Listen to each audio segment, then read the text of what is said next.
Work from home, he miss him. I don't give a damn nigga, you can go with him. You trying to give her that low, wet, pussy that hoe, but you must be with him. I ain't finna send out no threat, no. Every time that hoe, just know I'ma split him. All my niggas gon' ride. Quit playing in the middle, nigga, pick your side. All my niggas be ready. Coming on, going on, hit they line. I ain't entertaining no raps, nigga. I ain't even finna waste my time. None of my ops on shit, they pussy. Most gon' raps and the rest gon' dime. We get a job, we rush. Left hand on the wheel, right hand be cut. They scrap, I ain't going for nothing. But I drop every day, got the bill be bust. I lost 2 million my nigga. Shit 2021, I ain't going for nothing. Rap, I tell my nigga. I'ma get back soon, you fuck nigga good. You heard about the last 2 niggas. Pulled up with had a whole block rush. Switch on my last 2 pistols. Nigga, had a whole block dust. These niggas don't want no smoke. Back 2016, she don't want no joke. These niggas ain't want no beef. 50K got down and the nigga won't tweet. But we ain't done no heat. Sales up on cost 50 on street. But the cops, we ain't copping no plea. I'ma get their ass to my niggas like free. You can go either way in these streets. I can either go to jail or get put to his feet. You can go either way when it's beat. Get hit with a shell on, nigga hit me. A lot of you niggas be bitchin', niggas be lying for clout. We tryna chill, a lot of you niggas be flagging. We never strap no house, nigga be with. Nigga ain't get no chicken, nigga be running their mouth. We for the chain, nigga, I bust a brain, put that shot in his mouth, nigga. Lost too much, my nigga, and I ain't done no beef. Nigga be moving, stay on the neck. Nigga hear that heat, and I ain't done no disses. I'm pull up your street. Chase me a fuck nigga down. You fuck nigga cover the sheets, nigga. All my niggas gon' go. All my niggas gon' school. Bro, I'm mad, I'm attached, and the big camera school. I ain't gon' never stop with my heart. Nigga be make me choke. Bro, the drink got in his face. Girl, rip the stove, nigga. I'm fucking back, bitch. I'm back, bitch. Get up, do your homework, nigga. It's that time, nigga. It's judgment day around this bitch.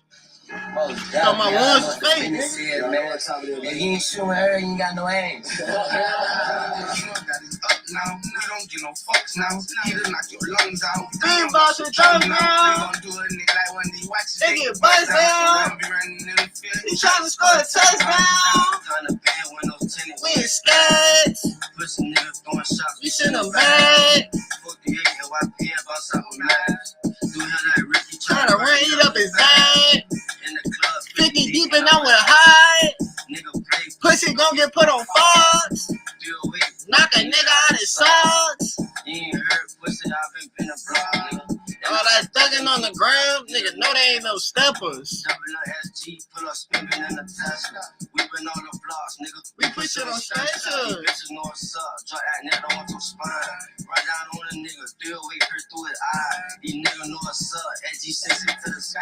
You my nigga, you my brother. On the open color legs, if you're not a killing this coupe, you cannot. No, you cannot ride. Nigga try to take off. I don't fuck with Nina. On my neck, this shit be freezing, it be dripping like the Nile. RIP gon' eat off that. Black fish, you gon' need more vest. Put on that don't need no breath. Pussy nigga don't be no thing. Pussy nigga don't be no problem. Pussy nigga ain't seen no check. I got a drop, be ready to do it right now. Don't even need no rap. I don't even know what to say. My tongue is gay. be gangs rap. Bitches all over the place. They wanna get slayed. Ain't no time to react. Baby, like I let it all in the back. Wham, he gon' drop out with a Mac. Gives with the 50 is counting attack. Nigga from here, then we doubling back. You doubling back. Niggas already know what time it is, jumping out that splat. Double low, going around my niggas dressed black. Got that glove on, ski on, riding on the phone. When we spin, we double back this face. When we spin, we double back this face. When we spin, we double back this face. Got that glove on, ski on, you already know it's dead. You ain't shooting her, you ain't got no aim. Hey, chill.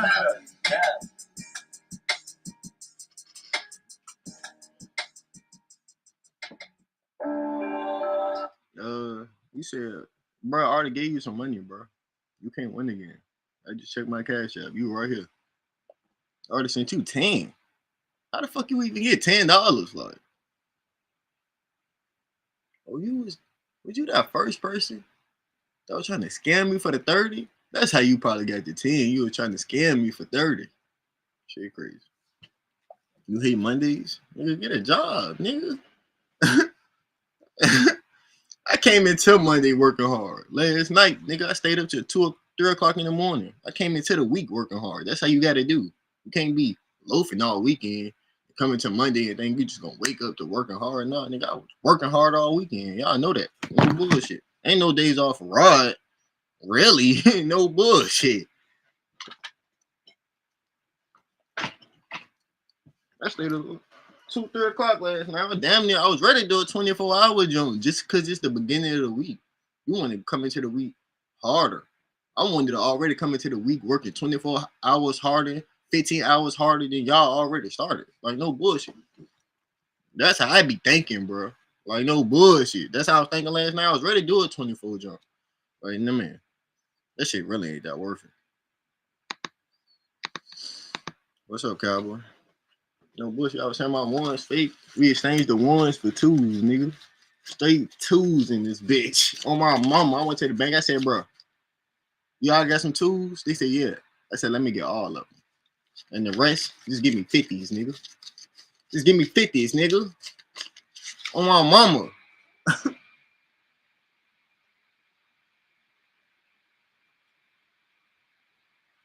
Bro, we never did a $10 giveaway. All the giveaways was $5. I never did a $10 giveaway. What are you talking about? Fuck no ones, nigga. We got twos, bitch. I ain't like the ones anyway, nigga. I like my twos way better. No bad, nigga.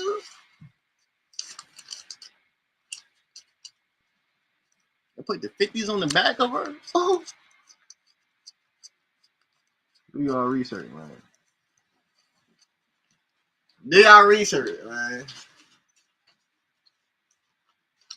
Tell you, gang. I know y'all trying to count this shit. You feel me? Stop pocket watch. This shit illegal. This shit illegal. Hey. Oh, shit, it's my sister's birthday, too. Let me catch up. Let me get my little sister right. You feel me? Shout out to my little sister.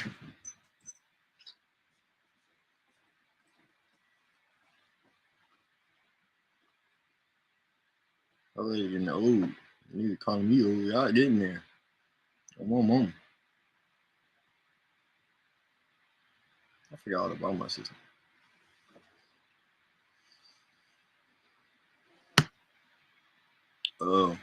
Marty didn't even send me 10, bro.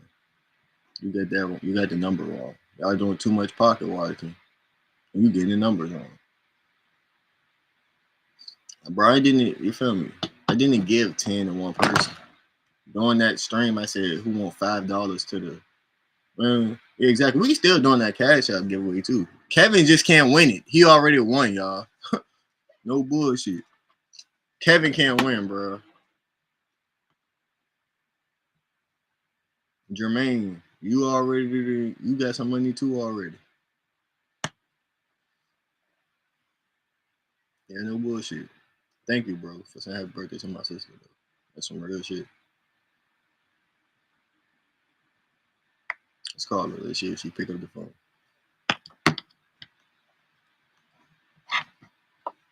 See if she pick up the phone. She in college, so she might be in class. Junior, gang. Yo, happy birthday, Monique. Thank you, Rod. Happy birthday, Monique. Yeah, nigga. Okay.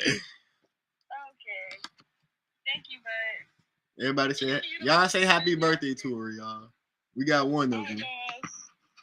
Happy birthday to your sister. You see it? I see it. Thank you. Yeah, nigga. Yeah, nigga. What's your? You want me to Apple Pay you? Yeah. All right. I wanted to come over on Saturday, but I bet. All right. I'm on string, so I'm ready to get you right. Love you. Love you too.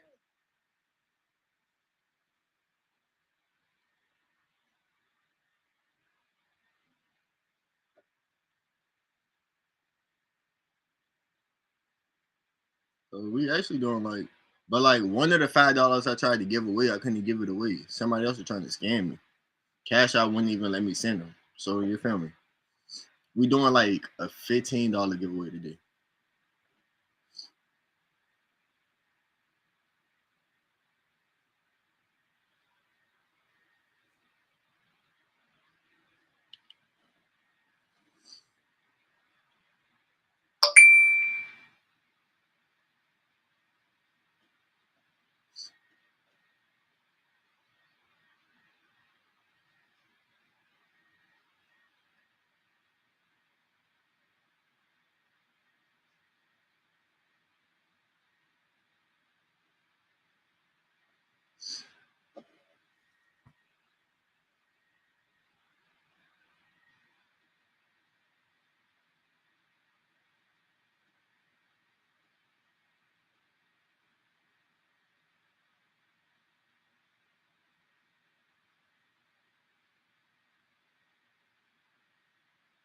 I'm really the best big brother in the world. I don't even care. I think I'm the best, bro. I don't think nobody doing this shit like me. I'm gonna be real. Bro, my shoulder not even long enough. Like, on my mama, my shoulder ain't long enough.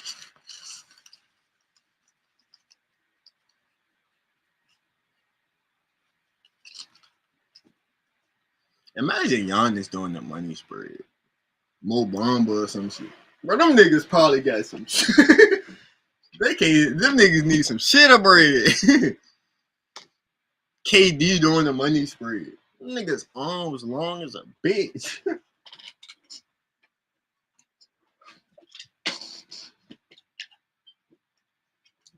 Them niggas got too much money to be doing money spreads anyway. Them niggas millions and billions up. Well, not billions, but nigga, they should be. I make 500 million. I'm gonna be a billionaire. No bullshit.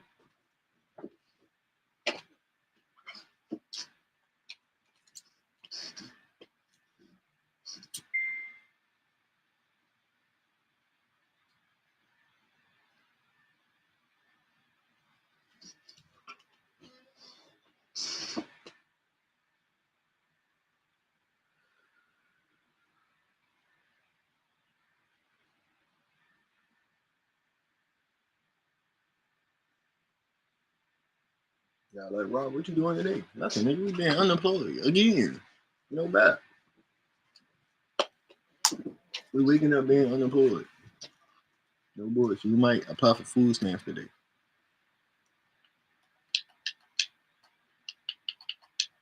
No bullshit. Some weight. No bullshit.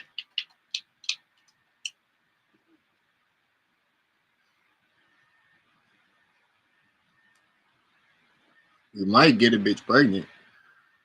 Wait till she had a baby. Wait till she get on Section 8 and go move in with her in the projects. That's another method too if you broke. You feel me? You don't want to live with your mama no more. Just get a bitch pregnant. Tell her to apply for Section 8. The government gonna help you out. I got the tips and tricks for real, for real. No bullshit. I want some chicken. I got the tips and tricks. Nigga.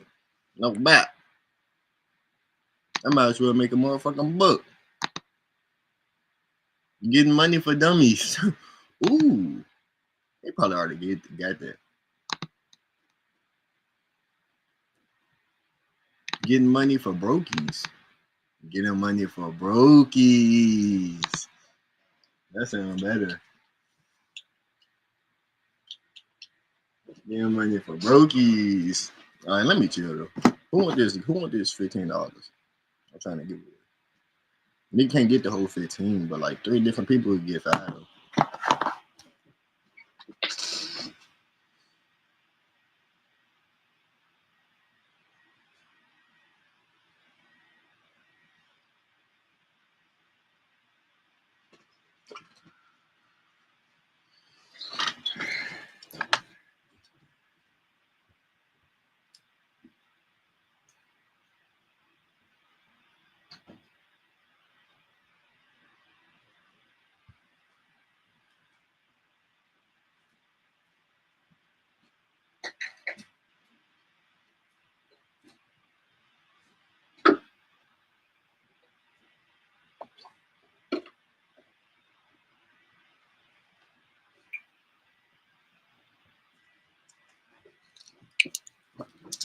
Oh man.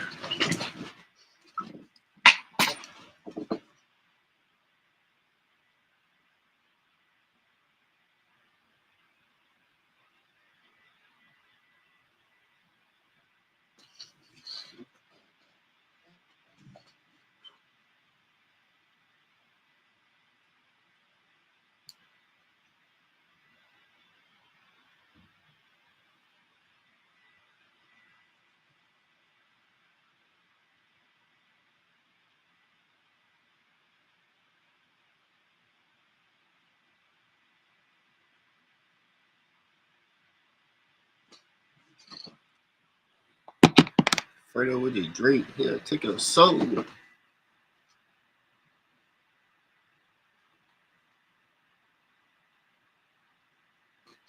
My miles at, bro. I want to smoke them out. No bad. I ain't smoked them out all morning.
So I said, what the fuck is that breathing?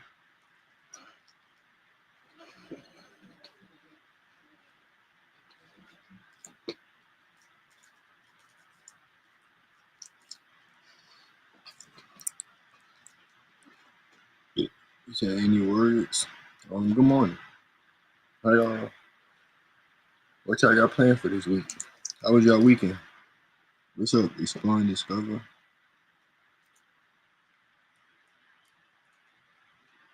What's y'all goals? And we'll see. First person drop a like. I hope you buy your dream house and your dream car. No bullshit. First person sub. I hope you find $1 billion. Oh my god. On my mama. Fuck that. On my mama, nigga. I don't even got no game. I'm a civilian. So what am I doing? Shit. I'm not unemployed for him. Y'all subscribe to me. All you gonna see me doing is being unemployed every day. No bullshit. I ain't broke though. I said I'm unemployed. And these tools, baby. These is not ones. These is twos. You feel me? I'm unemployed. I ain't broke. You feel me? It's a difference. I want to flip. I need to flip this bitch. I need to put my 50s in the front. Fuck. I know. You feel me? I know what the fuck going on. I said I'm unemployed. I ain't broke though. Come on, mom. You said, can I play Fortnite? Can you play Fortnite? Yeah, I be playing Fortnite. I be playing Fortnite with myself and shit. You have lots of sinkers. What is sinkers? Hey, what's up, Tiana? What What are you doing? Yeah, that's what I'm doing. I'm unemployed this here. I don't do nothing. I wake up every day, smoke blunts, and react if I feel like it. I might play the game with my subs. Go back.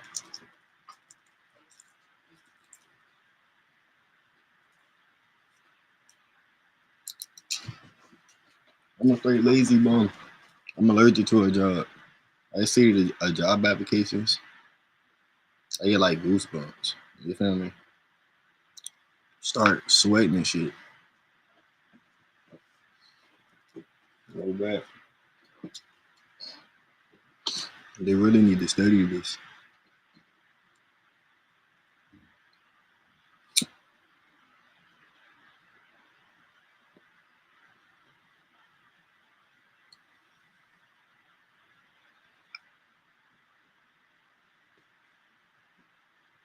You see, can I add you on Fortnite? Uh, yeah. Oh no, just add me, bro. Just add me later. I'm gonna stream Fortnite. Subscribe. I'm gonna stream Fortnite later. When I start streaming, just hop in that stream and do that. Do that. Do that.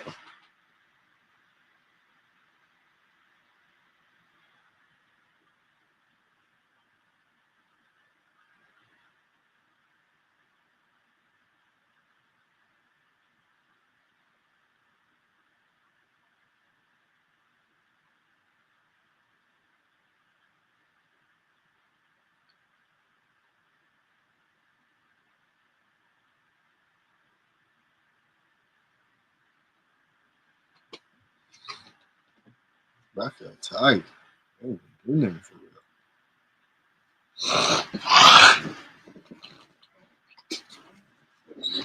That bitch almost came out before I spit it. Come on, boom.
How is orange juice bad for your health?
Where you from?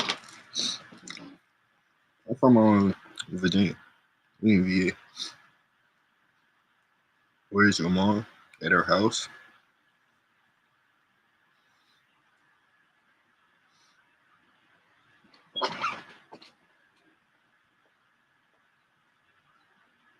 Virginia. Virginia. You never heard of Virginia before?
Oh my God. I'm getting told. I know it.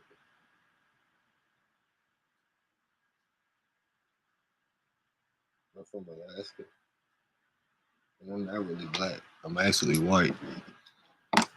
I got a rare skin disease.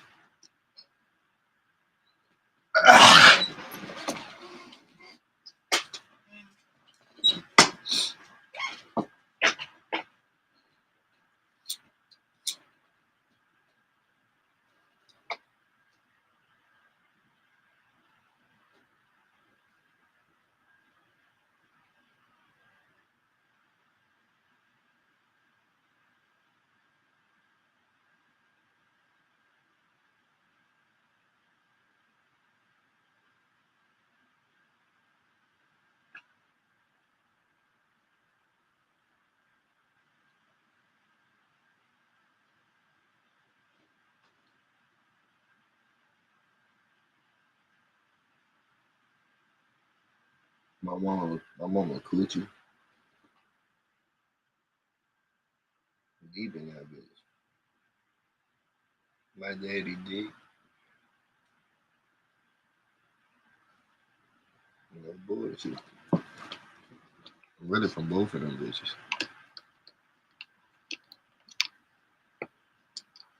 My mama coochie and my daddy dick.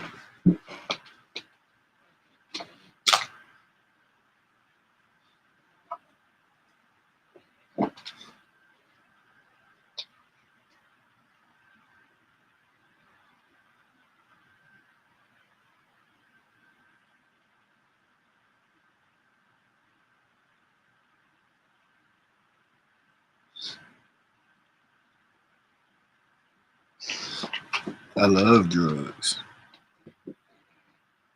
I love drugs and I hate working a job. So I'm just gonna be broke on this couch till I die, smoking blunts and shit. I don't know how I be getting weed. Bullshit.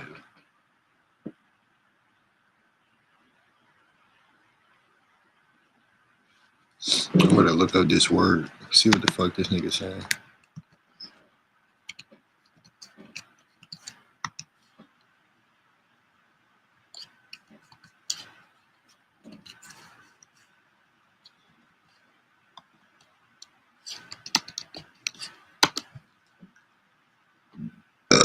Excuse me. I ain't find shit for. Oh, hold on. It said a Cambodian loot or a former neighborhood in Shanghai.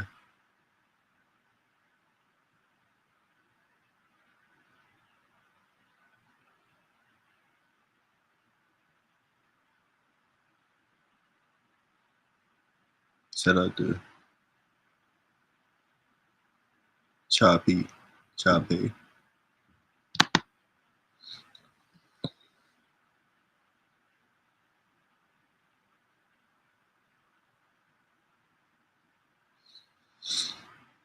You really should be worried. Something is wrong with me mentally.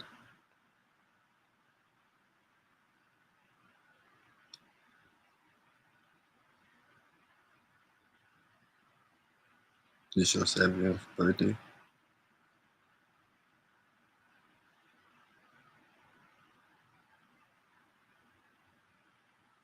Damn.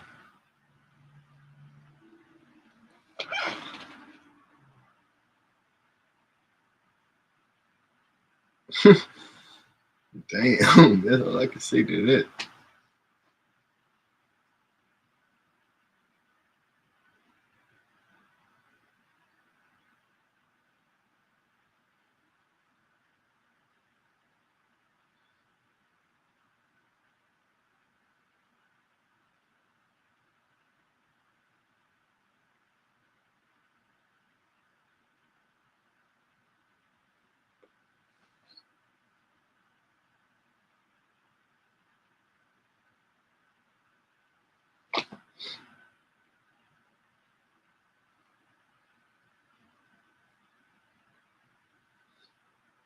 Bro, we doing a Cash App giveaway. Y'all made me forget why I'm on this bitch.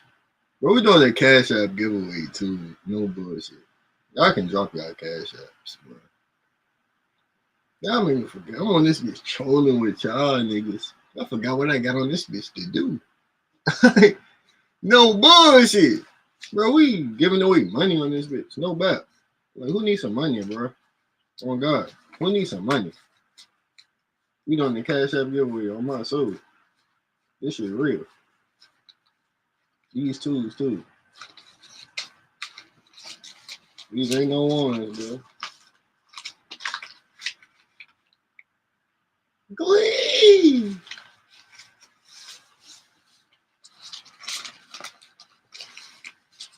We need some money, man. We giving away money on this bitch. No bet. I'm on this bitch trolling too much. We need some money, man.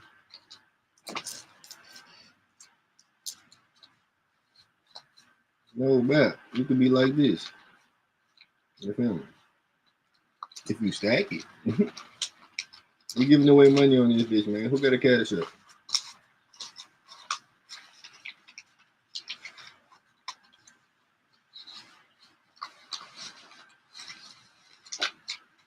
Who got a Cash App on this bitch? Apple Pay too. We do it all.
There's too much bread. I'm gonna have to show this bitch up. I ain't gonna lie. I can't spread it the way I want to. I gotta break this bitch in.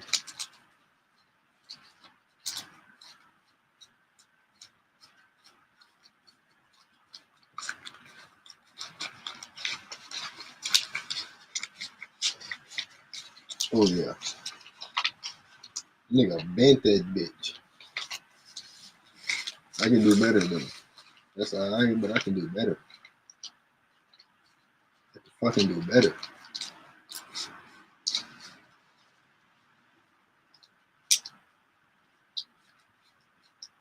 Who got a cash up on this bitch? We doing giveaways.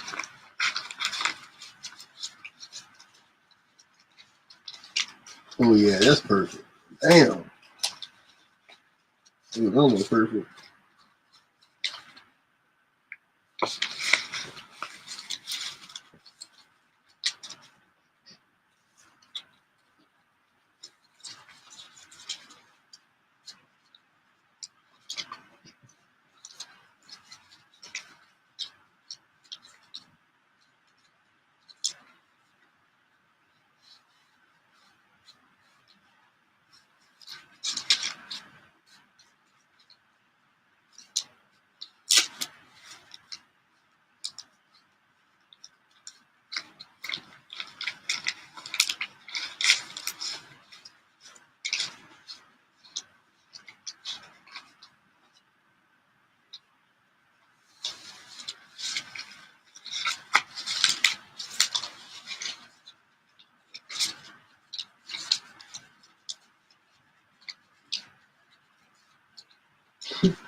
You say I look bored and lonely. Bitch, I got money. How can I be lonely? Like, what are you talking about, bro? I got money, bro. I can never be lonely. I get lonely, I'm just gonna exchange it and get some more bills. Right? One more moment.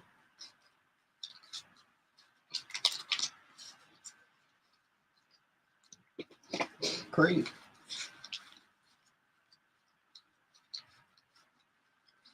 I can never be lonely, nigga. Oh my mama, nigga. This shit is so fun.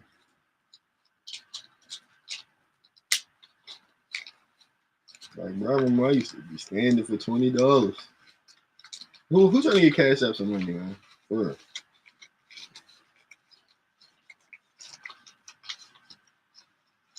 Drop your cash out or your Apple Pay. Drop your number. Just be aware somebody might blow your phone up on this bitch. These niggas weird. Drop your cash out there. We cash out the money.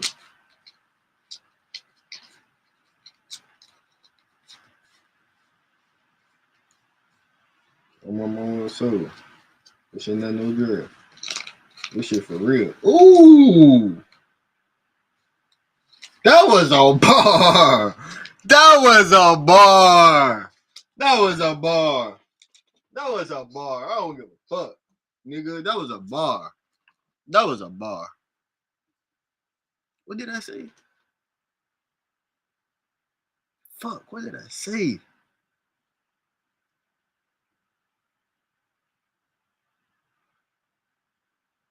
Damn, what did I say? I fucking smoked too much. I gotta run that back. I ain't gonna lie, I gotta run that back. I gotta run that back. That was too smooth. I might gotta clip that. That's a video. No back.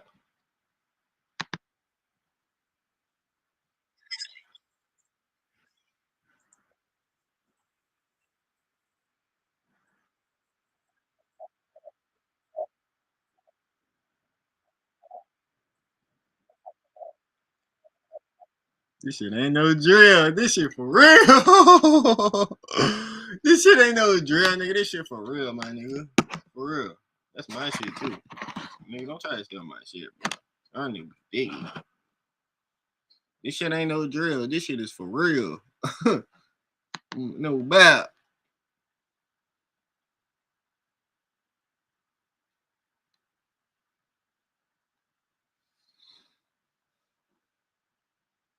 For real, this shit ain't no drill. This shit for real, bro. Who trying to get cash out? No bullshit. We giving out money on this bitch. Like, we Mr. Beast, the black version, though. And I don't got as much money, too, so you feel me? Don't expect nothing crazy, but you feel me? We cash apping people. Drop y'all cash out. No bad. Something wrong with me. Something wrong with me. But y'all niggas really don't want no money, bro. That shit crazy. I'm gonna put this shit on my Instagram. No, I'm just gonna keep letting it build up. If niggas don't take it today, like they ain't take it yesterday, I'm just gonna keep letting it build up. This shit gonna get bigger and bigger. The pie just gonna get bigger. No bullshit. This shit gonna be crazy.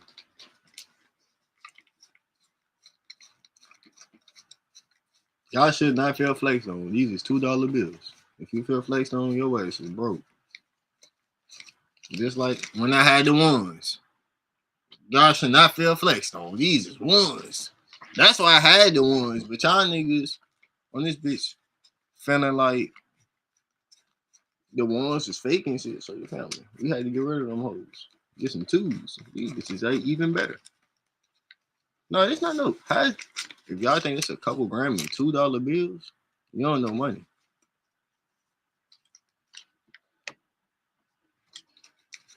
If y'all think these are this a couple grand in twos, your ass broke.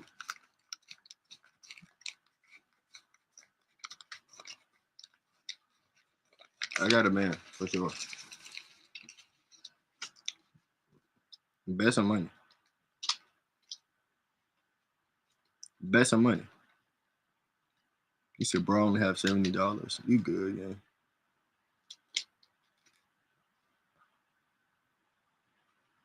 Why too many? Why so many twos? Cause why not twos? I already had fives. I already did the fives. I did the fives. I did the ones. I did. Of course, nigga did the dubs, the blues. Nigga did the motherfucking. I don't think I did the tens for real, but I did everything. Like no bullshit. I do this shit. I did do the fives, bro. Bro, cause I don't gotta. You feel me? If you want here for it, I ain't finna explain nothing to you, shawty. This my shit. Like I know what I did. The fuck, ho. I'm not that one. No bullshit. I'm not that one. He said, please, bro, cuz chill, gang. I don't feel like streaming on Fortnite. I just want to sit here and face my twos. I want to get my money spread right. For real, for real. I probably send my money spread, nigga. So when I do this shit in public, you feel me? I don't fuck up. No bullshit. This shit easy to do in my house behind closed doors. I'm trying to whip out in the club in the mall. On my mama, nigga. At the basketball game front row, like I be sitting. Like no bullshit. I'm trying to do this shit on camera. Hop on the big screen one day they get me on that bitch. I'm gonna do a crazy money for it. I'm like, damn, that bitch was clean. No bullshit. That's the goal for the day. You said this is my retirement? I'm already retired. I've been retired. Nigga, I ain't had a job since 2020, like 2023. Nigga, I've been retired. Nigga. You said these are fake? Cuz, I just got these from the bank, bro. Y'all niggas say anything is fake. Like, y'all niggas don't know shit. Like, these are not fake, bro. I had these for a long time, bro. If you sub to my channel, go look at all my, like, bro, I flex these like damn near every video. I just got some more today when I went to the bank. No bullshit. These ain't fake, though. These only twos, bro. Why they gotta fake some twos? What the fuck? You said wear a shirt? You said, can I slide you 15? I could cash up you 5, bro. Drop your cash up. I cash up you $5.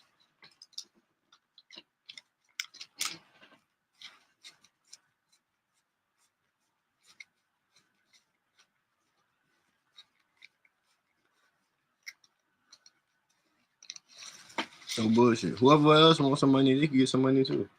We do giveaways every day. I cash out people.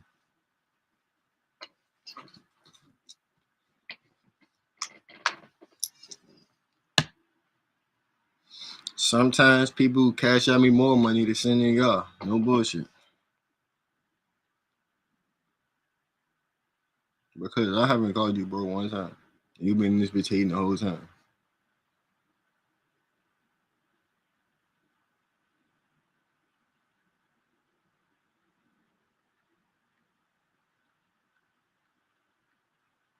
Like if you broke, nigga, if you broke, that ain't my fault. You feel me? The nigga could call me broke. That shit don't hurt me, bro, cause I got money. Like what the fuck? I am broke. No bullshit. Stop. I mean, I don't get offended by a nigga calling me broke, even if it. But I don't call my fans broke. Like I ain't never called a nigga broke on this bitch. My mind, no. You feel me? Oh, what the fuck? I don't even bring up money with y'all ass. Y'all nigga bring up money with me. What the hell? I don't even know y'all motherfuckers. Nigga, I literally sit on this bitch quiet. Y'all niggas know this.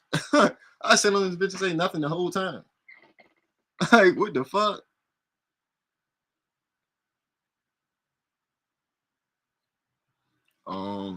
They say you're a scammer. You can't send and receive money with this person. Stop trying to scam, bro. We trying to get this money away to real people, bro. Y'all niggas on this bitch scamming motherfuckers on y'all cash apps and shit. Give me your real cash app. You said how much do I have? In twos? In twos? I don't even know, bro. This might be like a bar. Maybe. I don't know. These twos, like we could count them. 2, 4, 6, 8, 10, 12, 14, 16, 18, 20, 22, 24. Man, I'm not ready to do this shit. We could count this bitch though. Like,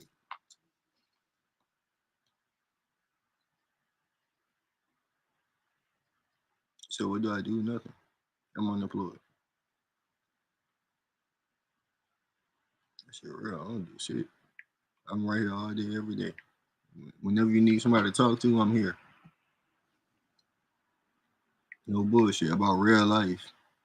No bullshit about these hoes, about whatever. For real, for real. I'm like the big brother y'all niggas never had. That's what I say. Like no bullshit. And I cash out people. Like what the fuck? Like nigga, you can't get no better than this. I'm like Mr. Beast, the black version. Like no bullshit.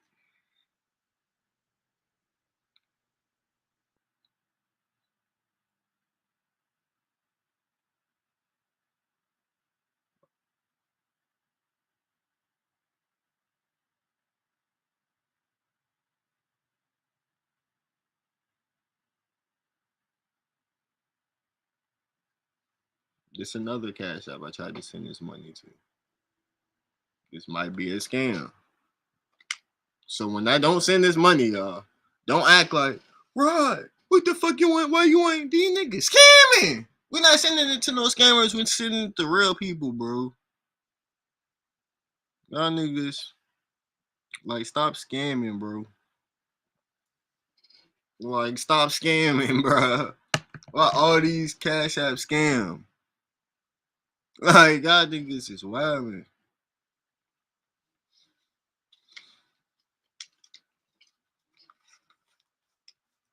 You said, do I have PayPal? No, I don't got PayPal. You got Apple Pay?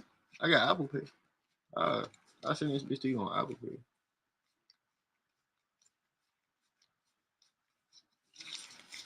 I send it to you on Apple Pay.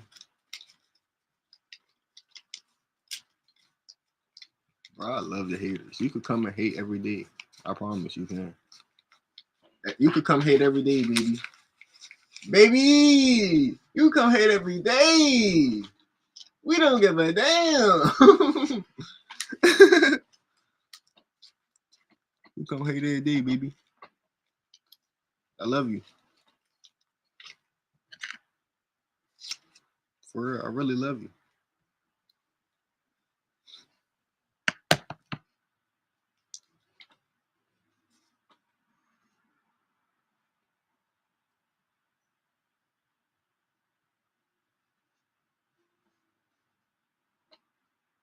I really love you.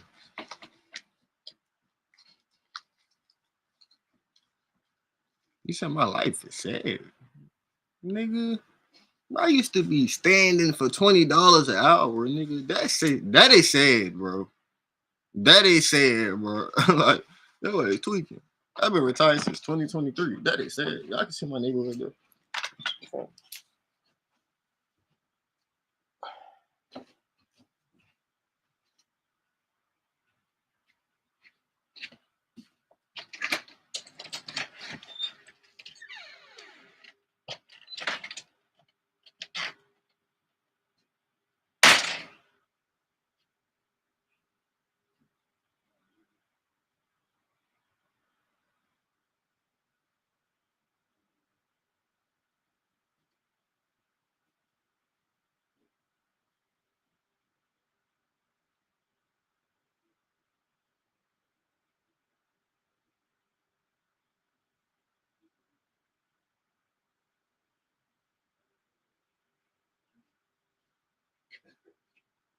Real. I didn't know give up.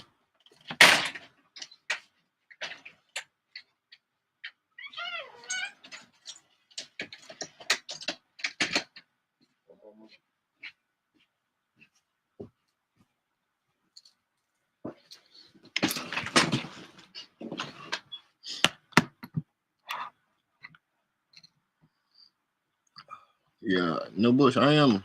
Yo, I'm living chunky. Like, bitch. Oh my god, I'm so sorry. Oh my god. Hey, wow. God forgive me. God forgive me. God forgive me.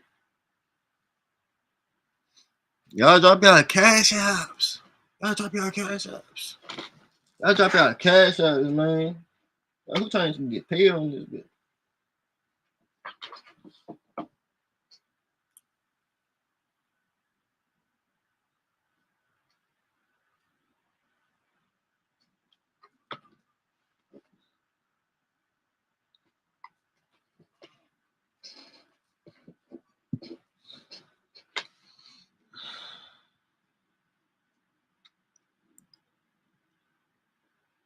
But it's not my house.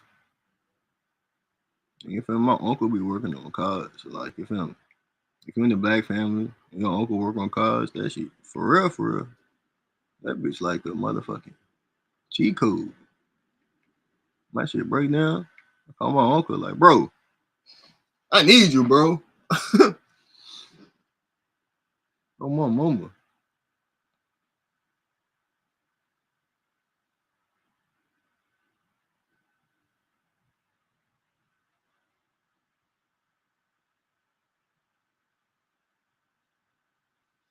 Can you please stream on Fortnite?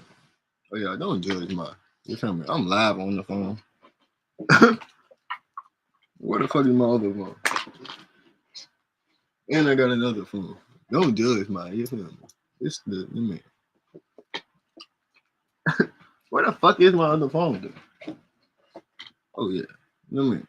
Don't judge my phone, bro. Like, no bad. I got more phones. Like. And I'm live on the MacBook. No bad.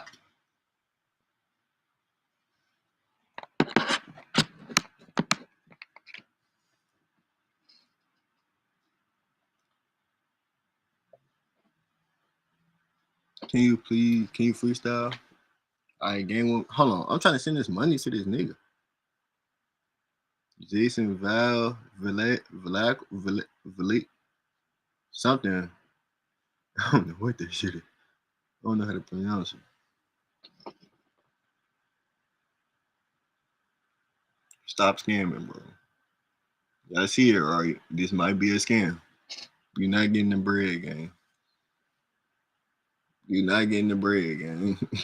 Stop trying to scam, bro. It's because my cash app messed up. My cash app messed up. Like I ain't just like I don't do this every day.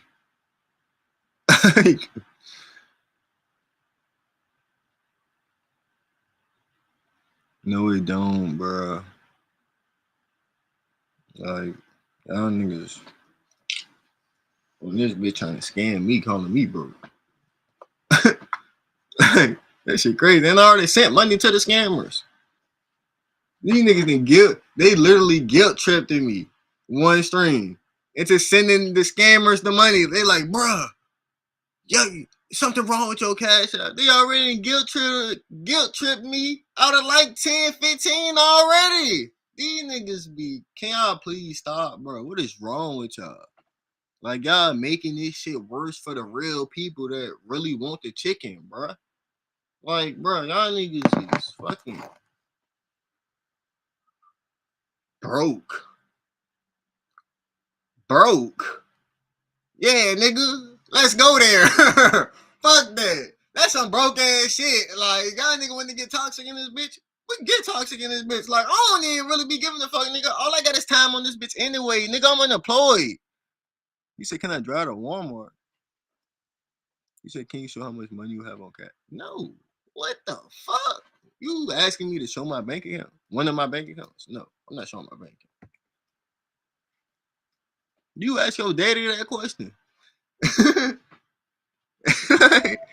Nigga.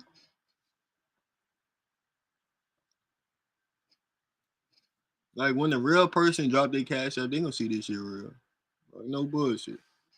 Cause I'm typing in every cash app they get dropped. Every one of these bitches is scam. That shit crazy, low key. I'm gonna see how far this shit keep going. How long y'all niggas finna keep trying to scam a nigga giving away to his subscribers? Let's see how long this shit keep going. Y'all niggas is crazy.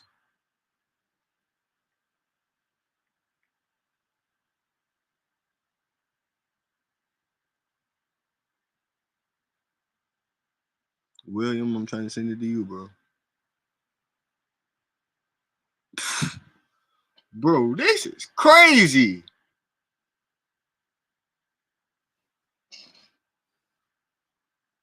It's like 4, 5 in a row.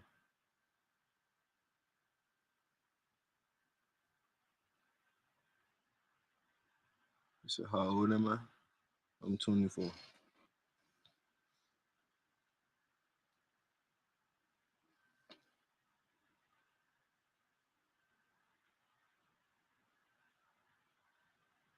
Bro, TMC, your ass is fiending. How many cash apps you got? Oh, I got unlimited.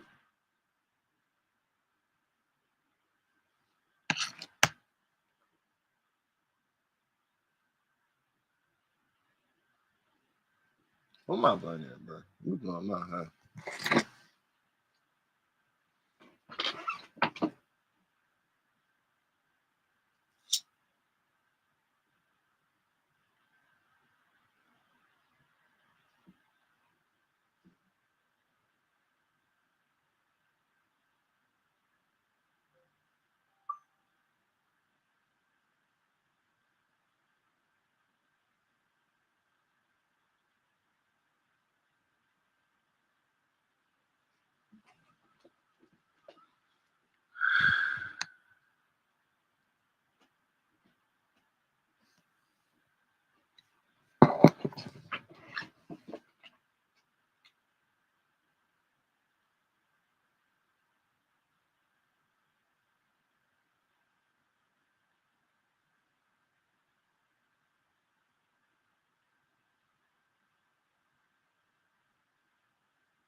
And bro, to think they already got some money from me, bro.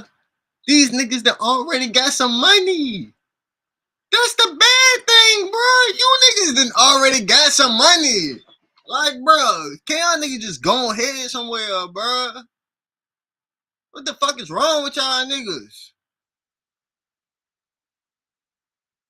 Bro, wrap this dick around your mouth, nigga. Like, fuck, nigga. I don't give a fuck. Yeah, I'm gonna crash out on this bitch.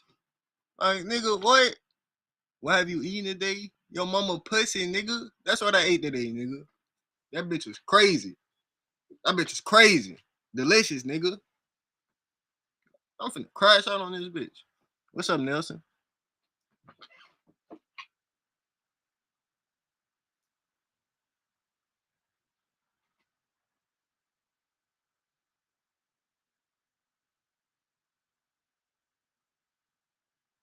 Now I'm rich. Now I'm rich. What the fuck? What the fuck, y'all? Y'all see what I be going through on this bitch?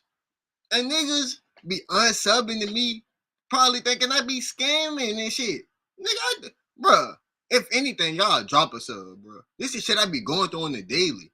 And motherfuckers just be scrolling through, looking at this shit, thinking I'm on this bitch scamming or some shit. I'm really giving away money.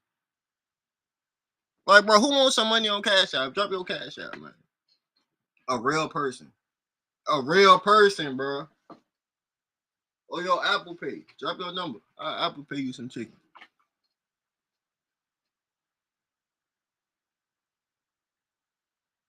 He said, get your mind right.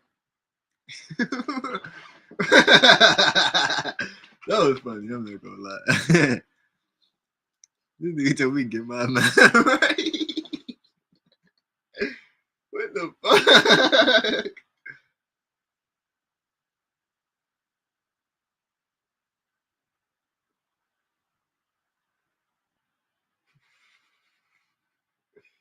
This nigga told me to get my mind right. What the fuck? You right, bro. I need to get my mind right. These just some trolls. These just some trolls. I need to get my mind right. You right.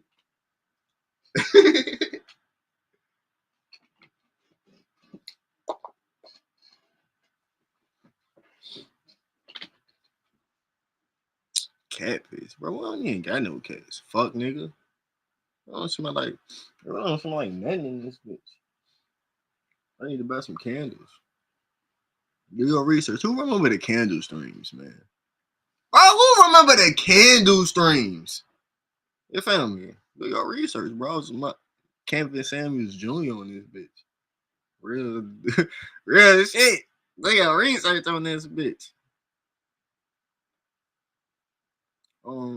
Damn, I was ready to cash up somebody.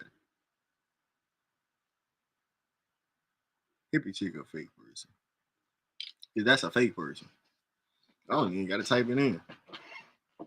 Like, that's a fake person, bro. I ain't never met no white person named Colanda. You know that's a black name. Colanda Brown? Colanda Brown? Hey, bro. Hell no, bro. Yeah, you're a fake person. That shit don't even sound right. That shit don't even sound right, bro. Colanda Brown. Why the fuck did you even think of that bullshit? I know you're not going to stay with Fortnite. I'm going to leave, bro. I'm going to get on Fortnite later, gang. I said later. I ain't say now, gang. Shout out to the now later. Candy. T Amo. Let's see what this shit means.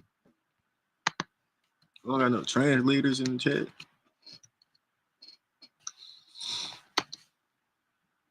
T Amo. Love you.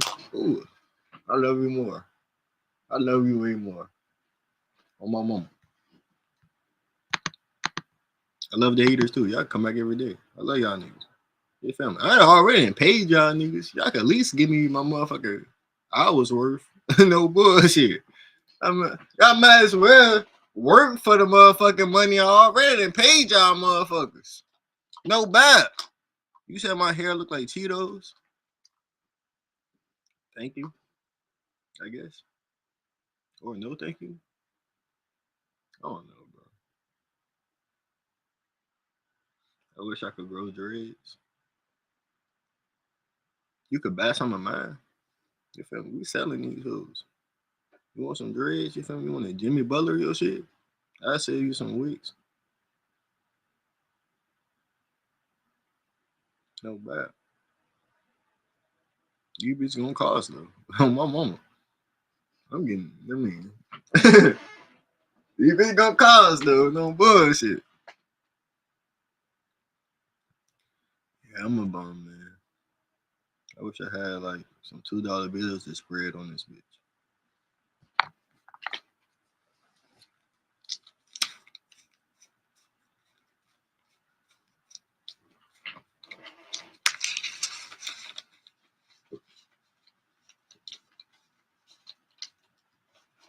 I do, nigga. I do. Y'all drop a sub, bro. That's a W spread. I'm getting crazy. I'm the real band bender. No bullshit. I banned on this shit.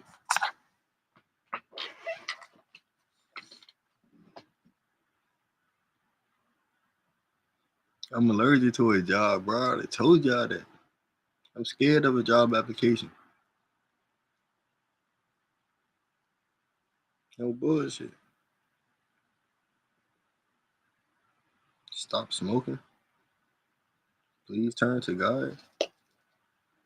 Man, you don't even believe in Jesus. Why you got a Jesus piece, nigga? Fuck you in, nigga. I believe in God, nigga. I got God around my neck, nigga. Oh God. Oh God, nigga. I got God around my neck, nigga.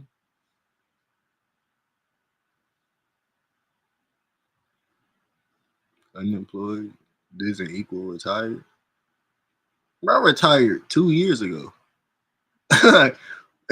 Well, you've been doing this for 2 years, strong, cause you're retired.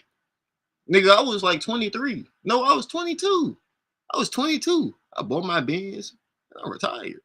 I'm like, real shit, nigga. Nigga, it's 2 years later. You think I'm gonna get a job? Like, nigga, I'm retired. Gang. I'm retired, gang. This shit ain't no going back. Ain't no going back, nigga. I'm too far in. Bro, yeah. Nigga, you can say what you want, gang. When I was a kid, my Benz is what I fell in love with. I didn't fall in love with the Benzes I'm seeing now. The Benz I got is the Benz I fell in love with. When I was a kid and I was seeing Benzes, it was that body style. All of Benzes till like 2010 got that body style. If y'all know cars, you got to know your cars. You got to do your research on body styles, how long they keep the body styles for. All the ones till like 2010 look like that bit. So like, what the fuck? That's what I fell in love with. You feel me? No bullshit. And you gotta do your research on mileage.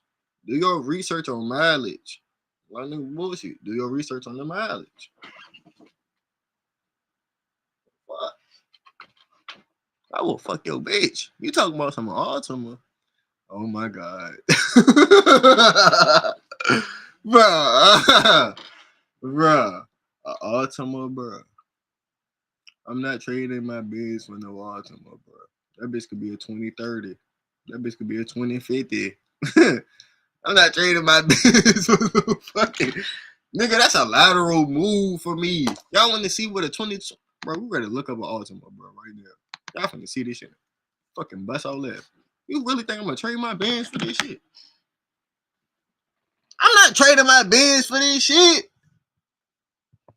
I'm not, bro. I'm gonna be real. I'm not trading my Benz for this shit. That shit looks ugly, bro. That bitch do not look better than my Benz, bro. Be real with yourself. I'm gonna get way more hoes in my Benz than the fucking Nissan Altima. Oh, it's tripping. And fuck the hoes, bro. Like, fuck the hoes, bro. Yeah, I ain't got subs, views off my Benz. Nigga, I'm not getting no subs and no views off no Altima, nigga. Yo, it's tripping. I wouldn't. But I wouldn't even do it. I wouldn't even try it. But cuz I could put 3K. I could put 3K on an Altima and drive off the lot with that bitch. That's what I can do. That's what I can do.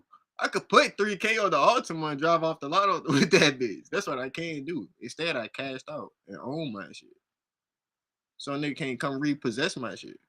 Like, they could come with your fucking Altima. Like, nigga, you got a fucking Altima. Like, shut up, bruh. If you got a Honda or Toyota, nigga, that bitch ain't foreign, nigga. I got a Benz, bro. I ain't gonna lie, that bitch better be hard, bitch. You better be stepping. No bullshit, you better be, you better come correct on this bitch. Your ass coming wrong. A fucking Altima? Fuck that Altima, bitch. I'll leave that bitch. On my soul, I'll leave that bitch. We can line that bitch up. Bro, I'll leave that fucking Altima. Bro, I would leave that bitch. Bro, I would leave that fucking shit. On my soul, I bet I'll leave your shit.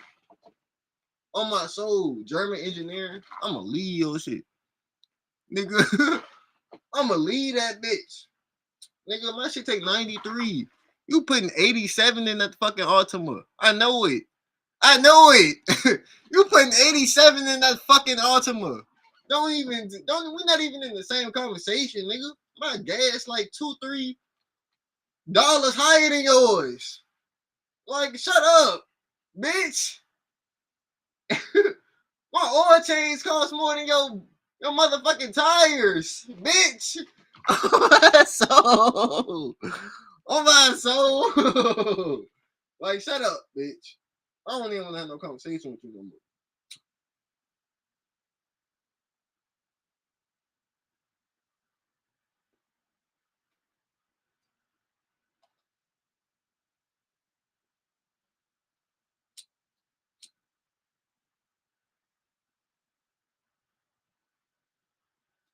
I could really keep going, but I'm gonna stop.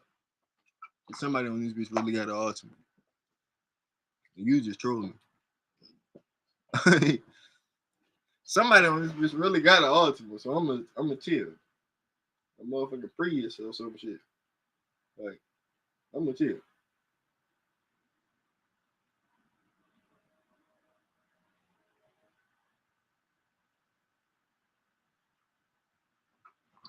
Hell yeah, we need an unemployed gang. If you unemployed, we on the same team, man. No bullshit. I should drop it like a sub. You just come chill with me every day. That's the unemployed gang over this bitch. If you ain't got no job, just come chill with Rod. If you don't got no job, just come chill with Rod.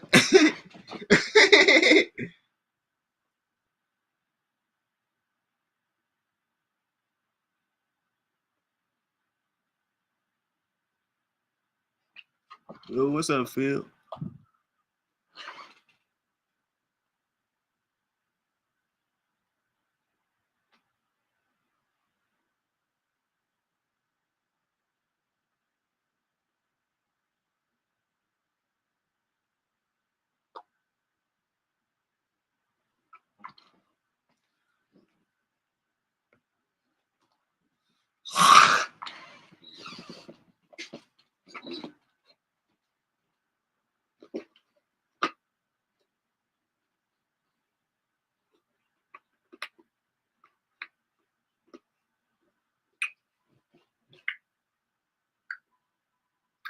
Bro, who trying to get Cash App some money, man? Who trying to get Cash App?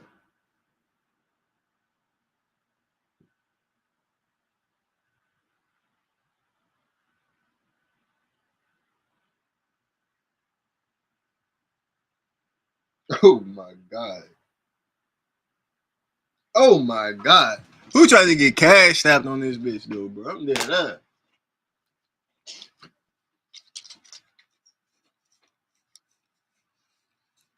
Who trying to get cash out, man?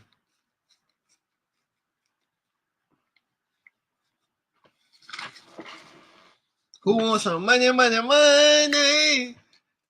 Money. Oh my mama, nigga. Who wants some money on this bitch?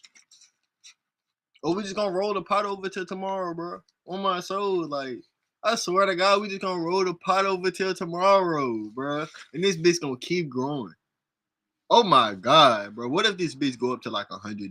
Niggas don't take the money and it end up being like the pot end up being like $100. Bro, that day is gonna be crazy. No bullshit. I ain't even tripping though. Who want this? Who trying to get cash out? I'm keeping track. We at $15 right now. No bullshit. Three different people could get $5. No bullshit. We at 15. You feel me? Y'all fuck with me. I'm dead ass serious on this bitch. I'm serious as a heart attack. You get Apple Pay or Cash App. Drop your Cash App. I'm gonna type that bitch in right now.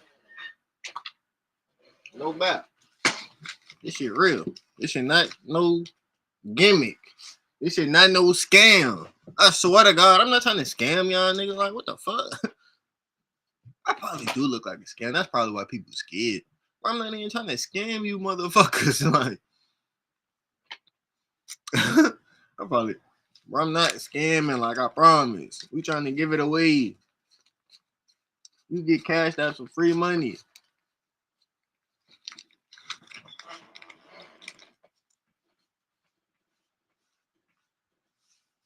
No bullshit. Go to the store, get you some Miles, get you some Rellos or some shit. Like anybody. You could be anybody. Anybody could be any day. Today could be your day. Today could be your lucky day. To walk home with $5 that you can spend on anything. Niggas, you can buy some crack if you want to.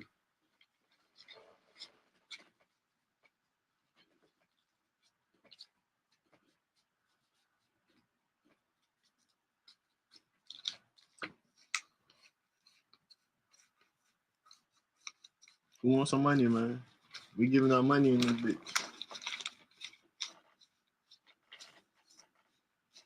We cash apping people. Who wants some money? Who got a cash app? Who got an Apple Pay?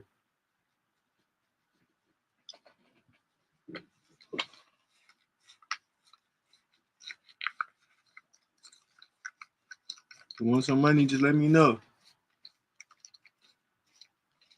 We're sending it out every day. What's your cash app, Alex? Drop your cash app.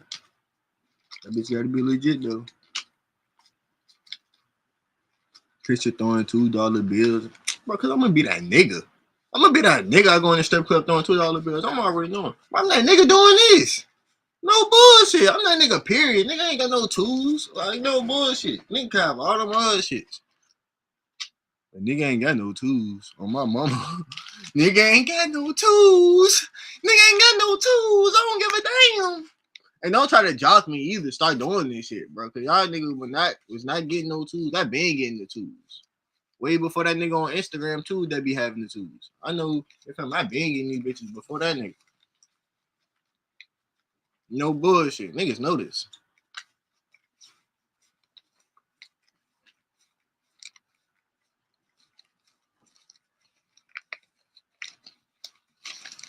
These bitches just look so different. They don't look like nothing else. Even like, look at the back. These niggas having a whole meeting on this bitch. Like, what the fuck? These niggas writing the Declaration of Independence in that bitch. Oh shit, they really is. That's crazy how I knew that shit. They writing the Declaration of Independence in that bitch. Like, what the fuck? This bitch is hard as hell. It's some shitty niggas. And it's a black nigga on this bitch. They say there's one black nigga in this bitch. I think I see him too. Yeah, this bitch hard. Like, I don't care.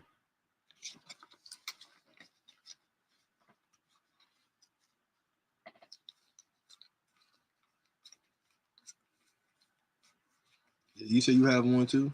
Yeah, exactly. So you know how cool these bitches is. Like, what the fuck? These bitches cool as hell. I don't care what a nigga say.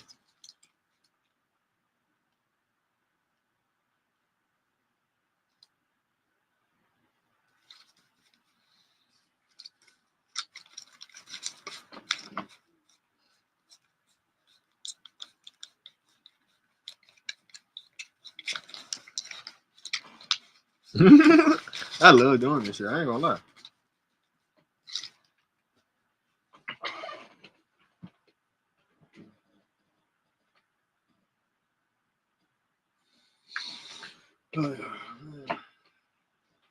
Who wants some money, man?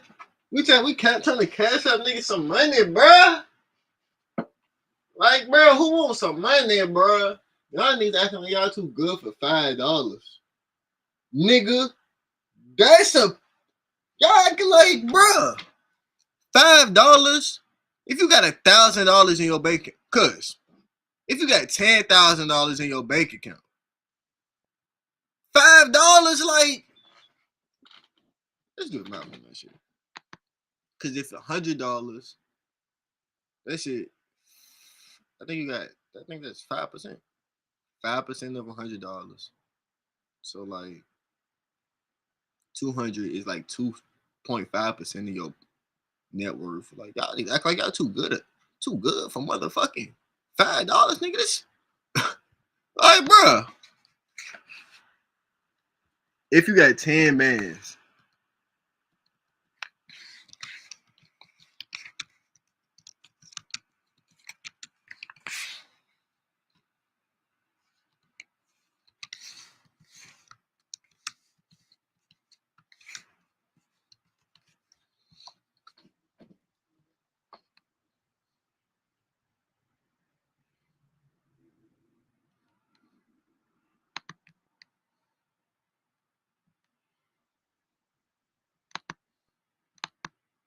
shit string for that, bro. No.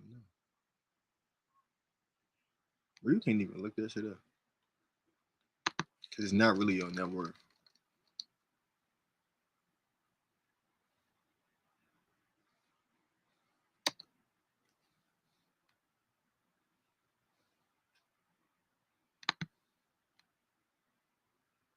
.5%. Listen to this. $5, if you got 10 bands, it's 0.5% of your account. I mean, of your net worth. 0.5%. Bro, a lot of y'all niggas ain't got 10 bands. Nigga, y'all need this $5. Stop acting like that on this bitch. No bullshit. I'm snatching that bitch. I come into a nigga stream. I ain't even gonna lie. I just broke down the math to that shit. Like,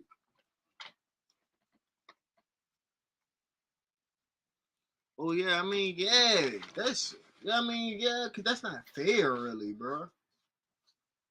That's really not fair, bro. If you can get it 2 days in a row, bro, it'll be the same people. No bullshit. That's not fair if I give it away to the same people every day, bro. It's the same people. Like, that's not your family. That's not fair. Like, I wouldn't want your family. I want to have a chance. I'm giving everybody a chance. Niggas have a chance. This shit just gonna grow though. Like, it's gonna be $5 now in 3 more months. If this shit go right, you feel me? If it keep going how it's going, I mean, we're gonna be at 10. No bullshit. Then we're gonna go to 20. Like, no bullshit. Hopefully this shit just keep going. This shit just to start. $5 a day, you feel me? But we at $15 today. Cause yesterday's nobody ain't claimed the $5. And then one of the $5 that Marty sent that I tried to send to somebody, it didn't go through. No bullshit. So like I got 15 today, actually. So it's 5 for 3 people. So I mean,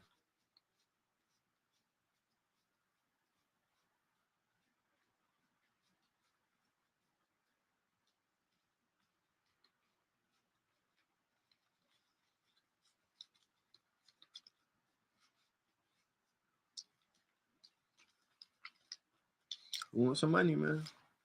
No bullshit. What is y'all doing? Like, I ain't trying to. I don't feel like hopping on Fortnite right now. I'm not gonna lie, bro. I'm not no. I look like I play Fortnite every day, nigga. Like, bro, you be playing that shit with my subs.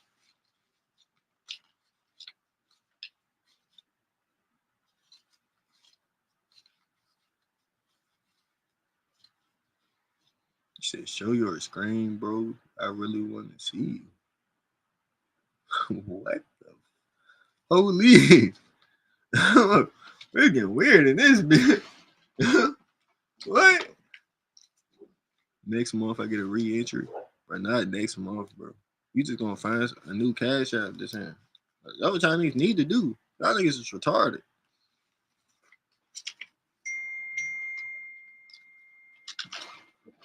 Y'all niggas is retarded. Y'all niggas keep using scam cash apps. Like, that shit ain't gonna get you nowhere. Like, no bullshit. Y'all niggas need to think outside the box. Y'all niggas, all y'all thinking inside the box. Like, no bullshit. Why is all y'all niggas using scam cash apps? Like, what the fuck?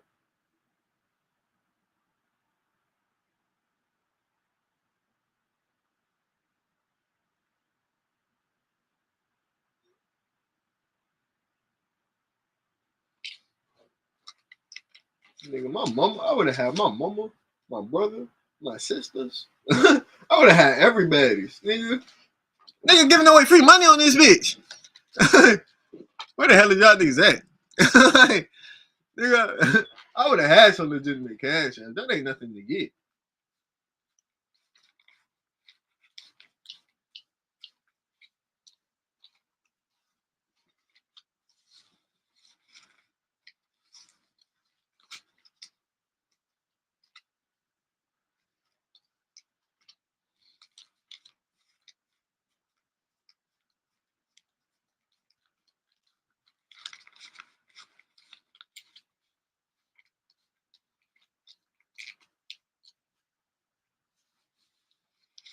One day your money spread gonna be as clean as this.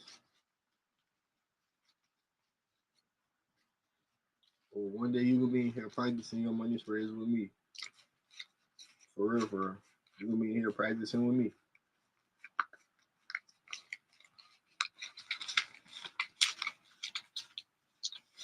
Damn.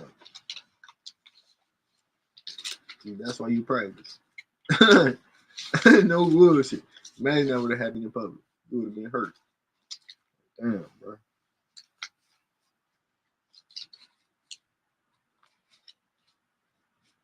Do I remember you?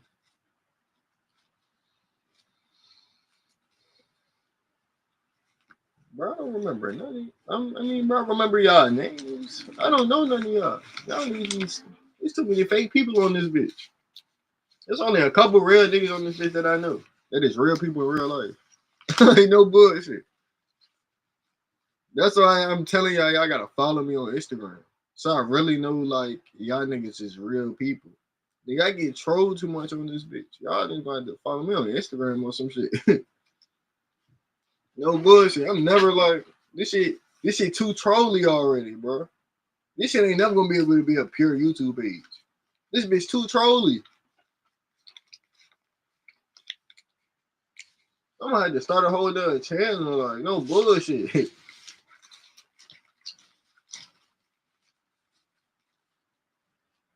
This bitch is too trolly. Like no bullshit.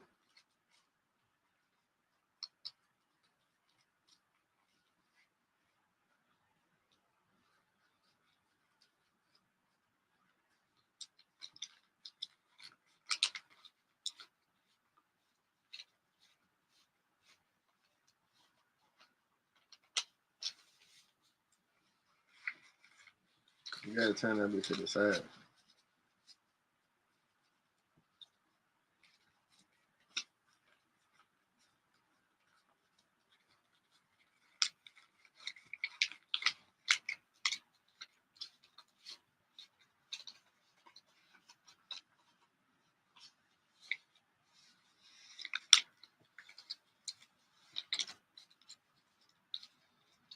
I've forgotten you. I forgot about you. Bro, I don't know you niggas. Like, bro, I never met none of you. Cause, nigga, I low-key know the troll more than y'all niggas. This nigga didn't call my phone. I didn't spoke on the phone with this nigga. That's really the crazy thing about this shit.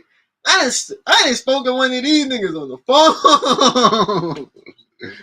Bruh, like, what the fuck? Nigga, I don't know you niggas. I know that nigga more than I know y'all. No bullshit. This nigga done called me on the phone. How the fuck this nigga? That shit crazy.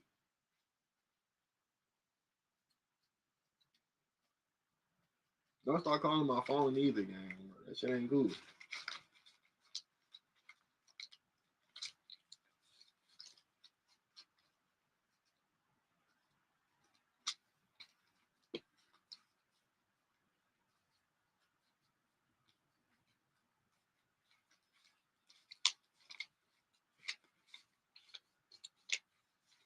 That bitch finna go down my road. Fuck that.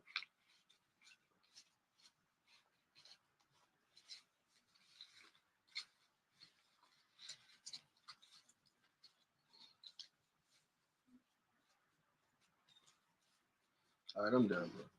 I'm really done.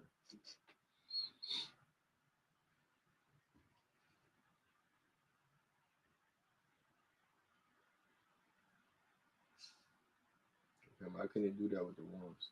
Them bitches be too sticky. They're too new.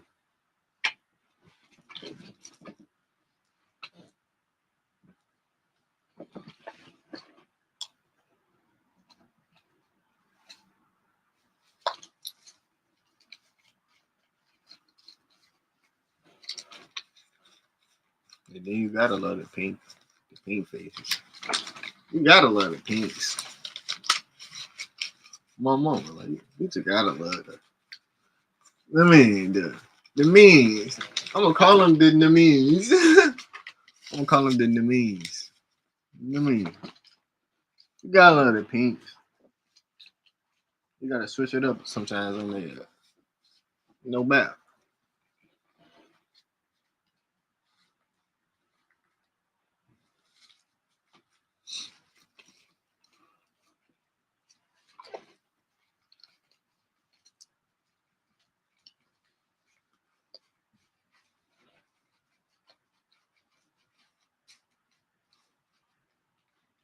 Oh yeah, that bit.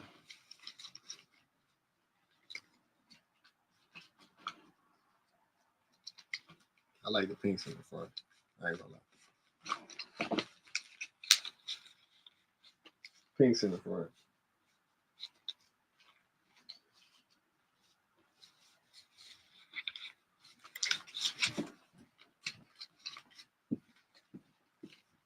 That shit look way better. I'm not gonna lie, that shit look way better.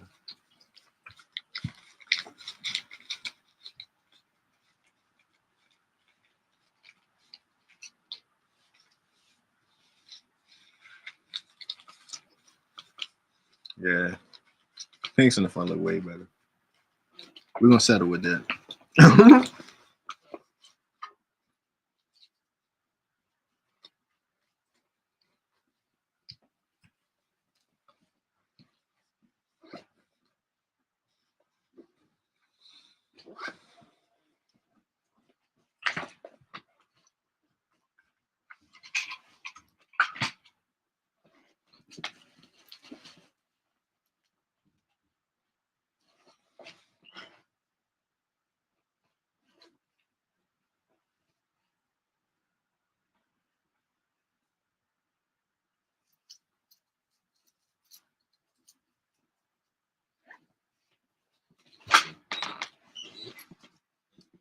Baby, you got what I need.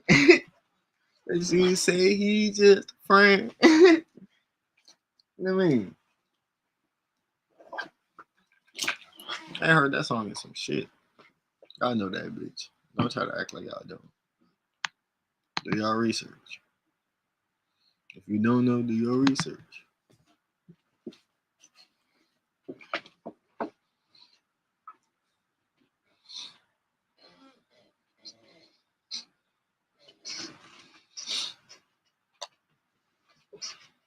What a fucking day. Already, nigga. Bro, only been on this bitch 80 minutes. Like, y'all don't even want to know the view count. Like, for real. Y'all don't even want to know the view count. Like, nigga, I've been on this bitch 80 minutes. We still got the rest of the day. we still got the whole day on this bitch. Jesus. I'm low-key tired. Like, no bullshit. Nigga still got the whole day on this bitch. I feel like I'm locked up in jail. I feel like I just got a prison sentence, like, nigga. Or like, you know how the judge give you weekend time. Like, bro, you gotta sit in this bitch for the weekend. That's how I feel every time I hop on this bitch. Like, I'm locked in jail for the next 15 hours, at least. God damn. I just got miles. Like, no bullshit.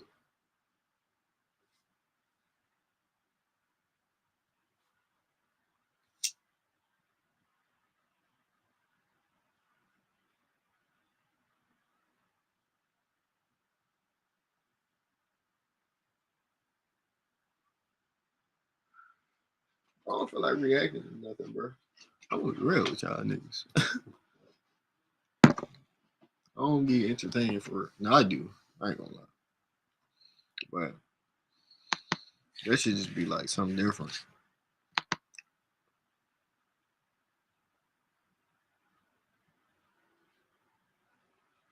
No, I feel like laughing. You can't go wrong with that. You niggas a bitch. I'm gonna give it all back. Scammers who think they found You the can't be perfect laughing. target. Listen to me very carefully, okay? And do what I said. But after 20, Like, What fuck. is wrong with you? 30, Go to my Shut PC up. stream. Listen. I'm reacting. 50 hours worth of phone calls, Shut up! Shut up! Idiot! they are still left empty-handed. That is not the right thing that you are doing. You sound like you're upset, Mr. President.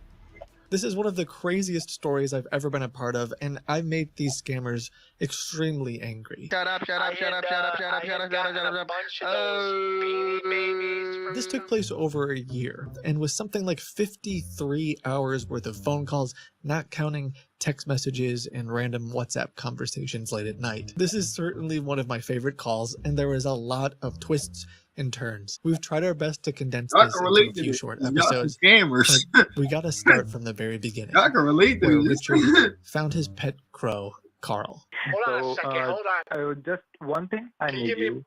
Yes, sir. That's Carl. I've been feeding a crow. I've been feeding this crow I named him Carl. That is not your personal pet, but you No, are no, feeding him or her.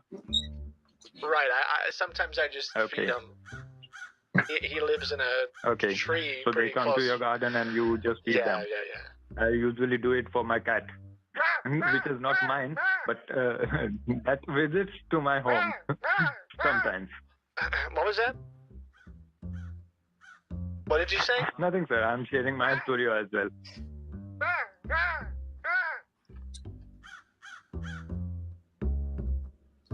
Oh, Yeah, he's real replying to you. smart. He's real smart. I put out a whole bunch of food for him today. He's pretty. Okay, so what were you saying? What were you? That is good. He scares the chipmunks and the squirrels and stuff away from the bird seed. So I really Okay. I really like that. I like keeping him. I like keeping That him is around. so good, sir. And he's asking for you. Like, he's continuously asking for you. The first scammer is surprisingly nice, and as he goes through his scam script, we seem to make a bit of a connection. Or maybe he just thinks I'm the perfect target. Yeah, sometimes we Okay, talk. It gets a little lonely That's around good. the house. It's nice to have a friend. That is good. You have a bird friend who always replies to you. No, I don't have a boyfriend. No, I have a crow No, friend. no, sir. I'm saying a bird friend, Oh, are you? not a boyfriend, sir. Oh, okay. These scammers were claiming to be from an antivirus company. They actually buy lists of people who previously purchased antivirus software or computer-related services, and often that information comes from data breaches. I use an app called Aura to monitor my identity, and I just got a notification about an AT&T breach in which somewhere around 70 million people's identities were leaked. Their social security, full address, name. This is just becoming a regular occurrence. Years ago, I searched for my name on Google and saw that you could find everything about me, where I lived, the name of my children, and it was terrifying. I'm much more careful about the information that I share these days, but Aura can help you remove that from the web, as well as let you know if your data ever does get used. This happened to a family member of mine, where they stole their identity and tried to sign up for a bunch of bank accounts. Aura has been a huge supporter of this channel over the years, and they're giving listeners a 21-day free trial. You can sign up, find out what breaches you've been involved in, and check out Aura Ever Talking to Me. I was thinking about making a YouTube page. I don't know how to do that, but I even got I got myself a web camera for Christmas. Yep. And I said, That's good. Richard, maybe you could make a YouTube website about crows. To teach people That is quite about easy, crows. sir. Once we'll fix this problem and your security problem, for which you are paying $399, like $400 right now. So once we'll fix it, I'll definitely guide you for the YouTube channel also, how to make a YouTube channel. Yeah, because I don't know I don't really know how to record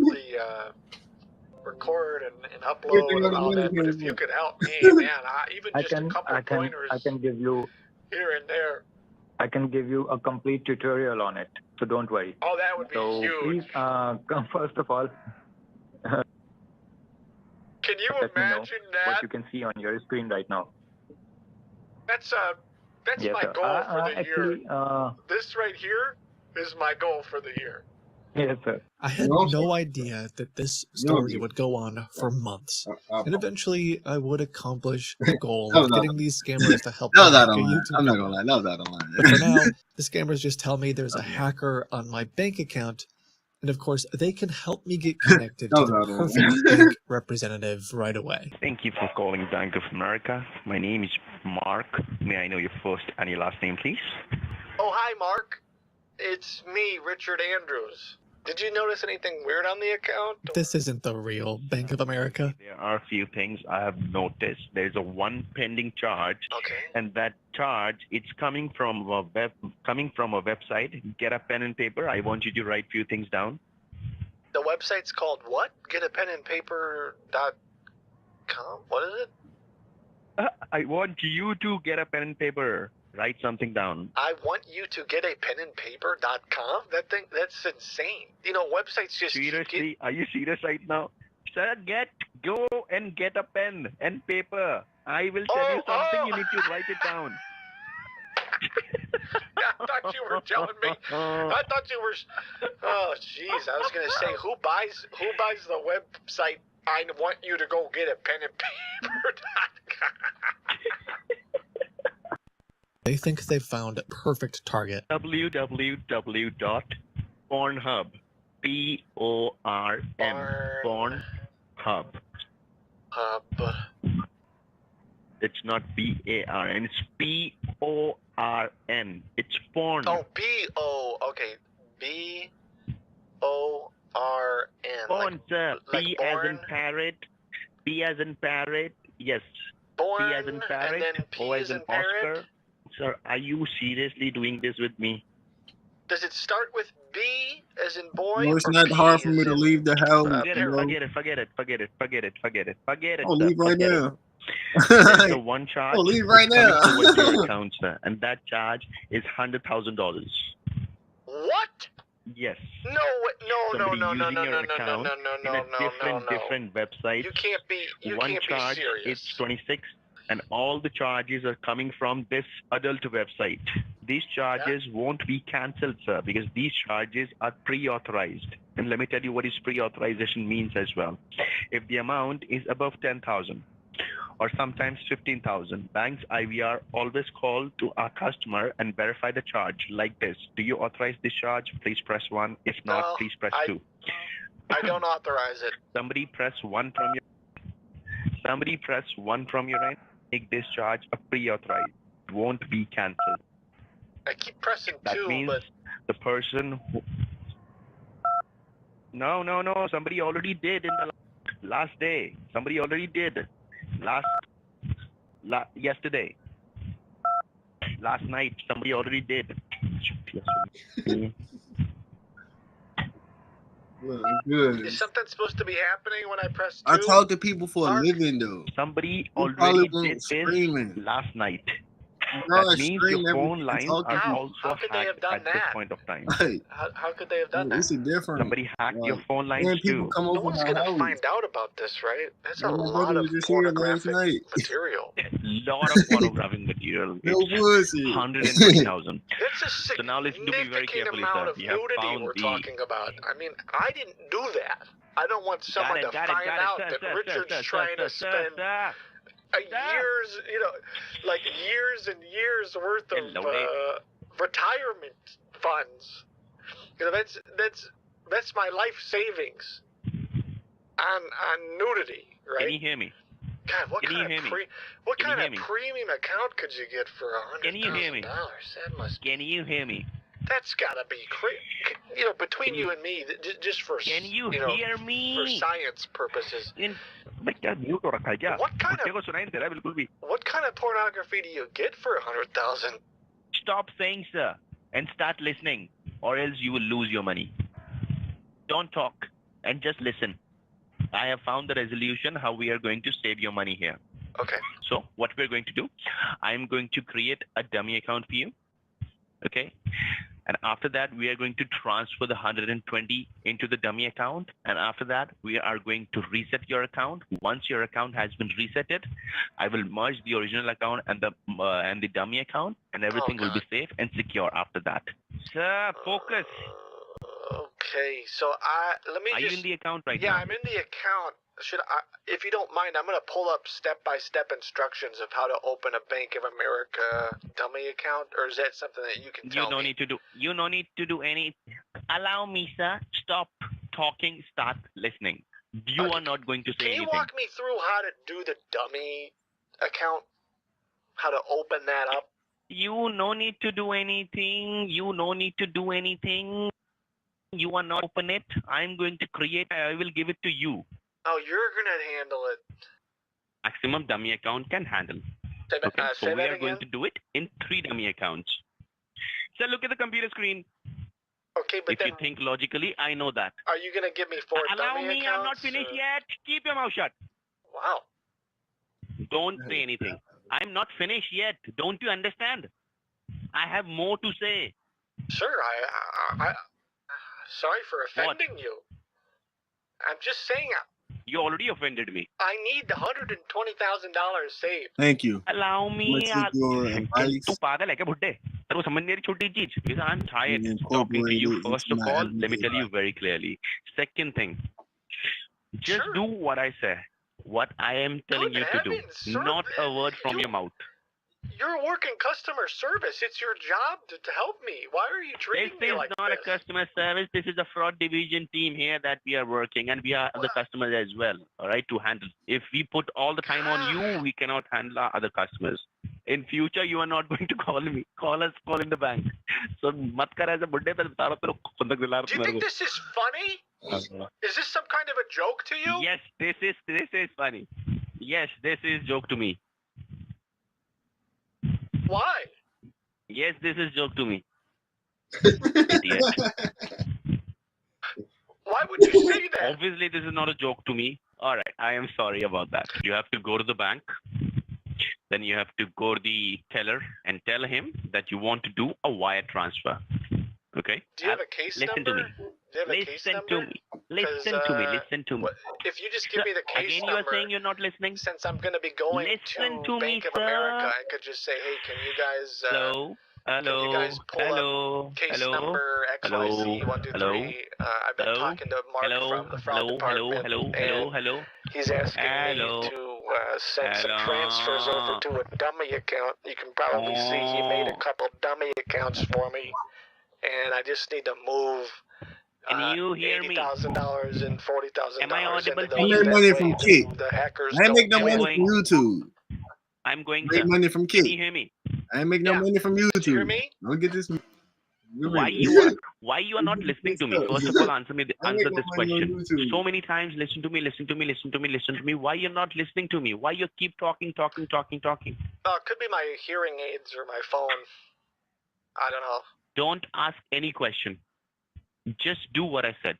When you are doing it, simply tell them that it is for the Again, business purpose. I spent That's it it. on YouTube Premium Because for the we channel. are right No now, bullshit. So we are not really telling gonna make the money. anybody anything That's what it. is That's going it. on For at y'all. this point of time, Niggas because is we asking don't for know YouTube who Premium. all are involved in this right now. 3.5 hours have gone by, and Mark is angry. He thought this was going to be an easy score, but it's proving to be really complicated. He wants me to wire all of my money to a safe account. Of course, this is one of their accounts. They're trying to steal all of my money. He clearly tells me that I shouldn't tell any of the bank tellers what's going on. If I were to say somebody from Bank of America wants me to safeguard all of my money, they would know that it's a scam. I pretended to misunderstand this just to make him even more angry. Suppose you are in the bank. Now tell me how you are going to do it. I am the teller. Hi, how are you? I'm good, sir. How can I help you? Sorry, I'm a little nervous. It's been a while since I've been in a bank, with COVID and everything. I only did. I want to transfer money. I want to do. I'd like to inquire about one of those credit cards with the extra points. The 5%. What are you doing, sir? This is not a time for any joke. This is a serious thing. What are you doing? I'm just. Okay. I'd like to make a business.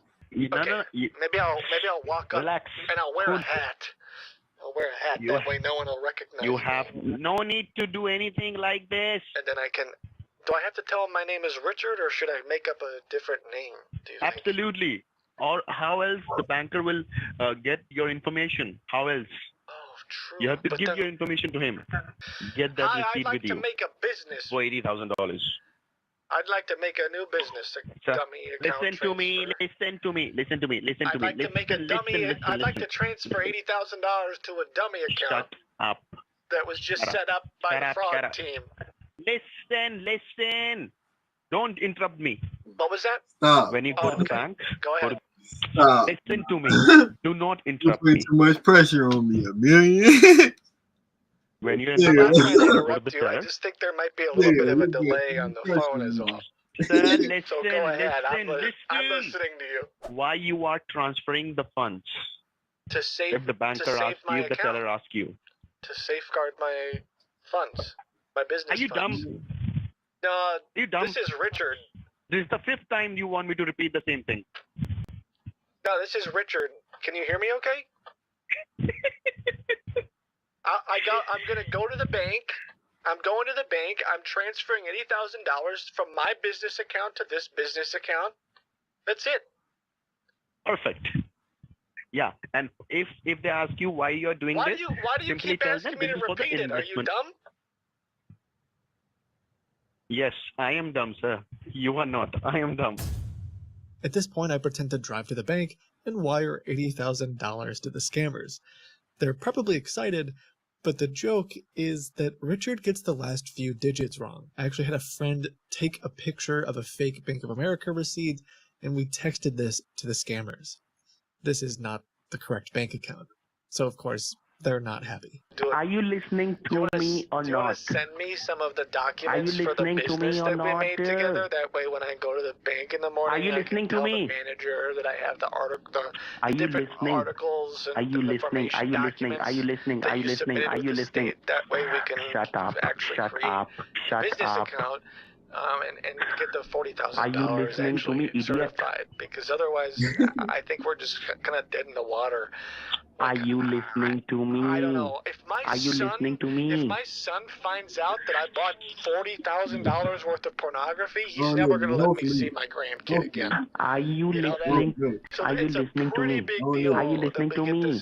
the whole thing Shut thing up. they say. and I Shut up. talked to Shut the your manager. dirty mouth, He said idiot. that it really really only Like, as takes people 4 get or 5 older, minutes they're to gonna open a realize business they can account get them. as long as I No have the bullshit. correct documents. This So shit if you would age. send those to me This shit gonna age vis-a-vis crazy. that email, Right. that would actually be Shut real up. easy. Shut up. I was thinking Shut for up. the Shut names of up. the business, Shut maybe up. we could do Shut something up. like, I'm Shut just gonna throw up. these, I'm gonna throw these out at you. What But if are we you did one serious right called now? Richard's Garden Service? I've always liked gardening, so it wouldn't be too crazy to think that I would start a gardening service. Okay. He just gave up. Oh. Announcement. Go back to your home and give me the ID. Oh, hey, I think we got disconnected there. I was saying, I don't know, do you need me to back up a little bit? I was talking about how the guy at the bank, to your he home. told me that I Go could back create to a your business home. bank account if I had the correct information. Can you hear me? Does it matter? Can you hear me? Does it matter which Can you one hear we me? do? Like, would Can it you be? hear me? Do we have to Can you use the hear word me? dummy Can somewhere you in hear there? me? Or does Can you that hear me? matter at Can you all? hear me? Or maybe it would be. Can you hear me? Okay. I actually do have Can a quick you question hear for me? you, Mark.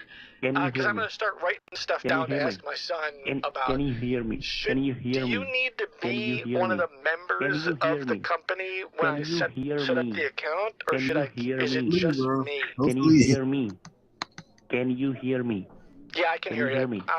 I'm asking when I set up I this want your this ID. new business, I want your LL ID. limited I want your limited ID. liability. Can you hear Do I me? need to be the Can sole you hear me? proprietor, or are Can you you also hear going to me? be a part of the Can business you when we hear get this whole me? thing Hello, hello, set up? hello, And hello, is it going to hello, be a hello, hello, hello, hello, tax hello, hello, deductible hello, hello, hello. Can you hear me? 501c3 or Can you hear me? 503c? Can you hear me? You will lose your $80,000.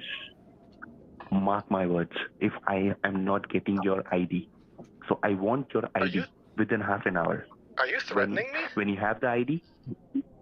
No, I'm not threatening you. I'm telling you because you're not listening. You're I'm just sorry, did a blank, Bank of blank, blank, America blank. Try to employee listen just to me. threaten me on a recorded line?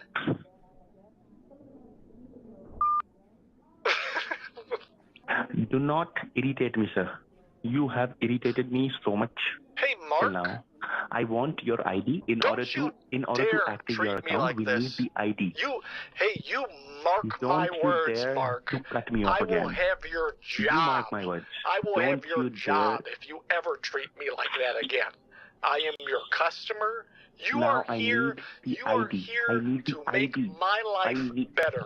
You are here to solve my problems. So much. Announcement. So much. Announcement. When you get up in the morning, the only thing you should be thinking about is Are you Richard dumb? Andrews. Are you because seriously your dumb? job Are you is to seriously dumb? please me. I am Customer completely. satisfaction Are you dumb? guarantee. Are you seriously dumb? At the end of the week, I should Give be me- telling everyone answer how my question awesome first. Bank Are you of dumb? America is because Are you Mark dumb? Williams at Are the you fraud dumb? department Are helped you me dumb? out. So Are you dumb? say sorry to Are me. you dumb? Are you dumb? First Say of all, sorry. you say sorry, then I will say sorry. You say sorry. Say sorry for what? Because you're not listening to me. It's I'm not trying to my telling you job in to order listen to to active you, your hot account. shot. It's your job to listen to me. We I'm the need customer. your ID. Okay, sorry. Sorry. No, say sorry. Sorry. Sorry. Sorry. Sorry. For what? What are you sorry Now for? listen to me carefully. Because I misbehaved to you, that is why I'm sorry. Okay? What else did you do?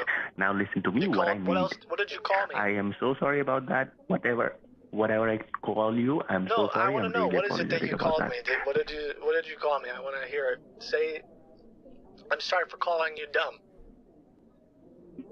Yes, I'm sorry to calling you dumb. I'm sorry to calling you shut up. I'm sorry to call you everything. Okay? Now I want you to listen me very hold your carefully. right hand in I the need- air and say, I will be respectful and I will care about you I will be and I respectful. will save your money no I matter will care what. about you and I will save your money. No matter what. But in order to save your money, sir, Okay. listen to me and try to understand. you We too, need Mark. your ID, and that is important. And that is important. Within half an hour, we need your ID in order to activate Hey, Mark, your my dummy son's account. calling me. I'll So call go you back in to a your- little bit. Are you listening to me or not? When I hung up, I wasn't sure if I would ever hear from them again, But the next day, they called back. Good morning. Good morning. How are you? I'm good. How are you? I'm all I right. told you yesterday night when you reach your home, call me. Why didn't you call me? I was tired.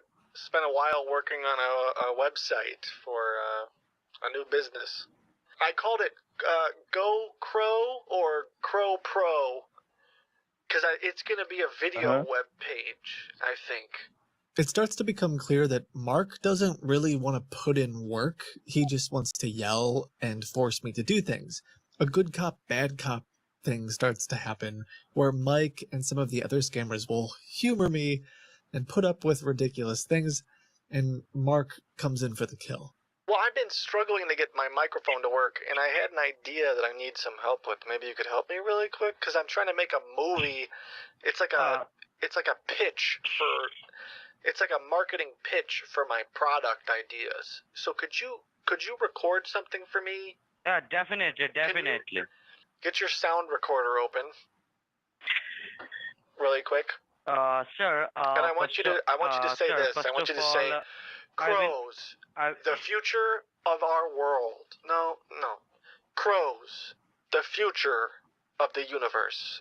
Crows are the force that hold us together. Are you writing this down? Here at Crow Pro, we're Pro Crow. So if you want to get out of the quid pro quo, then go Crow Pro.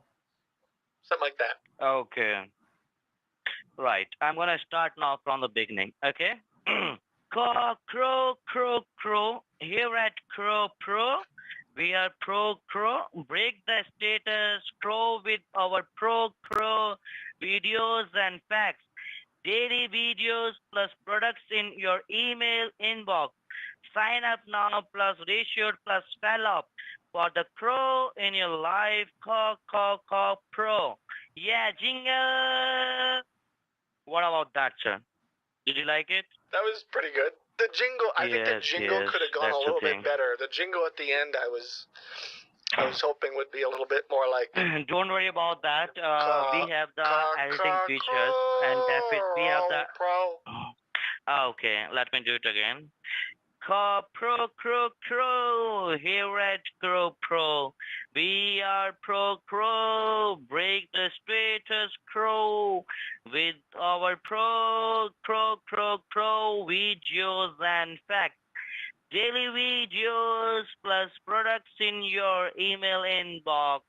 Sign up now plus ratio plus follow for the crow in your life.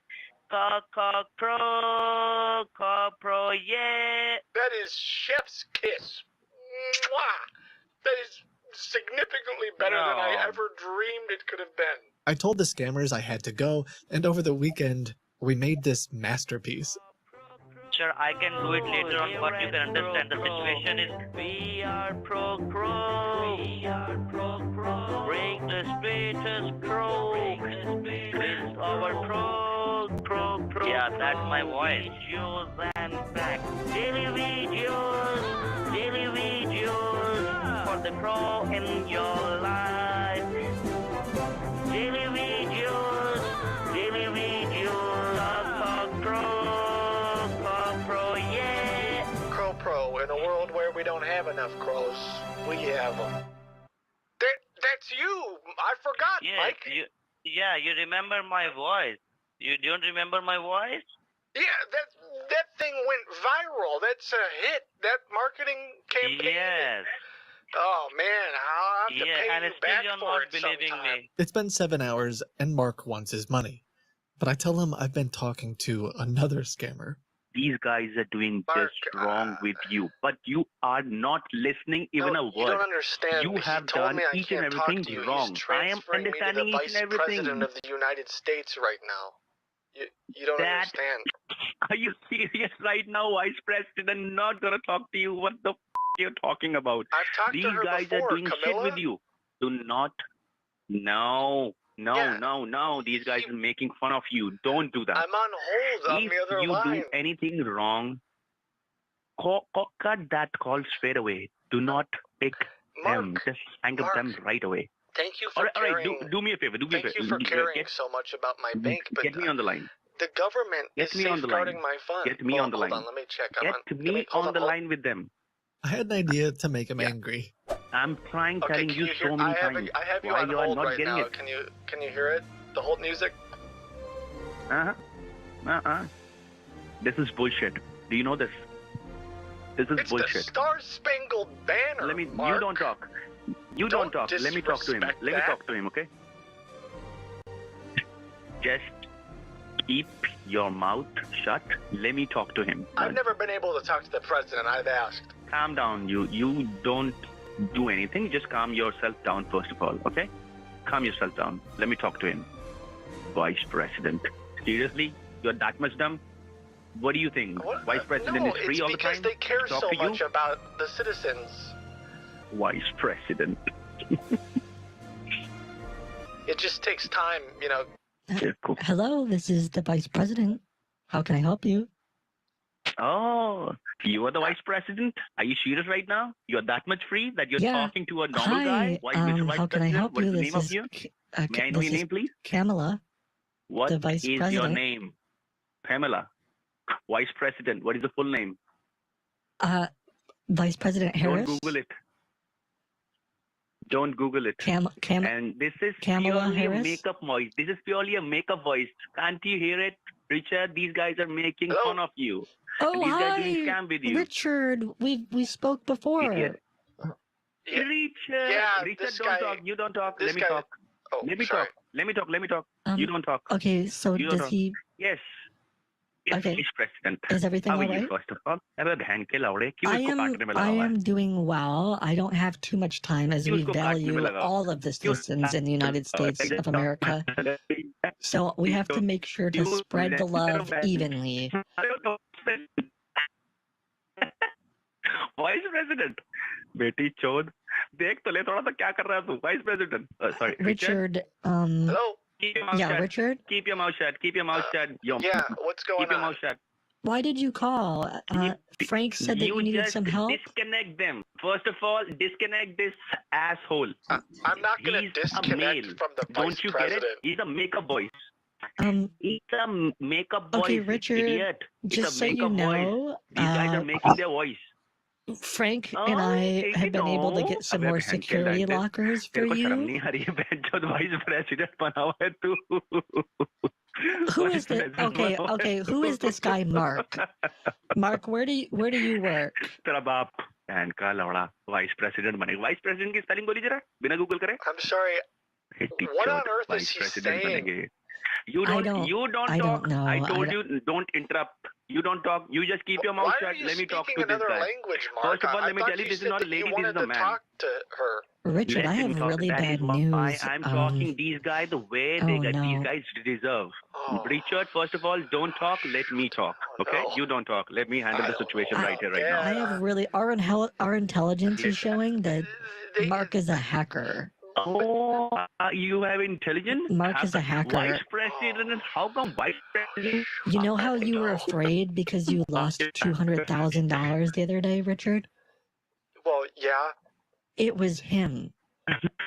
He's the guy who did it.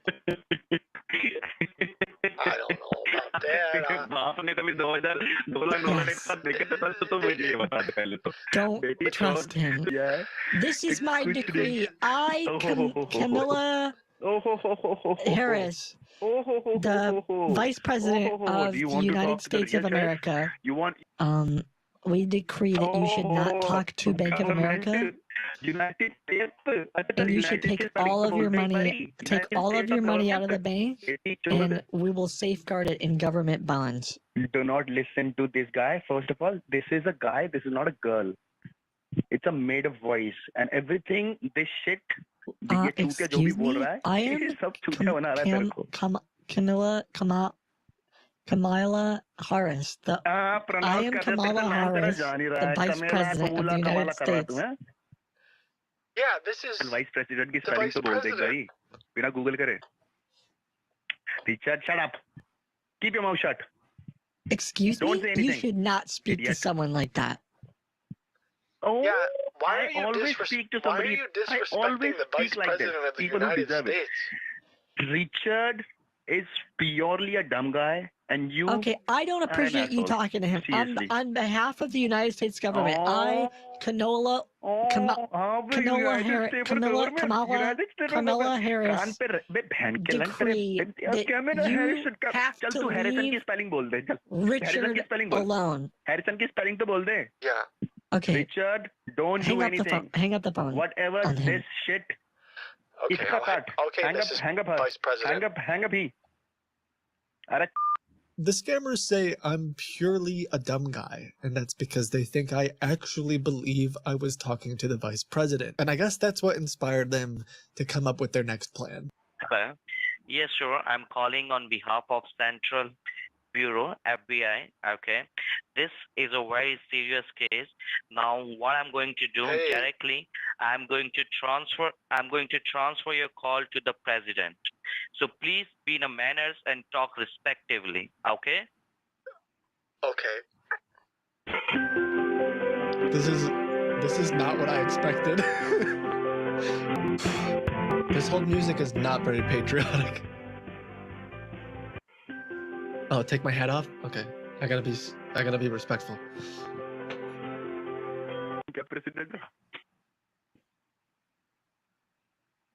Hello? Hello? Hello? Hi, who's this? This is the President of the United States. Joe? How are you going today? Joe Biden? Or Joseph? Yes. Sorry, do I call is you Joe Biden. Your Honor? Yes, absolutely. It's an How honor are you to going meet today, you, Your Honor, Mr. Your Highness. As Carmela already told you everything, every situation, what is going on, how is going on. Yeah. If I'm not wrong, they already told you each and everything, right? I have to What is going safeguard on? the rest of my There are funds. lots She said that they arranged. Absolutely. They That is arranged why. 9 That more is why bank I'm accounts here. so I can send $10,000 to each That of is them. why I am. No need to send anything like that. We are going to give you the one account, only one account. You have to go and do Mr. President? the rest of the things. Yep. Can you do me a favor? You are talking to the president right now, and in the United States, I can do anything. So, don't worry. Except, okay. I mean, Just there's do actually a as lot I of things say. you can't do. Okay. Apparently. First, I can do everything in the United States. First thing, Can do. you, Who do you think I am, Steve? Yeah. Tell me. Steve. Could you? Steve. Could Who do you you? think I am, Steve? Sorry. Pretty please.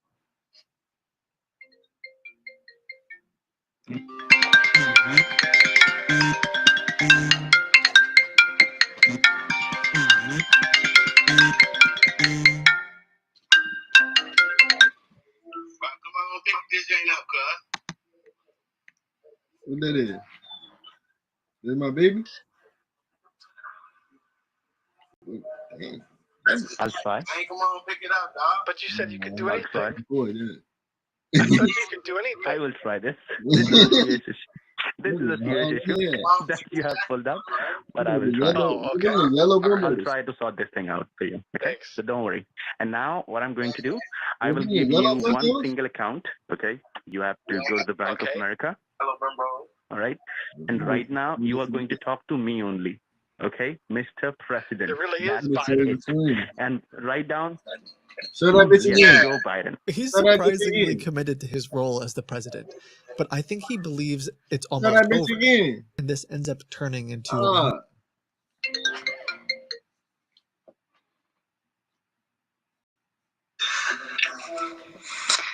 My shit tweaking. Oh, show that bitch again. months and months of him constantly trying to scam me, and me always messing up. I'm giving you your password, your high secure password. Every time anybody calls you and tell you my name is so and so, and I I want don't to want talk to be to you, rude. do It's this, just do that. I recently started a business called Crow Pro. It's a one-stop shop for all of your crow needs, crow videos, daily videos, facts, collectible crow pictures and things like that. Would you mind maybe giving me your endorsement? Yeah. So now just allow me a minute, Joe. First thing, I have lots of work to do. Second thing, That's my if name. I'm talking My to you, name's. be respectful. Your name's Richard. Joe. My name is Joe. Sorry about that. Yeah. Your name is Whoops. Richard, right? So be respectful, first thing. Second thing, always remember whom you're talking to.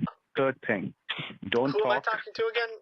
And Sorry, I don't sound want you to just talk. like that other guy. I'm just a little. President of the United States. And this is the second time I'm repeating myself that I don't like. Sorry. Fourth thing, go to the bank again right now. And I clearly mention you do not talk to anybody. Why you are not going to the bank now?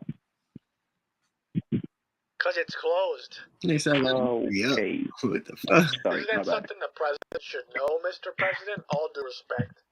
Don't you dare to speak to me like that again. Tomorrow, Richard, I will give you a new task.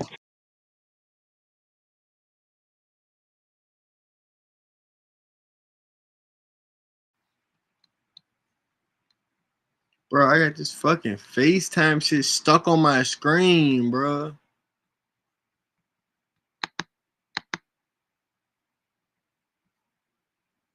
Like, this shit blowing me, bro. I gotta restart my computer, bro.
bank accounts and asks me to do a wire transfer. He's still trying to steal my money. I'm able to report every single account that he gives me to bank fraud professionals, and over the course of this entire story, he sends me dozens of accounts that they're using to launder money right here in the US. He promises me that if I do a good job, I will be hired as a secret agent, but I tell him I told the bank teller that I was working for the President of the United States and they canceled the wire transfers. You already use my name. That is why your account is under the suspicious activity. Don't you get it? If you haven't used my name, your account wasn't in the suspicious activity. But you use my name. That is why your account is in the suspicious activity. Best, Mr. President. You are not doing your best. You are doing dumb things, idiot. No, it's fine. I can tell him that I meant that you're the president of my company or something, or that I'm the president of my company. It's fine. Listen to me very carefully, okay? And do what I said. Then only I will help you. Can you hear me? We just gotta come up with a business plan. That's it. One web page Can you and a hear little me? business plan. That's it, Mr. President. Joe can't send me back to the bank right now because he's concerned that they will just lock my account entirely, so he asks me to go get him some gift cards. Yeah, is this the President of the United States of America? Yes. How many cards did you get? I'm just trying to... I looked up how to use them, and I figured out how to... Can you hear me? How to... It gave me instructions on how to redeem it. Can you hear me? And so I scratched it off, and I'm just trying to do the first one here to see if I can... Idiot man, what are you doing right now? Excuse me, Mr. President, because Can you hear me? if you click Can you hear redeem me? and you just Can you hear me? it's better if you paste it in that way. Hello? Who told you to redeem all your cards? Can you stop Did talking for a second, Mr. President? It's Did I? distracting me. I gotta finish. Did I told you? Hold on, I'm clicking redeem right now. Did I told you to do not redeem? Okay, $500 has Do not been added to your redeem. balance. Okay. Are you an idiot? I told you not to do anything. Who told you to redeem all your cards? Did I told you to redeem your cards? You Mr. have to give President. us the card. You don't have to redeem it. With all due respect, Mr. President, I believe that I am above average intelligence. I think Shut that up. Did you see the notepad? Did you see the notepad? Pretty gifted when it comes to the brain department.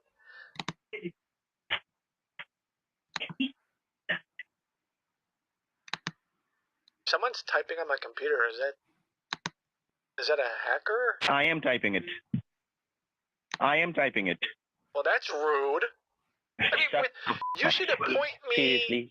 You should appoint me like a head of business or something, Mr. President. With my successful Crow business and now my successful YouTube channel that I've already grown to over 2,000 subscribers in a matter of an hour. I mean, how many subscribers have you got into the White House YouTube channel in the past hour? With all due respect, Mr. President.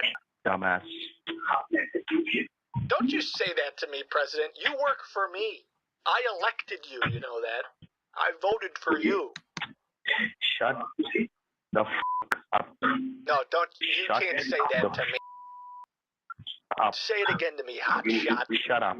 Mr. President, with all due Shut up. respect, if someone hears you say this to me, if the up. news hears you say that to me, you are going to get fired. You're going to Shut get up. impeached. Did he get it? Did you I get dare you to it? say it to me one more time, Mr. Shut President. I'm going to record it. I'm going to record it. You say it to me one more time. Say it. up. A little bit louder, Mr. President, so that way I can report you.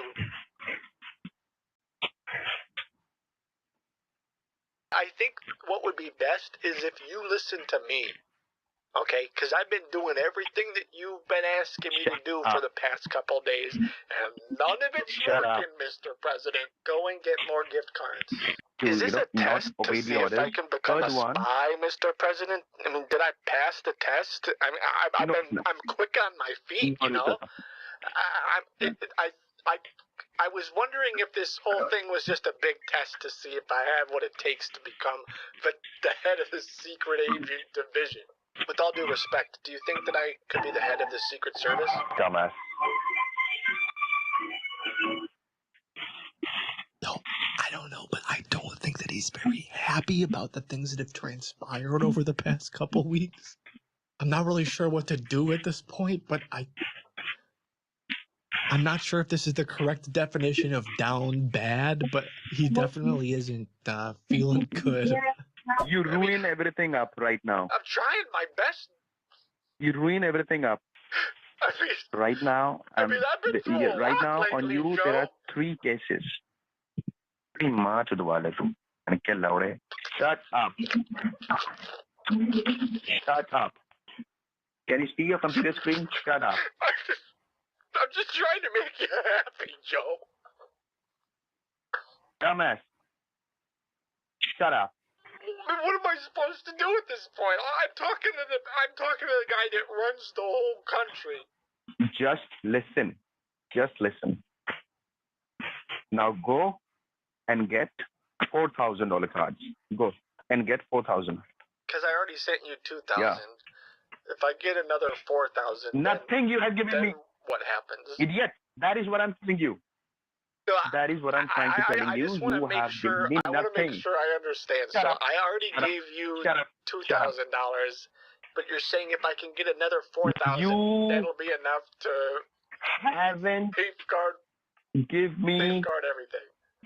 anything. The $2,000, you redeem it by yourself in your account, not our account.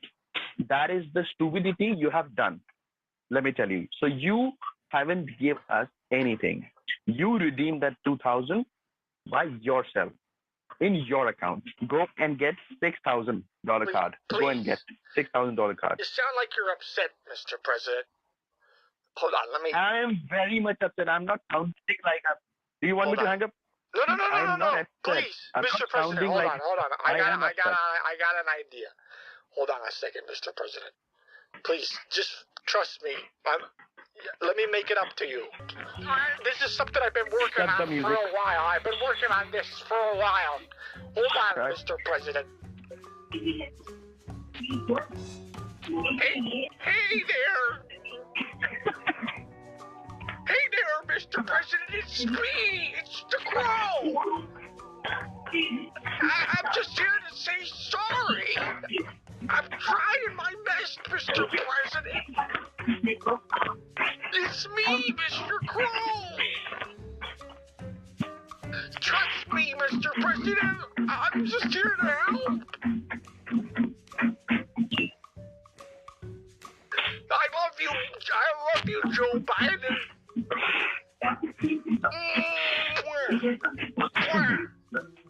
Here, I gave you a little kiss from my crow puppet, Mr. Biden. Shut it. Do you want me to hang up the phone? I'm hanging up. Does that make you feel a little bit better, Mr. President? Go and give him a kiss, Mr. President. Give the crow a kiss. You'll feel better, Mr. President. Just listen to me. Don't say anything. Just listen. I know you don't consider me a friend, but I consider you a friend. Go and get $6,000. Okay, don't waste my time. Okay. And when you get it, listen to me. I'm not finished yet. When you get the card, send it directly on the WhatsApp. Okay, Do not redeem it. You want me to call you on WhatsApp after I redeem it? Is that what you said, Mr. President? No. You don't redeem it. You don't redeem it. We are the one who's going to redeem it. I'll take care of it. I'll take care of it, Mr. President. You can count on. Can you hear me? You can count on me, Joe. Can you hear me? I'll make it happen.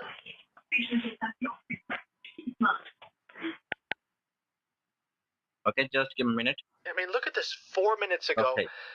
This truly is the world's greatest crow video. 4 minutes ago. I made a YouTube channel for Mr. Crow, and everyone in the community started liking the videos, so the scammers think that I have a really popular business. Yeah, This yeah. video is Shall I this show you video the? is so inspiring. It changed the way I live my life in a positive way. This goes back to that good cop, bad cop dynamic where the scammer Mike puts up with this nonsense, trying to make me feel special, and ultimately he helps me make a YouTube video. People love it, man. They love it. I need you to just do the voiceover for this. Crows have regional accents. Yeah, For sure, I example, can do for you. say the words that you see on the screen, with emotion, like today's top crow facts or something like that. I'm gonna pause it when the words come up. Top crow facts. Crows are the national bird of Papua New Guinea, despite none ever began seen there. Okay, when you do this next one, make sure you give a little bit of emotion, get a little emotional about it. Edgar Allan Poe only used crow quills from his pet crow to write all of his work. Excellent. Okay, try this one. Try singing this one. Crows lift weights so they can stay buff, or something like that. Crow lifts weights so they can stay buff. Perfect. Crow lay What? their eggs underground because they are lighter than air and will float away otherwise. Man, I got really bad allergies. And then the last one.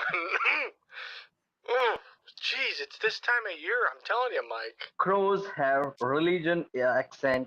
From example, crow from Texas will greet each other by saying yeah, yeah instead of cow, cow. It's okay. That was great. It's just, can I just get a recording of you saying, completely obliterate that subscribe button, press like, and share this, or else YouTube will delete my channel or something like that. Yeah. Yeah, sure. Please like and subscribe the channel, okay? And please press the bell icon. If you like the video, so please subscribe and please share the videos. Will you do me a favor and take some snapshots if you think they're good looking pics? In the beginning, I said it was my goal to get these scammers to help me make a YouTube video, so it's crazy that it actually happened. Shall I click now? I think it's pretty good, don't you? Yeah, I click it. Click, click, click, click, click, click, click, click. You have to first leave the controls. Leave the controls. Do not touch the computer. Then I am able to click. Leave the controls. That's good, Mike. Excuse me, sorry. Okay. I'm crying, Mike, because of my allergies. 100% like ratio, 370 likes are. There's more likes than views. This puppy's going viral, Mike. 568 views in 2 minutes. Now you can do one thing. Just close the browser. You're going to be famous, Mike, in more ways than one. I promise you that. Thank you so much. That was honestly dreams do come true. So thank you, Mike. I'm not sure I deserve this. So thank you. Chef's kiss, Mike. You're very good. You are a very good person. Okay, and you deserve it. Okay. So. If you only knew so now you can how tell me good of a person I was, Mike. No need to do. No need to redeem. No need to redeem. Hello. Oh shoot. Hello. Shoot. I lost the 7 F. Hello. 3. Hello. Oh, I think we almost got it. Looks like the last one is G. Hello. Oh no, it's G. Hello. G. 98. Hello. Hello. I think we got it there, Mike. He's just clicking cancel. It's one of my favorite parts. It's just you can't even cancel it. Just cancel. Just cancel it. Do not continue. Just cancel. Why you redeemed again? I told you no need to redeem. Oh, I know you. No need to redeem. You have to just. Mike. I mean, you have. You said I had to give you the I had to give you the cards while I'm on WhatsApp, so I'm just trying to fire them off to you right now. You have to. No. Is You it are better not if listening. I get the president? You are not. Should I get the president on the phone? Send me on WhatsApp. No need to redeem on Google. I told you How many times I told you? I was talking to Mike, and I think there might have been a little confusion, so I wanted to make sure I could get you on the line.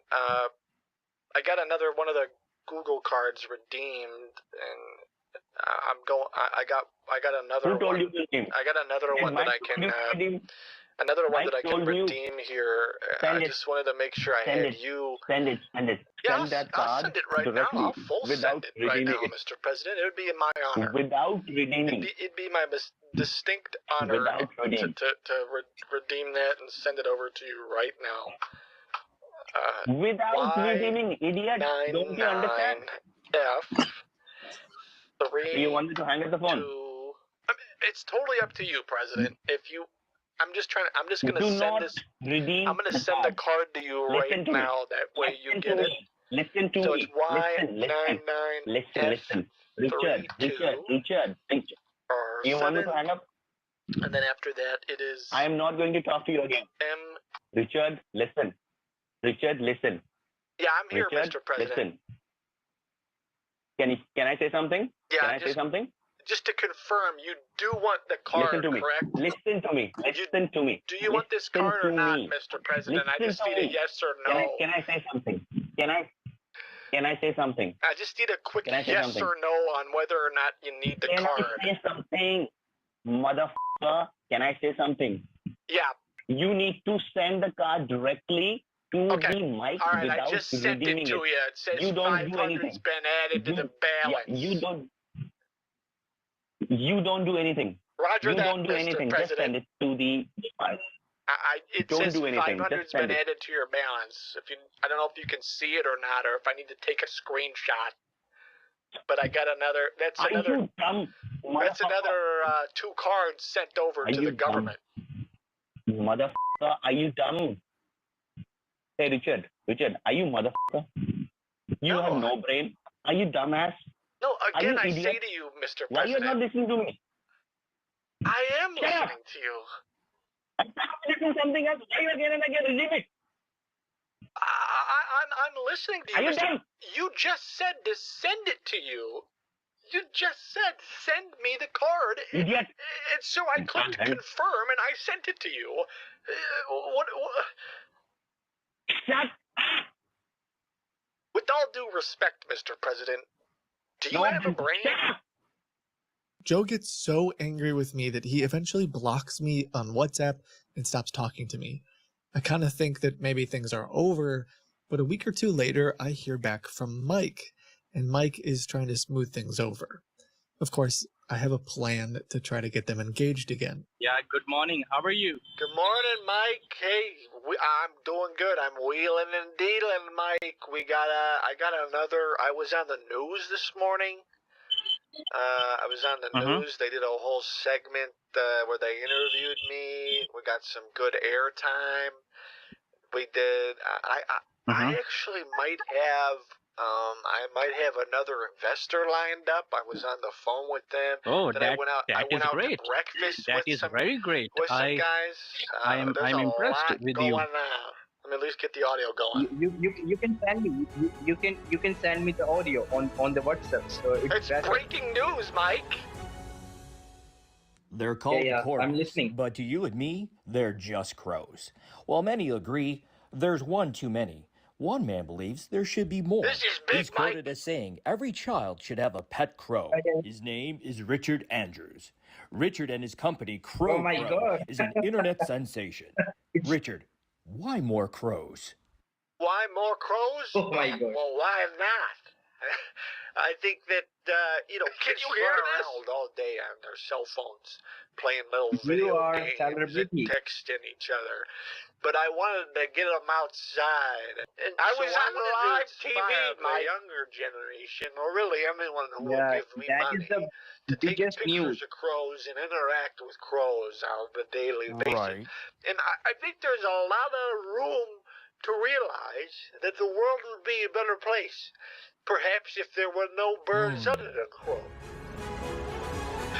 It's huge, Mike. That's crazy big news, isn't it? I mean, that segment's running on TV. It might even be in California, Mike. Yeah, can you send me the link of this video or audio so I can share to my friends? Probably. I'll figure it out. I don't know how, but I'll figure out how to do it. Whoa, Mike. I'm looking through my email right now. I'm looking through my email, and they said they want to do another news segment with my developer. Are you in or are you in, Mike? Oh my. Yeah, I'm in. Okay, yeah, they want to do a Zoom call. Have you ever used Zoom before? It's really easy. It's like a live Zoom video call, and you and I we'll get interviewed. The question is, after last week's incident downtown, do you think we should be supporting crows right now? And if so, how much? He actually joined a Zoom call, although he had a blur effect on his camera. It's not about the crow. We have to support all the birds. Okay, the crow is first priority, but we have to support all the birds, pigeon, and every bird. Just my own personal opinion as the CEO of Crow Pro is that we are very pro-crow. And if we had to pick only one bird, it definitely would be crows. We talked for a while, and honestly, it seemed like Mike was told to just put up with anything I asked for, because these guys really believed that they would be able to steal money from me. They said it would be great to end the interview with a little bit of a TikTok dance. So I guess I'll try to do a dance too. But let me see those moves, Mikey. Pro. Here at Pro. We are Pro. Come on, Mikey, dance a little. Let me see you wiggle. Shall we dance? Shake what your mama gave you, yeah. Shake what your mama gave you, buddy. See you. I'm trying to dance.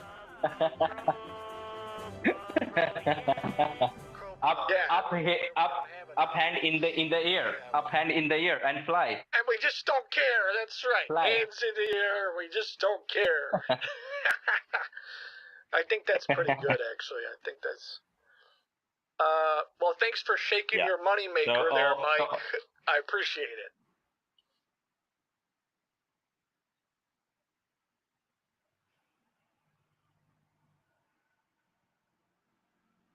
I get back and I see you sent me, I missed a ton of calls from you, and you said the account's expired. I completely forgot until I heard this conversation again that the scammers would often give me a bank account and the fraud teams would so quickly shut it down that they would tell me the accounts have been expired and that they needed to give me new accounts.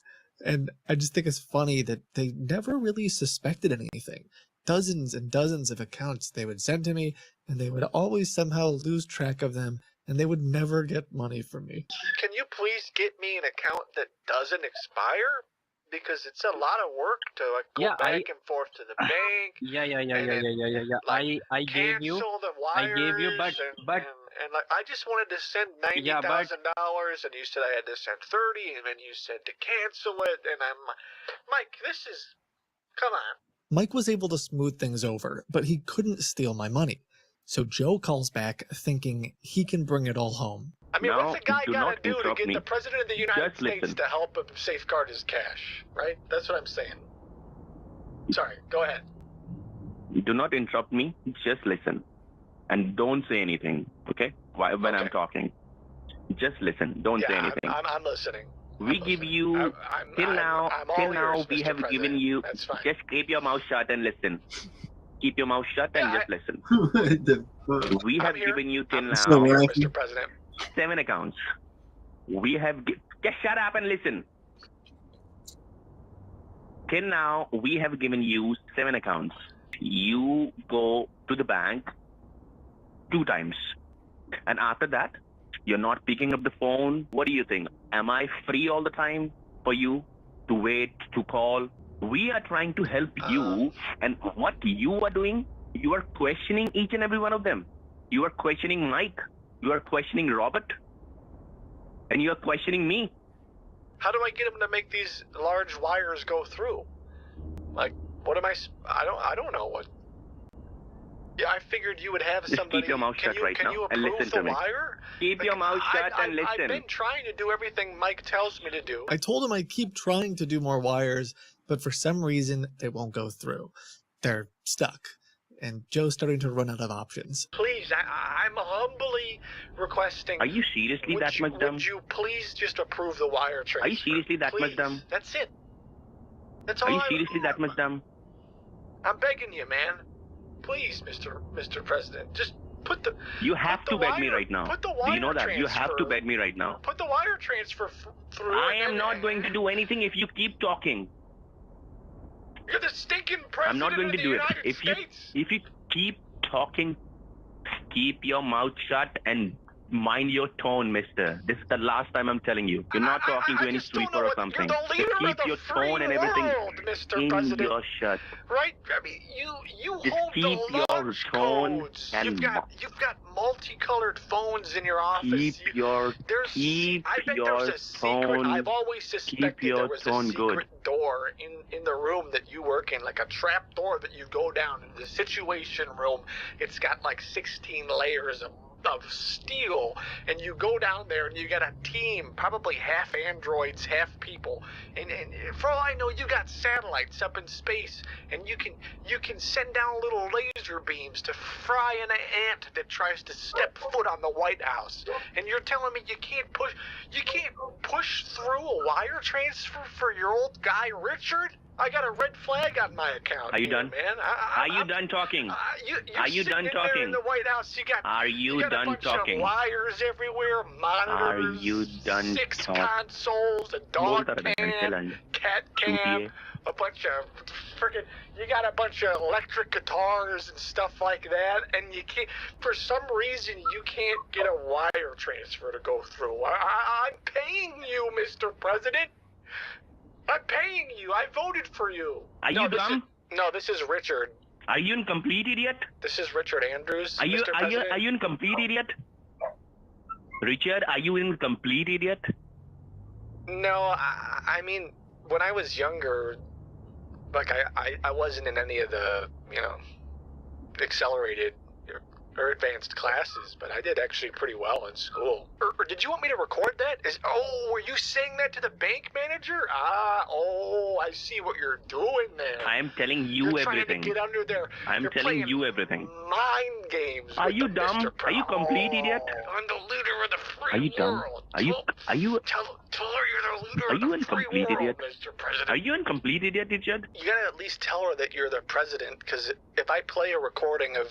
If I just play a recording of a random man saying, "Are you a complete idiot?" I don't think that's going to work very well, Mr. President.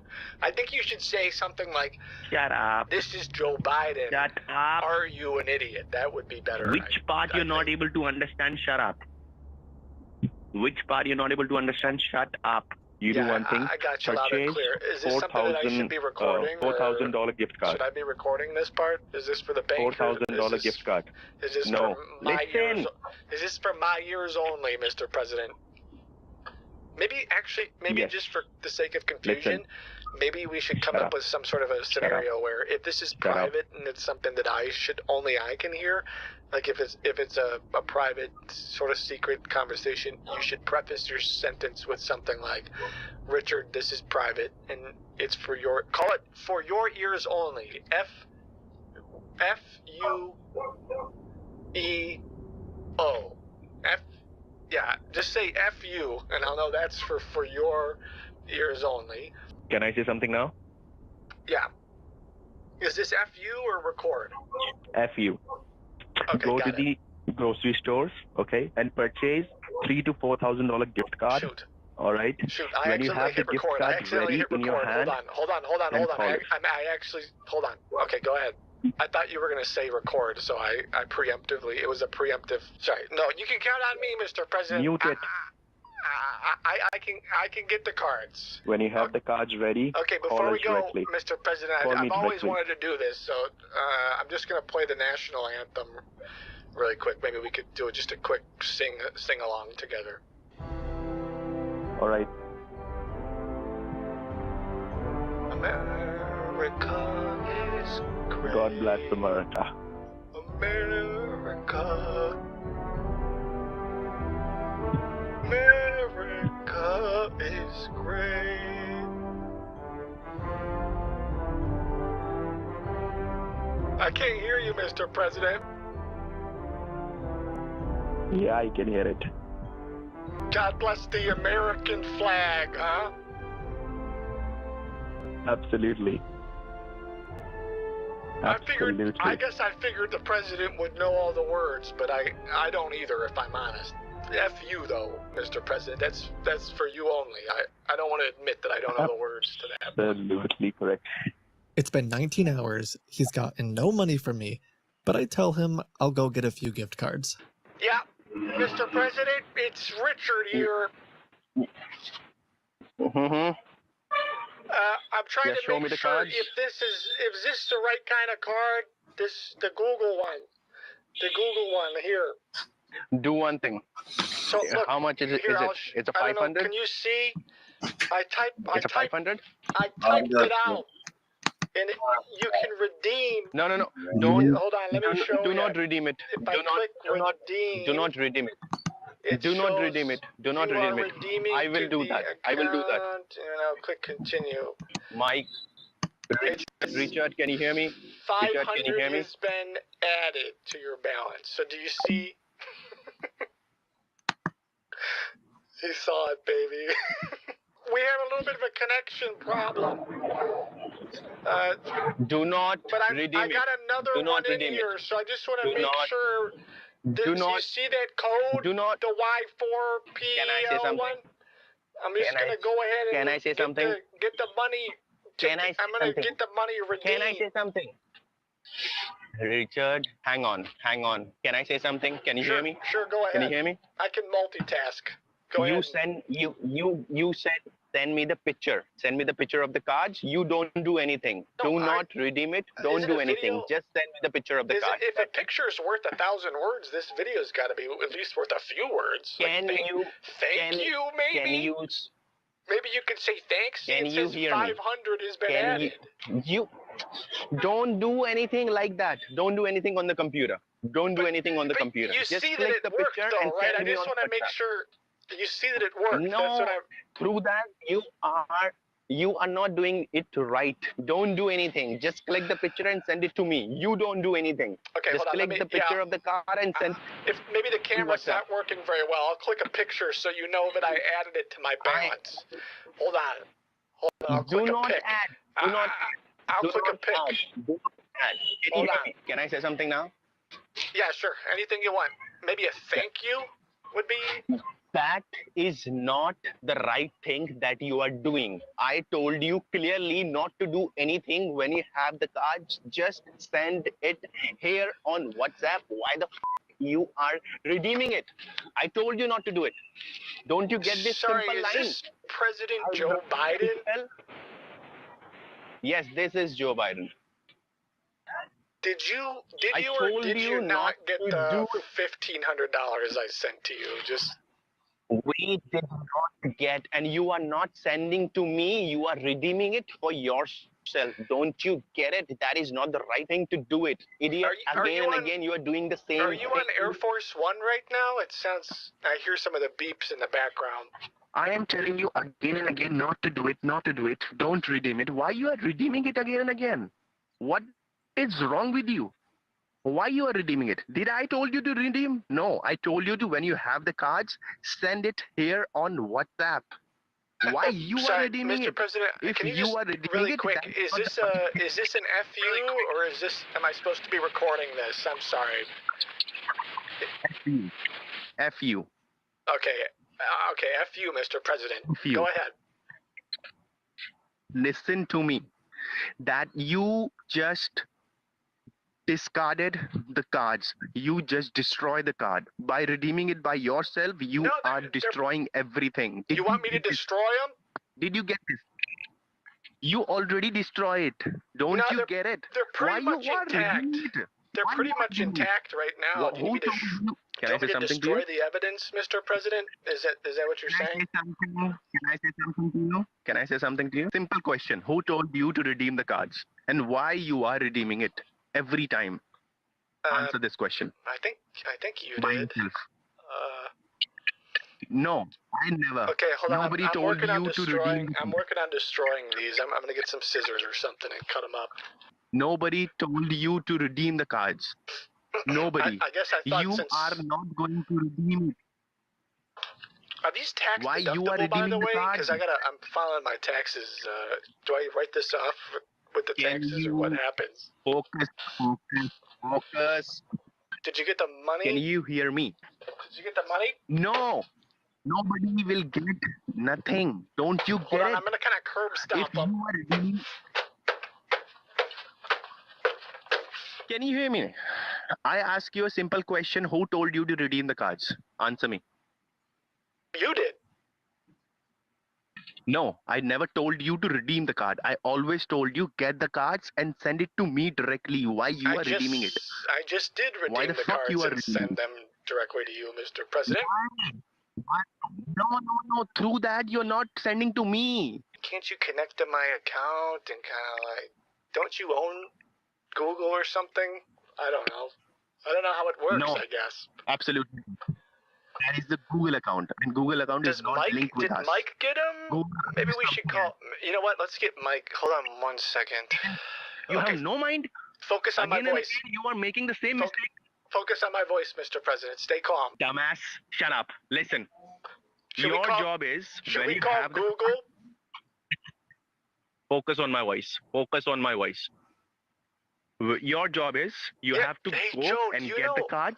Do you happen to know anyone who works at Google? Maybe we could call them. No. Maybe the Do YouTube. one thing. Maybe the. Now, first of all, shut up.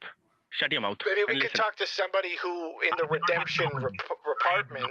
Listen, There is one thing. If Your you could job. just focus on my voice for a second, Mr. President. Again, I don't want to take up too much of your time.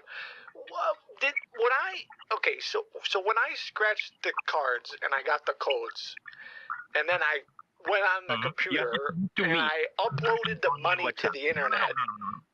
Did you or did you not don't upload get the money? That's. I guess not upload the money because we are not able to get it. Do not upload the money on the internet. You have to download the money. No. When you have the cards, Who got just the money directly send it.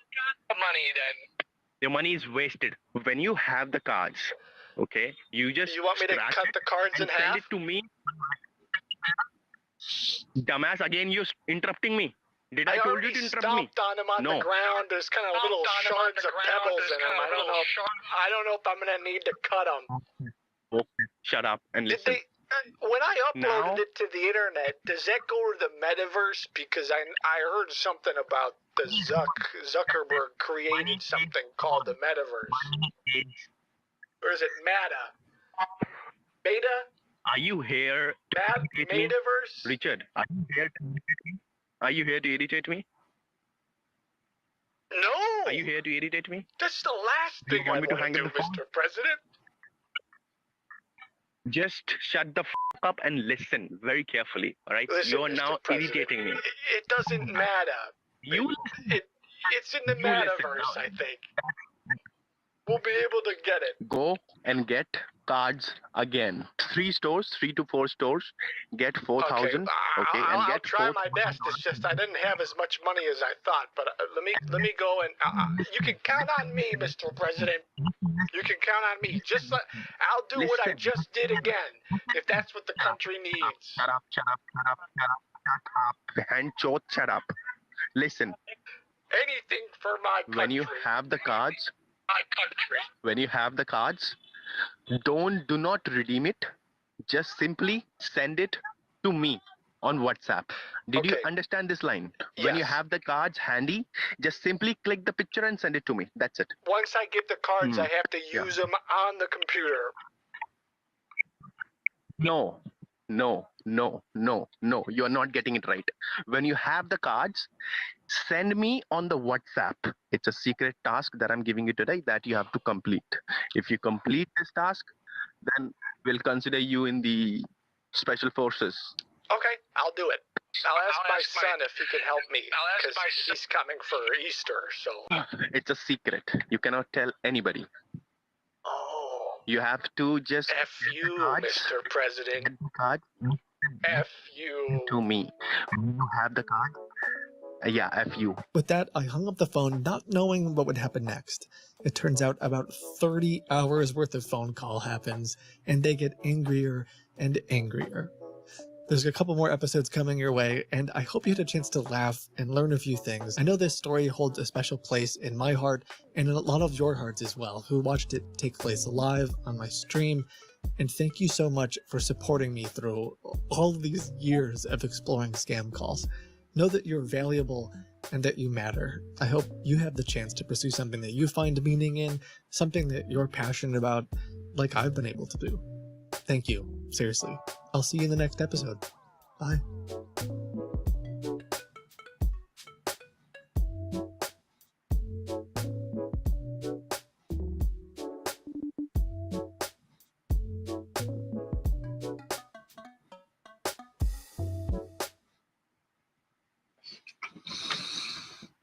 I've been on the phone for over 20 hours with the same group of scammers. Shut up! Shut up! They're getting really angry with me because they've tried everything to get my money, including being the president of the United States. This is the president of the United States. How are you going to die? Joe Biden? They keep telling me to wire money or buy gift cards, and I always have some kind of mistake. You just said, send me the card. Idiot. And so I clicked confirm, and I said... This is the president of the United States.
We went to her house today, and early this morning, and she was found deceased in her house.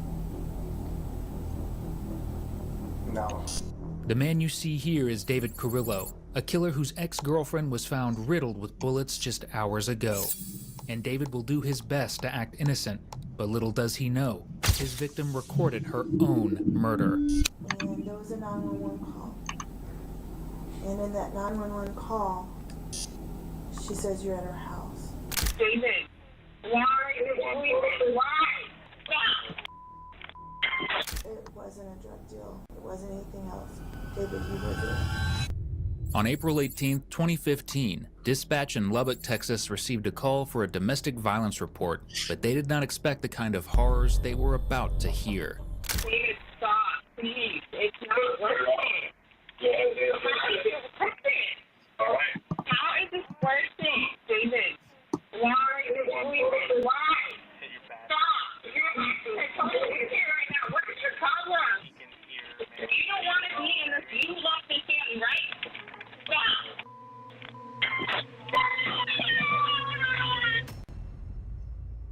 By the time that officers arrived at the caller's home, they discovered a horrific sight. In the bedroom were two dead bodies, one of 27-year-old Jennifer Cruz and the other of her boyfriend, 30-year-old Albert Bo Martinez, both of whom had been shot in the head. There were clear signs of a break-in as a back door was damaged. However, this was anything but a robbery gone wrong. An alarm panel directly in front of the front door displayed a flashing "alarm canceled."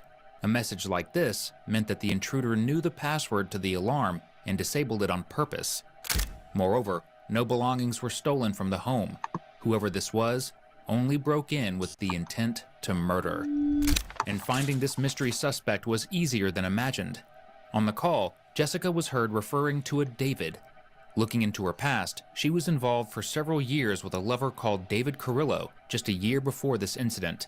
In fact, he was the biological father of Jennifer's children. David was shortly taken into custody from his home as detectives only had one question looming over their heads. Why would an ex-lover only show up a year later to murder Jennifer and Beau, ruining the lives of his own children? The following footage of David's interview has been provided to us by the Lubbock, Texas Police Department, and it will capture one of the worst performances in interrogation history. Well, I appreciate you agreeing to come in and talk to us today. We're just going to basically talk about just some history. Your cell phone, do you have it with you? No, it's at my house. At your house, and what was your home address? And what kind of phone is it? It's a Samsung 4. No 4. No 4. And do you know your phone company? Is it AT&T or is it Sprint? Okay, and do you have any children? Yes, I have 2. And who's the mom to the children? Jennifer Cruz.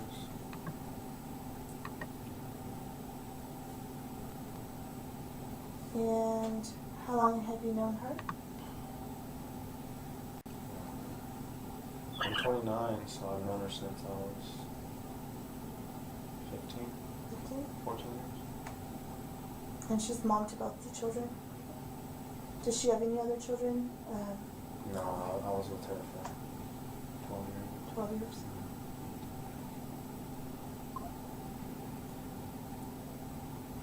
And the reason that you're here today is we do want to talk to you about Jennifer.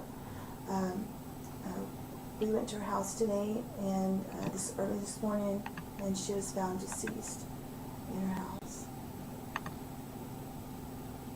No.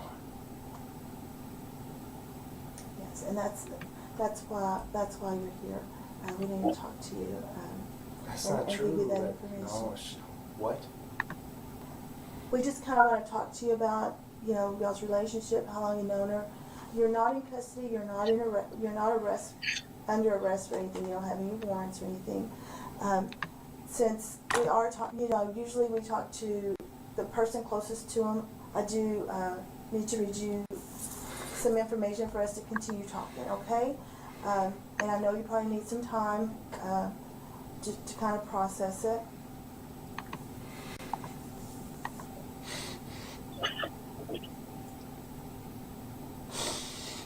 Because I know you're probably going to want to know some information, and we can give you some information, and then you maybe help us with this case, okay? Do you understand? And we'll just go through some history with you, okay? Let's get through this so we can get through some more, okay? Get some more, maybe we can figure out some of them. Maybe you can answer some questions for us about what was going on in our life, okay? With this kind of horrible acting, it's almost like David's next sentence is about to be, "My dog stepped on a bee."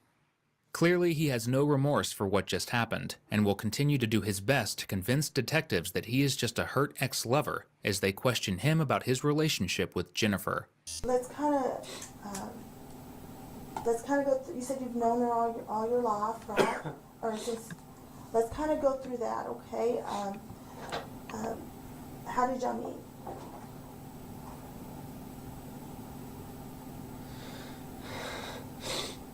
And just take your time, okay? We're just here to try and get this all figured out, okay?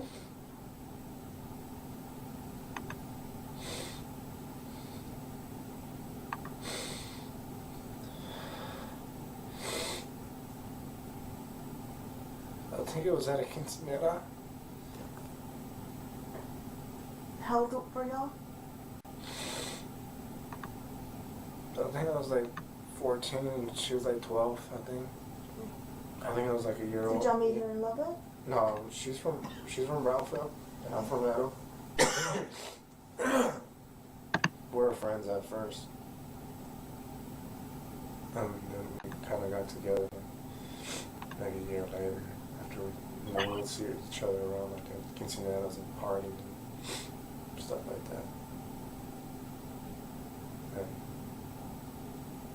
I've known her for a long time. I'll be right back. I know I was at a quinceañera. So y'all dated and through school? Yeah. Well, I'm not too sure. I think I was maybe 17, I think, when we started dating. I think we were friends for a few years. About 3 years. Two or 3 years. When did y'all start living together? Or did y'all get married? Were y'all ever married? No?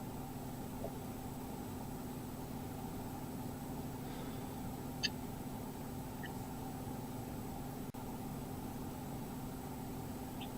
think we were 19 or 18. She was living with her mom because I had went to jail. I think when I was 17, she was pregnant with my daughter. I went to jail because my brother had got raided, and I happened to be there at the wrong place at the wrong time.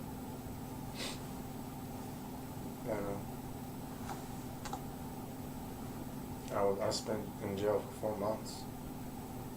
And I got out when I was like in January, around when I turned 18, like on February 16th or 6th.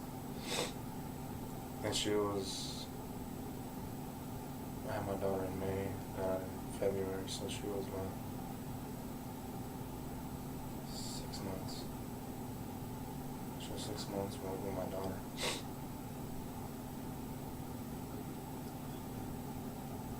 She was 6 months with my daughter, and then I got out, I had to get my license, and I had to hurry up and get a job, and they took my truck away, and the truck that it got impounded.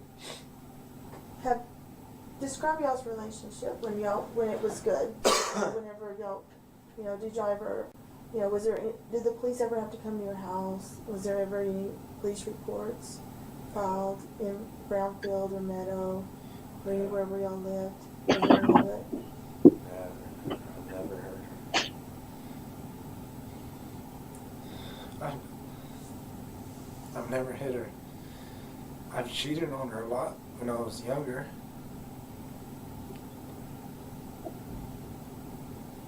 I heard her doing that. But I stopped like when I was 26. I was 25, 26. I started getting older and I was like, man, I can't be doing this to her. Y'all never argued, never had any... we argue here and there, but it would never be physical. Never. I'll never hit her. Never hit her, ever. Did y'all ever have to call the police to y'all's house? The only time she had called them is when we were split up and I was trying to get my stuff and she wasn't letting me get my stuff, and I got upset and I broke my TV because she didn't want to give me my TV. He was like, well, you can have it. I'm like, but other than that, he let us go. I'm like, I'm just here to get my stuff. I still got stuff over there. I still got tools. I still got painting stuff. I still got my car out there. My car in the back. I still have my gun out there. What kind of gun was it? It was a Glock 40. I think it's still in the little container. What color container was it in? It's black. Do you remember where you left it in the house? It's in... I know I took my shotgun, but I left that behind. I don't know why. I think it's... Because I stopped working for Loomis, that's when I was carrying it. I had that commission license. I think it's where the air conditioner unit's at, I think. I don't know if it's still there. Is it a closet? Or are you talking about a closet? Or? Yeah, it's like a little, it's a little two-door, and I think I had it right there. I ain't gonna lie to you. David just admitted to owning a Glock Rillo, a killer whose ex-girlfriend was found riddled with bullets just hours ago. And David will do his best to act innocent, but little does he know, his victim recorded her own murder. And there was a 911 call. And in that 911 call, she says you're at her house. David, why? Stop. It wasn't a drug deal. It wasn't anything else. David, you were there. On April 18, 2015, dispatch in Lubbock, Texas received a call for a domestic violence report, but they did not expect the kind of horrors they were about to hear. David, stop, please. It's not working. How is this working, David? Why? Stop. You're here right now. What is your problem? You don't want to be in this. You love this family, right? Stop.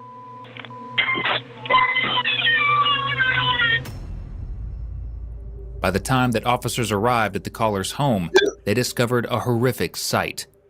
In the bedroom were two dead bodies, one of 27-year-old Jennifer Cruz and the other of her boyfriend, 30-year-old Albert Bo Martinez, both of whom had been shot in the head. There were clear signs of a break-in as a back door was damaged. However, this was anything but a robbery gone wrong.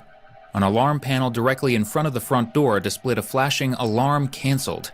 A message like this meant that the intruder knew the password to the alarm and disabled it on purpose.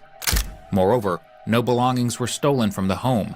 Whoever this was only broke in with the intent to murder. And finding this mystery suspect was easier than imagined.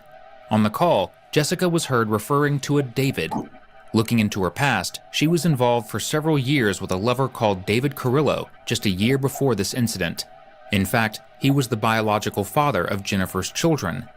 David was shortly taken into custody from his home as detectives only had one question looming over their heads. Why would an ex-lover only show up a year later to murder Jennifer and Bo, ruining the lives of his own children? The following footage of David's interview has been provided to us by the Lubbock, Texas Police Department, and it will capture one of the worst performances in interrogation history. Well, I appreciate you agreeing to come in and talk to us today. We're just going to basically talk about just some history. Your cell phone, do you have it with you? No, it's at my house. At your house, and what was your home address? And what kind of phone is it? That's a Samsung 4. No 4. No 4. And do you know your phone company? Is it AT&T or is it Sprint? Okay, and do you have any children? Yes, I have 2. And who's the mom to the children? Jennifer Cruz.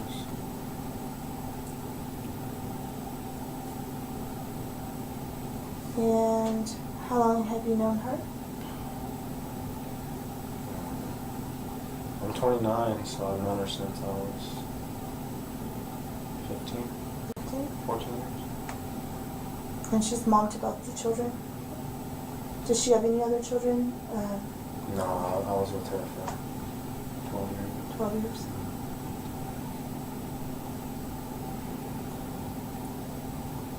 And the reason that you're here today is that we do want to talk to you about Jennifer. We went to her house today and early this morning, and she was found deceased in her house. No. Yes, and that's why you're here. We need to talk to you. That's and, not and true. give you that information. No. What? We just kind of want to talk to you about, y'all's relationship, how long you've known her. You're not in custody. You're not under arrest for anything. You don't have any warrants or anything. Since we are talking, usually we talk to the person closest to them. I do need to read you some information for us to continue talking, okay? And I know you probably need some time to kind of process it.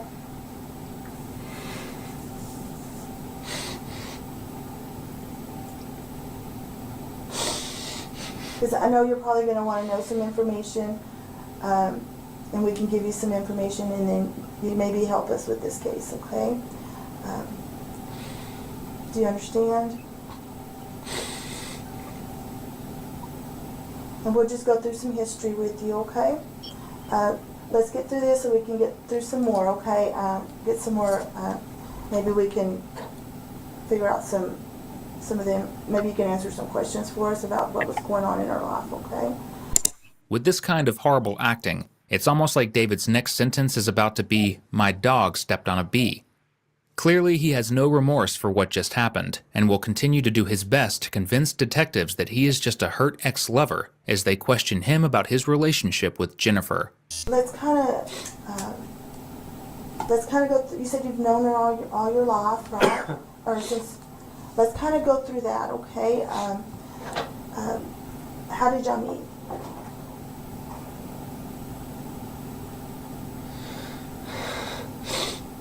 And just take your time, okay? We're just here to try and get this all figured out, okay?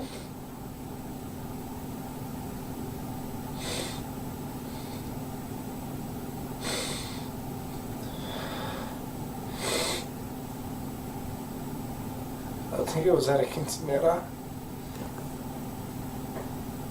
How old were y'all? I think I was like 14 and she was like 12, I think.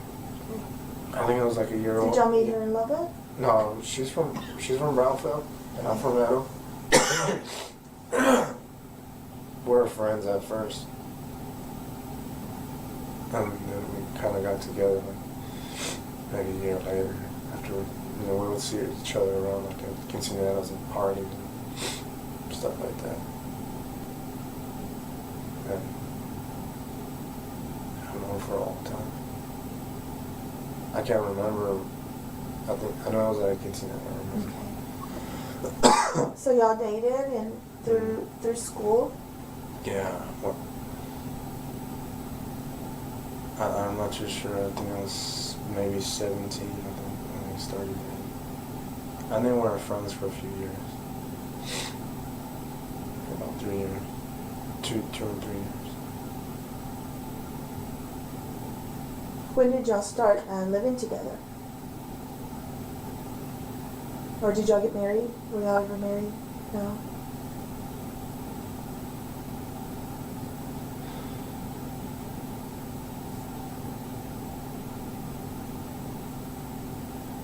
I think we were 19 or 18.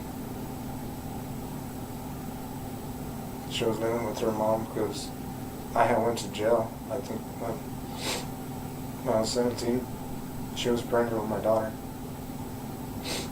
I went to jail because my brother had got raided, and I happened to be there at the wrong place at the wrong time.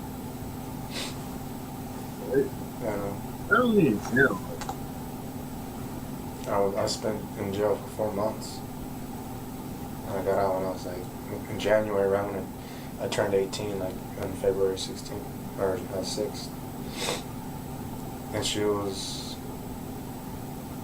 I had my daughter in May, February, so she was about 6 months. She was 6 months with my daughter.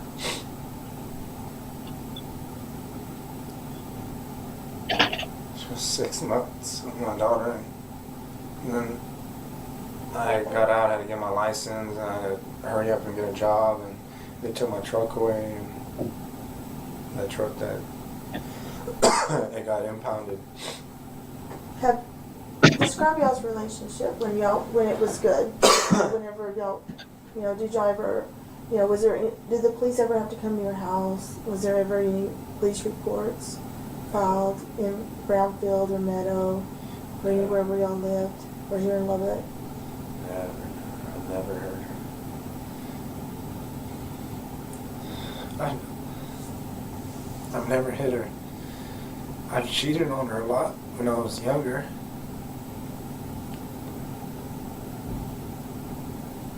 hurt her real bad doing that. Then I stopped like when I was 26. 20, I think I was 25, 26. I started getting older and I was like, man, I can't be doing this to her. Did y'all never argue, never had any We argue here and there, but it would never be physical, never. I'll never hit her. Never hit her, ever. Did y'all ever have to call the police to y'all's house? The only time she had called them is when we're split up and I was trying to get my stuff and she wasn't letting me get my stuff, and I got upset and I broke my TV because she didn't want to give me my TV. He was like, well, you can have it. And I'm like, but other than that, he let us go. I'm like, I'm just here to get my stuff. I still got stuff over there. I still got tools. I still got painting stuff. I still got my car out there. My car in the back. I think I still have my gun out there. What kind of gun was it? It was a Glock 40. I think it's still in the little container. What color container was it in? It's black. Do you remember where you left it in the house? It's in. I know I took my shotgun, but I left that behind. I don't know why. I think it's because I stopped working for Loomis. That's when I was carrying it. I had that commercial license. I think it's where the air conditioner unit's at. I think. I don't know if it's still there. Is it a closet? Or are you talking about a closet? Or? Yeah, it's like a little. It's a little two-door, and I think I had it right there. I think I had it stashed. David just admitted to owning a Glock 40, which is important for a very specific reason. Close to the bodies of the victims in the bedroom, 2 .40 caliber shell casings were discovered. Not only that, but an empty Glock 40 caliber gun case was found in one of the home's closets. Worst of all, just a day prior to the shooting, a witness came forward to tell officers that David had requested to buy a silencer from him. Stitching this evidence together with David's past with Jennifer, he likely suffered from feelings of extreme jealousy over her and couldn't stand seeing her with anyone else. This is ironic, considering David had commitment issues and cheated on her constantly, which he just admitted to. Something to note, however, is that shortly after they split, Jennifer had custody of the kids, but they could still see their father every Thursday, unfortunately. This means that 2 days prior to the murder, David would have visited his kids, which gives officers an easy line of questioning they can leverage to approach his interactions with Jessica. So Thursday, what time did you pick up the kids on? You said you had the kids on Thursday? Yeah, they get out at 3:20. You said it's Stewart Elementary? Mm-hmm. And then were the kids in school on Friday? Mm-hmm. Okay, so you took them.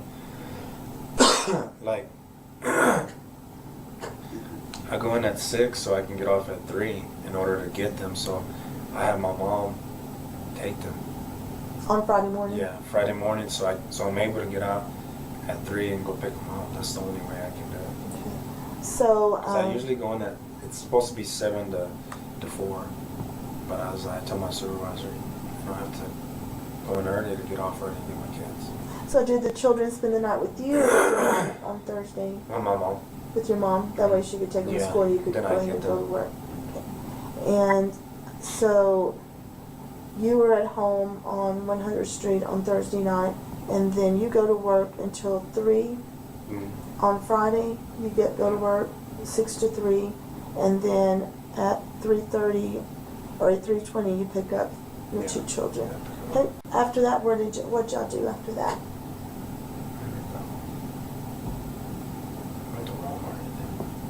Okay, which Walmart did y'all go to? The one on South Loop 89. About what time were y'all there? And I want to pour gas.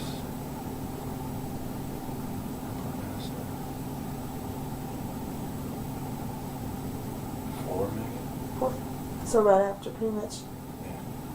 When was the last time you spoke to Jennifer Cruz? I think it was Thursday.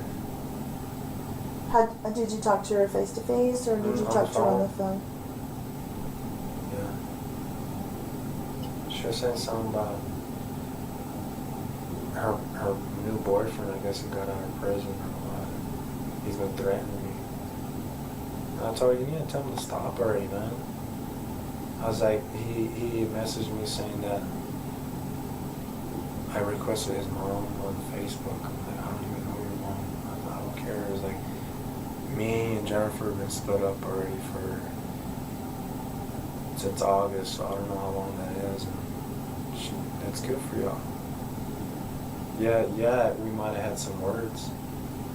He threatened me with a gun, and I'm like, well, I got guns too, but I was trying to scare. When did he threatened who with a gun?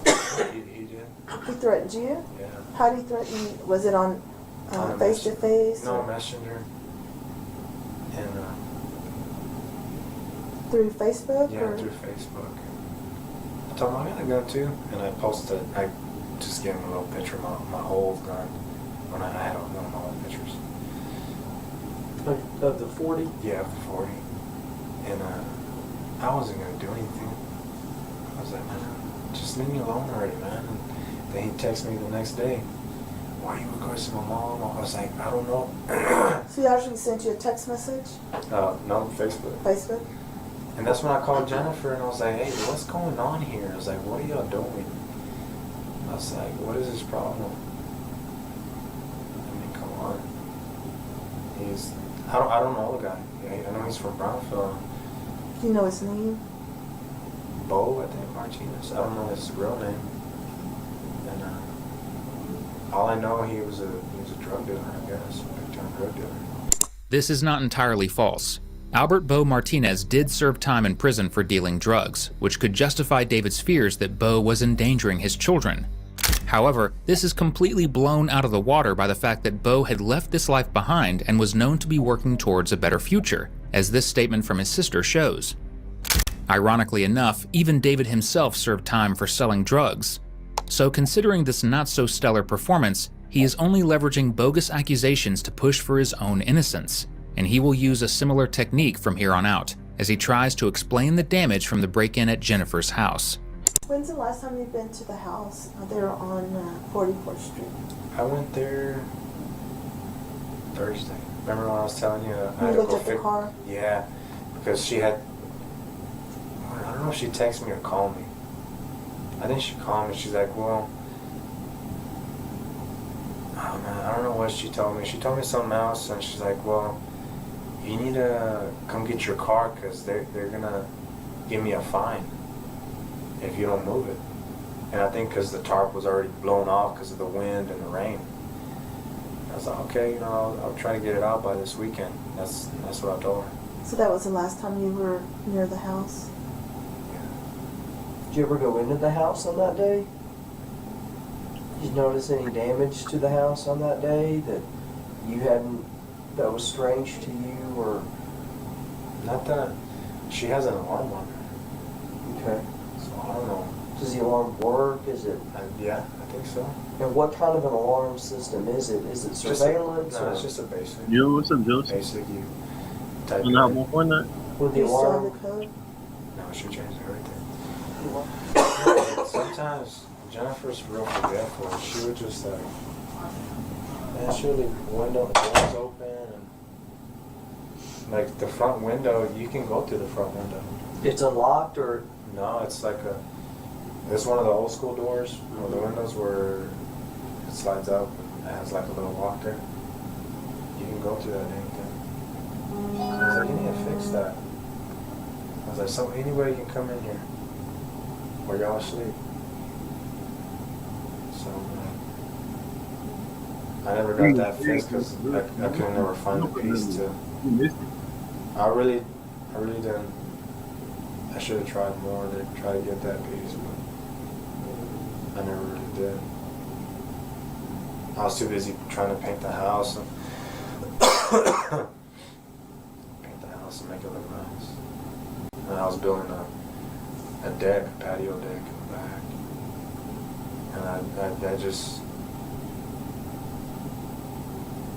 it wasn't even in my head, didn't even think of it. So, when the police got over there this morning, and SWAT sitting out there, and SWAT took you out of your house, what did you think? Because that is not a normal occurrence. I've had that done before. You have? And When I got... what happened when you were taken out of your house by SWAT the last time? Why did they have to do that? When my brother got busted? Okay. Yeah. Man, I really... So what was your thought this time? Drugs again? Okay. I heard Jennifer thought I was a drug dealer. Okay. I was like, I'm not selling no drugs now. Why did she think you were... Because everybody, some guy named, I don't know his name, but he's like, she invited me a while back to her house. I was like, what's going on? I was like, what are you doing? She was questioning me like, what are you talking about? I heard you were selling drugs. I was like, selling drugs? I mean, that's what I went to jail the first time. My brother's in prison for years for that. Why would I do something like that? I told her, I said, I work hard. She said, I heard different. It's like, I heard you're selling drugs for Rex.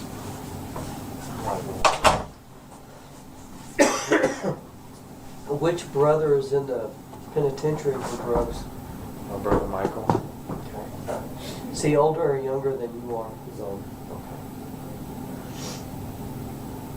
So you believe that it was probably a drug-related thing that Jennifer had called into the police, and that's why the SWAT guys were there and had asked you to come out of the home? I guess. Man, it scared the hell out of me.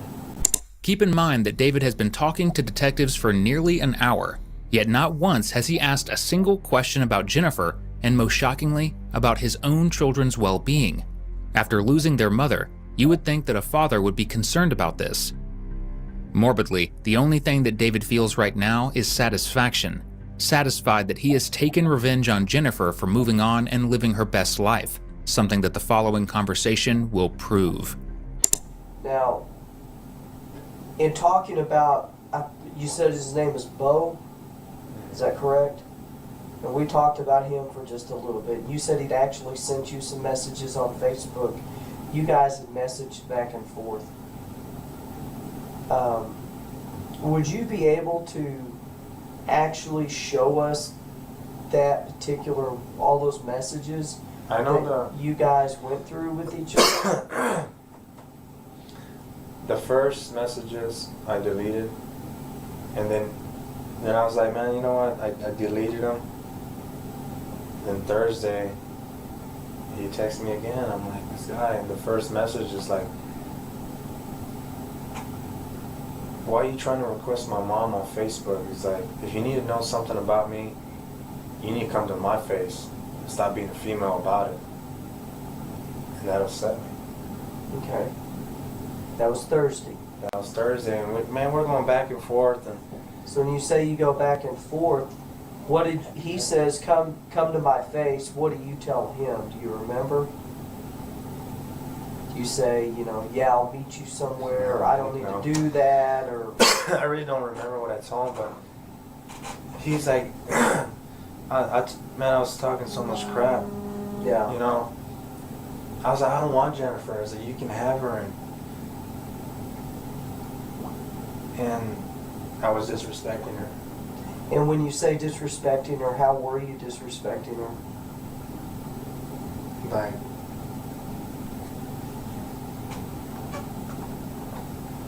Like I don't want her, and this is wrong with her, and this is what's wrong with her about this, and I got something better. I got my girlfriend. I got me something, and it was so much. I was so upset because I'm trying to wash cars, and this guy's over here texting me about something I don't know. I'm like, who's your mother? And he never asked me. He never answered me. And that's when I told you, I called Jen, and she was like, what? So you need to stop requesting his mom. I'm like, oh my gosh. I was like, who is his mom? I was like, I don't know who his mom is. I was like, why are y'all acting like this? I was like, you can have him. I was like, we've been split up for I don't know how long. I thought you were with someone else. What are you doing? Whose is it? Which one is it? And she just hung up on me. So was there a feeling during the last month, since you guys have been having sex and kind of hooking up, that maybe that you guys could get back together and repair it? Yeah, man, there's so much damage there. You think it was beyond repair? I hurt her so bad. Y'all were just having sex and that was about it? Yeah. Okay. And shoot. You said you hurt her real bad. Was that when you left her, or? Yeah, I left her. Because she stayed with you when you cheated on her. Yeah, she did. She would leave like for a week or two and come back. And not months, like these 2 past times. It is improbable that David was the one being attacked in this conversation for 2 major reasons. Firstly, one of Jennifer's ex-boyfriends testified that David had threatened his life over text messages, so doing the same to a new lover, Bo in this case, would not have been unusual. Secondly, if Bo really was the one to initiate these threats, then why did David delete the texts? He knew that those messages would make him look guilty and tried to erase any trace of them. David likely thinks that clumsy lies like this can save him. However, the detectives have had enough of this behavior and moved to more objective methods to prove his guilt. Let me ask you this: you said you didn't have didn't have your Glock at your house, right? When is the last time you fired a weapon, like a gun like that? Or your shotgun, any kind of... I've never shot my shotgun before. I shot that Glock when I was taking the test for Loomis. So it's been a while since. So right now you haven't shot a gun in the last 24 hours. No. No. We have a test since that we need to do on your hand, and that will just show if you fired a gun. Okay. We'll do that right now if you don't mind. We'll go get someone that way. Just stay right there. They'll come to you. Right now, this detective left to get a crime scene technician in order to conduct a gunshot residue test, or GSR, on David. A GSR test is used to detect the presence of gunpowder and can give results between a range of 3 to 50 centimeters. If positive, this could play a role in incriminating David. However, if he has washed his hands, then it is unlikely that this test will be useful. In either case, this only makes David panic more, as he believes this can convict him. And this detective in the white shirt will do his absolute best to compound on the pressure built because of the GSR. I'm not sure how familiar you are with investigations. There's a ton of stories on TV, but basically when you have a deceased person like Jennifer in this case, she's in the middle, right? And then we work closest and we eventually will work out. Okay, you're probably the closest person to her that we could identify the quickest.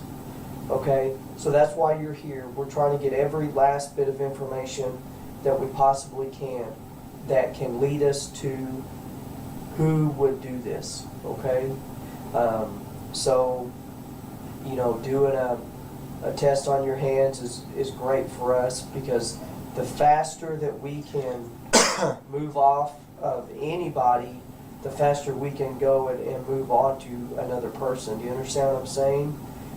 What we're actually trying to do is exclude as many people as we can. You told me already, bro. Because at the end of that time period, the only people left, or the only person left, we won't have any choice but to include them. Do you understand what I'm saying? So, we talk to you, we ask you questions, we want to know, where are you at during these times. Tell us about your movements. Tell us about people that can verify information. We do all that so we can gather all that information and exclude you from the equation and move on. Okay? So, and if you have any questions, you can ask. I don't know about how much information that Detective Pena can release at this time because it's an active investigation. It's only hours old. Okay? But everything that she does ask you or anything that I happen to ask you, please just be as honest and forthright as you can and detail-oriented as you can. Okay? I know it's a big shock to find out what happened, but the more information and details that you can give us, the better, because that's going to help us narrow down the field of who may be responsible for this, okay? This is Detective Lindley. Go.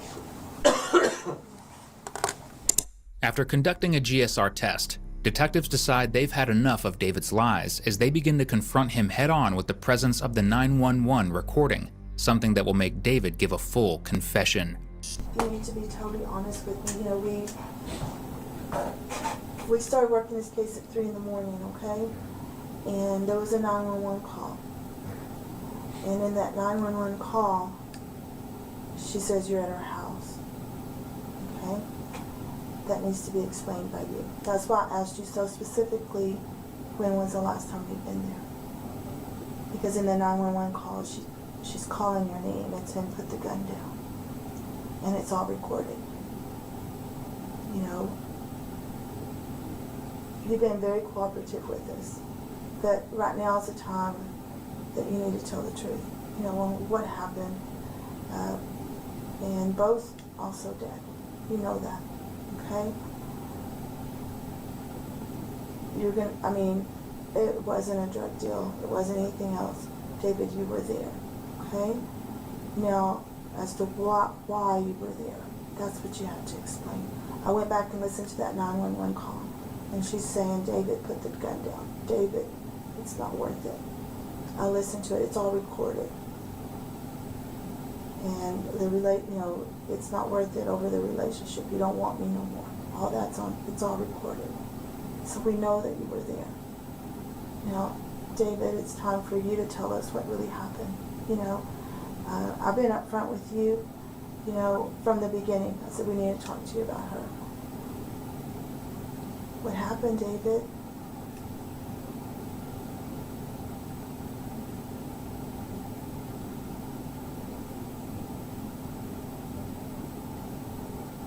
Right.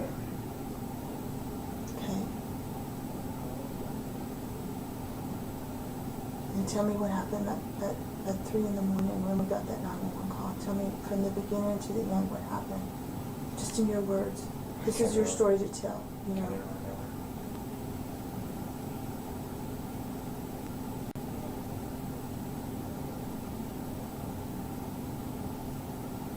Which vehicle were you in when you went over there? The Dodge. And where was Jennifer when you got there? In the room. Which room? Her room. Her room. Where was Bo? There.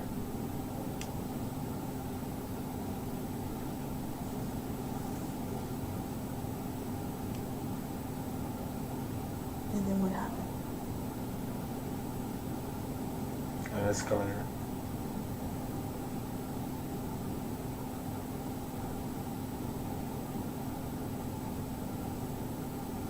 Where did you have the gun?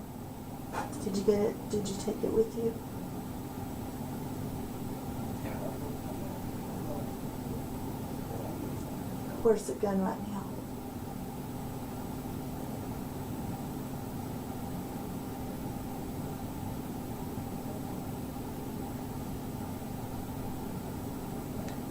By that old CVS. On the loop. In the trees. And where? By the trees. By the trees? By the trees. Tom Street Place. Tom Street. Oh, okay, off of Marshall Sharp Freeway. It's that abandoned building right next to Tom Street Place. What side of the building, partner? Is it closest to Marshall Sharp or closest to 34? Marshall Sharp. Okay. Is there anything else with that gun? Hmm? Do you have, is the magazine with it? I think so. Okay. Where's your clothing that you were wearing? Were you wearing these clothing or something else? I was wearing that. So where about would the gun be if I need to, we need to go get it so no kids or no one gets it, okay? Where would we, if we wanted to go straight to that gun, is it inside the building? Is No, it it's just stashed behind the trees. Where the gate's at, there's a gate, there's some trees where it ends before it first starts. You say a gate? I think there's a gate, driveway, there's a gate, there's trees, and it's right there. Is the magazine with it? I think so. I appreciate your honesty. I mean, I really do. I mean, it's very, this is, I saw it on your face, you know, but describe, you see them in the house, you're inside the room. Did you go in the bedroom? And then you said it escalated. Tell me what happened in your words. He came at me. How did he come at you? He got up and just came. So, shot him. And what did Jennifer do? Same thing. The moment this 911 call is mentioned, you visibly see David going red and panicking, likely thinking he should get a refund for those acting classes he took. Now he will try to fall back to self-defense as his last hope of proving his innocence. However, this claim is easily dismantled from the audio recording alone. It is difficult to tell without video, but neither Jessica nor Bo showed any kind of aggression. Rather, they were pleading for David to stop as he unloaded on them in cold blood. So why'd you go to the house? I was gonna confront him. Tell him why is he threatening me.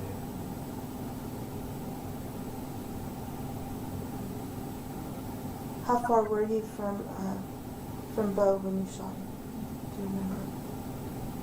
Not far, 5 feet away. Do you remember where he was shot at? I'm scared. You were scared? How about Jennifer? Do you know how many times you shot her? I don't know. I'm scared.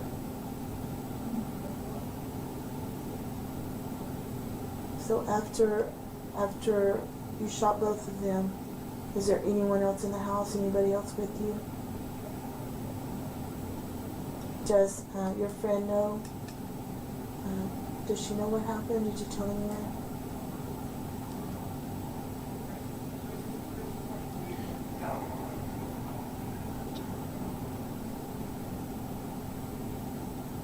Wasn't supposed to happen that way. There are a lot of times when this happens, you know,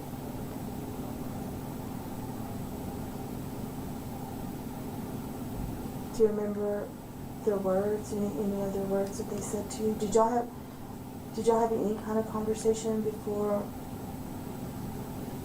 you got there? Had you called her, called him? Had you texted? Any conversations between you and them?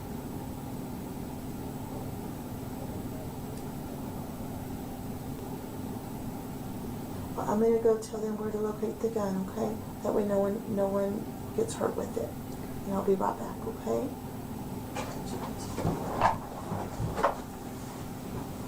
Will you still give us consent for your residence and your cars?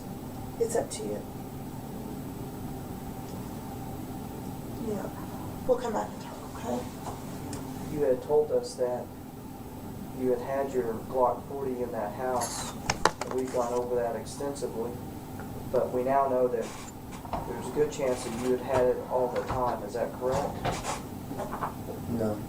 When did you, I've had it for a few months. Okay. Is that the same weapon that you used? Okay. How did you enter the home? Do you remember? A window.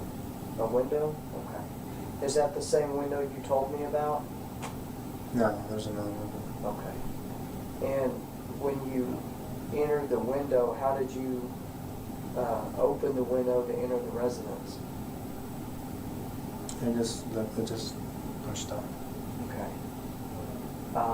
Did you do anything to try to prevent yourself from leaving a fingerprint or any trace of yourself, or was that a concern at the time? When it escalated, yeah. Okay. So your intention on going over there was to what, sir? Just to scare him. Okay. Do you have the weapon on your person, on you? Okay. When you entered the home, how far did you have to go before you made contact with Jennifer and Bo? Far. Okay. Who made contact first, you or them? He did. He did? Okay. Did he come out of the bedroom? Yeah. Okay. Was there... Well, I went into the bedroom and he got up real fast and... Just happened that quick? Well... Were they laying in bed or were they... Yeah, they're laying in bed, I guess. So. What was he wearing? Do you remember? Did he have a weapon at the time? I'm not too sure. Okay. Did you, as soon as you saw him, did you just go ahead and shoot at him? Okay. What happened when you saw him? I was telling him, I was like, why are you threatening me and this and that? Did you see when she called 911? Did you tell she was calling 911? Yeah, but I didn't. She said it wasn't activated.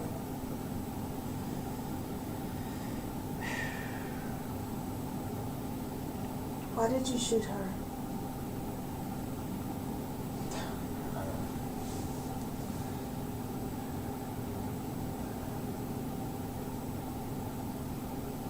Mine went blank. David doesn't know it, but he is his own greatest enemy because of the statements he just made, which show this situation to be anything but self-defense. Not to mention the evidence from the crime scene. While Jennifer was discovered shot on the bed, Bo's body was found face down close to the washroom in the northwest corner of the bedroom. This meant he was likely trying to run away, not threaten David. Had there been anyone that you talked to that you said you were going to do this or go confront them that could say that he was just going to go talk to them? Did you talk to anyone about that? Did you tell your brother, I'm going to go talk to him? Yeah. No, I just told my brother, just threatening me. Did you said you were talking to Prieto, or what's his name, Nieto? Yeah. Did you talk to him about anything that was going on? That he, so you told your brother he'd been threatening you. Did you tell anybody else?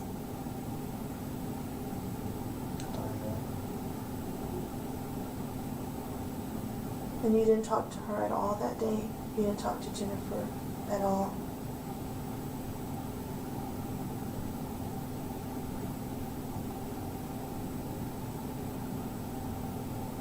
And you said it was the old CVS over there by Slide. He says about some trees. Did you go by yourself when you dropped that off, or?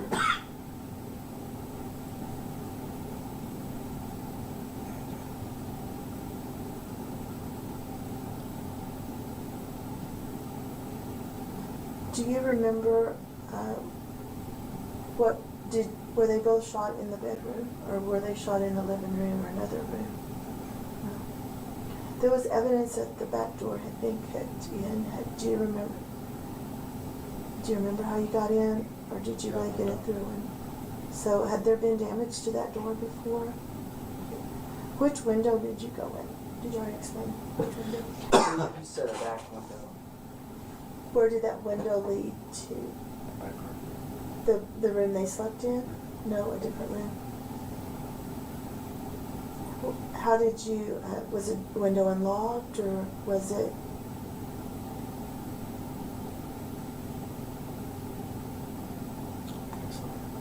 So you just slid it open and entered? Do you remember where you had the gun on you? I don't know. Like, were you carrying it in? You said you were wearing these same clothes? Pants. Pants? Where are the pants at right now?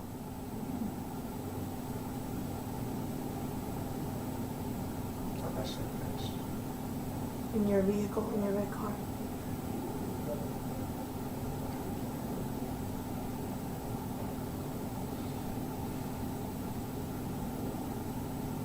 How did you leave the residence?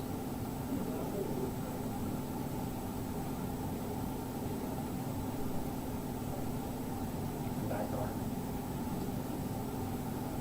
Did you go through the back gate? Where did you park when you got there? Other side of the street. On the side, would it been on 45th. 45th? When you got there?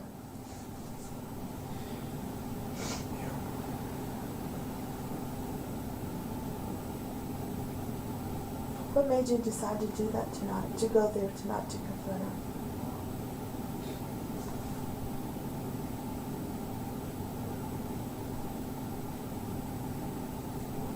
Thoughts in my head, just sometimes it's just I don't know if I need help or I don't know if I'm bipolar or what. She was always telling me if I'm bipolar. You're always bipolar, always acting crazy. Not acting crazy, but just flip out. Had you ever heard anyone before? Never? Well, they're gonna call me as soon as if we need to. Would you show us where that gun is? If we need to transport you there to show us exactly where it is, would you do that for us? I think that you think they can find it pretty easily with the information you gave us. I'm sorry. Just by the trees. It's kind of buried. You know, it takes a lot to explain what happened. A lot of times people get scared even when they talk to us. I appreciate you talking to us and that we can bring closure because, you know, your children are going to need some help from this, okay? They're going to need some closure. And the first thing that you did is you took that step today, okay? I know it's hard, and I know that it takes a very big person to be able to sit here and admit to. A lot of people won't stand up for what happened, you know. But the ones we're concerned about too is, you know, right now your children are finding out that their mom is gone, and yes, sir. You know, and we want, you know, concentrate on them and do what's best for them, you know. And today, you know, you brought some closure for them to be able to heal a little bit and start healing. It's a long process, though, you know. And I know you love your children. You've done a lot for your children. You explained that to us. But, you know, they're going to have to deal with the aftermath of this, okay? We'll get on some counseling and make sure that they're taken care of too, okay? Do you have any questions for us, Junior? At what point did you decide tonight that you needed to go over to the house?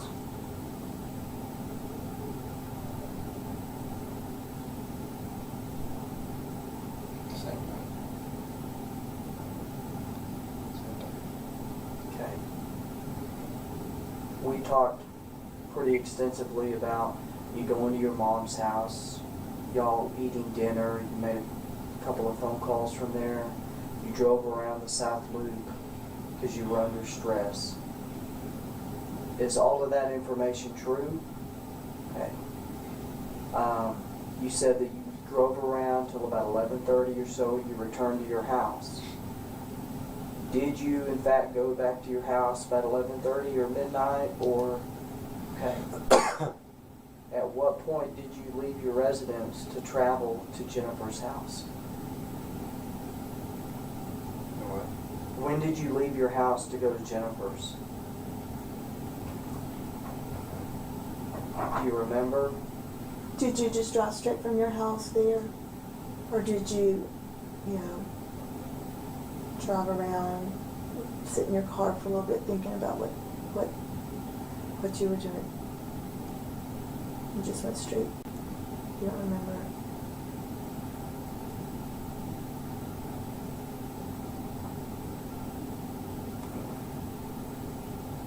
You said you were wearing some pants. You said they were in a suitcase. Was there any other clothing that you were wearing? What kind of shoes were you wearing? Sorry, I forgot to ask that. Just regular shoes.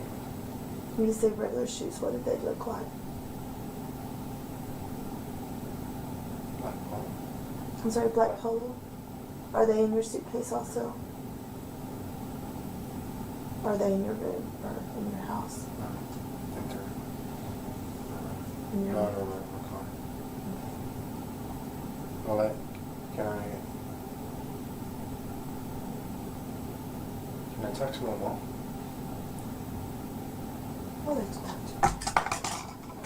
what's her name? You don't know it? I can figure out what her number is. David doesn't show an iota of emotion during this entire conversation, much like a sociopath. Even while confessing to murdering 2 people, he can only act like he's choking on tears as all of the remorse he shows is animated. But there is one more question left in this interview. Why would a man devoid of any emotions even want to confess in the first place? Luckily, David answers this for us, and it is nothing short of pure hypocrisy. I'm just curious, what made you decide to tell us the truth this morning?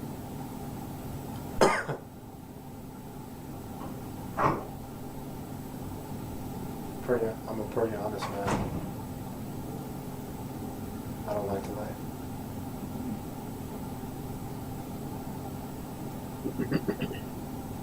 On that note, I have to ask you to swear to your statement. Is everything you told me today the truth? Besides what I lied to you about. Yes, sir. You understand if you swear to the statement that's not true, and we've already confirmed the information that you said wasn't true, the omissions and that. Is everything you told me today the truth? Up to the point that, that we discovered the truth. With that being said, I'm going to end your statement. During his trial, the district attorney in her closing argument claimed that the evidence showed the murder was premeditated. This included a recording of the 911 call where the victims begged for their lives, David buying a gun suppressor just a day before, and finally his confession during the interview. But there was even more damning evidence after David's interview concluded. One of his new lovers admitted that he often expressed his desire to kill Jennifer and Bo, and just 2 hours after the murder, even had intercourse with her. However, David's defense claimed the evidence did not show his intention and that this could be chalked down to self-defense. Fortunately, these pleas for self-defense were completely ignored due to a lack of evidence. In record time, specifically under an hour, the jury agreed that David Carrillo was responsible for the murder of Jennifer Cruz and Albert Bo Martinez. Consequently, David was sentenced to life in prison without parole for double murder in 2018. Unfortunately, the ones to ultimately suffer the most here were the children. As Jennifer's mother explains in this statement, ever since the murder, Jennifer's children have never been as happy as they were before. Even through their life's biggest moments, they are left missing the presence of their parents.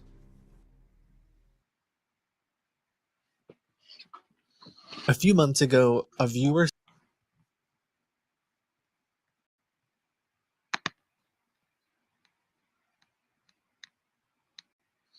It's an interrogation, bro. It was an interrogation. I'm done watching this shit.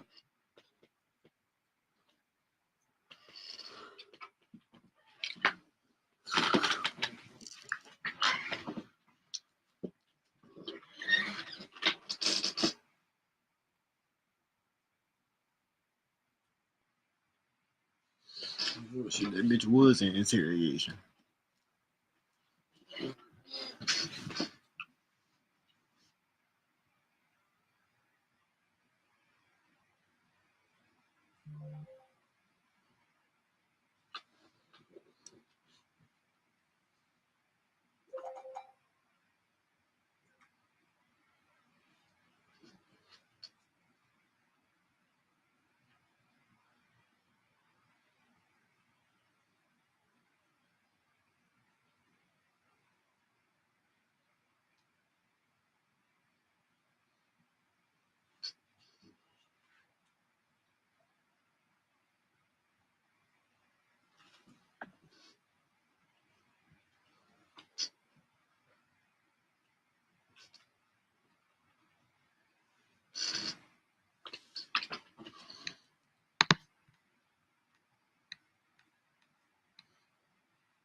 Bro, I feel like hopping on the game. I ain't going back.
UFC 313 just wrapped up last night. I just got off the plane celebrating with Mog. And listen, before I take my bias out of this, we had a great time. I was able to whip the boys up some steaks from the Real Food Cookbook.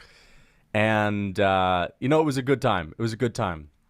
Magomed said to me, he said, brother, this time buckle head for you. And they kicked me out. But then they brought me back in and they were like, brother, we just playing, brother. Anyway, you're looking at the thumbnail of this video. And I'm going to take my bias out of this because, again, it's time to put the analyst hat on. I thought Alex Pereira won last night. And I was very surprised about everything that we saw, okay? We may as well get to this. Listen, I thought the main event and co-main event could have gone the other way. I thought Rafael Fiziev actually could have gotten the nod as well. But we'll talk about this, and I know that people are going to be in the comments. They're going to saying, oh my God, bro. Dude, that is a disgrace. Rounds 1, 3, and 5 could have gone to Alex Pereira. In fact, every single judge gave Alex Pereira the first round. Basically, every single judge gave him the 5th round. The swing round is the 3rd round. And we may as well just get into this. I believe, and I know some people are going to be angry because, again, they're going to look at the thumbnail of the video, and they're going to be saying, dude, come on, bro, just give it up. Pereira lost, man. No, we're going to talk about this objectively, and I need to just say this. If you disagree with what I'm saying, rewatch round 3 and tell me with a straight face that that is not an extremely close round that could have gone to Alex Pereira, where he actually outlanded Magomed Ankalaev. And before anyone else says, it was just the kicks, man. He was just the kicks, man. Magomed Ankalaev hardly did anything else in that round either. And pretty much only threw kicks himself. And for every single punch he threw, Pereira landed a punch as well. The reason why they gave this fight to Magomed Ankalaev, it was the classic judge's mess up, is because he rocked Alex Pereira in the 2nd round and had Alex Pereira on the back foot on his bike in the 3rd and obviously won the 4th. So for the bulk of the fight, Pereira goes out there first round. It's very competitive, but it's obvious Magomed Ankalaev is heating up. He's very tentative. And Pereira, he starts going with the leg kicks. I believe within the first couple of minutes, he's already landed 10. He throws a couple spinning attacks into a leg kick. Pereira's feeling himself in the first round. He won that round. Magomed starts getting going at the end of it. 2nd round, Magomed wins, hurts Pereira. I was freaking out. I was, listen, I was backstage. I was hyped for Magomed, but I was like, shit, dude, I don't want to see Poatan get knocked out right now. And then the 3rd round, Magomed Ankalaev, I don't know what it was. I'm just going to say it right now. Pereira, dude, the fight was completely different than how I expected. And I know that some people pick Magomed Ankalaev. Which one you play? Some people pick Alex Pereira, including myself. But I don't think anyone expected the fight to go down like that. Magomed didn't get a single fucking takedown last night. Not one. Pereira got a takedown on Magomed. Isn't that insane? Magomed went out there and literally just outstruck Alex Pereira. And Pereira, I'm just going to say it, like his hands look terrible. I know his boxing has never been that good, and Magomed has slick straight shots down the middle, but Pereira was just so tentative to let his hands go. Maybe that was after he got rocked and whatnot, but still, like he just looks so slow with his boxing. And of course, I was very impressed with the fact that Magomed Ankalaev was able to win this fight, because even though I thought that Pereira had it, I was very impressed that Magomed was able to win this fight by just standing up. And of course, the fourth round where he's just, clinching Alex Pereira up against the fence, which I thought was very smart. It was annoying to see. It was very boring, and I was happy he didn't do that in the fifth. But it was very smart because he thought he was ahead. He thought that he had won the last 2 rounds. And he went out there and smudged him in the fourth to bank that round as well. But you got to think about it like this. Pereira wins the first round. He wins the fifth round. He rocks Ankalaev in the fifth with a head kick, sort of. And before the head kick was already outlanding him and had a good round. It's the third round that is the swing round. I believe the judges gave it to Magomed because Pereira was on the back foot. But Pereira outlanded this guy by like 5 or 6 strikes. And I think that there's an argument that he gets that round.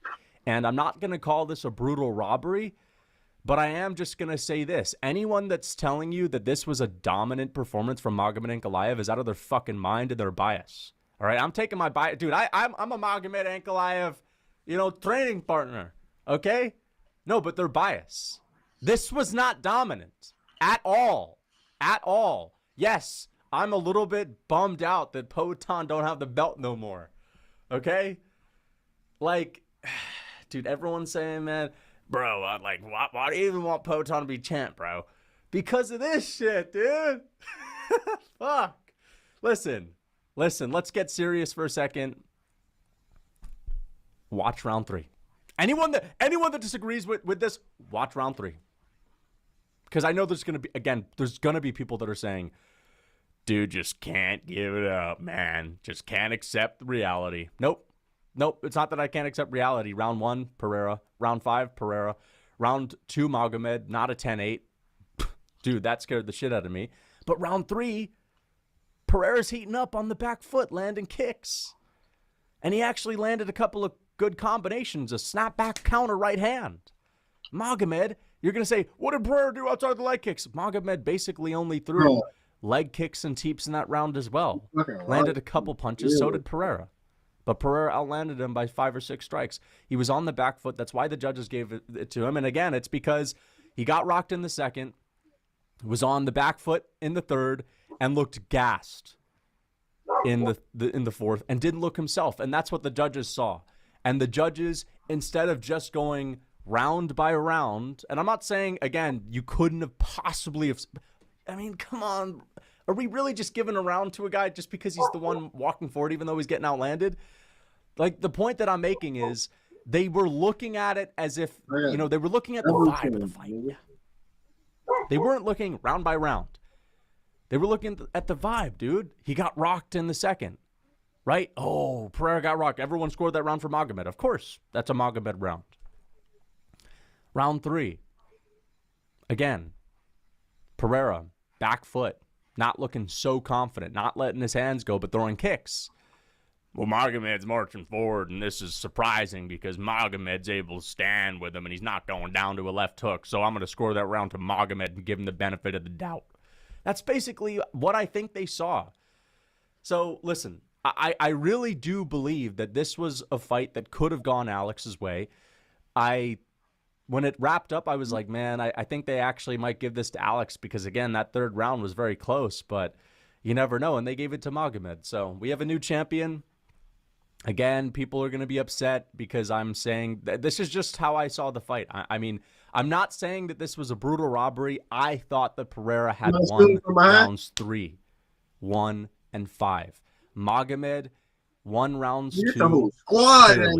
He was competitive in round 3, clearly, and had won round 4, clearly, but had lost round 5, clearly, and lost round 1, clearly. And again, I just see some people saying Pereira got dominated. Dude, I'm impressed that Magomed could stand with this guy. Like, it is very impressive. Not only Pereira's takedown defense, but the fact that Magomed was just that tough of a puzzle for Pereira to solve. And I will say this, even though I do believe that Alex sort of edged this one out based on the rounds, if these guys were to have a rematch, Alex would be older.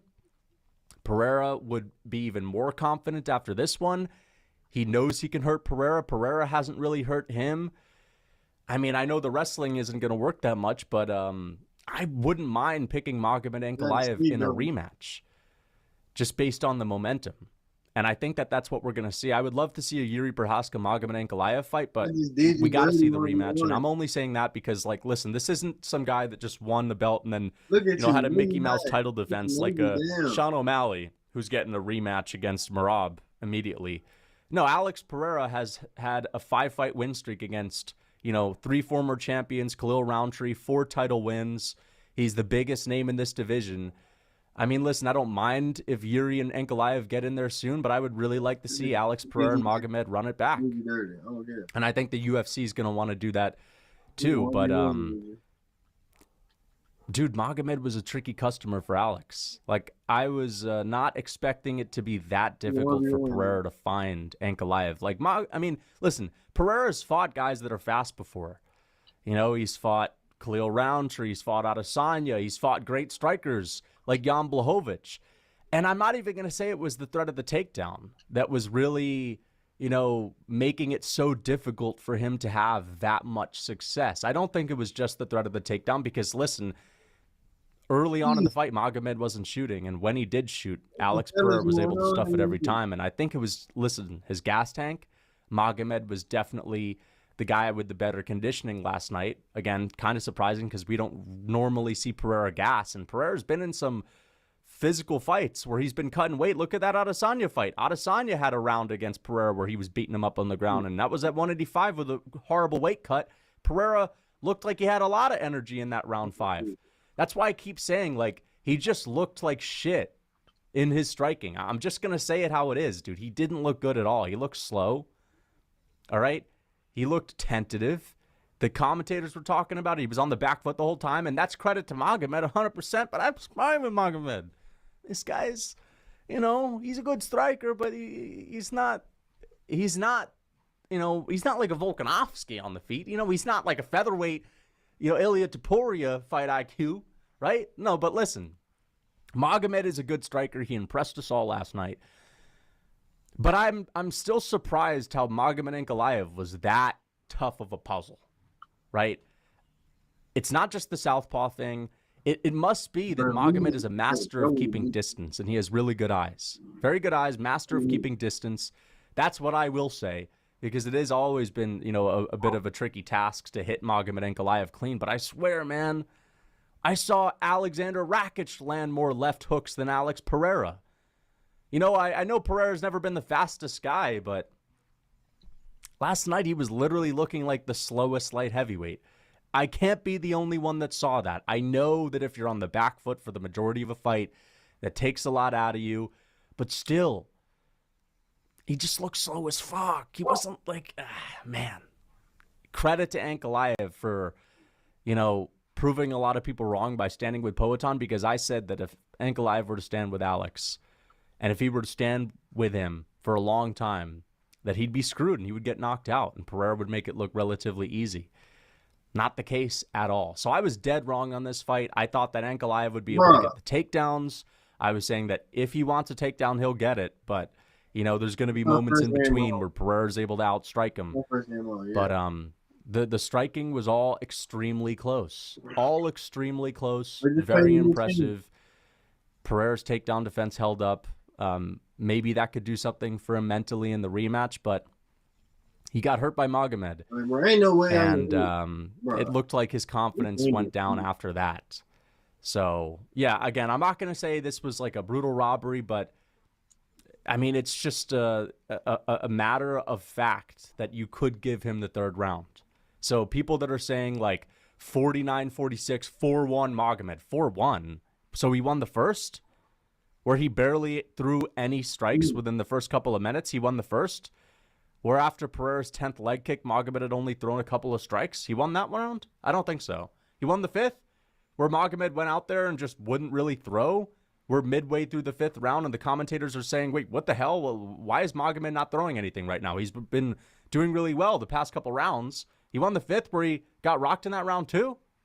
No, he didn't win that one. So how the fuck is it 4-1? And he won the 3rd? Okay, maybe you say he wins the 3rd because he's the aggressor, and we're going to do the ring generalship rule or whatever. And, you know, he landed a couple of punches, but I'm sorry, man. Like, if you actually tally up all the punches, they're very similar. Both of these guys had like 3 or 4 punches landed in that round, and they all had a bunch of kicks. And none of those kicks were that damaging, but it was Poatan that outlanded him by like 5 or 6 strikes. I think the significant strike stats that the UFC showed was like 21 significant strikes for Poatan, 14 for Ankalaev. I don't always, rely on the stats because the stats are usually wrong, but I was watching it back and Pereira did outland him by like, again, 5 or 6 strikes. So anyone saying this was a domination is just wrong. They, saw Alex Pereira have a shitty performance, all right? And we're not used to seeing Pereira get, pushed back like that and sort of punked a little bit on the feet. And, he got rocked. Of course, dude, it was a good performance from Magomed. But I think it's because Pereira looked like shit. And again, you could say that's because Magomed made him look like shit because he's a tricky customer on the feet. He's a master at keeping distance. Poatan was tentative after getting rocked, and Pereira just couldn't get going, and Magomed's style is, just an issue for him. But Pereira just looked bad. Credit to Magomed. But that doesn't necessarily mean that the rounds in and of themselves automatically all go to Magomed Ankalaev. Let me know what you think in the comments. Don't just call me crazy. Don't just say that I'm biased. Because, again, I went back and watched round 3. I clearly gave round 4 to Magomed. I clearly gave round 2 to Alex Pereira. I am not someone that scores rounds in a biased way. If you've been watching this channel for a while, I am very objective when it comes to scoring rounds, and I'll always go back and watch. And anyone that's going to say, dude, you're just so wrong, you're just yapping at this point, I guarantee you those people will not go back and watch round 3. No one, coach. And again, maybe you say, well, even though Pereira outlanded him, Magomed was the aggressor, so we'll give him the round. But now we have Magomed Ankalaev as champ. Some people saying it was a dominant win. It wasn't a dominant win, but Poatan, listen, I'm going to be honest. Let's just say it how it is at this point. The performance that he had last night was a shit performance. It just was. And again, Magomed is partly why. Magomed is clearly ahead of Roundtree. And I think we knew that, but he's clearly ahead of Yuri. He's clearly ahead of Jamal Hill. And listen, I think, again, we all kind of knew that he was the cleaner striker. But I didn't know that he would be this hard for Poatan to find with the hands, and I also didn't think that he'd be that dangerous for Alex. But it's very clear that he is going to be a really difficult matchup for Pereira on the feet. And, I mean, he's going to be the much younger fighter. Poatan looking slow as fuck last night. I think no longer got the lighter man skill. Let's just say that. Poatan's been up at light heavyweight for a while. I don't know if he's got the lighter man skill anymore. Remember, the longer you're in the division, the more that lighter man's skill just sort of wears off. Now he's a light heavyweight. Magomed's faster. Okay? So, shout out to Magomed Ankalaev. Again, we all went out and I whipped up some steaks for the boys from the Real Food Cookbook. It was a good time. It was a good time, man. Again, I actually have a buckle hat. Magomed gave me the buckle hat this time, so that was kind of funny. Listen, Poatan was not able to buckle Magomed that much with the kicks. I think he actually landed a record for himself for single fight statistics. For kicks, I think he landed like 40 leg kicks, which is very impressive for Alex Pereira. Magomed Ankalaev making sure that he was density maxing in this training camp. I know he was doing Ramadan, but actually we were making sure, because I was helping him with his nutrition, we were making sure to sort of feed him a diet that would make his bones a little bit more dense. And ain't good enough, kid. we were able to make that happen. You have to be very strict on the diet, as Magomed was. Ooh. So, I'm happy that he won the belt. I'm happy that Magomed is the champion, and we're no longer in the Alex Pereira boring era. We now have banger matchups where Magomed is going to be the tricky customer, on the outside, and it's going to be impossible to hit him, and there's going to be no firefights. And I'm really happy that we are going to see this Alex Pereira guy, who's just a boring guy who leg kicks on the outside. He's a freaking pop shot or leg kicker like Adesanya. I'm happy that the Pereira boring era is over and the real entertaining champ is here. Man. The thing is, if they gave this to Alex, it would be such a shitty win. You know what I mean? It'd be like, you kind of got punked a little bit. Magomed was able to make him look like crap. But then again, Pereira kind of punked him in the takedown department, right? He kind of punked him in the wrestling. I made fun of Magomed for that. But listen, it's one of those things where Pereira just looks so weak on the feet, man. He looked outside of round one. Round 3, Pereira was doing his Guerrero, he was doing his Guerrero comeback, his recovering. Rocked, okay, staying safe. I'm going to be tentative, but then he kind of stayed in the tentative mentality. And he didn't go after Magomed as much as I thought he would in the 5th. He kind of needed that fucking finish, I guess. Just, Magomed must have really had Pereira tentative after that left hand that he landed, rocking Poetan. Saved by the bell, right? So, yeah. I mean, listen, I don't have a problem with them giving this to Magomed. It was a very close fight. I just wanted to be honest with how I saw the fight. I'm not going to get on here and say Magomed's a new champ, totally shut Pereira down, and listen, man, we should have seen this coming. Listen, I think some people were saying that Ankalaev could outstrike Alex Pereira with the threat of the takedown, but didn't get a single takedown. I don't think anyone saw that. And Alex Pereira, looking like a slowpoke. I mean, compared to Magomed, I knew that he wouldn't be necessarily faster, but still, I was sort of very underwhelmed with Pereira's ability to. He threw like 2 or 3 left hooks in the entire fight. Just the thing is, he really wasn't moving forward like the Guerrero that we saw him in, the Guerrero spirit that we saw him have in the Adesanya first fight. That wasn't there. And again, it's not even like those takedowns. Oh, the takedown threat. He was stuffing them. Very well. So we'll see. We'll see what happens in the rematch. Oh my God, it's a but deep right you know what? Shout out to Magomed Ankalaev. He's had a really tough run to the belt because, of course, he had those 2 fights with Ion Cutelaba. First fight, it was like a no contest. Then he had the 2 fights with Johnny Walker, and he had the fucking draw with Jan Blachowicz. So he's finally achieved his dreams of becoming champion. And for that reason, I'm happy for Magomed Ankalaev. Even though Pereira lost, it's not like he got chinned brutally. It's not like he got utterly dominated. And I know some. Well, what do you mean? Oh yeah. What do you mean he didn't get dominated, huh? He didn't. Get dominated. How? So let me get this straight. So Ankalaev was dominating the 3rd round despite the fact that he actually got outlanded and could have lost that round. Is that a dominant round? Thank you. Okay. Told you. So Magomed won the rounds 2 and rounds 4. Yeah, bullet back here. Rounds 3 was the swing round, and I guess some people see it for him. But listen, it's not like Pereira got utterly dominated.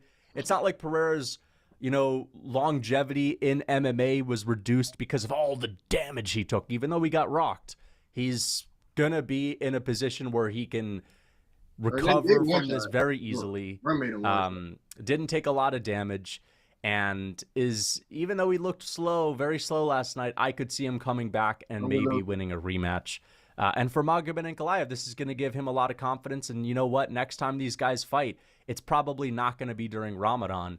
And you have to expect that we're at least going to get a slightly improved Magomed Ankalaev if that's the case. I don't know how much Ramadan took out of him. I know he wasn't fasting this week. But either way, it would more more than likely be on his terms, maybe even in Abu Dhabi. You know Magomed's going to go to Abu Dhabi next. So, you know, I think that the rematch is going to be razor close. Like, I will say I was totally wrong on how this fight was going to go. I thought that Pereira would be stalking him down.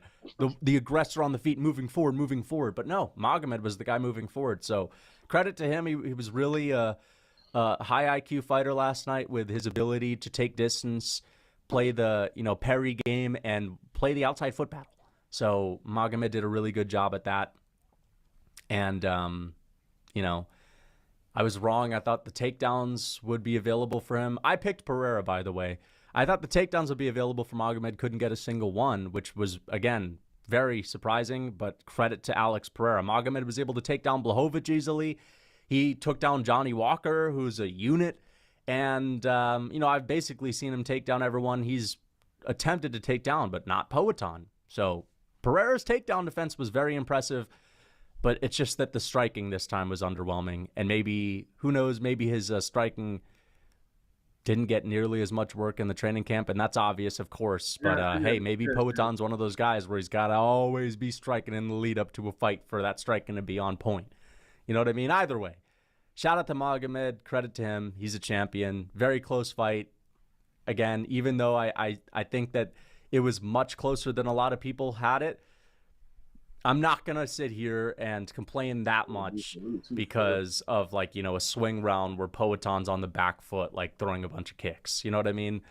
It's not that big of a deal. It is what it is. Magomed looked like the winner when it came to the body language and the vibe of the fight. So it looked like Poatan was really behind, which he technically was. But technically it was 2-2 going into the fifth, and he won the fifth. But either way, let's get on to the next one. Dude, not the fight we wanted. If you're a Magomed and Goliath fan, the fight that you kind of wanted. Otherwise, but you probably wanted him to take down Poatan and beat him up on the ground for a round.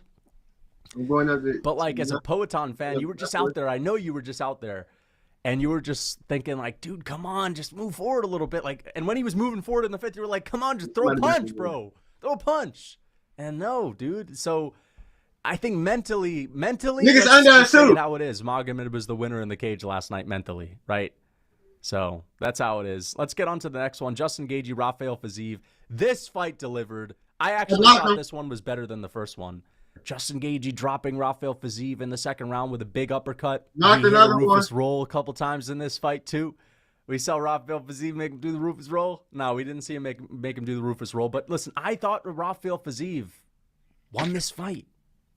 And I picked Justin Gaethje to win this fight. Now, a lot of people thought that Fiziev was going to be able to KO Justin Gaethje because, of course, he had gotten flatlined, almost 37 years old. But the thing that I had said is that, listen, number one, and credit to Rafael Fiziev because this was the best short notice performance we've seen in a high-level fight in I don't know how long. I made it a point to talk about how all of these big matchups where something falls out, the guy that's stepping in on short notice never wins. The best performance that I can think of is Usman against Khamzat Chimaev, but no one else wins. Volkanovski, short notice, doesn't win. No one is winning these short notice fights, right? I tried to hear fire. Nobody. But Rafael Fiziev had a great short notice performance, so that was impressive. But I also said, listen, Rafael Fiziev isn't that dangerous when it comes to the most dangerous top 15 lightweights. He is obviously dangerous in general, clearly, but when we're talking about Rafael Fiziev's finishing ability versus Poirier, versus Charles Oliveira, versus even Islam Makhachev, first off, he's always been a little undersized for the lightweight division. He's always the smaller guy in there. Even though he's very dense, he is a density maxer, 100%. I'm kind of built like Fiziev.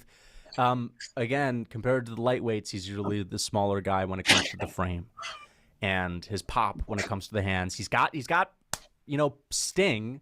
Rafael Fiziev, he looks like he's hitting you with a mountain of power, but it doesn't always translate, right? Because it was clear that when Justin Gaethje would land big, he would land bigger than when Rafael Fiziev would land big. And that's kind of how it's always been with Rafael Fiziev. Some people can say, what do you mean Fiziev's not dangerous? You now know what I mean, okay? Rafael Fiziev, when he's landing these big, powerful shots, it's not really stumbling people around the way that even a Gagey, who's not the heaviest hitter, Gagey doesn't have the most KOs. He's a very heavy hitter, though. Gagey's hits harder. So I was saying that, listen, even though Fiziev's taking this on short notice, man, and you know, that's not good for him, but I also just think he doesn't have the pop to knock Gagey out necessarily, unless he lands a flush head kick, and he got pretty close on a couple of occasions. But Gagey was the heavier hitter, and you know what? Gagey still has it, man. That's impressive. Almost 37 at lightweight. He still has it against a guy like Rafael Fiziev, who, even though took this on short notice, is still in his prime. He's been training.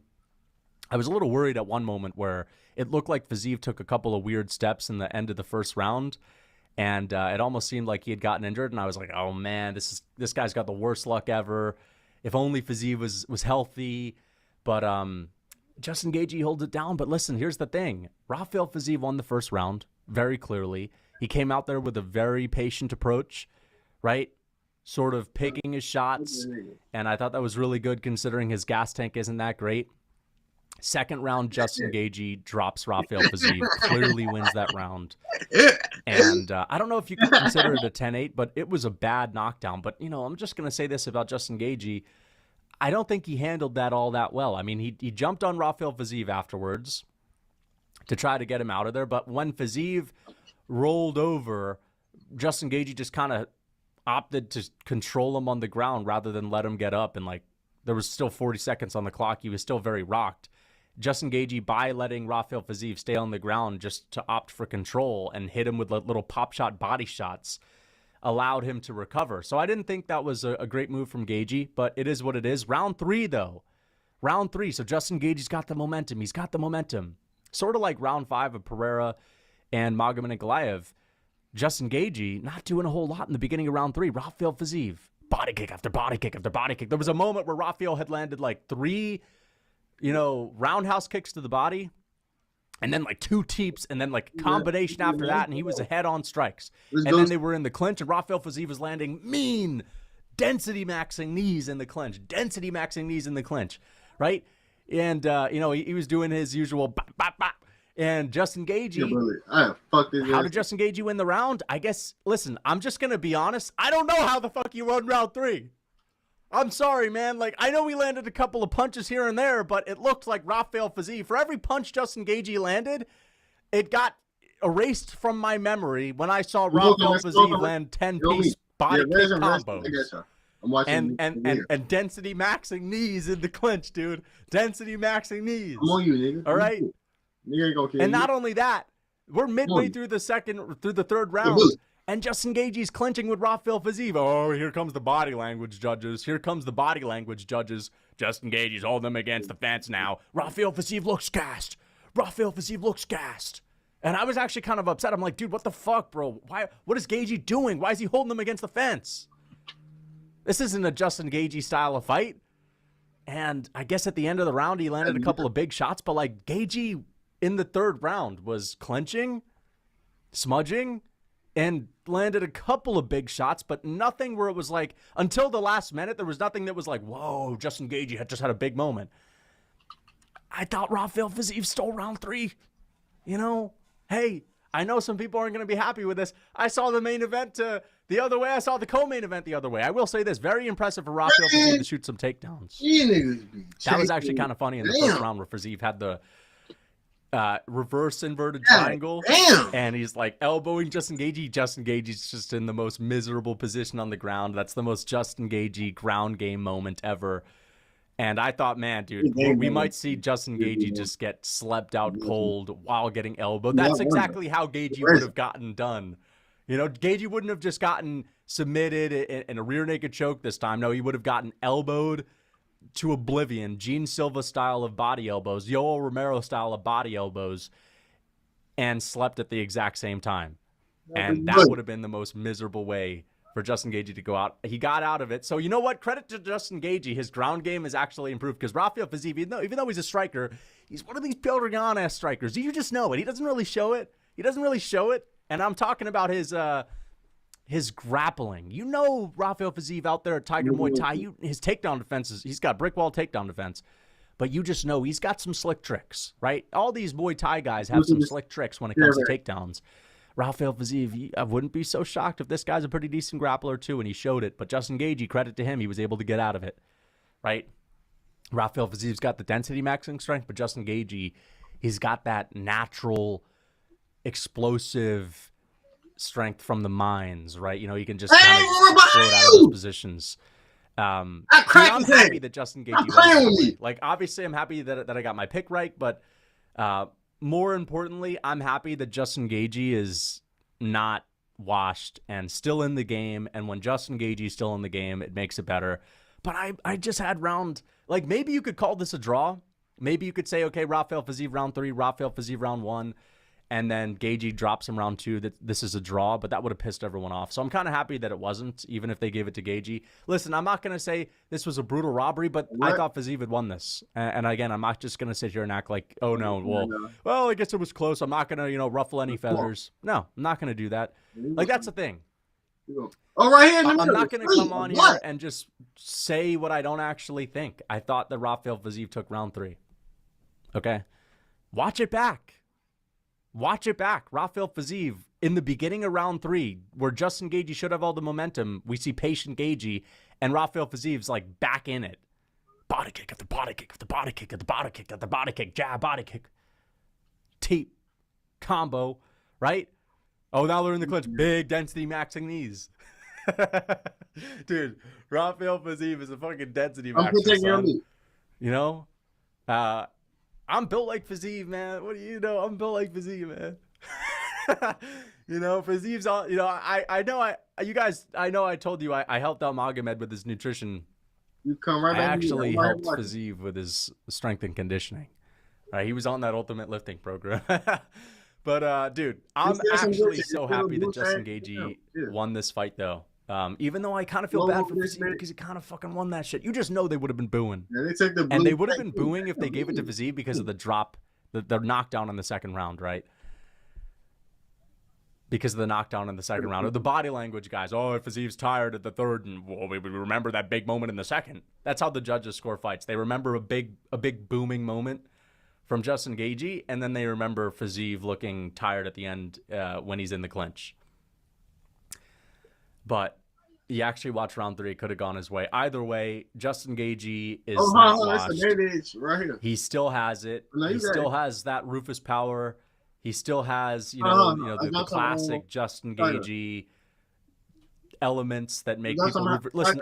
I've never been the biggest fan of Gaethje just because I've always been a fan of his fights. Let me just say that. I've always been a fan of his fights. I've always gotten excited for his fights. I've never been a big Justin Gaethje style fan when it just comes to which fighters do I like their fight style the most. I like the way Justin Gaethje goes to war and all that. I like that, he's out there and he's breaking down mines, but sometimes he looks kind of sloppy when he's throwing his punches and he goes, and when you're watching a Dustin Poirier fight, Poirier's out there and he throws the jab and the lead hook, man, and he's looking crispy, right? And he's doing the Philly shell against Max Holloway. Max Holloway, man, he's an avalanche on the feet. Volkanovski, man, he's switching stances, man, he's popping you around. Charles Oliveira, Muay Thai, clean Muay Thai, amazing jiu-jitsu. And Justin Gaethje's sort of like the odd man out. And I'm a fan of Justin Gaethje. I just can't say his style is necessarily like the most, inspiring style on the feet. But I am a Justin Gaethje fan, okay? I'm going to say it. I'm a Justin Gaethje fan. And back in the day, I remember when this guy was fighting Michael Chandler. You guys, if you were watching the sport, you remember when Justin Gaethje, back in 2021, Justin Gaethje just had a freaking mean streak to him. He was saying, this guy should burn, man. Justin Gaethje was an angry man in 2021, and it was rubbing me the wrong way. When he was fighting Michael Chandler, when he was talking about other opponents, I was like, man, why are you so pissed off, bro? Why is Justin Gaethje so pissed all the time? But you know what? I actually like Justin Gaethje a lot. He seems chill. I've been listening to the interviews. I'm a big fan of Justin Gaethje, and it was just for 1 year where this guy seemed like he was a little pissed off, a little bit too pissed off all the time. But you know what? I'm happy that he's back. I'm happy that Justin Gaethje's back. And, you know, I wouldn't have wanted to see him just get slept out cold because that just would have been sad. So, yeah, Justin Gaethje, who's he going to fight next? I guess we can talk about that. I'm going to do a fights to make video. Rafael Fiziev, really gutsy performance. Great performance on short notice. Again, we don't really see that often. But this is like another lesson to always kind of pick. In these high-level matchups, short notice replacements on like prelim fights can go a little bit differently if they're put together like a couple weeks out. If they're put together the day before, of course, you usually go with the guy that has the training camp. But Rafael Fiziev, very impressive short notice performance. Let's get on to the next one. Jalen Turner, Ignacio Bahamondes. Surprising. Ignacio Bahamondes, Jalen Turner. I picked Bahamondes to win this fight. I picked him to finish Jalen Turner, but I thought it would have been a second or third round war of attrition TKO. And it looked like it was very competitive on the feet, pretty even on the feet. Both guys landing some good strikes, some good kicks, some head kick attempts. But then they go to the ground. I believe Jalen Turner had the upper hand, had Ignacio Bahamondes on the ground. And I'm already thinking, okay, Jalen Turner's going to control him. He's got a really good ground game. We've seen him submit Brad Riddell. We've seen him get a lot of submissions. And then Ignacio Bahamondes catches Jalen Turner slipping and puts him into a head and arm triangle, chokes Jalen Turner out. Turner, did he even really try to fight it? I didn't even see him tap. I don't know if he tapped. I think he may have tapped. But it just seemed like one of those moments where Jalen Turner gets put in a bad position and all of a sudden, nope, no longer going to fight through it. But either way, he got checkmated. Stop being Ignacio Bahamondes caught us all by surprise by getting that submission. And you know, what can you say other than you're impressed, right? Ignacio Bahamondes, known for his great striking, but is able to pull off those submissions. I guess, you know, that work with Bilal Muhammad's been doing wonders, although I say the work with Bilal Muhammad, but then again, it's not like Bilal Muhammad's really submitting anyone. But either way, can't be that shocked that his ground game is pretty decent. And I think this is the win that's going to prove that Ignacio Bahamondes is the real deal, and he can go into the top 10 someday. So, you know, I think this was a big moment for Ignacio Bahamondes. I expect a big fight from him next. Amanda Lemos versus Asmin Lucindo. This was a really good one. I immediately made my recap on this one last night. I actually skipped the main event, the co-main event, and the feature fight. I actually watched them later on in the night because I had to do an hour and a half recap on this one. It's on my boxing channel if you're interested. You can check that one out. But just an amazing fight. But you know what I am going to say? I actually understand why they do these fights now. Because they always put him in the second spot on the main card or the feature fight on the main card. And I actually kind of understand why, because the UFC knows. They freaking know that Joshua Van and Ray Suruya is a better matchup for entertainment. They put this here to give people a break. And I'm not just talking about the old bathroom break. I literally mean like a mental break, because we see, and we're going to get to Bobby Green and Mauricio Ruffy, but sometimes you see these crazy fights, right? Like, think about it, like Justin Gaethje, Michael Chandler. Really good war. What came after that? It was Billy Quarantillo versus... Dude, I forget his name, man. He's PFL now, you know, he beat Charles Jourdain. Oh, fuck, dude, we're not going to do this right now. Billy Quarantillo versus... We're not going to do this right now, but we may as well, because this is like, you know, a thing that I always have to do. Shane Burgos. We didn't have to go there. We didn't have to, you know, wait around for 10 minutes. You know I'm a hardcore fan. Man. I said that he had that fight with Charles Jourdain. You know what I'm talking about. He got the nod, but Jourdain probably won. Either way, right after Justin Gaethje and Michael Chandler, we had another war with crazy output. I think both Burgos and Quarantillo had landed over like 150 significant strikes. Crazy output war. But the fans, because they were loud and they were screaming in the Gaethje versus Chandler fight, were kind of gassed out. They were tired. They needed to recover, right? And that fight between Burgos and Quarantillo didn't get the same pop. The crowd was pretty silent. So what they should do after a crazy intro fight on a pay-per-view is give some people a break. Give them a break. Give them a fight where it's like, because then you almost have that mental nap where afterwards, now you're like, oh shit, now we got Bahamondes versus Turner, now we got Gaethje versus Fiziev, now you're waking up again. And you know what I'm talking about because after this fight, you thought like, oh man, like this just fucking sucks, man. And then as soon as it ends, you realize you have 3 amazing fights ahead of you, and then your energy's fully back and recovered. It's even higher than it was right before because you've been watching the whole card, right? So I understand why the UFC does it now. I get it. And I actually think it's actually kind of a good idea. It's actually kind of a good idea because, again, people have been watching all these fights. That's a long time, right? So, you know. Man, shout out to recovery. King Green, Bobby Green, Mauricio Ruffy. I picked Bobby Green to win this one. I said Bobby Green was going to go out there and, Mauricio Ruffy's got a bad gas tank and he's just, he's a fake McGregor. No, I'm kidding. I picked Mauricio Ruffy to KO Bobby Green in the first round, but I didn't think it'd be by spinning wheel kick. That's for sure. But it was very clear within the first couple of minutes that Mauricio Ruffy, although he was walking forward, and that's like the way Bobby Green likes people to fight him, is he likes people walking forward. So I was thinking, man, maybe Bobby Green's going to start to, get off on the outside and start landing some shots. But it was very clear after Mauricio Ruffy landed the first right hand that clearly stumbled Bobby Green, that it was only a matter of time before he knocked him out. And here's the thing, Bobby Green just doesn't have a lot of power in his hands. This was a matchup Green was never going to win, let's be honest, okay? Insane spinning wheel kick. It didn't even look like it landed that hard, but it did. Obviously, it did. We saw the replay. It landed on Bobby Green's temple and just flattened him out, slept him out cold. And I've seen Bobby Green go out cold too many times now for him to be fighting people like Mauricio Ruffy moving on from here. Like, I don't want to see Bobby Green as like a layup fighter anymore. Because even though he didn't get knocked out against Paddy Pimblett, he got slept out cold. All right, now that's not a lot of brain damage compared to getting KO'd, but we've seen him get knocked out by Turner. We've seen him get knocked out by Drew Dober. We've seen him get knocked out by Poirier.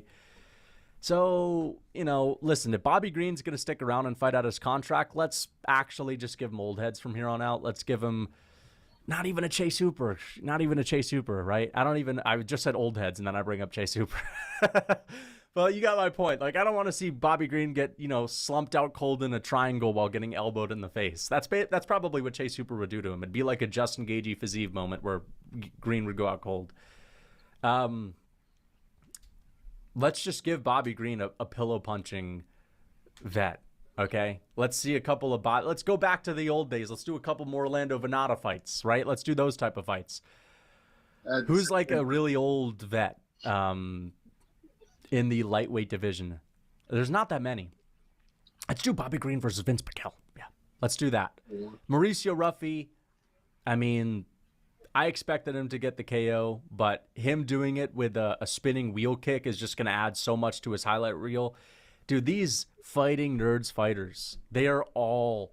And Baralho is very good, but Baralho, out of the whole bunch, even though he's sort of the furthest in his division, like he's the closest to a title shot, the other guys are even more impressive. Mauricio Ruffy, Gene Silva, Carlos Prates, these guys are just stacking up highlight reel after highlight reel after highlight reel, and they're like competing with who can get the better highlight reel at this point. So this is 100% the most exciting team in MMA for ages. What's the last exciting team like this, right? What was it, American Top Team? Remember when American Top Team came out back in the freaking 90s? I can imagine this is how people were feeling in the 2000s where the American Top Team wrestlers, right? The college wrestlers into the MMA gym were feeling back in the day. Or the Black Zillions. Remember that? There was a tough season where there was the Black Zillions and, this team's on another level. And remember there was Shoot the Bucks when Anderson Silva and Wanderlei, back in the 90s. This is how people probably felt back in the 90s. Where Wanderlei, Joe Rogan was talking about, they had killers in the gym. Wanderlei Silva and Paulo Corallo or whatever. I'm just making up names. And Anderson Silva. They had like 2 fighters. But listen, back in the day, dude, this is like the fucking shoot the box in the modern era, but like these guys are fucking 1,000 times better. So I'm happy to see Mauricio Ruffy continue to get these wins, bro. This guy's so entertaining. He only has 3 fights in the UFC. Only 3 fights in the UFC, and it already feels like this guy's been around for ages. That's how it is with every single one of these fighting nerds. They're getting so many amazing wins. They're just so memorable. For most fighters, you don't really remember their wins that much when it comes to like exactly what happened, but you do when it comes to the fighting nerds. Let's get on to the next one. Joshua Van Reysaruya. I picked Joshua Van to win this because I knew he had great takedown defense. I know on commentary, Rogan was saying, and this takedown defense, I mean, he didn't have that in his UFC debut, although he did. Joshua Van always had amazing takedown defense, which is exactly why I picked him. And he gets this one done by sprawl and brawl.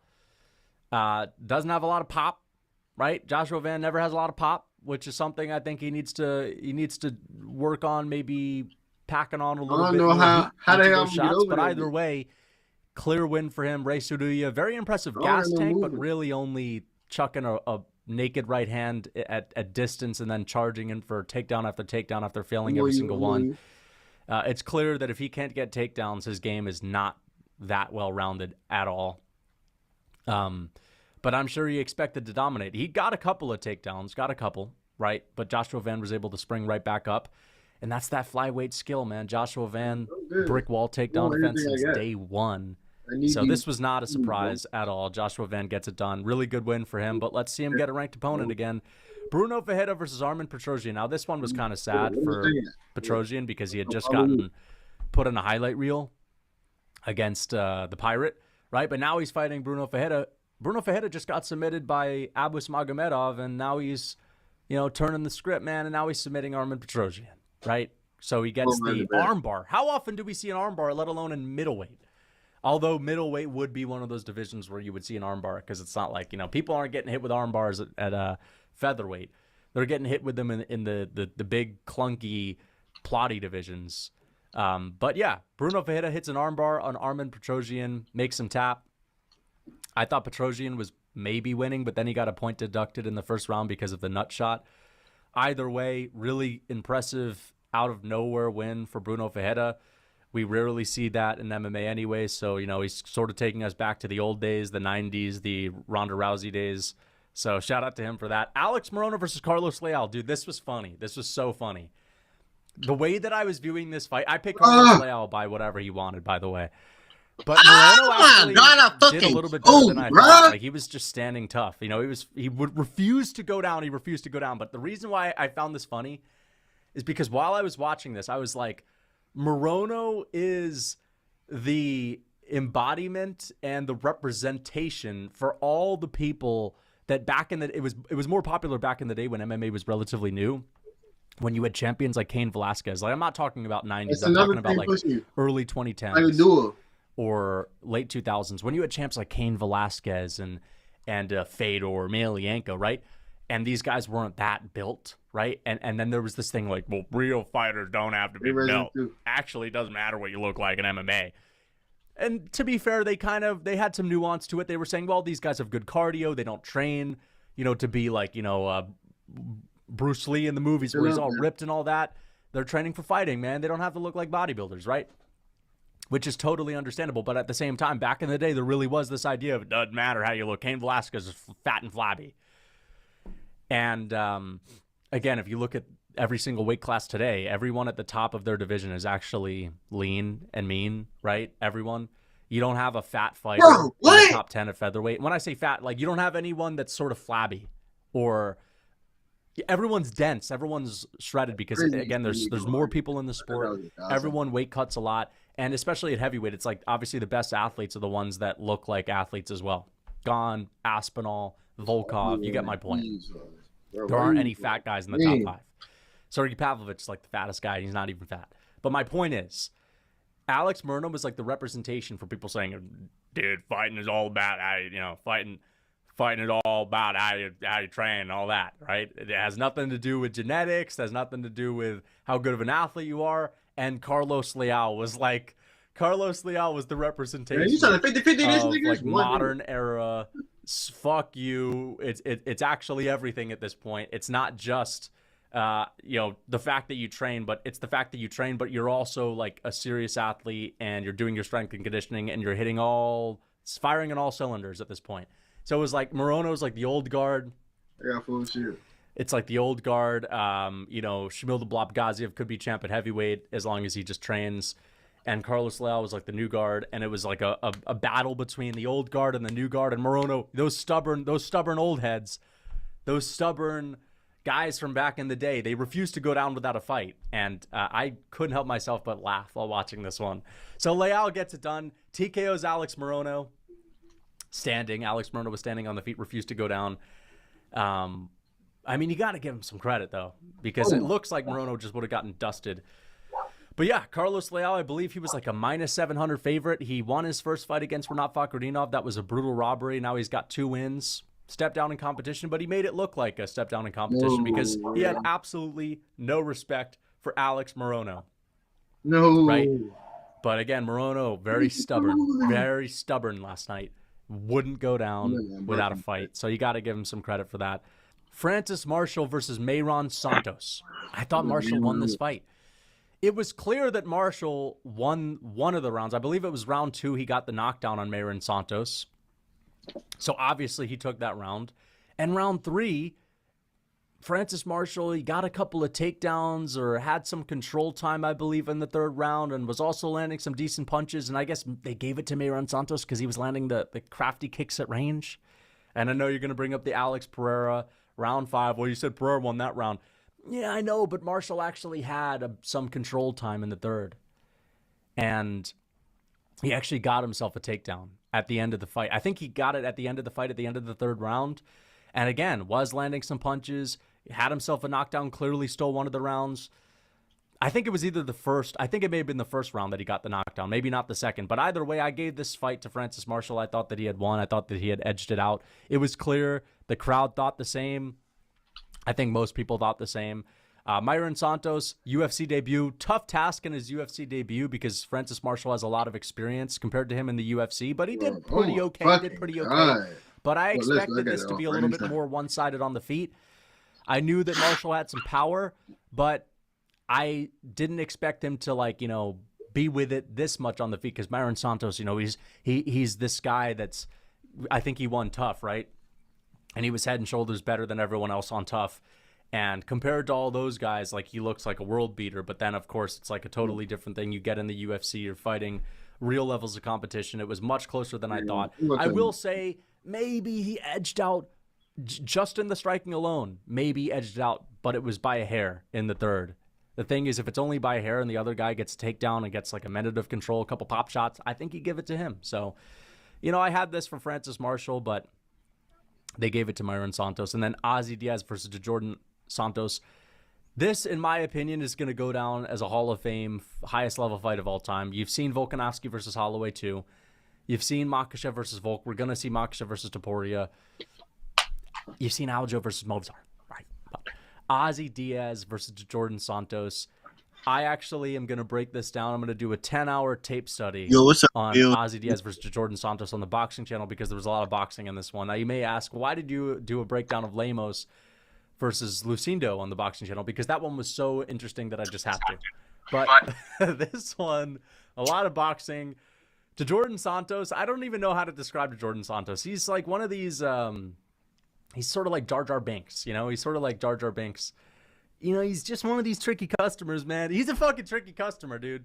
He's a marauder. Jordan Santos is a marauder, dude. He went out there in the first round and he's putting his hands up. He's like, yeah, right? And then he's just slugging and slugging and slugging. And Ozzy Diaz putting the sweet pea on him. Ozzy Diaz was putting the sweet pea special on him, right?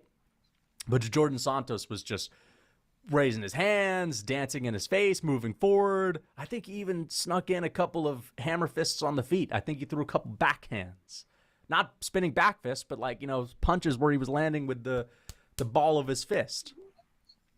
Jordan Santos is a marauder and a tricky customer. He was like a more competitive Alex Morono, just refusing to go down, even though Ozzy Diaz had him on Crip Street a few times. So I thought this was a really fun fight. High output. It definitely surpassed our expectations. This is the type of fight you see on like the opening spot of the early prelims, and you're like, yeah, I'm going to fucking miss this one. But I was happy that I actually watched it.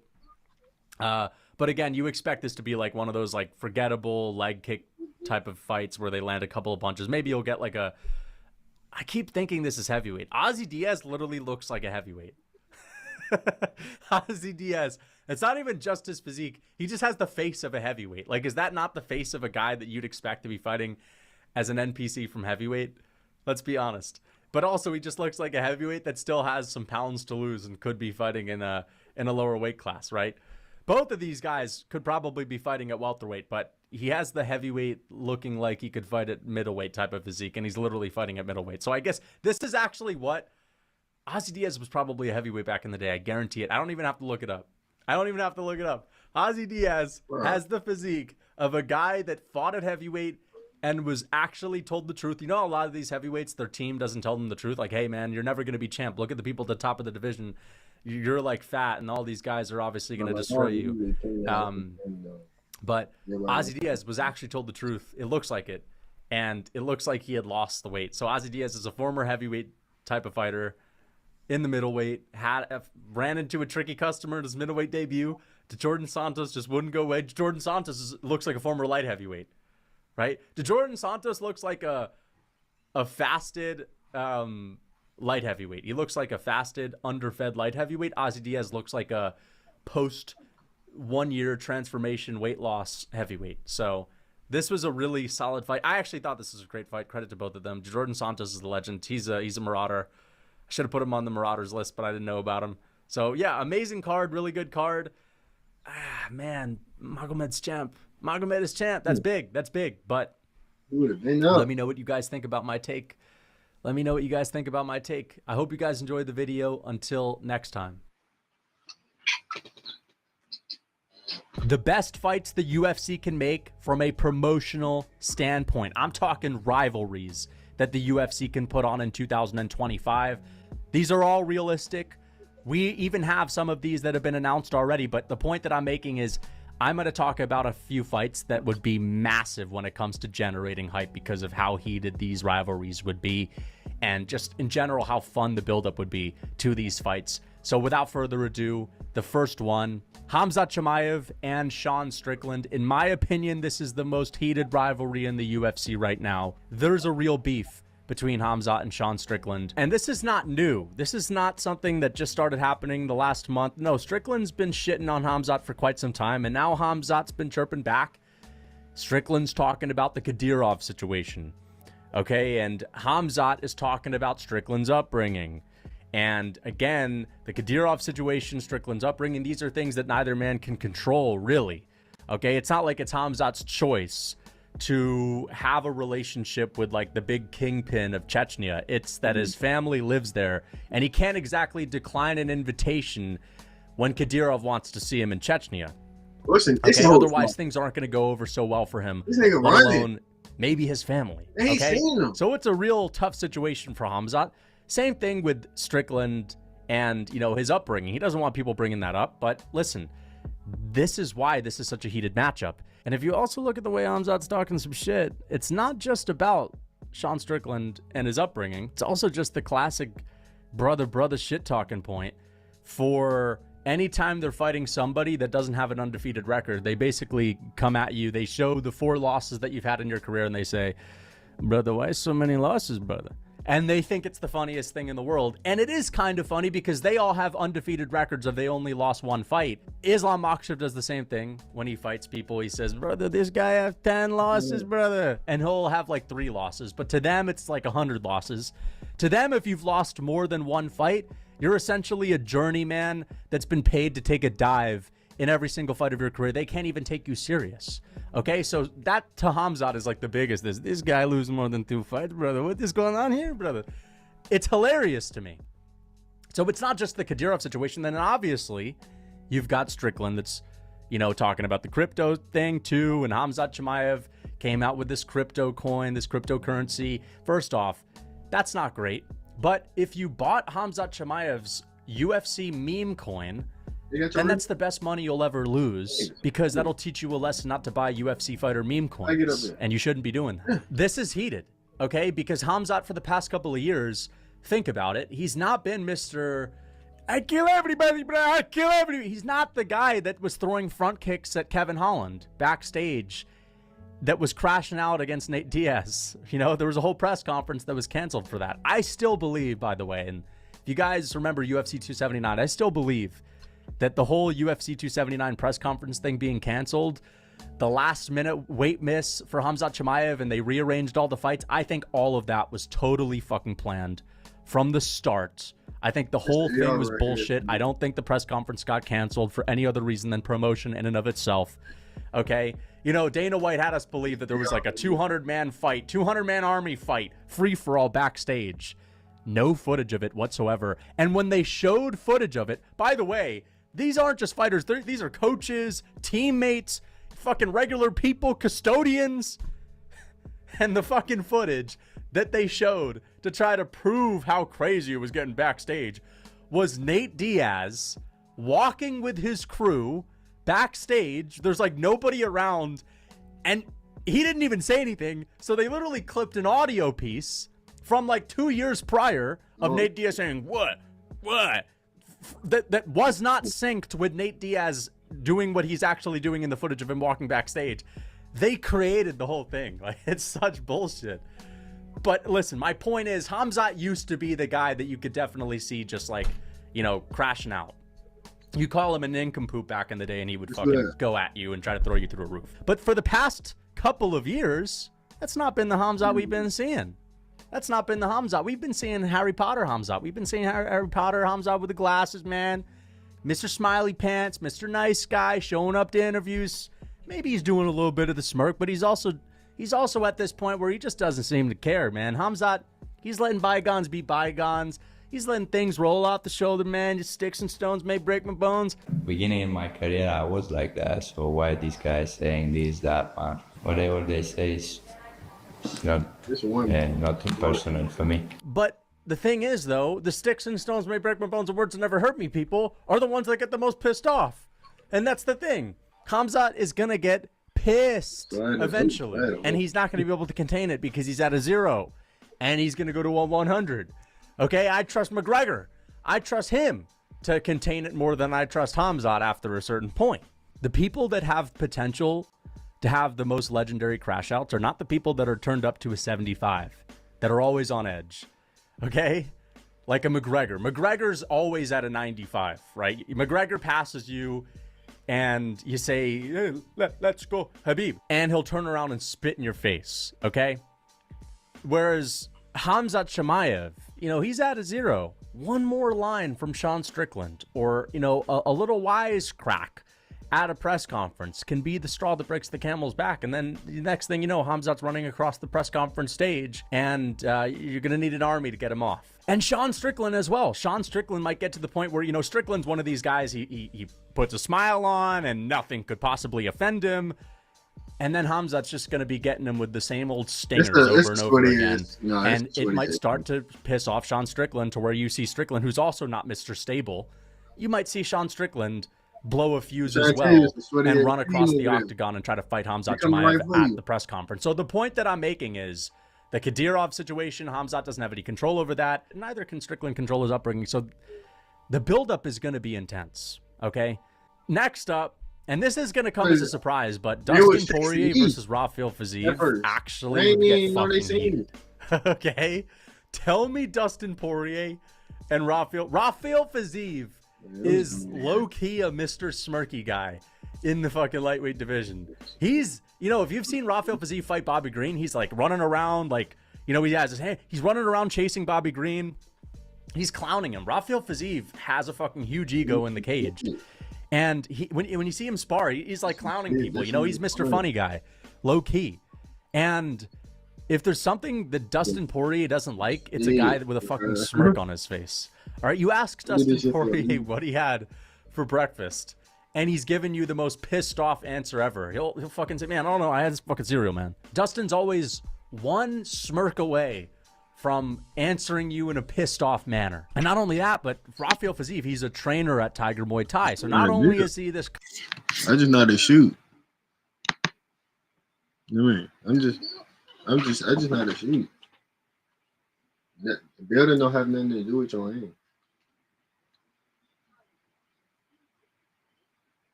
Bro, I don't feel like doing that shit. That shit whack. Ain't no point in that shit. I'm trying to become a demon. That shit not gonna make me a demon going against you. Huh? What is this? But you gotta build.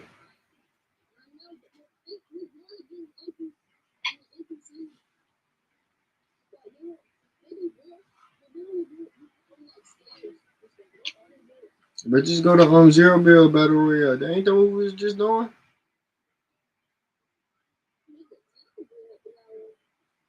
Yeah, that's what we was just doing. Y'all niggas just died. What you mean? We was just playing it. We was just now playing it, bro.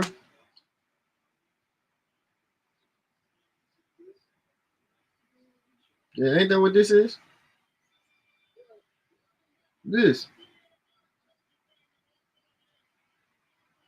Or is this reload? Is this reload?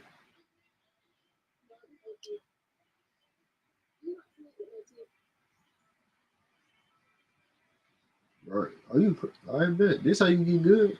No bullshit. No field squad. No bullshit. This really how you get good. No field squads. We just.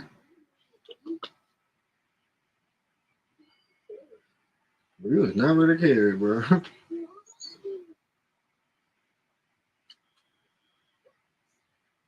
Just don't do no running, bro. Bang your gun, cause you be running.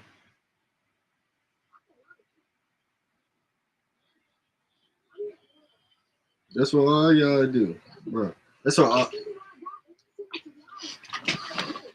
bro. That's what y'all do. Every time y'all get low, y'all start Hello, running everybody. on this Welcome bitch. into the That's why y'all be having NBA movement. Front I Office don't be Show. having no Happy movement. 'Cause I Monday. ain't gonna do no Unlike running. most of the NBA, Keith Smith and I are I be having mostly off the reports. injury report. I guess Keith is fighting a little bit of a cold here, so maybe we're injury report adjacent. Most of the league now getting hit by the injury bug at the worst possible time. So we've got a lot to talk about on that front right now. A few other odds and ends, but boy, Keith, just this injury bug is hitting at the worst possible time for so many teams. Yeah, this is when you want to be kind of making your like ramp up push into seeding, positioning, and all that. If you're a team like the Thunder or the Cavs, I'm who not pretty missing much the have shot their on seeds them. locked in, you're kind of just playing out the string here, making sure guys stay healthy and all that. I And might start these are double not pumping like bro was minor watching last night. rotation injuries on non-playoff teams. There's one non-playoff team we're going to talk about because there's some major news out of there. But for the most part, these are all-star level guys, all NBA level guys on major playoff teams. Some of these happened at the end of last week, but we haven't talked about them here yet, so we're going to dive into them and just hang in there with us, and then we'll finish with a little bit of transactional news at Come the on, end. bro. Focus up, bro. All right, well, let's get into it. Let's go here. LeBron James out 1 to 2 weeks. Now, I know he's going to get another evaluation. They said once the injury calms down, maybe before tonight's game against the Nets, we'll get another update, something like that. But LeBron out 1 to 2 weeks dealing with that groin strain. The fact that it's 1 to 2 weeks, Keith, makes me believe that the initial analysis is that it's a grade 1, which is obviously to the best that the Lakers could hope for at this moment. But I mean, if you've seen their schedule, this is a rough time to be without anybody. And they'll be without LeBron James. They're already without Jackson Hayes. They're without Dorian Finney-Smith. They're without Rui Hachimura. They're running out of players very, very quickly, and they're not the only team that's in that situation. This is a tough blow. Keith, we're at a point now where in Lakerland, we're having the discussion.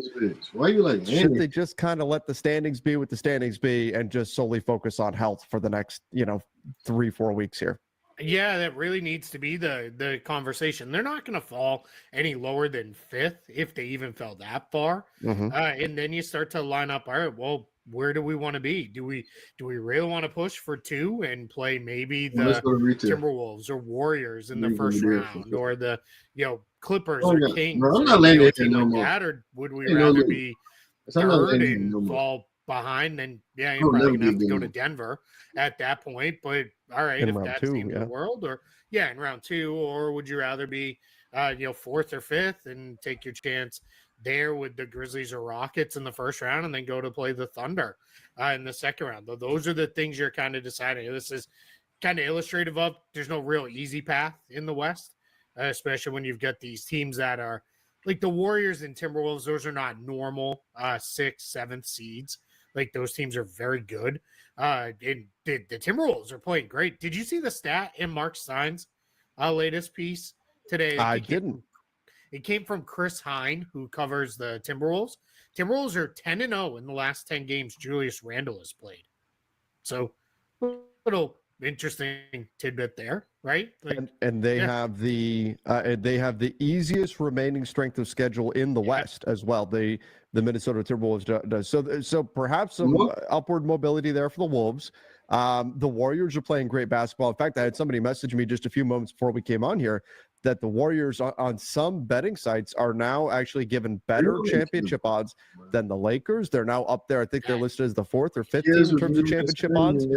They've been winning 9-1 in their last 10. So everything could shift around in the West. I guess, Keith, where that all leads me to is like if you're the Lakers and you're saying, well, we could rest LeBron, there's no guarantee that winning games is going to get you a better playoff matchup than dropping a few spots would, because who knows where everybody's going to wind up at this point because of how tight the race is right now in the West. I mean, 3 games in the loss column separate 2 through 5, and with 20-ish, 18, 19, 20 games left, that's there's still plenty of room for teams to shift quite a bit here in the standings.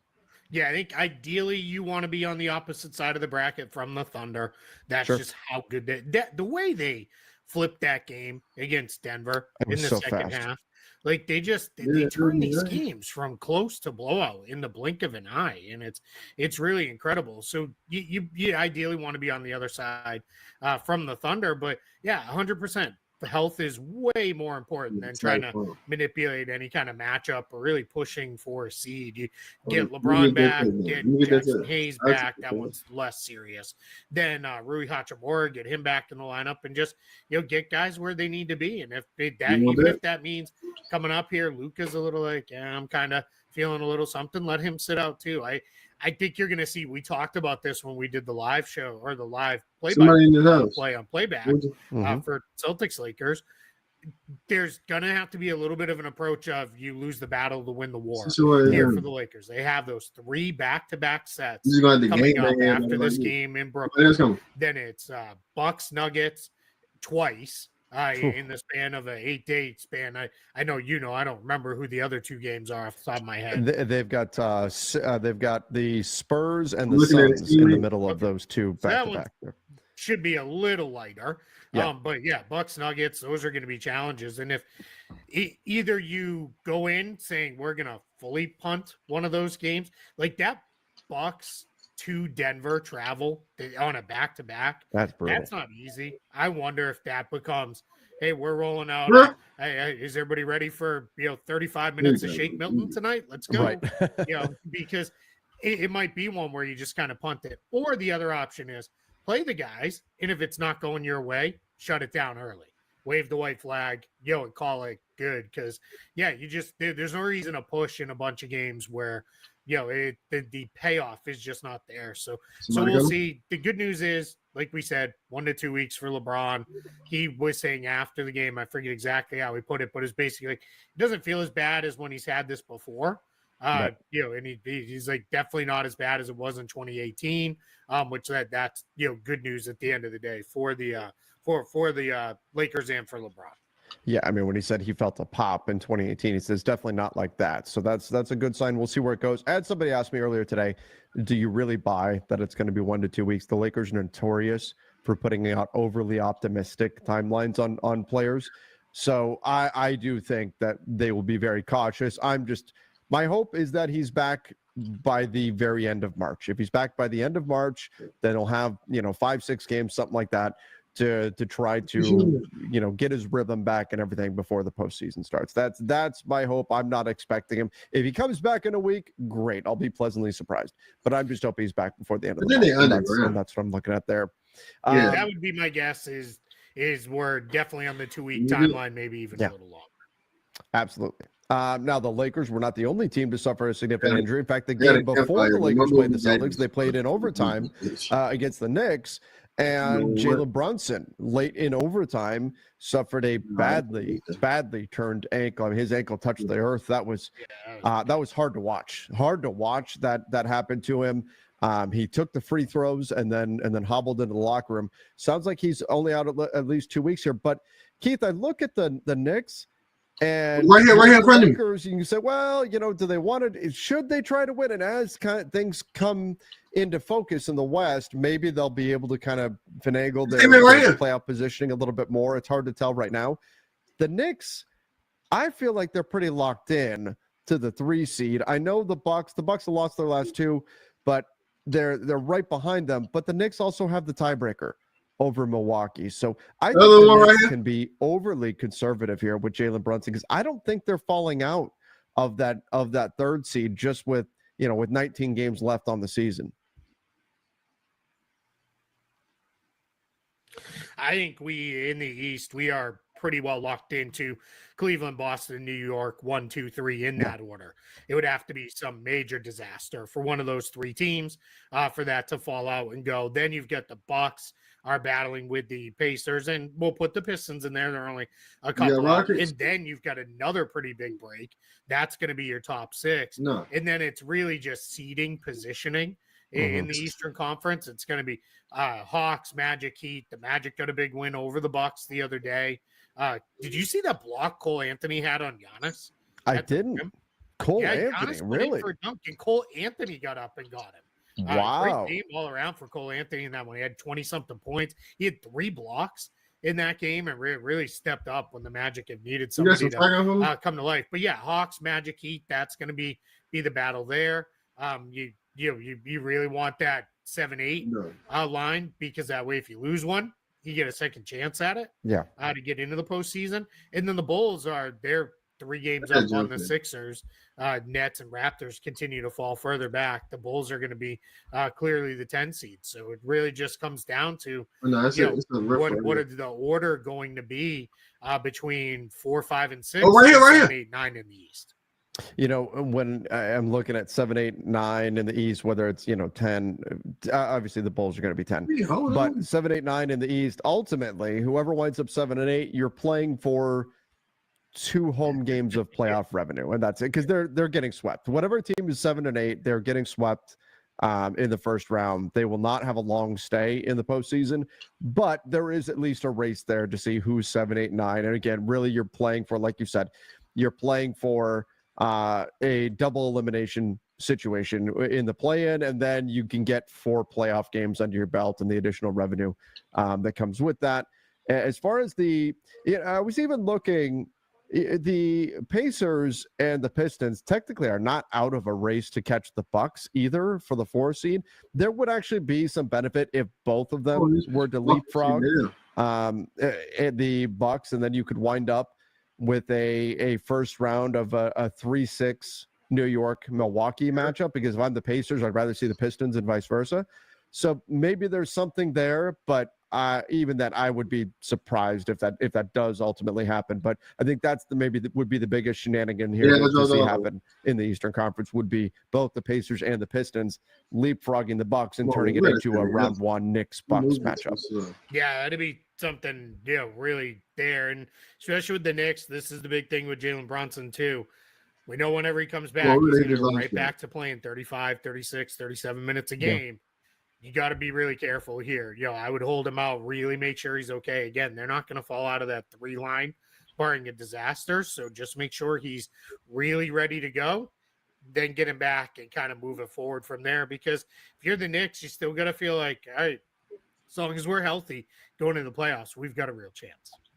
All right, let's go here. The Sixers are making decisions on injured players and playing time. So right now the Sixers sit in the 11th seed. They're done. They're not going to catch up. They're not going to wind up being the 10 seed or anything like that in the East. And then you go and you take a look at where they are in the standings here. Right now, if the draft stays chalk, they would indeed still be handing that 7th pick, a valuable pick, over to OKC. So 76ers trying to make decisions on playing time, who's going to play, all that. They badly need the Nets to win some games, and the Sixers badly need to drop some games. Ideally, they'd want to catch Toronto, but time's running out here for them to lose. And how often are the Raptors and the Nets going to win over the remainder of the season? That's really the question. So Philly, they've got their work cut out for them if they're going to fall to even the 6, but certainly to get even into the 5 seed and protect themselves in case the team jumps up ahead of them. They've got some losing to do in Philly here, Keith. Yeah, that's your challenge. Is that, you man? can lose all the games you want if the other teams around you are winning games. It's not really, or not winning games. It's not really going to matter. You cannot make them win games. You can really impact yourself losing some games. I mean, Washington's won a couple here now, so now Utah and Charlotte are starting to make that a little bit closer than it looked like. New Orleans is kind of rebottoming back out, so we're in a spot where that's kind of the separation line. Then it's really that Toronto, Brooklyn, Philly line. Let's see who goes there. But I think with Philly, so here's what the decisions are. Joel Embiid, the news came out. Sounds like they've met with a ton of different people. Sounds like they are getting very close to making a decision on how they're going to move forward with him, with the knee. That's all according to Nick Nurse, who has said, they've been meeting with people. The other decisions are Paul George has missed a few games in a row. He's going to miss at least a couple more. Tyrese Maxey took a pretty heavy fall. But Nick Nurse said, we're going to start backing off on some guys. So whether it be Yabusele, Kelly Oubre Jr., handful of other guys, he's like, we're going to start backing off on the playing time for those guys a little bit. Kind of basically saying that we're not going anywhere this year. Yeah. And that's a very subtle way of saying we're trying to improve our draft standing a little bit. So, which I don't really blame them because of what. What's a minigun right here? Oddly enough, I was asked about this morning on a radio spot. How bad does it hurt Philly versus how great is it for Oklahoma City to get that pick at 7? I think it hurts Philly a lot more than it helps the Thunder. Yeah. I don't know that the Thunder really I'm gonna throw another guy in there. I mean, don't get me wrong. They're going to happily take the pick and figure out what to do with it and go. But it really hurts Philly, who just needs another cost-controlled, team-friendly rookie scale contract. Yeah, come on, we land on the one in the water. It's like if you handed Steve Ballmer $1 million. Yeah, exactly. Like he would go, cool, $1 million. Come here, boy. Like it would change things a ton for him there. Yeah, I agree. I think it hurts Philly a lot. It's right now. It's probably the only silver lining, especially with McCain's injury. Like, this is the only real silver lining for Philly on the entire season is if, at least we get a high draft pick. If they don't even get that, then it's truly just a lost, forgettable, awful season for Philly if they don't even get a good draft pick out of this. Yeah, we talk about it all the time.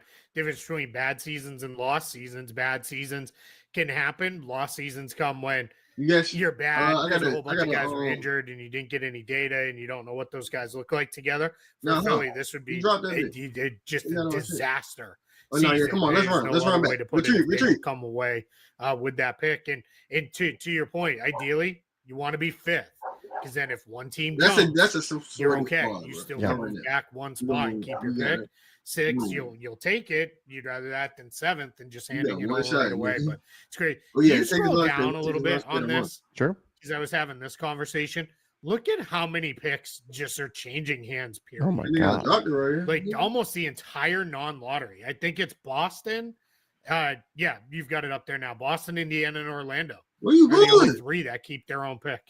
What? Wow. Why would you go to wars? It just goes to show how many picks are on the move. But there's also, I think, when you look at this, look at all the picks that Brooklyn is getting. Yep. Right? We talked about how many picks OKC has. Right here. This is part of the reason why. Beyond the new CBA, the rules, the restrictions, and all that kind of stuff. This is part of the reason why teams are having to get more and more creative. Because you have a few specific teams that are essentially hoarding all the picks. And so there's just not as many picks out there if OKC's not trading them, if Brooklyn's not trading them, stuff like that's happening. Utah's not trading them. So teams have to get more creative. And that's where suddenly you're getting 3, 4, 5 second round picks, these pick swaps, they're, all the different things that the teams are doing in order to make deals possible.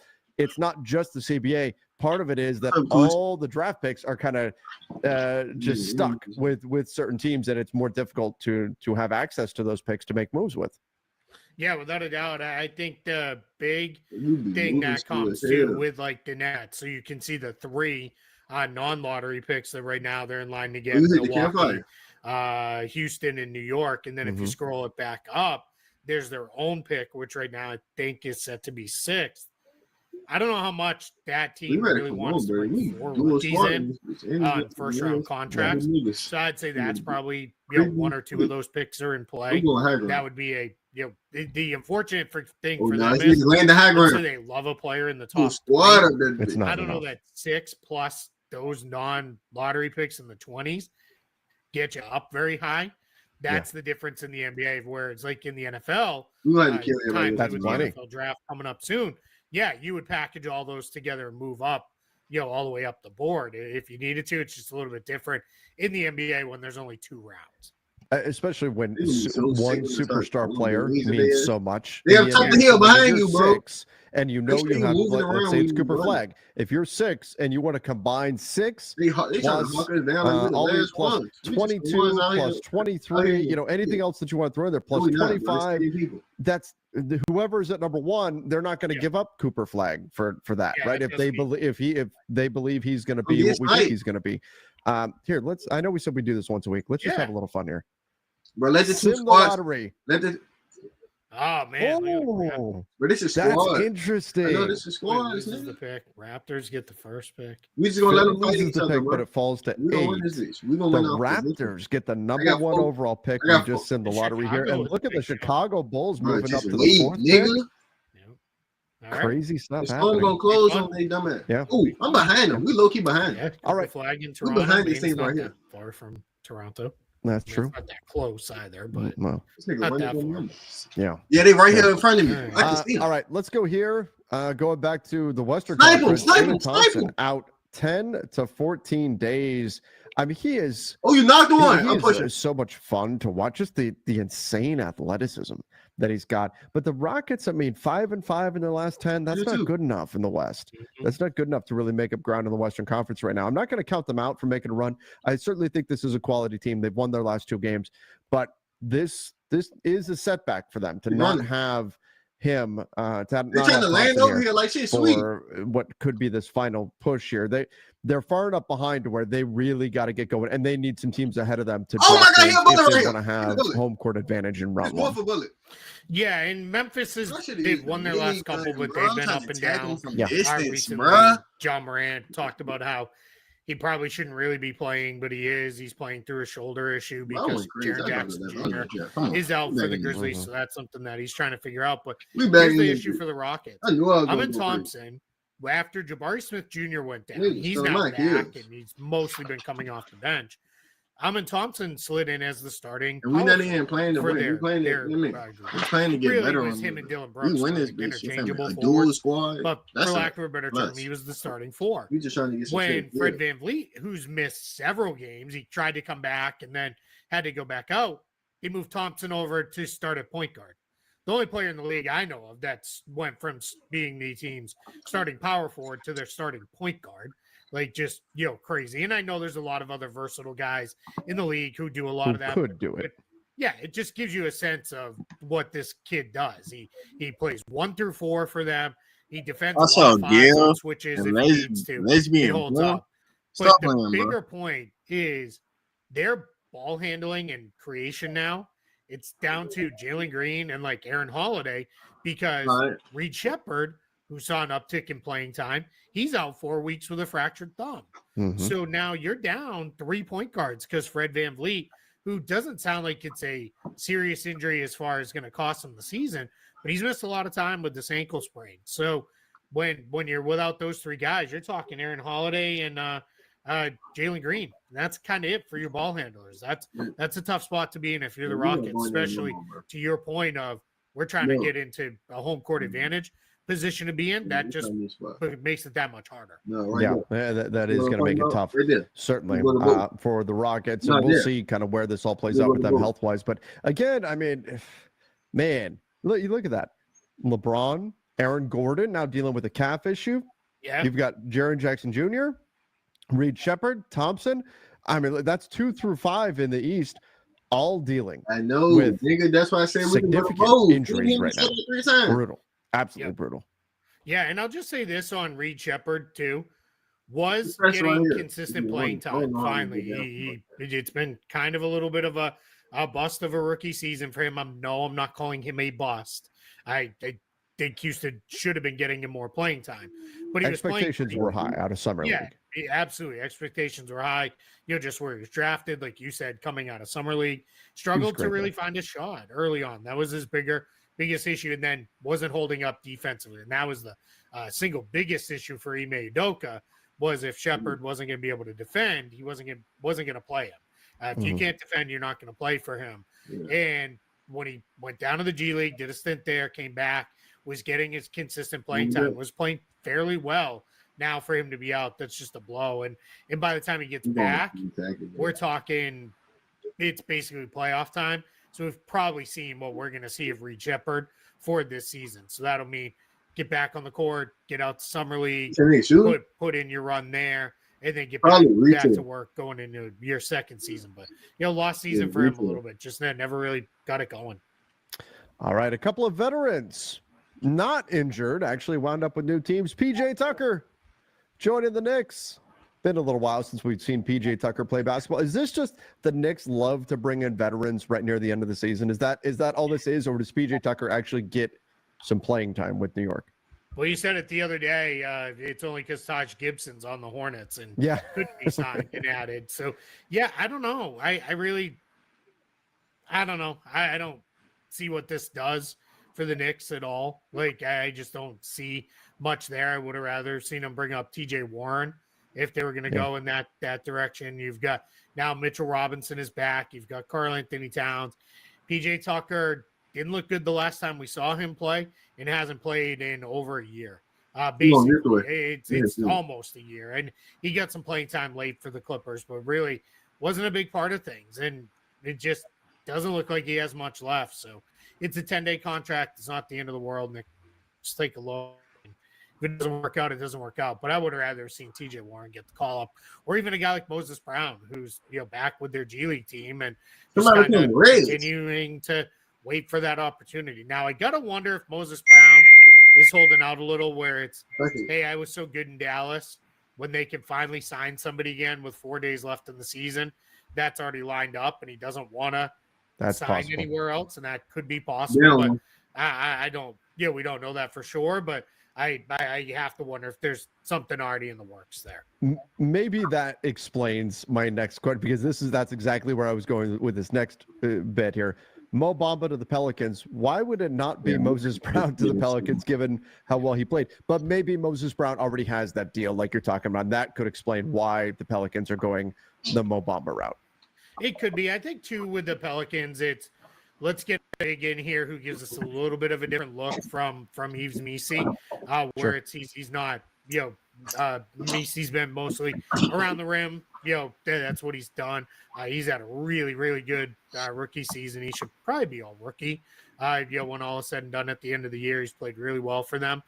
But you'd see what it looks like with Bamba. Maybe give him a few minutes next to Zion and see, is there something workable here? Because Bamba can't step out and shoot it. Does that fairly well. And maybe there's a little something there. And why not look at the younger guy with Moses Brown?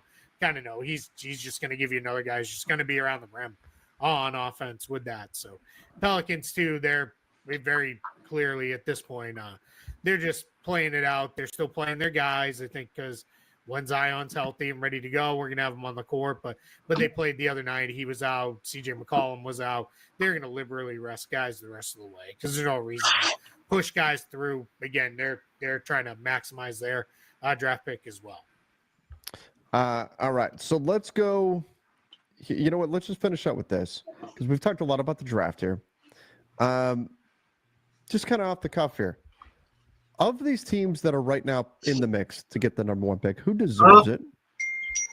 You mentioned the Pelicans. I'm thinking about the plight of their season. The 76ers had a brutal season. Who deserves the number one pick?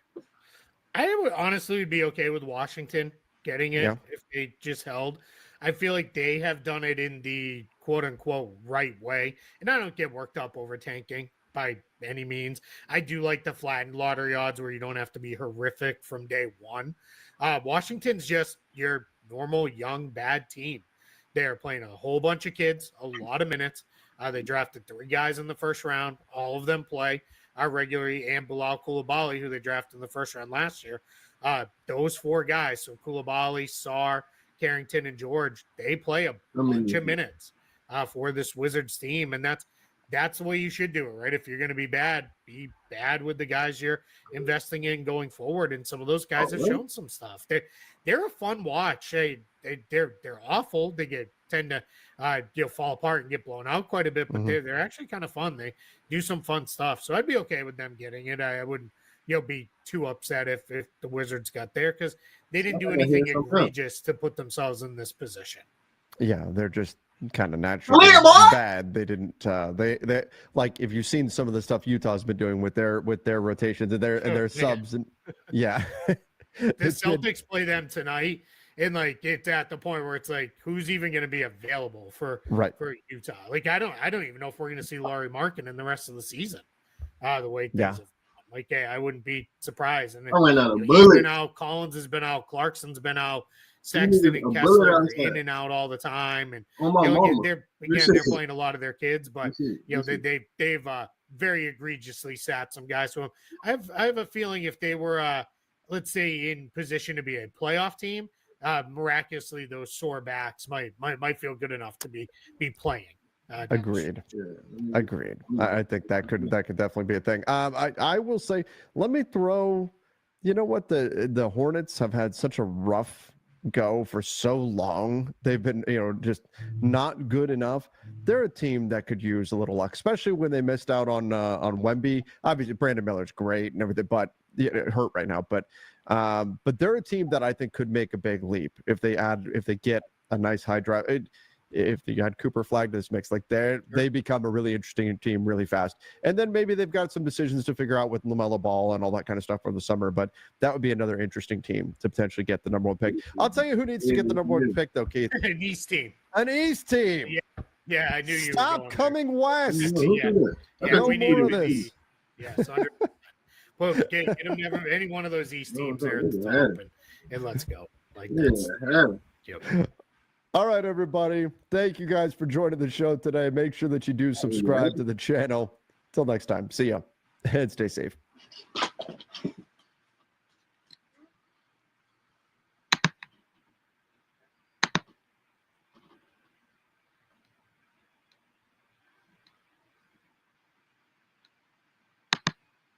Yes, shot.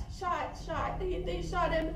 They shot him like 6 times and through the head. He's gone. He's gone. I'm so sorry.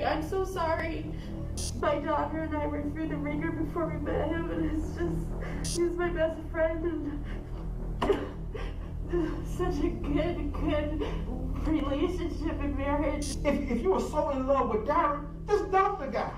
I wasn't. Just tell him, hey, it's over. I was in love with my husband. You gotta think on how I'm feeling right now. I'm feeling like you're trying to play me. I'm not.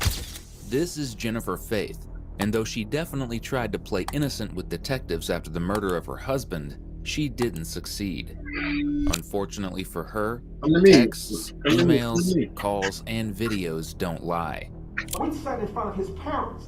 We told them. Because I wanted to but the find same guy that killed your husband, Jennifer, is the same guy that you're communicating with every day. You had over 24,000 text messages and calls. 24,000. On October 9th, 2020, Jennifer Faith and her husband of several years, Jamie Faith, went for their daily morning walk with their dog in the safe neighborhood of Oak Cliff, Texas. Jamie was a dedicated stepfather to Jennifer's daughter, a hard worker with a position as a technology director at American Airlines, an avid gamer, and a beloved community member. Everyone at his job adored him. Everyone in the community thought he was a kind, respectful man, and no one that law enforcement spoke with had a single bad thing to say about him. Which is why what happened on 7:30 a.m. on that autumn day was so bewildering.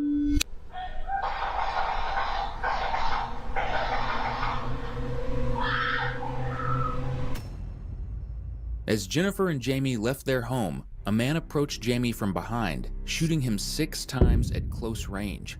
The man then wrestled a screaming Jennifer to the ground, bound her hands with duct tape, and fled in a black pickup truck with a noticeable white T sticker on the back. Law enforcement quickly arrived on the scene, while others met Jennifer at the hospital, where Jamie was tragically pronounced dead. The two had been together for over 15 years. Hours after the murder, law enforcement brought Jennifer to their station to be questioned.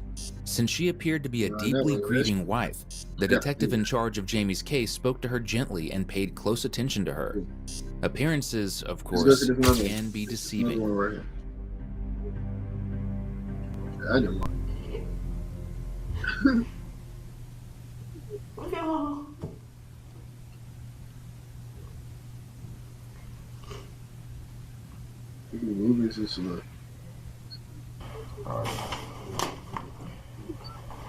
Oh my God! Push somebody kicking me. Give me, come here, boy. We ain't like that. When do I call his parents? Come here, boy. You ain't like that. Where are they from? They live in Las Vegas. Everybody's from Wisconsin, originally. His dad has stage 4 cancer and just started chemo. Come here, boy. Y'all ain't like that. Y'all should have just picked it up. Why y'all camping it for? 2 or 3 weeks ago. Fucking dog shit. It's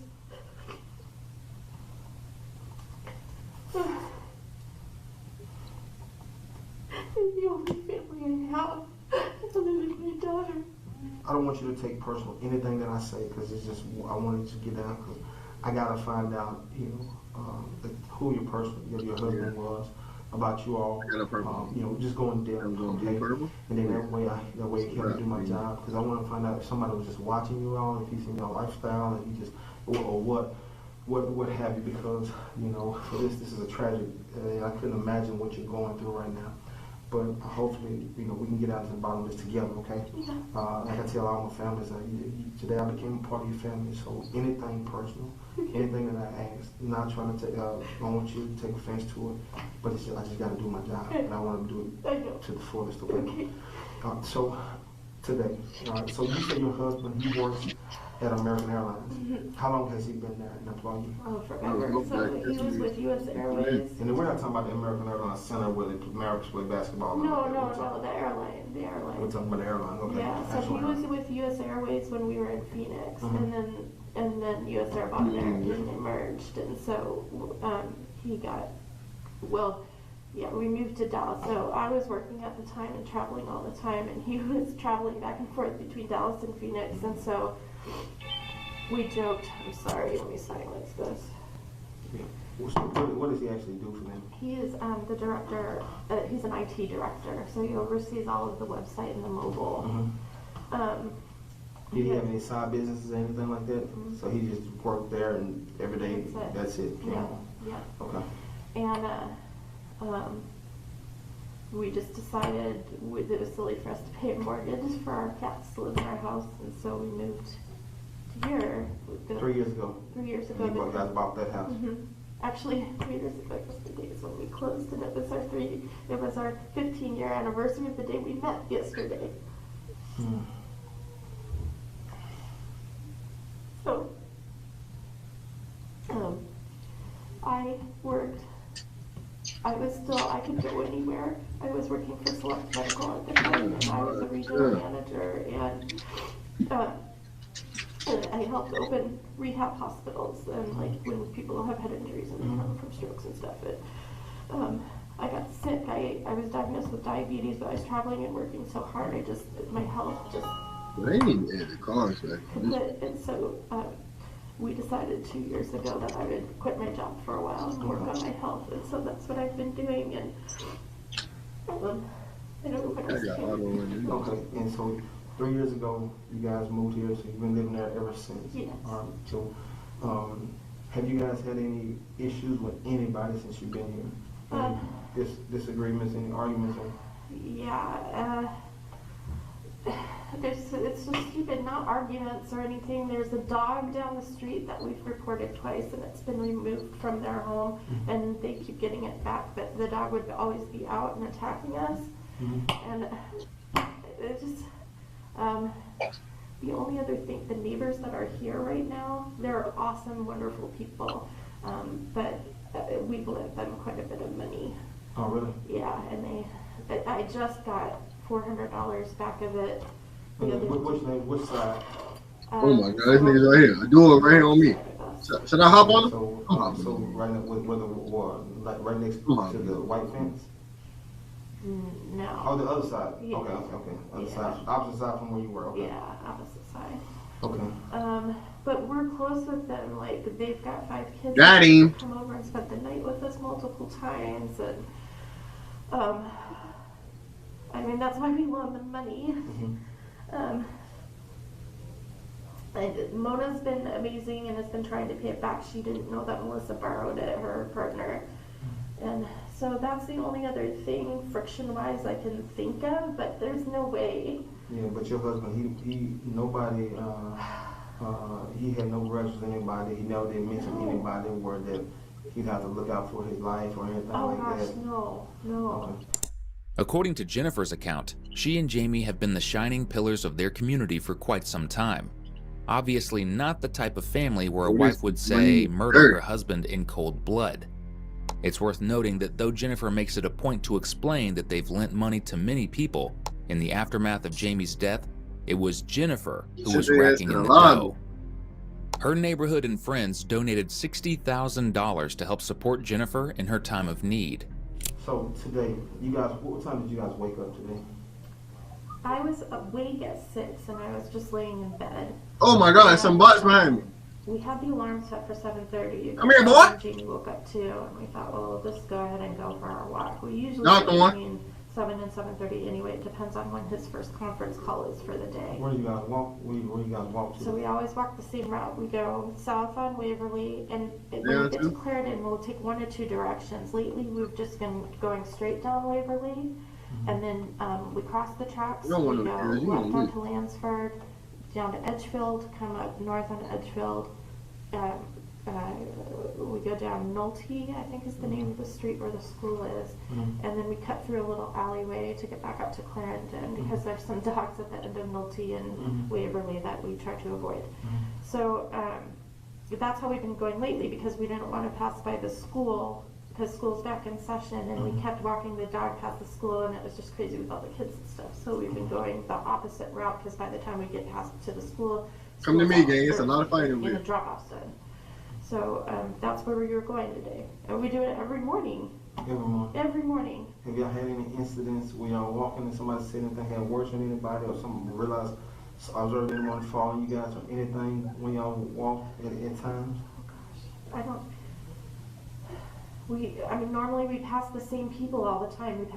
There's a guy with but no, everybody's very friendly. We love our neighborhood. So the guy came from, so you were walking southbound. Yes. Towards Clarendon. Yes. And that's when you saw or heard somebody. I heard running. You heard running? I heard running. And then I thought, because he's always behind me, he stays and closes the door and stuff, and then kind of, it's just the way the sidewalks are. He's always behind me when we walk.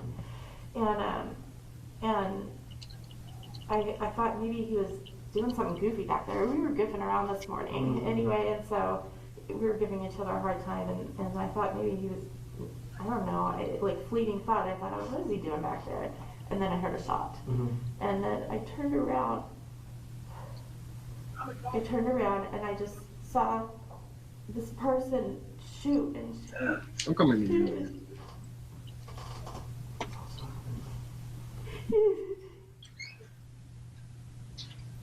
I couldn't believe, I didn't know, why?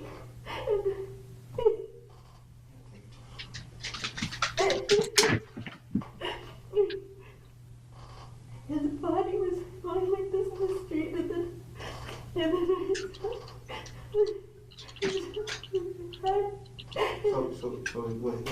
Oh my God, bro. No, Alright, cracked up all that shit. I think I was yelling no. I think he did the same thing. It just seemed quiet. That's all I remember are the shots. And several shots? Well, a lot of shots.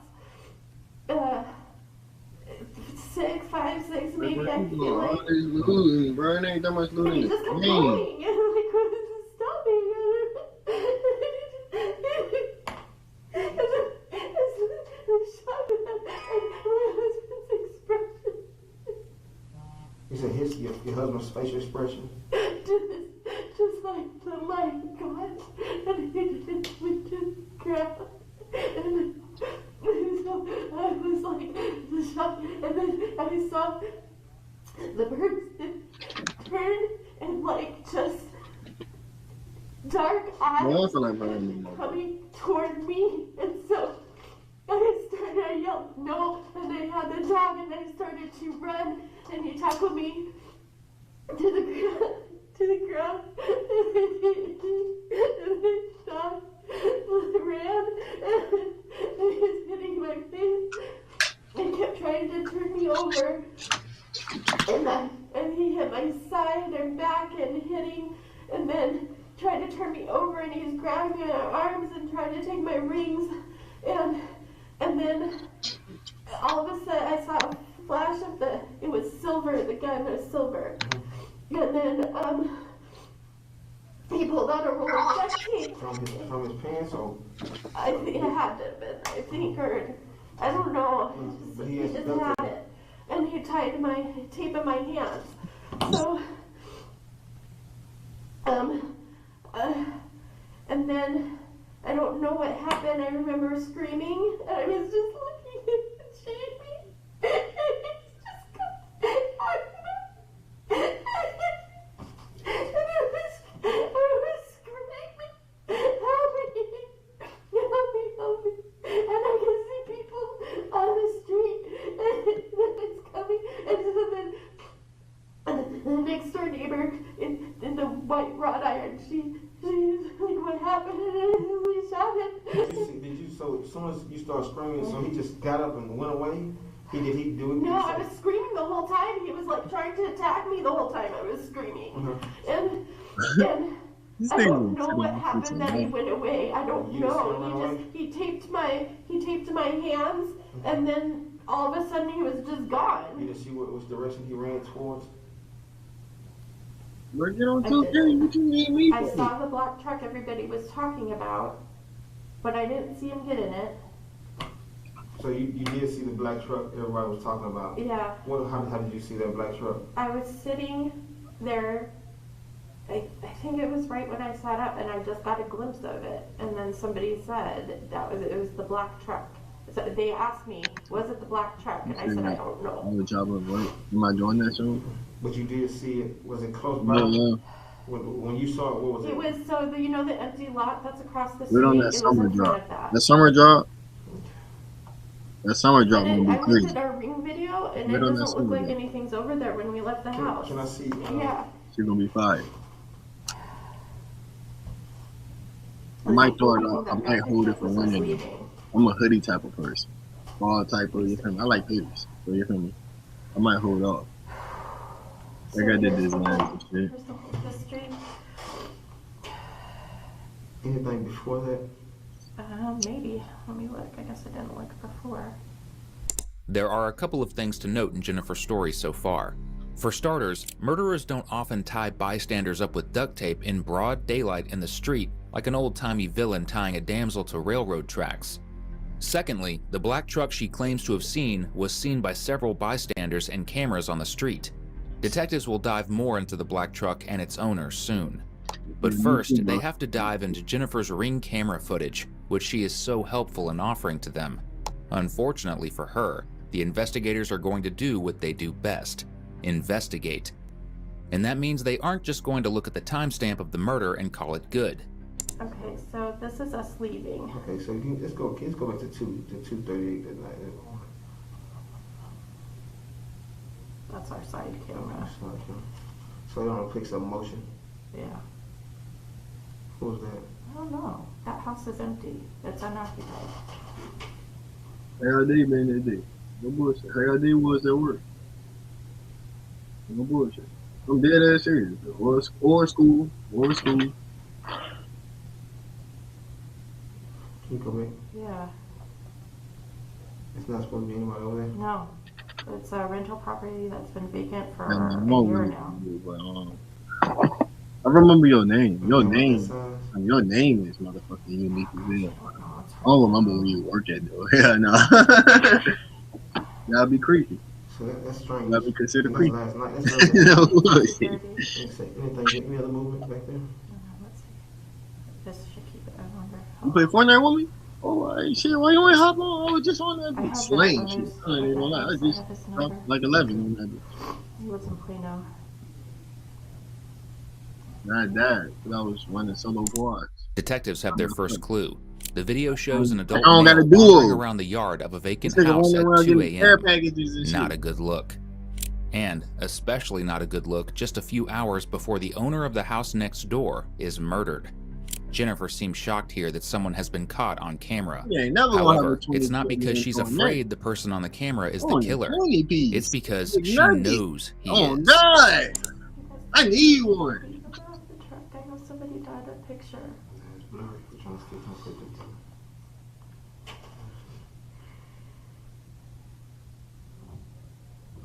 We were playing Warzone. Hell yeah, I ain't played Warzone in like a month. Yeah, I'll be on that bitch. The officer Women they, feel like sweating them. One night I can play that bitch. I don't gotta sweat that hard. You feel me? I tell her she's not by herself.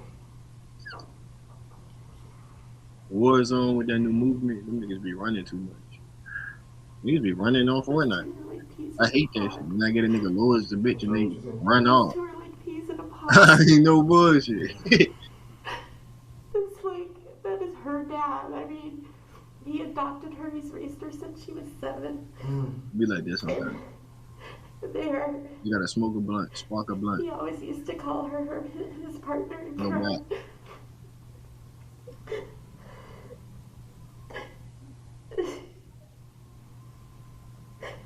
Oh my God.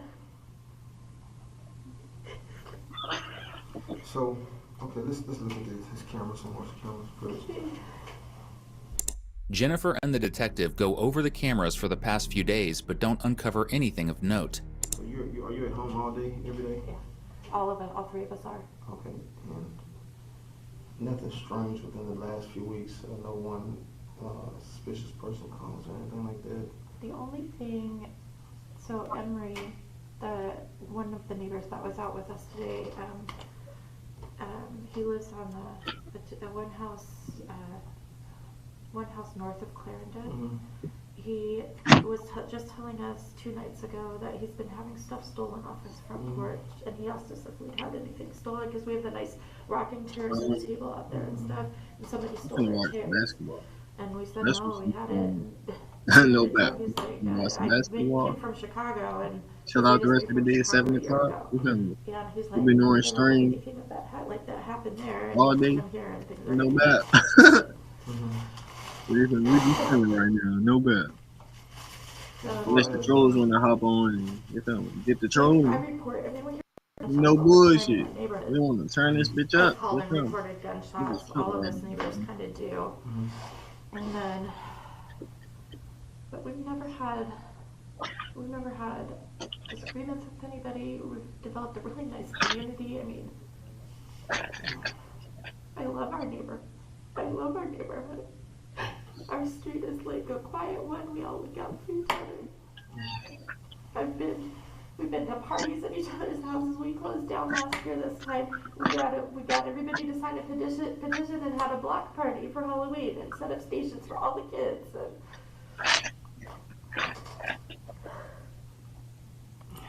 And I don't understand. He didn't have anything with him, but the guy didn't even touch him, unless it happened before I turned around, but there is no noise, there were no voices, there was nothing, there was no demands, there was nothing.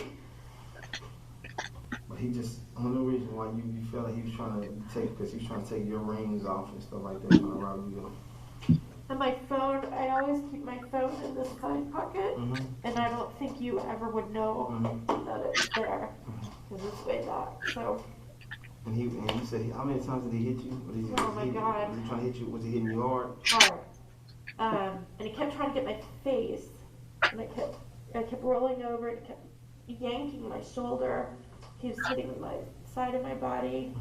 I don't know, it was a lot. I don't even, I had some hard, like, fist slaps to my face, but not like that, like that. And as far as like, did he at any point in time point the gun at you, or? I don't know. I remember seeing the gun. I mean, my eyes were open and closed, and it was. Did you walk over after he left? Did you walk back over to your husband? Did you? No, I was taped, and I was sitting there. And so he turned you on your back and taped your hands like that? Yes. He was like on top of me. Was he strong, or was it? Yeah. It was. Yeah. So was he pretty heavy, or? I don't know. Yeah, I guess it was a lot of weight. I just remember struggling and yelling no and screaming and hoping that the neighbors would hear me. I was kicking, and he had my hands, and he kept pulling at my rings, and they don't come off that easily. And then he taped my hands. And I don't remember what. As far as like your husband's cell phone, is it at the house right now? It's in the house. Or is there do you mind if I hold on to it for a few days and see no, it? that's fine. Does he have a password on it? Yeah, but I think I have it. Okay, because I just want to make sure to see if anybody try to make threats or anything like that to him. If anything strange. Would your husband, if there was something serious or something that, would your husband tell you, or would he be something like he don't want to bother you? Oh God, no. We tell each other everything. Okay. Everything. Well, not everything. Detectives were quickly able to search through Jamie's phone, but they found absolutely nothing suspicious on it. He wasn't texting other women, buying substances, arguing with anyone, or gambling. The same couldn't be said for Jennifer's phone. Despite the act that she's about to put on for law enforcement when she talks about how wonderful their marriage was. What happens from here, So, right now, the medical examiner, they're going to pick up his body, okay, and they're going to perform an autopsy. From there, then, of course, they'll give you some time. Normally, they should be completed with the autopsy. If they don't get to it today, definitely tomorrow. They'll be contacting you guys, and then, you guys, during this time, contact whatever funeral home you decide. And that way we can, try the funeral arrangements can be made. So I don't know if he's going back to, his hometown where he was born and raised, or if you guys gonna do it down here. But as far as like his parents, You have to just call him. that's one of this where I would Can you give them your information? Yeah, definitely. I need your information. Yeah, I'll give you one of my cards in a minute. Now, before you leave, you'll have all my information, okay? Is there any way I can see him at any point in time? Yes, you'll be able to see him. You'll be able to see him once he goes to the funeral home. At the funeral home, they'll be able to call you, and you'll be able to, go and do all your finals, okay? Oh my God. Oh, yes, ma'am.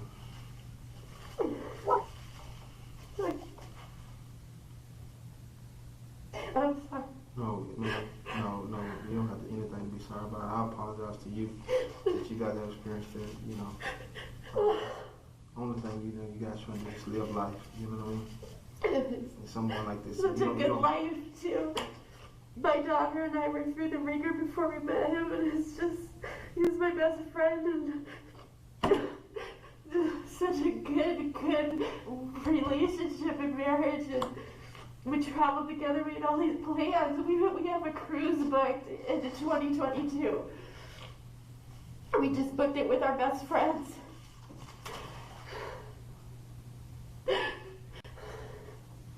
What am I gonna do? I'll be praying for you and your family. Thank you. Thank you. I know one thing about this, when you're going through these times, what I do, and when there's any types of I just trust that the good Lord's going to bring everything to make everything okay. And that's why I tell you, one thing now, we have to stand strong on our faith and trust and pray that God is going to make a way, because I know He's not going to put more on you than you can bear. But one thing I do is if you trust Him and you pray, God will bring you and ease your heart. I've been through a lot as well, but never nothing like this. But I've had my fair share of things that occur in my life, and would always help me through when I lean on God. Sometimes we don't always know the answers and always know why these type of things that happen to us. But at the end, I guarantee you, God will come through for me. He always does. Never let me down. And I know He won't let you down. So I tell you this, just continue to pray for me as I work your husband's case and yours case. And I guarantee I'll be keeping communication with you. But the biggest thing is we got to get down to the bottom of it. When the detective leaves after giving her such a heartwarming, comforting speech, Jennifer's daughter enters the room. Then, Jennifer calls Jamie's sister. The speech she gives to her is a lot less comforting. Lori? Hi, can you hear me? Lori? Hello? Hi, can you hear me? Yeah, I can now.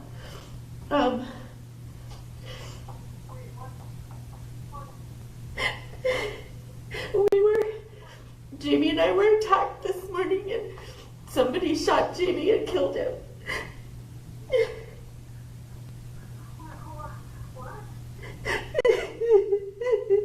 We're at the police station. We take Maggie for her walk every morning, and we left the house and somebody came up and shot him.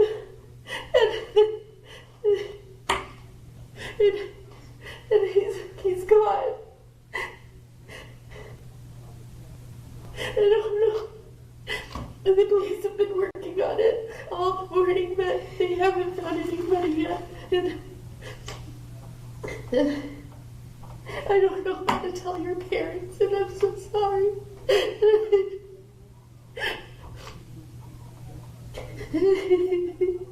Are you there? Are you there?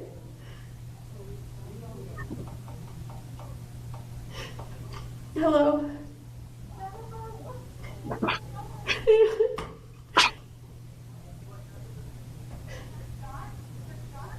Yes, shot.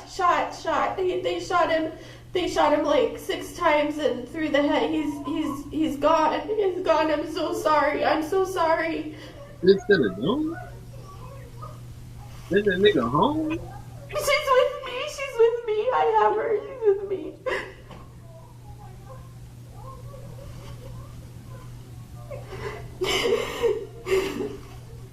I don't know. No, just wait, because I don't know what the detective, I need to talk to the detective more. They're gonna do an autopsy and they're not releasing his body for a little while, and so, I don't know either. I don't know, should I, do you want me to call them with you, or what? Take a little. Okay. Hey, you lit, dog.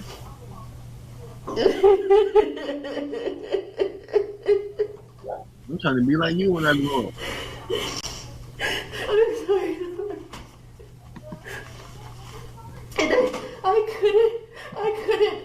And I felt so bad because I couldn't get a good look at the person, and I feel so stupid talking to the detective because all I could say was that he was dark. I mean, like, he wore dark clothing. I couldn't even see his face. I don't even know what ethnicity he was. I just have no help. I just said.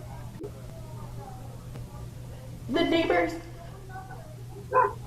Oh yeah. The neighbors. Some of the neighbors got a picture of the truck I guess that the person got into or drove off. I don't know. So they're looking for, they have that photo and they're looking for that. Give me my phone more.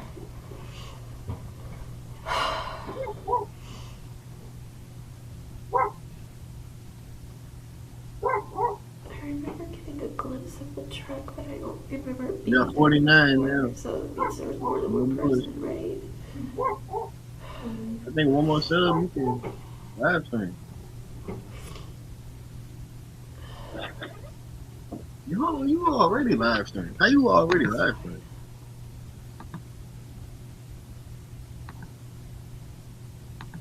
What?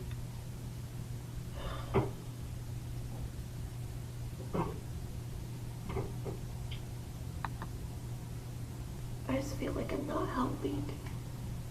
Like he asked me, like, the stupid pictures of the video, how am I supposed to tell if that could be the person that attacked me? I don't know.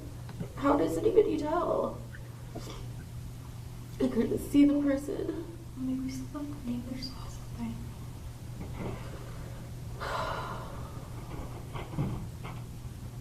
Oh my god.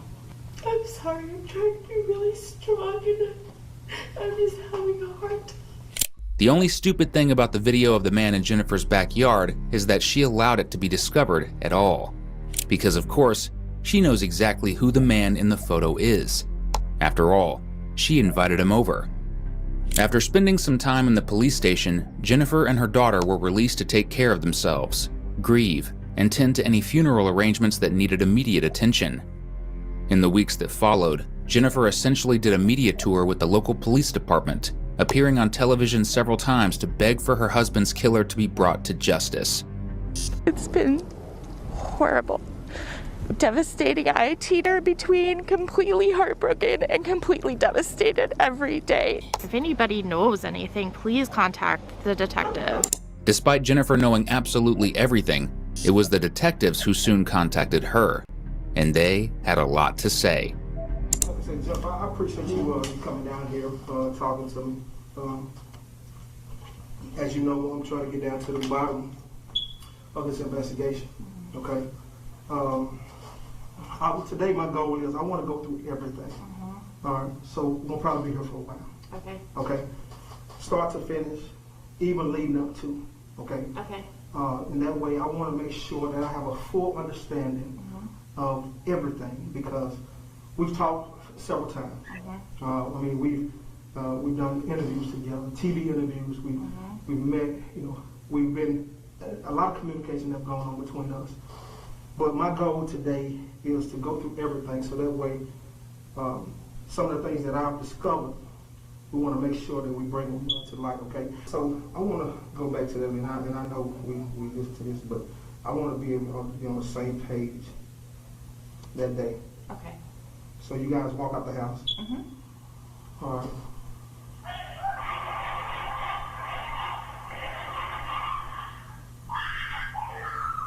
That was that day. As soon as you walk out the house. All right. During these moments. I'm sorry. Go ahead. No. So during these moments, you guys walk out the house. You say you smacking around, playing around a little bit. That was like probably a good 5 or 10 minutes before we walked out of the house. Other than that, it was just, you know, us getting dressed, getting ready, getting the dog put together, getting her leash on. Right. So during that time when you walked out of the house, this terrible thing happened. The guy, what did he look like? Oh my God, I keep remembering everything. Okay. I just remember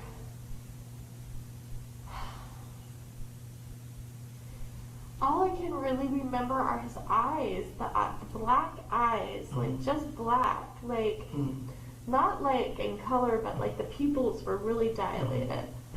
I remember a bright blue mask, like electric blue color mask. Okay. And this guy?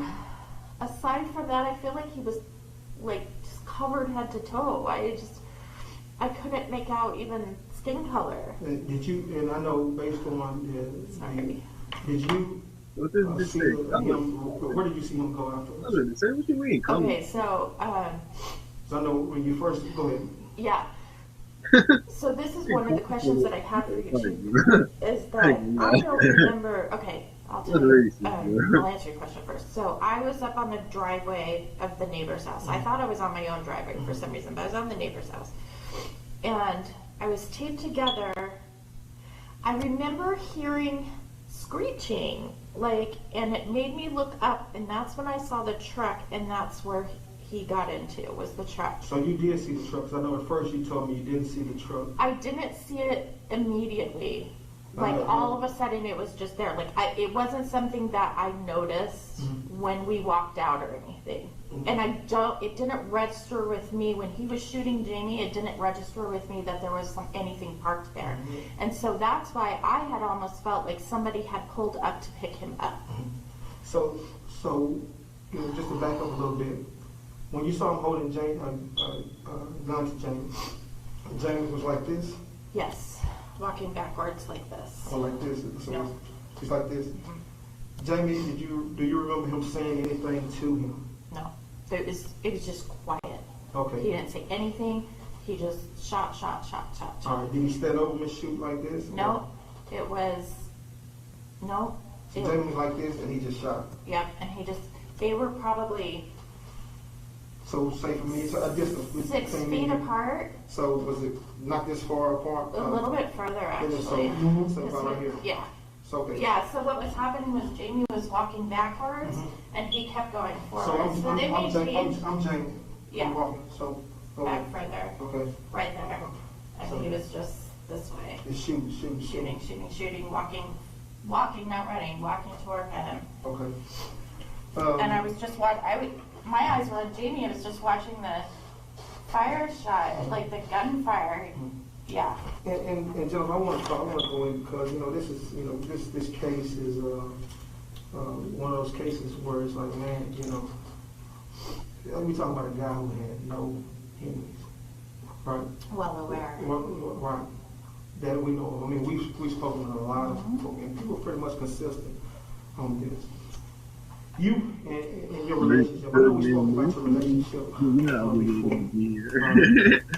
You described your relationship as you guys being the best. Oh, yeah. No good. As far as like your relationship. I know I already said this one I'm gonna do. Yeah. So as far as like with Jamie. I already said this one I'm gonna do. What did you meet him? What year? I actually met him October 8th, 2005. So it was the day before this happened. It had been 15 years. Yeah. And we met on a blind date. So met on a blind date? Yeah. Oh, really? Who set you up?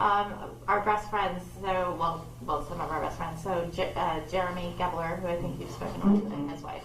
So I worked with his wife, and Jeremy worked with Jamie. Okay, and so they kind of set you guys up? Yeah. So what did Jamie do before you guys met? In terms of what? In terms of work? Oh, he was, when we met, he was the director of IT or something along those lines for a small company called Salonis. Okay, and Amber was how old at the time? She was 8. Is that right? 2005. She was 8. He pretty much took on your daughter as his own. Absolutely. Right. Never any signs of unfaithfulness in your relationship. No. So I know we spoke on the time where you said you suspected that he was unfaithful in your relationship, but then you realized that it was the time to be nothing. Yeah, and I didn't even have like suspicions in terms of that there was somebody or in his behavior. It was more that our life was starting to wane off, and so, typical woman, I'm like, is it because I've gained weight? Because I had gained a lot of weight since we first met, and he's saying no, and so I just couldn't figure out, like, as a man, how he could go for such stretches of time without having sex, and so I thought, well, maybe there's somebody else, And when was this? Oh, gosh, on and off, really, for a couple of years. It really started after I guess in 2009 after we bought our house. Okay. Because we had a condo that we had owned, well, Jamie had owned it, and then we kept that, rented it out, and bought a house together in Phoenix. Okay, and then from Phoenix, then that's when you guys moved here. Yeah, so we lived in that house until 2017, and then moved here in 2017. Okay, and your relationship has it always, you know, other than that, I mean, you say other than, you know, he's always been faithful. Mm-hmm. What about yourself? I've always been faithful. So, and that's what I'm saying, we want to make sure, Jennifer. Yeah. Okay, so there's nothing, I mean, if there were anything, I mean, that's where we can, you know, hey, I need to know, you know what I mean? I know. Because these things you think about, you're just walking outside your house. Right. Right? Somebody comes and, you know, kills your husband. Right. You know? I've thought about that too, that maybe it was somebody right. associated with me. Yeah, and as far as like, you know, you haven't had any kind of, you know, sexual relationships, any dating anybody over the phone, anything? No. No. Okay. And, so. I have male friends, but they're friends. Okay. Male coworkers that I'm close to, but they're, you know, it's nothing. But and, nobody, and Jamie knows all of them. I mean, right. so. But nobody that you are intimate with, where they say, hey, we're definitely going to be intimate, you know, or something plan anything like that, right? No. All right. The detective begins to go through people they know who could potentially be suspects. In the sea of old coworkers, fired employees, and friends and family, the officer casually brings up one name. So the employees of the AAA that were terminated in the game room, Mike Lennox, Dan Turco, Jeff Jensen, Erica DeLeon. Have you ever heard of a name? Is it Darren Lopez, yeah. Yes. Who is Darren? He's one of my best friends. We dated in high school, and but he doesn't know Jamie. I haven't seen him, and I mean, we talk on the phone every day at this point, but we dated in high school, and then we dated like 3 years into college. Okay, so how long? So when did you meet Darren? 1986. I was a sophomore in high school. Okay. So you guys met in high school, and tell me a little bit about Darren, because I think that's the only one that I pretty much didn't have, but I kind of stumbled up on his name. Okay. Let's see. I lost contact with him in '93. We broke up. We lived in Flagstaff. So 86 through 1993. Yeah. Y'all lived together? Oh no. Okay. You lived in Flagstaff? Yeah. I was in a dorm. And his name Darren Lopez. You said, is it Darrin? Yes. Lopez. Okay. And he went through 9 through 12, right? Yeah. And that's South Point Catholic School. Yes. High school. Yes. Okay. And as far as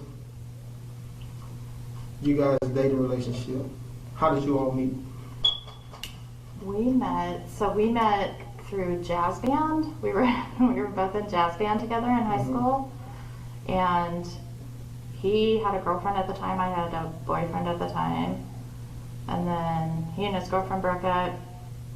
Me and my boyfriend broke up, and then we ended up we were music ambassadors for a class trip to Europe, and we ended up starting dating after that. So y'all started dating? That was in 1989. I went to Northern Arizona University for college, and so did he. He ended up... You said Northern? Yeah, Northern Arizona University. And then he ended up dropping out after his freshman year, and he joined the military. Okay. We saw each other a few times before he left for active duty. I know the last time I saw him was August of '93. August of '93. Yeah. Let me get that. And then since that time, he and I reconnected this last year. He contacted me and said that, just how you find people on social media.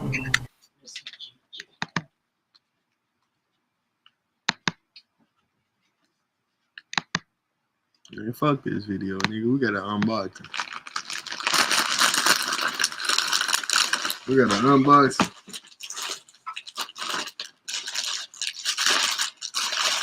If you a hater, just leave. No bullshit. If you're a hater, just leave. Hold on, hold on.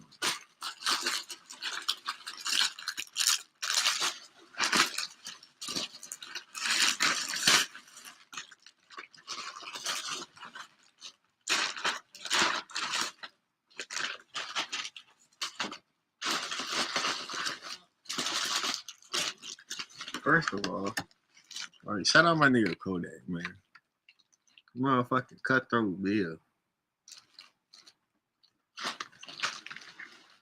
And the light reflecting off that bitch so hard. Yeah, damn.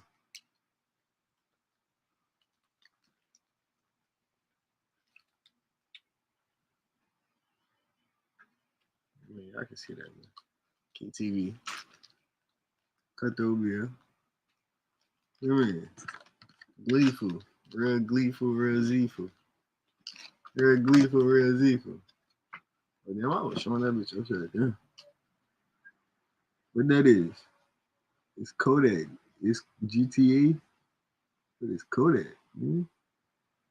The KTV. I mean, kid that boy, kid that baby too, kid that baby too, nigga.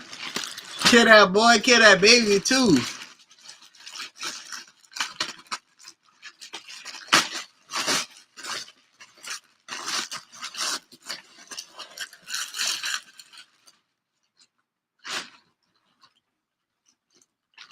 Kid that boy. It's G. It's a GT. Cutthroat Bill, nigga. Kill Bill. Let me. Kid that boy, kid that baby too, nigga. It been hard, bro. Kodak be doing that shit, bro. No bullshit. I'm waiting for GTA 6. This gonna be my GTA 6 hoodie. This is my GTA 6 hoodie. This is my GTA 6 hoodie, nigga. SG, nigga. Sniper gang, nigga. Sniper gang, nigga. Nigga, like, yo, what else you had to get? You know I had to get some socks, nigga. You know I had to get some Sniper gang socks, nigga. Some Sniper gang socks, nigga. These not Gucci, nigga. These are Sniper gang, nigga. Let me. Sniper gang socks. You feel me? The black and white. The red and black. Let me. The white and black. Damn, the Lakers on. Hold on. Chill. Let me finish this unboxing. And then, to top it off, like, you feel me? The lime green. The slime green. Let me. The lime green. The slime green. Oh, my mama did be hard. Sniper gang, nigga. Come on, man. This be hard. This be look like it glow in the dark.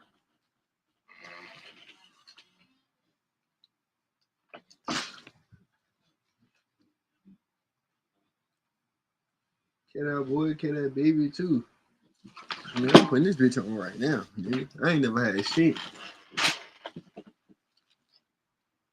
My mama. I ain't never had shit. I'm putting this bitch on right now. Oh, yeah. Kid that boy, kid that baby too, nigga. Oh, yeah, that be hard. This bitch hard. Yeah, hell yeah. I'm a fuck your hoe. This the fuck your hoe. This bitch hard. Yeah, Kodak did his thing. No bullshit. You gonna see me everywhere. You gonna see me from a mile away. Like, that's right. You see that lime green, slime green? I mean, you gonna know that's right. You gonna see me from yonder. You gonna see me from yonder, nigga. Oh my mama, nigga. Kid that boy, kid that baby too. This bitch hard. Oh shit. My nigga wearing the Kobe jersey, bro. That's Kodak with the Kobe jersey on, next to a jet and a Tesla. Damn, this bitch hard. That's man. Look at Kodak, man. Next to her, and that's a real picture too. Go on this Instagram. No bullshit. Kodak with a Kobe jersey. Like, man, this bitch hard. KTB, nigga. Cutthroat Bill, nigga. Get that boy, get that baby too, nigga. Oh yeah, Glee. Look at my nigga gleaming over that bitch. My nigga gleaming real good. My nigga gleeful over that bitch. Let's go, bro. This bit hard. I'm gonna wear this. I'm gonna wear this when GTA 6 come out. This gonna be my GTA 6 hoodie. Man, this bit hard, bro. Get that boy, get that baby too. Fucking put that baby in the oven. Throw that bitch in the ocean. No bullshit. Oh yeah, I'm like, oh yeah, this bit hard. It's really basic, but like, till you see the back, you feel me? When I'm in public, that bitch gonna hit hard. That bitch gonna hit hard. On stream, that bitch really ain't nothing for real, for real. It's SG. Sniper game, nigga. Run up. You gonna find out, nigga.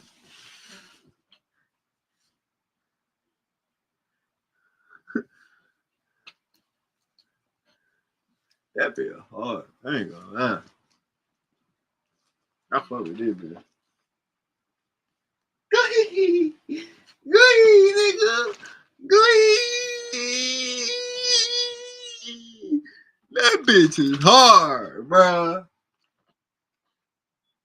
Nigga, Dirk could never. Like, on my mama. Nigga, I don't give a fuck. This bitch hard, bro. This bitch hard, bro. My nigga performing on that bitch. I ain't even see that. My nigga performing on that bitch. Oh yeah, let's go. Bro, my nigga doing the money spread on this bitch. Bro, my nigga doing the money spread. Bro, he's doing the fucking money spread, bro. Oh, that shit hard, bro. That shit hard, gang. He doing a fucking money spread on that bitch. Oh my god, this bitch hard as hell. Kodak snap with this bitch. Kodak snap with this bitch. And got my nigga Kobe. He mentioned my nigga Kobe on this bitch. That's the biggest key. And my nigga next to a jet. This a real picture. Like, that's a real fucking picture. Kodak snap with this bitch. No bad. You can't even hate on this bitch. Kodak snap with this bitch. This nigga snap. This nigga snap, nigga. This my GTA 6 hoodie. No bullshit. When GTA 6 come out, y'all already gonna know what it mean. You feel me? It's a rosary. You feel me? I'm not Catholic or nothing. It's a rosary. So Catholic people be wearing these and shit. I just like it because I believe in God. No bullshit. I believe he died on the cross. You feel me? That's why I wear it. You feel me? But you feel me? It's a rosary. Catholic people wear it for different religions. I'm not Catholic though. You feel me? Do your research. Do your homework. I really do my research and do my homework. I ain't just anybody sitting in front of no camera. These niggas be dumb. Don't be knowing shit. Don't be knowing shit.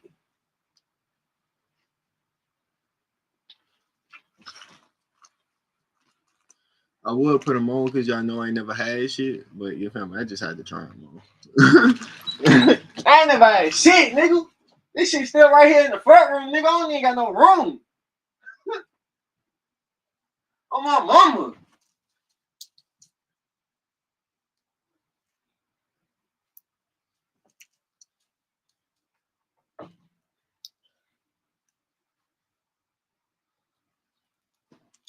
Kill that boy, kill that baby too.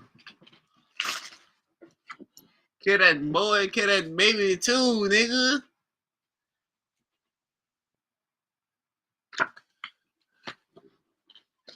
Oh, my fault. Yeah, God bless you too. Yeah, no bullshit. God bless you too. I was just playing, bro. I was just playing.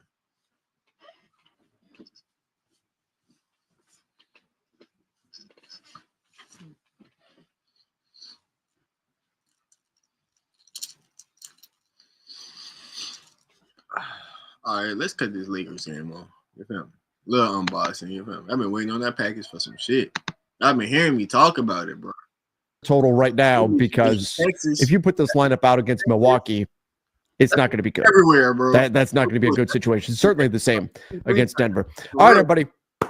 Happy to see y'all. Whether you're coming in from YouTube, whether you're coming in from X, coming in from Playback, coming in from Facebook. Happy to see y'all here. And yeah, this is going to be, I think, an interesting one here for the Lakers. I hope Alex Len shows the reasons today why the Lakers added him to their roster. That's my hope, is that Alex Len today shows why he got added to the Lakers roster and can just provide some rebounding, some physicality, set some screens, all that. Day'Ron Sharpe audition game. Oh, man. How good would Day'Ron Sharpe be if he were a Laker right now instead of Shake Milton? My understanding is the Nets wanted more draft capital if it was going to be Day'Ron Sharpe instead of Shake. Read that to be like all of the Lakers' remaining second-round picks. And he's headed into restricted free agency. But, man, Day'Ron is such a beast on the boards. He's so good on the glass.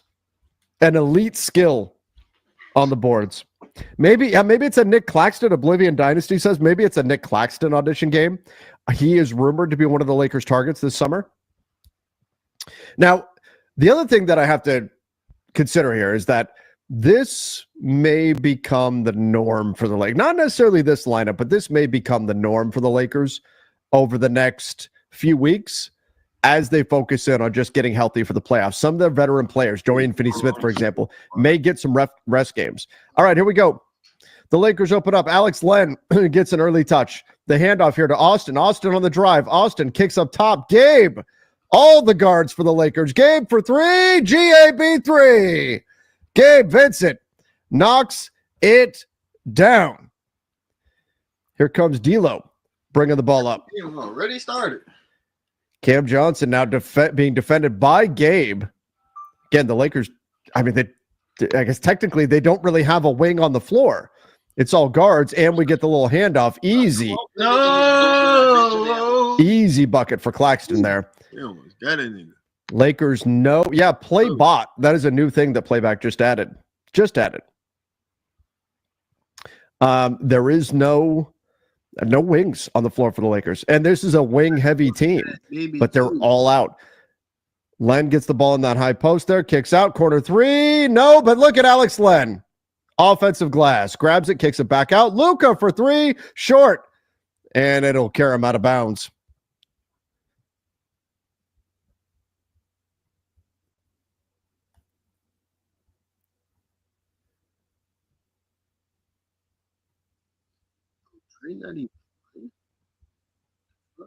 And after a miss from the Nets, here comes Luka with the rebound. Tell you what, Austin is going to have to do a lot on the offensive end tonight. We're also going to, and Luka clearly gets hit. Clearly, right in front of the official, gets hit on the shot, scores it anyway. Should have been an and one. Alex Len picks up a foul. Here's Luka. Watch right here. Luka, now, okay. We'll be honest there. Yeah, he does get hit on the arm right there. But Luka did get away with the push-off. Luka did get away with the push-off on the replay. You saw that. That was first. No Tatum. I need 20. I ain't even going to hold it. I need 20.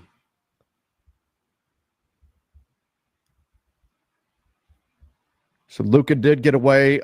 I'm just going to start calling the off-arm push-offs. I'm just going to start calling those Tatums. Because that has been, everybody asks, what's the signature move of different players? For Jason Tatum, it is the off-arm push-off. Booker. As you saw in the Lakers game against the Celtics. That's his go-to signature move, Jason Tatum. Sorry, YouTube side, I'm just getting the stats up here for you guys. There we go. 5-2, Laker lead. Alex Len gets the ball in the post and drops it. He was right at the rim, and he drops the ball out of bounds. You mean SGA's? SGA does it too. And let's be fair, Luka does it as well. Alex Len would have had a dunk right there and just dropped it out of bounds. 5-2 Laker lead. Here comes D'Lo. Running the pick and roll, as he's so good at. Had the ball. The Nets, my God, they had the easy pass right inside for what would have been a dunk or layup. Instead, swung it out. Austin for three in transition after the miss. Alex Len offensive rebound. Here's Luka on the drive. Luka into the paint. Luka flips it up. No, tries to throw it out of bounds off the Nets, but they do a good job hanging on to it. And there's the step through, the Euro step, and a bucket off the turnover for the Lakers.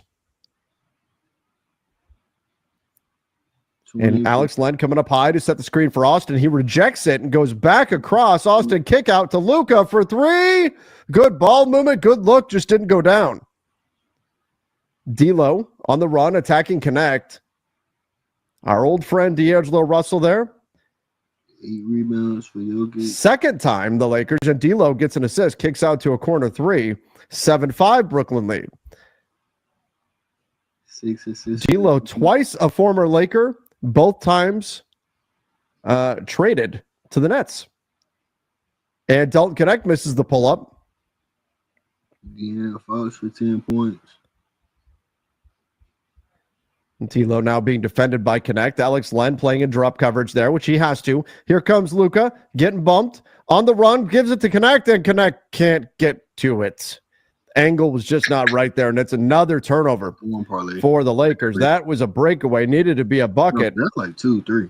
And so far, this game is about as pretty as you would think it would be. Yeah, straight lock. D'Lo. 15 for Steph, 10 for Jimmy. Off the handoff, D'Angelo Russell into the paint, looking to drop it off to Claxton. He does. Claxton looking for the jump hook. Alex Len, why are you jumping? Oh, thank goodness. Alex Len got bailed out when Claxton traveled. That was a foul coming, and if it had gone a half a second longer, that's a foul on Alex Len every single time. Go to the Knicks. Left in the air there. Len, the little handoff. Oh, Gabe comes away with it. Nice job, Gabe. The speed to get to that ball and score the layup. 7-7. Laker lead. The pull-up three in transition for the Nets. No. And Connect on the rebound. Luka with the ball up top. Let's see if the Lakers are going to run anything here. Luka kicks it out to Austin. Austin in the corner, drives, pump fakes, gets the call. Almost gets the end one. He'll go to the free throw line. So Alex Len right now has 2 offensive rebounds. Those are his 2 rebounds right now. 2 offensive rebounds. 5 points early for Gabe Vincent. 2 for Luka. But also 1 turnover for Len and 1 for Luka. It's funny. I've got 2 comments right in a row. One says Alex Len's not looking too good. The other one says Alex Len looks good. Laker basketball god said Lakers get a center next year. They are legit. I mean, you look at what Jackson Hayes has done. He's been legit. He's been pretty legit. Jackson Hayes has. I think he can be definitely part of the rotation, but you do need to find another center to turn to. Really, I would have did more rebounds and more assists. This is the Dalton Kalent starting lineup.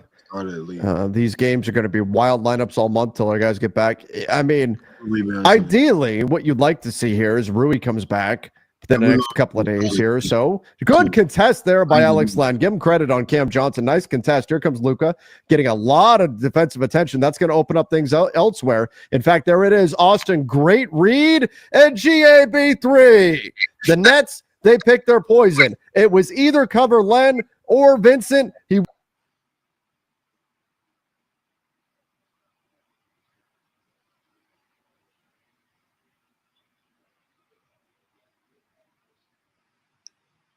They couldn't pick them both. They picked Len. Gabe Vincent burned them. Big time shot there from Gabe, and great pass from Austin Reeves to recognize what the Nets were choosing to give up. So, as I'm saying, Jackson Hayes has done a nice job for the Lakers in the middle. I think he can be part of that rotation, but they do need to add another big in general. That's got to happen. That's got to happen. And who that will be, we'll see. How much money, how many resources? Do you want to trade away players on this roster to get that big? Would you rather try to sign someone using, say, perhaps the taxpayer MLE, maybe the full MLE of LeBron? Please, LeBron, if he'll take a little bit less, maybe. And when I say a little bit, I mean kind of a lot. We'll see what that looks like for the Lakers this summer. I do not see Christian Coloco on the injury report right now or inactive list. Bronny James is. So that to me suggests that Christian Coloco is there and available because he is not on. This is official from the Lakers, and he is not listed as inactive or injured. So to me, that says Christian Coloco is available for this game tonight. Could the Lakers have the biannual this summer? The problem with the biannual is like the full MLE is it's going to trigger that hard cap at the first tier apron. So to have access to that, you would have to shed a lot of salary. LeBron would have to take quite a bit less anyway.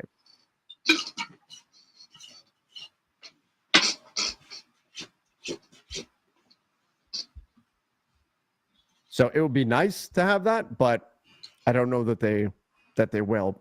Most likely, I think the Lakers will have the taxpayer mid-level. I think that's the most likely scenario. With maybe best case, they'll have the full MLE, which will be about $14 million, which is some serious spending power. The full MLE.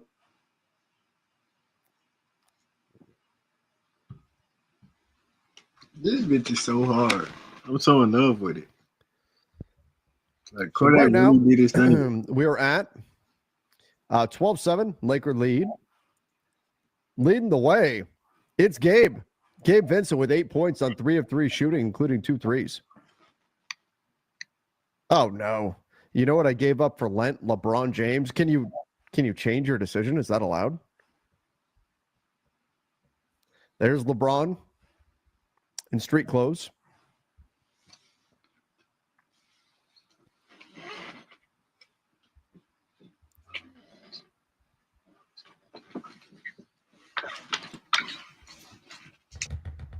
Here comes D'Lo.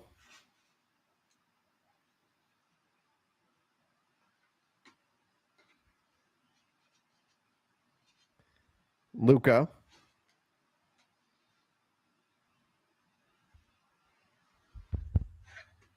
And almost a turnover there for the Nets. And they're able to hit the rim, but oh no! A foul call? I thought that was a 24-second violation. They're calling a foul on Luka, saying Luka hit him in the head. We'll have to see this again. That boy get that maybe. He might have. Glee. Did he? I fuck with Kodak, bro. I don't know that he did. What's up, bro? The Lakers are going to challenge this because it's a three-shot foul. How your day going, gang? Boy. Thank you for the like, bro. I mean, we talk about marginal contact being a thing all season. It's burned the Lakers in the past. If there was ever marginal contact, it's that. I'm reacting to the Lakers game. That's what I'm doing. No bullshit, but I'm really parlay watching. Like, can I give Playbot the 3-point nicknames? I have no idea. This is the first time I've ever seen it. So I got I don't know what watching the game. I can do it. They just asked, "Do you want to?" It popped up and said, "Do you want to turn it on?" I said, "Sure, go for it." All these hoes. Ready to be 5. I'm ready to put one over there too. Let's see. Does he hit his head? Maybe right there. Okay, so 2 things. Maybe he does hit his head. If he does lightly hit the top of his head, he just kind of like caressed his head there. Maybe that's a foul. But the good thing is his foot's clearly on the line.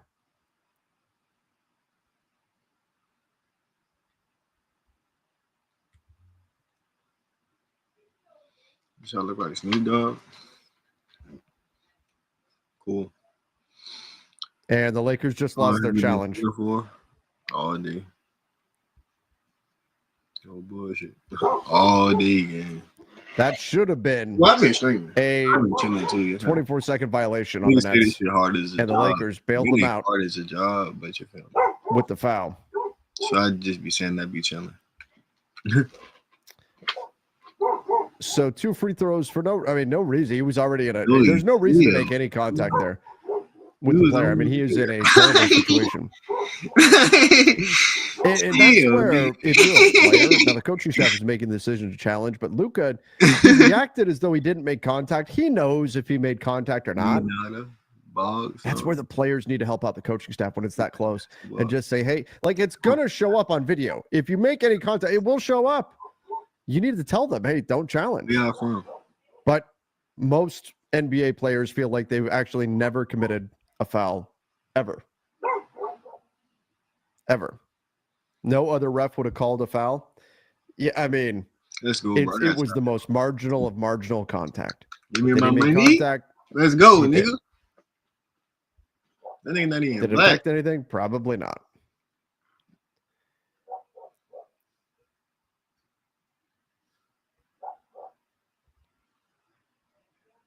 The most marginal of marginal fouls, of marginal contact. Happy birthday, Zoe. Happy birthday, bro. For real. You ready to be 16? That's crazy. You ready to be grown. And first free throw missed. You're going to see Bulls versus Lakers in Chicago. What are the chances Braun is back? I mean, it sounds like a cop-out, but like probably 50-50. I'd have to look at the schedule. As long as that's not attached to a back-to-back there. fuck was I was that? looking at it earlier. That was right around when I was thinking he may come back. But I think they're going to try to save him for specific matchups that have to do with the playoff seeding. Now, again, he has returned from injuries sooner than expected before. That has happened. Oh, my man, Luka. What a finish there. Crafty. 14-8 Laker lead. He has returned in the past faster from injuries, but he's also had some that linger, and a groin strain is one you want to be careful with. 14-8 Laker lead. Gavin, that's a little weird. Open corner 3 here, and missed. Austin with the rebound. Need Austin to have a big night here. Virginia. Austin to Len. Len, the kick out to 3. Gabe. Oh, let's go, GV3. Gabe. The man's on fire. Gabe Vincent. Fucking go. 11 points for the Lakers, and nice, quick decision on the short roll there by Alex Len. Give him credit. The big man moved the ball well that time. Open corner 3 for the Nets, and good. The Lakers have been giving up that shot tonight. 17-11, Laker lead. Here's Luka. Gets the screen for Len. 2 Lakers getting ready to check in. Looks like it's Jemison and Vanderbilt. Luka, chill. And Luka trying to drive his way to the basket. The fuck was that? Looking to send the ball out. Somebody me gives one. it to Connect. Connect's going to have to create a shot here. 3 Turn on the around. clock. Tough turnaround for Connect. Short. Does touch the rim, and the Nets knock it out of bounds. There's a lucky break for the Lakers. Yeah, I'm from with Virginia. Bob Grandul. I don't know who that is. He looks very similar to her. He's probably very tall. So Laker ball. A couple of subs coming in. Austin comes out. And it looks like Len comes out as well as Jemison and Vando in. Vando, the little handoff to Luka. Luka's going to have to create the offense for this group. Luka the crossover. 5 on the clock. Luka puts it up. Got a lot of contact. Thought he was going to get it. Didn't. 17-11. And here comes the Nets the other way. Cam Johnson on the drive. All the way to the rim. Kicks it out. Open corner 3. Missed. Dalton Connect tips the rebound, but cannot get it. And there's Claxton with the finish. Luka, the touchdown pass to Connect. Connect, the finish. Wow. You say I look like a bro? What a pass by Luka. There's some NFL teams that could have signed him today with that kind of pass. Or like anime porn. I like that. Luka on the spin. Looks like Jordan Goodwin getting ready to check in. Luka kicks out. Gabe pump fakes the 3. Drives this time all the way to the rim. Look at Gabe Vincent. Gabe Vincent all the way to the basket. That's 13 points, 21-13. A 3 coming the other way for the Nets. And Connect gets bumped and fouled on the rebound.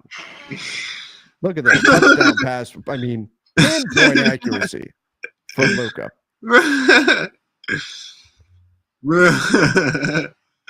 Look at Gabe.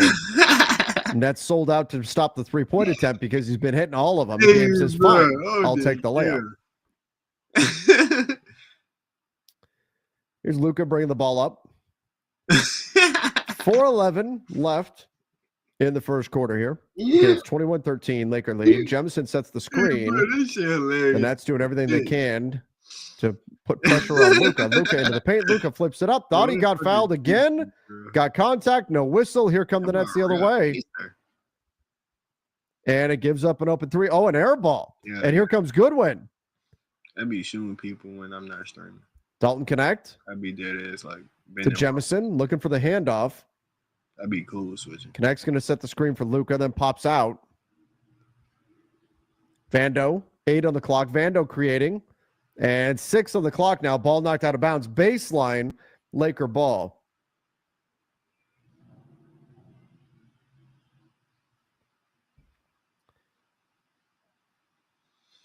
Luka, out to the corner. Goodwin for 3.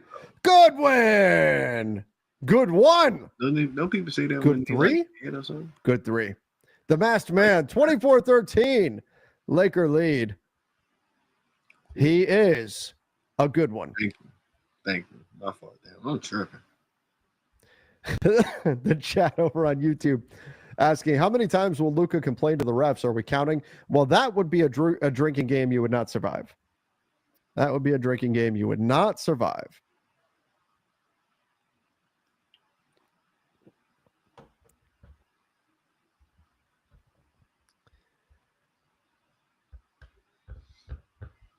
All right, everybody, now that we are in a timeout here, Nets timeout, ask me anything. What do you guys want to know? What do you want to talk about? Type shit. They're playing Hungry Like the Wolf in the arena. Good song. Duran there? Bro, I don't even look like Snoop Dogg. How good of an NFL quarterback do you think Luka or Jokic would be? I mean, the processing speed, I don't. Would they really be an NFL quarterback? Probably not. Luka would at least have height, seeing over the top. But the processing speed that both of them have is phenomenal. Catfishing.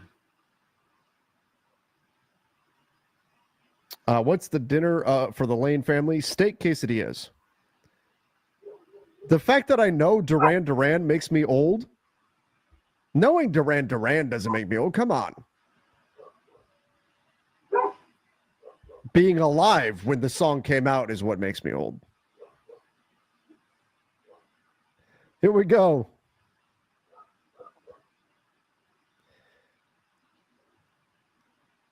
Luka with the rebound off the miss there for the Nets.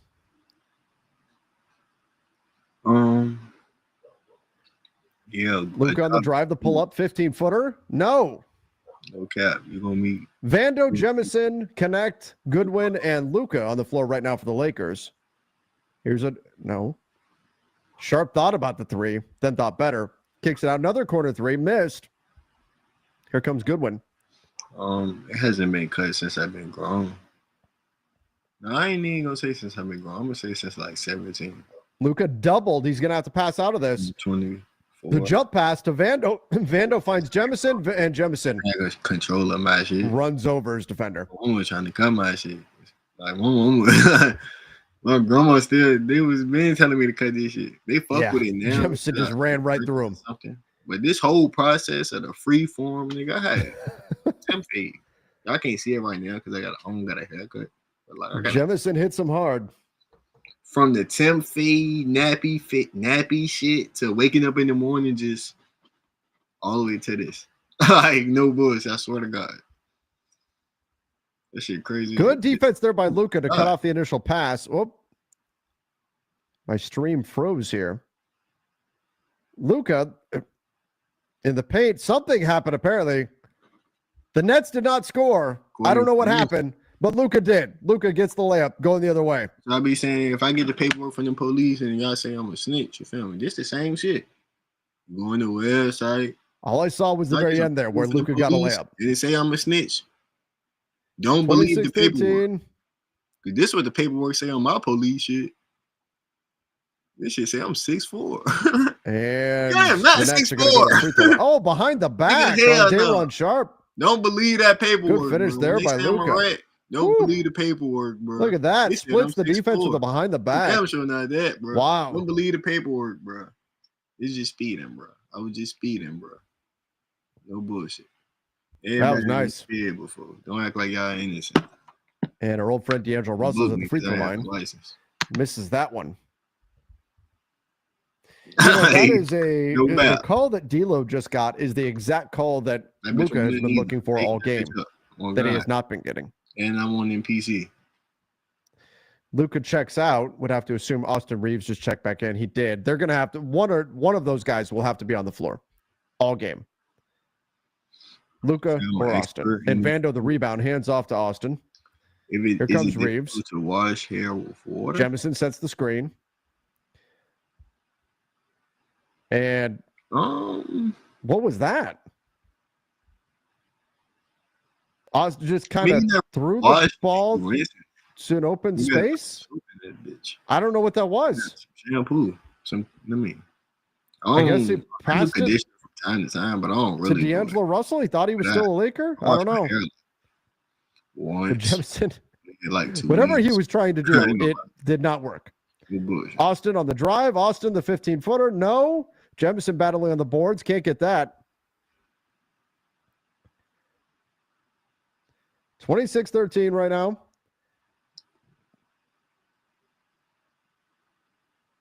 What are you doing? And there's Daron Sharp hitting corner threes. 26-16. Corner three for Daron Sharp. He's been working on that shot. You've only used conditioner. Tight shit. Conditioner for like curly hair. Like the screen set by Dalton. Austin in the paint gets a lot of contact again. Austin tries to tip it up and in. It can't. Boy, the Lakers and the Nets are not getting the same whistle right now. They are not getting the same whistle. That's the one thing with NBA referees. It drives me crazy that calls change so much game to game. What's a foul one game is not the next game and vice versa. But once you establish what is a foul and what isn't in a game, just make it consistent. And right now, this has been extremely inconsistent from the officials. And Jemison misses the little jump hook. You say I need a haircut. I need a haircut too, gang. I need a haircut too, bro. You feel me? I need a haircut too, bro. Like, fuck it. Because, like, bro, even when I got my haircut, 26-16. I have my hair D'Lo down. with the ball. Don't connect defending. Like the floor spread here. You don't never see the temp 5 on the fade. shot clock. About 4 seconds into the game. The shot deep. 3 from D'Lo. No. Good with the rebound. Here comes Austin. The touchdown pass to connect for the dunk. Not really. That's the way to finish the quarter. 28-16 Laker lead. This shit finna get hot. And that is the way the quarter comes to a close. Nice job by Austin Reeves. D'Lo badly missed that 3, and the Lakers are up 12 coming out of the first. Only 16 points for the Nets. They shot horribly. The Nets did. The Nets 23% from 3 on 13 attempts. The Lakers were leaving them wide open from 3. 32% from the field for Brooklyn. Meanwhile, 44% from the field for the Lakers, 50% from 3. 3 offensive rebounds as well for LA, 2 for Alex Leonard. Leading the way in scoring, as expected. Defensive specialist Gabe Vincent with 13 points.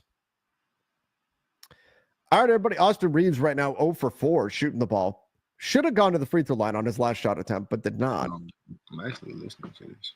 Am I surprised Luka played? No, really. I mean, bro, I do think, though, when we get into that stretch, and then it starts this next game, where there's 3 sets of back-to-backs in 8 nights.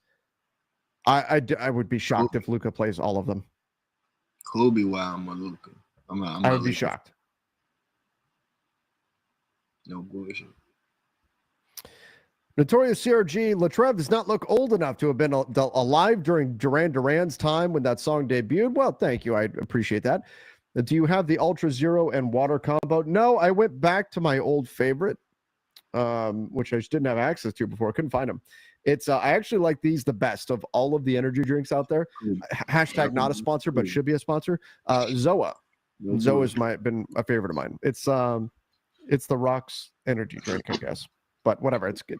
Whoever's it belongs to, it's good. It's a good one. And then I've got, a bottle of water.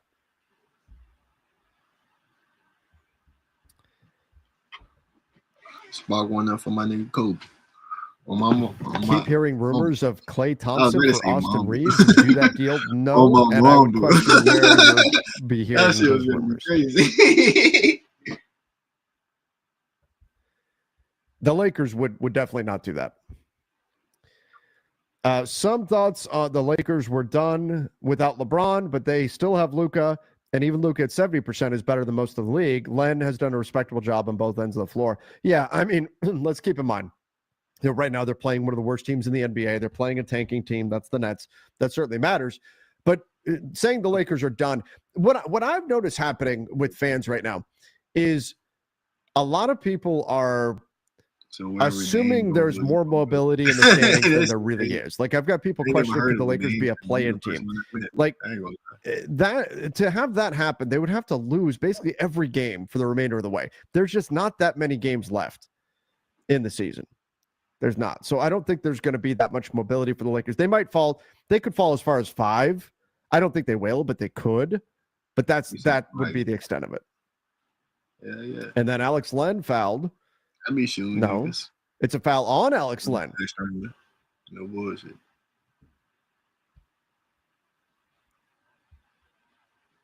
No bullshit.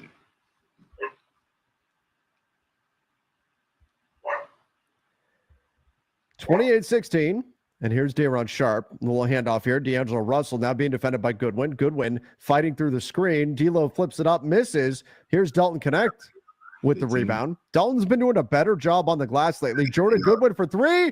Good one for Goodwin. A good job by Connect to find him and get that rebound. Taking bullets. He's just small. I would show y'all, but YouTube would be big. 31-16. Sharp's got the ball up top. Good on my shorts. Connect. Lots of contact there. The Nets probably wanted a foul on that one. D'Lo for 3, open, misses that badly. But there's another rebound for the Nets and a foul. Lakers got to do a better job cleaning up the boards. That is 3 fouls now on Alex Len. If you know, you know. We're not talking about dick size. Assuming that does get charged to him. I seen that big jump. Like, somebody must have thought they heard something. We talking about barrel and size. it should. Oh my God. Killer, what's up? What's up, gang? You got a 9? Hey, I got a 9 too. I got a 19X. I got a 19X with a 50 right here. No bullshit. You can go to my shorts and see that bitch. And it's still 31-16 after another missed free throw from the Nets. The Nets are shooting 2 for 8 from the free throw line right now. More of that, please. More of that, please, Nets. Now, maybe the ESPN box score still has Len at 2 fouls. I mean, I like Glock. So perhaps like they put it on, I guess, Jordan Goodwin there was I can't go on the contested as ground well. with no Beretta. Maybe that's who. They put the foul on. I can't go on There's the no ground problem. with no Beretta, gang. You know it is, man. I can't. And I just can't get froze here on my YouTube end. with no- I mean, I can probably get on YouTube with a Beretta, but you feel me? A Glock, though? Go. I mean, Something happened jiggy with because the Nets have the ball back. 31-17. Clowney for 3, yes. And just like that, it's 31-20. yeah, millimeter, it would give perfect damage. Goodwin bringing the ball up. Len, the ball up top, little handoff to That Austin is Reeves. Len. That's a mean screen Alex Len does there. Yeah. Frees up Austin. Austin, the floater baseline. No, air ball.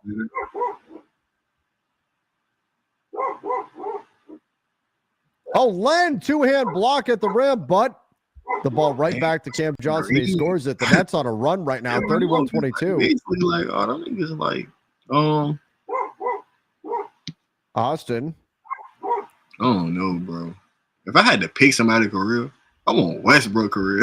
And give me Westbrook is it just career. me If I that's average a freezing, triple-double, or is it bro, everybody? a nigga wouldn't be able to tell me shit. 34-22. It's everyone. Okay. A nigga wouldn't be able to tell me shit. But like my motherfucking who's the best. Keep in mind, it doesn't. The stream doesn't run from my end. It runs from playback. Nigga, if I average a trip dub though, bro, cause, bro, nigga want to tell me shit. Oh, we got a 3 out of Jordan Goodwin. Like that. Jordan Goodwin shooting the ball well lately. 3 of 3 from deep so far in this one for 9 points for Jordan Goodwin. But more free throws coming here for the Nets. The Nets suddenly getting some shots to drop. Go to my shorts.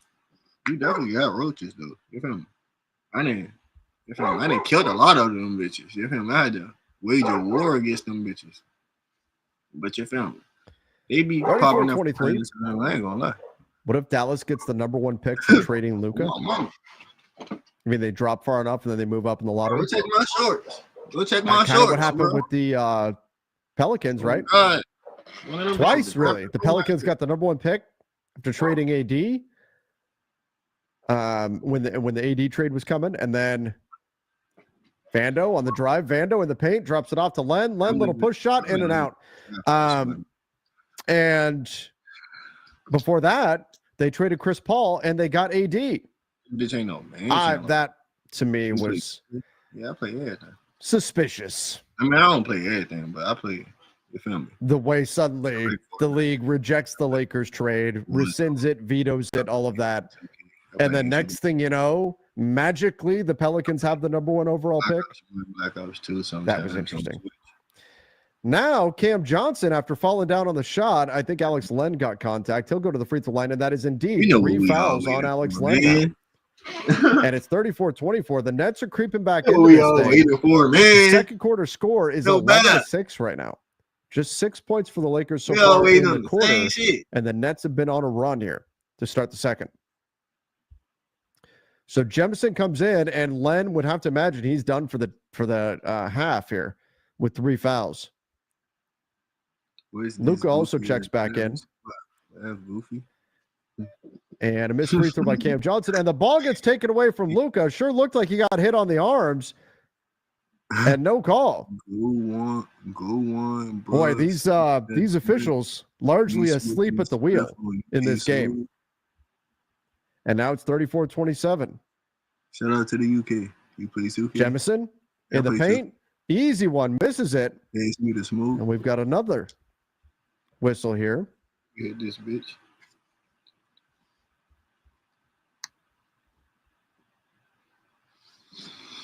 What stain do you smoking? What stain do you smoking? Oh, what strain? Something happened. I should have asked. I think the Lakers scored because 34-27. Oh, Vando got a corner 3. Corner 3 for Jared Vanderbilt, 37-27. Clowney with the backdoor cut was not available. Good read by Vando. KVC, Austin defending here. If you want $5, you could drop your cash out. 7 on the clock.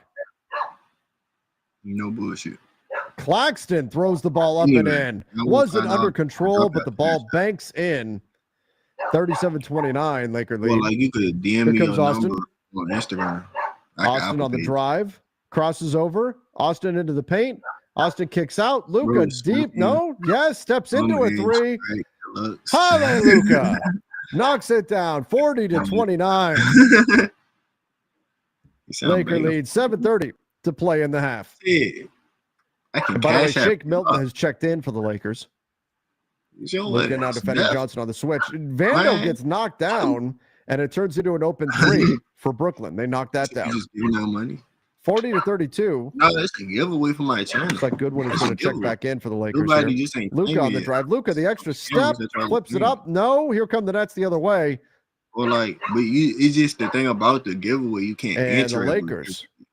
So, like, some of my subs that already claim some cheese, they can't claim it again. Lakers versus refs is becoming a thing.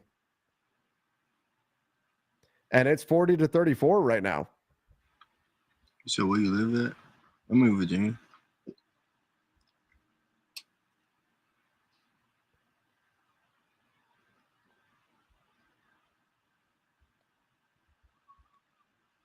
$18-12. God, you gave the Nets 18 points in 5 minutes after holding them to 16 for a full quarter. It's GGSM. That right. Go get some money. That right. GGSM.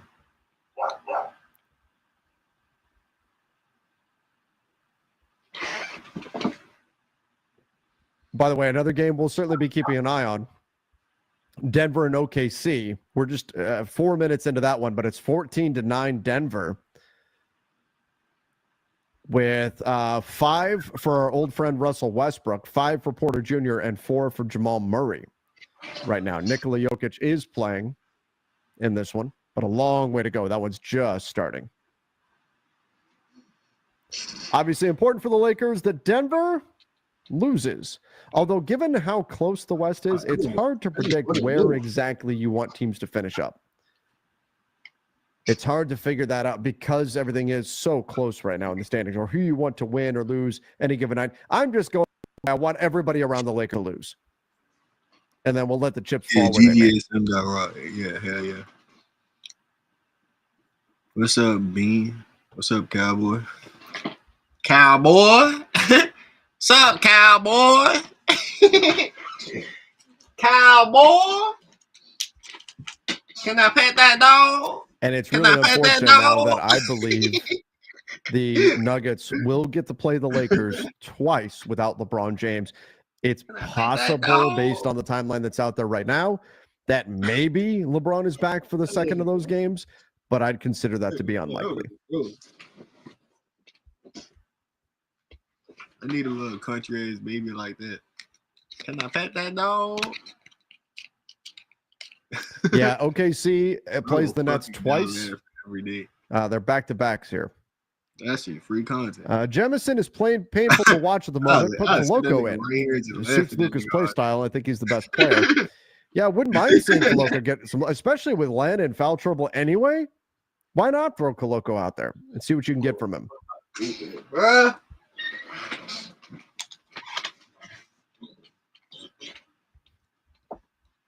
Yeah, no bullshit. I'm unemployed though, bro. Like I'm just ticket prices for Lakers Nets decreased 59% after LeBron was ruled out. Wow. I don't got no Gabe job. Vincent almost turns it over. Does he turn it over? Yep. I'm allergic to a job. Yep. For no reason. For no reason, the Lakers turned the ball over out of a timeout. That's brutal. For real, why isn't Koloko getting a shot? I'd like to see him get an opportunity. I don't know why. My nigga. What's up, Joseph? 40-34. Yeah, what do I do for a living? Yeah, that's yeah. what I do. You call a timeout and then you don't even make the initial pass out of the timeout. No bad. I sleep on the couch right here. Frozen again. For real, that's on my shoes. Playback right is apparently having issues with other streams as well. Oh, apparently the Nets hit a 3. I ain't gonna be shit. So don't try 40-37 now. Keep your expectations low. The Lakers lead is just 3. Nothing. I'm not Luka shit. Steps through. Luka kicks out. Open 3 for Goodwin. Yes. Jordan, good one. You just cash out people every day. No bullshit. So if you want some money though, you can get cash out. You feel me? That's all I do. And there's a miss from 3 for the Nets.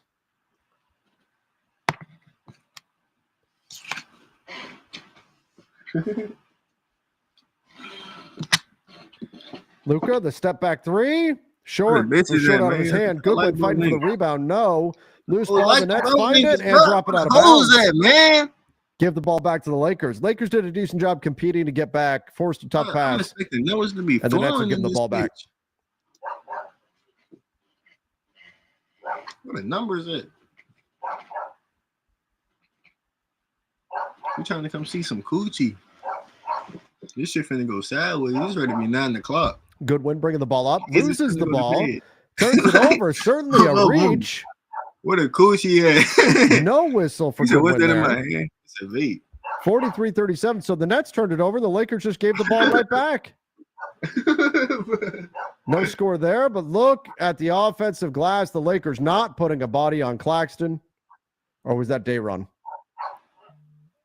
That's Dayron Sharp, where he is excellent on the board. That's Jemison's got to slide back over and put a body on him.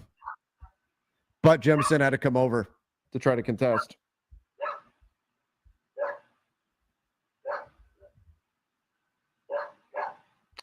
All right, I've been told by playback that they're looking into the issue and they're trying to figure out what's going on, why streams keep freezing up, because it's not just us. It's not just Lakers Nets. It's there's other streams too, freezing. So they're working on it. Let's go, hero. I need 15, bitch. How do the Lakers only have 2 free throws right now? The refs have been having some problems, let's say. Wearing the cross, but what you mean I'm so far away from the grace of God? What you mean I'm so away from the grace of God? Gabe, step back. Gabe, step back 3. No, way off. Missed that by a mile. Where am I? And Dayron Sharp at the rim. Jemison doing what he can to battle. Dayron puts it up. No. Now wake up and sit on the toilet. Good job, Trey Jemison. Dalton Connect on the attack. Dalton Connect misses at the rim. And here come the Nets coming the other way. This is not pretty basketball. And Keon Johnson misses the layup. And the ball's going to go back to the Brooklyn Nets. Lady, I got that Bible right here. 43-38. Like, do your homework. Like, do your research. And we're frozen again. Nigga, we can have Bible study right now. Here we go. What you trying to do? The view's gonna drop.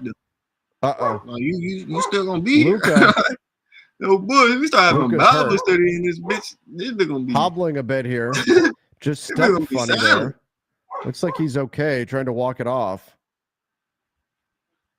43-38. Laker lead. 4:26 to play. What are you talking about? I'm not even done in the half. Sitting here Luka comes up to set the screen. Looks like he's all right. And even that pass got deflected. Look at the double on Luka. Gabe moving the ball. Goodwin. Hold on. Let me stop joking. Let me stop joking. I hope he made it. I can't be serious. I have no idea though. Well, maybe read it for once. Bro, I read it already. Apparently he made it because the Lakers have more points now. Locked up before. 45-38. Ain't nobody read the Bible more than the locked up nigga. That's the only book they give you. Like, no bullshit. Throw the lob into the paint. Oh, you got to do your Jemison research. came over. Sharp misses at the rim, but then scores it after the offensive rebound. Boy, that's what Dayron Sharp does. He is so good on the offensive glass. 3 offensive rebounds already, and the Nets are now crushing the Lakers on the offensive glass. 9-3. That's brutal. And it's 45-40. Lakers have got to figure out a way to put a body on somebody and keep the Nets off the offensive glass. The Lakers, by the way, the Lakers just got a whistle. How long will you win? G or I heard you. Rich G or a small car. Shocking turn of events here. The Lakers got a call. What kind of car I get? You go ready to get a car? Get a Jeep. Here's Luka. Into Gabe. Gabe kicks out. Connect. Wide open. A small car would be better on gas. 2 open. Misses the shot. I'll take a Jeep. I ain't gonna lie. 45-40. They're talking about like one of them track hog look-alike type jumps. And the Nets miss. Couldn't tell what happened. Here comes Luka. 3.5 jumps. And Luka can't get a call. Again. Corner 3 for the Nets. And they get that. And just like that, it's a 2-point game.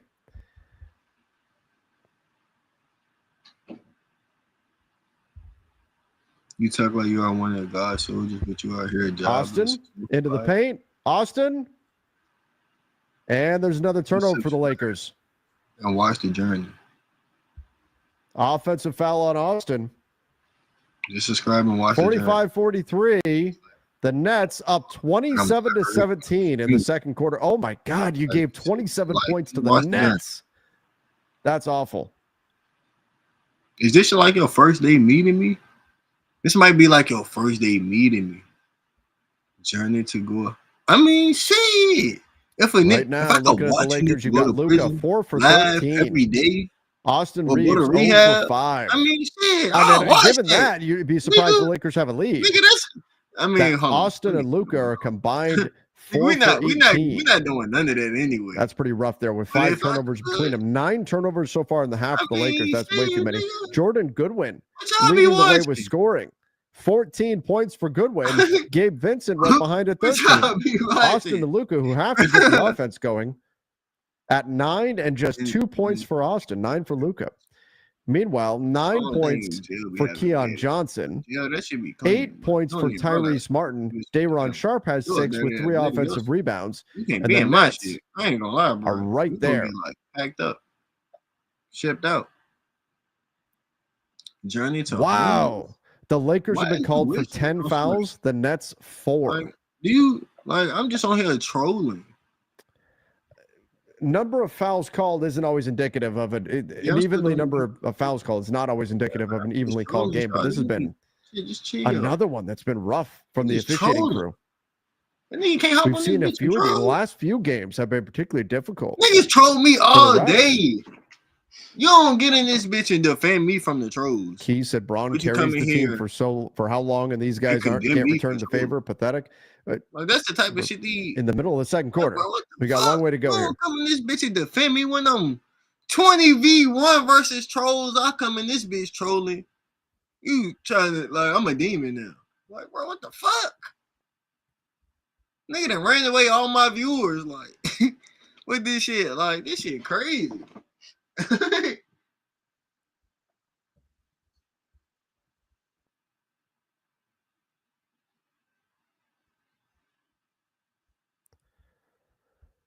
All right. One trip to the line in 2 quarters is rigged, especially when Luka and all these guys, they're getting contact and can't get a call.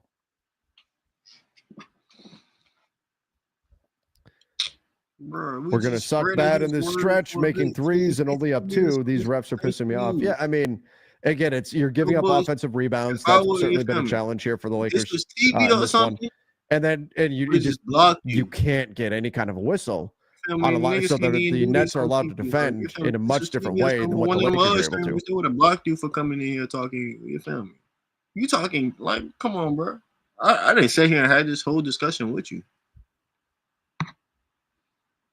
Niggas not ready to sit here and have no discussion like this with you. And here's Cam Johnson with Jared Vanderbilt defending. Now Connect defending him. Typing too much. I scrolled up. And what? Free throws coming for Cam Johnson. Maybe it was the stream was freezing up a little bit there. Maybe there was contact and I just missed it. Damn, I got a headache out of nowhere. Cam Johnson looking to tie this game up. But wow, what the Lakers would give to get a whistle like that.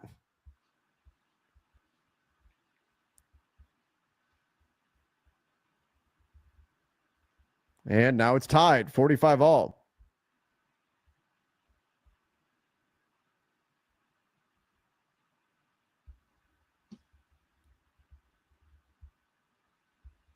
Yeah, this is not.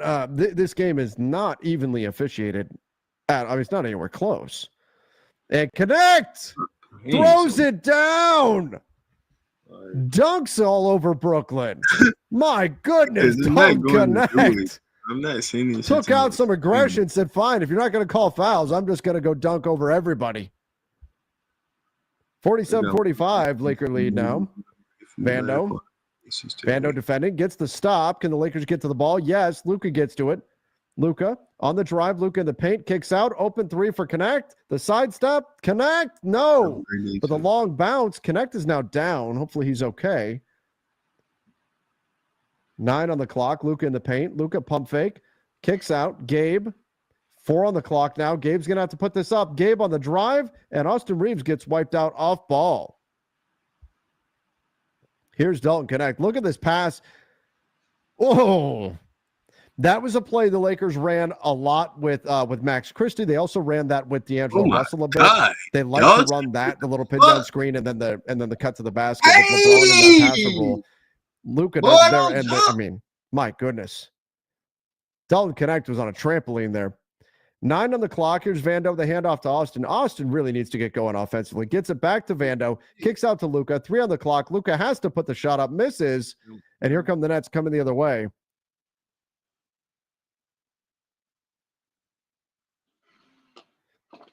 And now it's Gabe Vincent trying to defend in the post. The ball gets kicked out, swung, open three for Cam Johnson, and he hits that. And just like that, the Lakers lose the lead.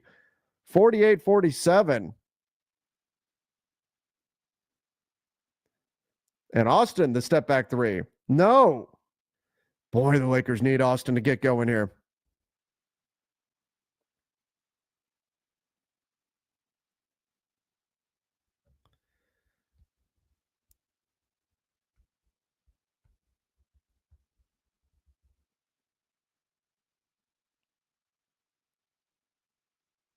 Vando, good defense. The miss there for the Nets.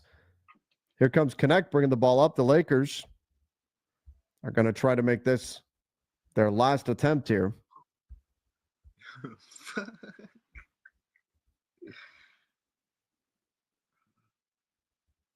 Gabe with 6 on the clock. Luka gets doubled. Luka kicks out. Gabe for 3. Good look. Doesn't hit it.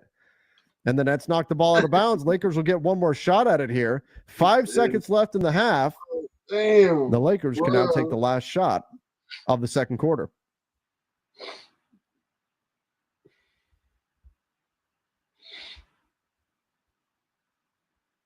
You got nervous though. 48-47. Luka to Austin. Austin in the lane. No, can't get it to go. And my goodness, Austin can't get anything to go in right now. Lakers losing and Austin 0 for 7. They need his offense to get going this game, and he has not been able to hit anything. Meanwhile, Connect 3 for 9, Luka 4 for 14. And Austin sure thought he got contact on that play too. And no whistle. Like, bruh, y'all niggas need to No chill. whistle.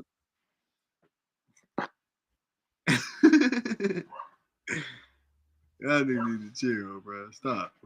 Before I get the doing my Will Smith impersonation in this bitch. I get on my Jamie Foxx in this bitch. For real. Save me from what? I'm not even doing nothing. Nigga, you want me a cleaner person. You want me to clean the person, bro, for real. Niggas ain't got no dirt on me, bro. What the fuck? I get my get back. No bullshit. Niggas ain't got no dirt on me. Like, no bullshit. And All niggas right, everybody. So Lakers down 1 at halftime. So this shit can get straightened out today. We can do that. We can do that. We can do that. No bullshit. I'm stronger now than I ever been before. Like, no bullshit. We can really do that. Like, what the fuck? Anybody up and claim, stop up and claim shit, we can do that. Like, for real.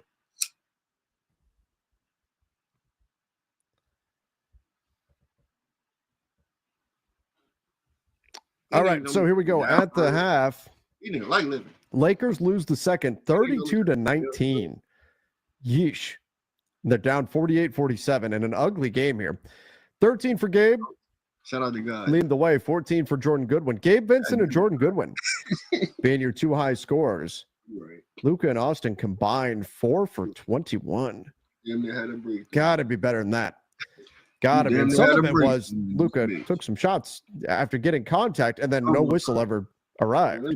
9 for Keon Johnson, 8 for Tyrese Martin on the Nets. With just a little bit, everybody chipping in there. 9 offensive rebounds for Brooklyn.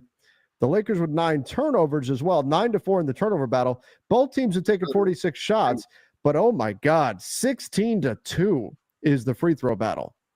That's why, despite dominating the offensive glass, despite winning the turnover battle easily, the Nets and Lakers have taken the same number of shots because the Nets have lost possessions or shot attempts with so many free throws. 16 free throw attempts for the Nets compared to 2 for the Lakers. 2. My goodness. Austin Reeves should have stayed home on this road trip. He played terribly against Boston, and this game is worse. If he's injured, then don't play. I mean, they need some shot Just thinking creation about out there. buying that jacket. This nigga is performing in this bitch. And that's why they've got him out there and playing. And you got to play Austin. You just have to hope that the shots start falling here. Who the fuck is this nigga? This nigga looks like the nigga off Power. Is anybody watching the Hawks here? You see the devil got me? Yeah, the devil got me, bro. You feel me? Devil got me.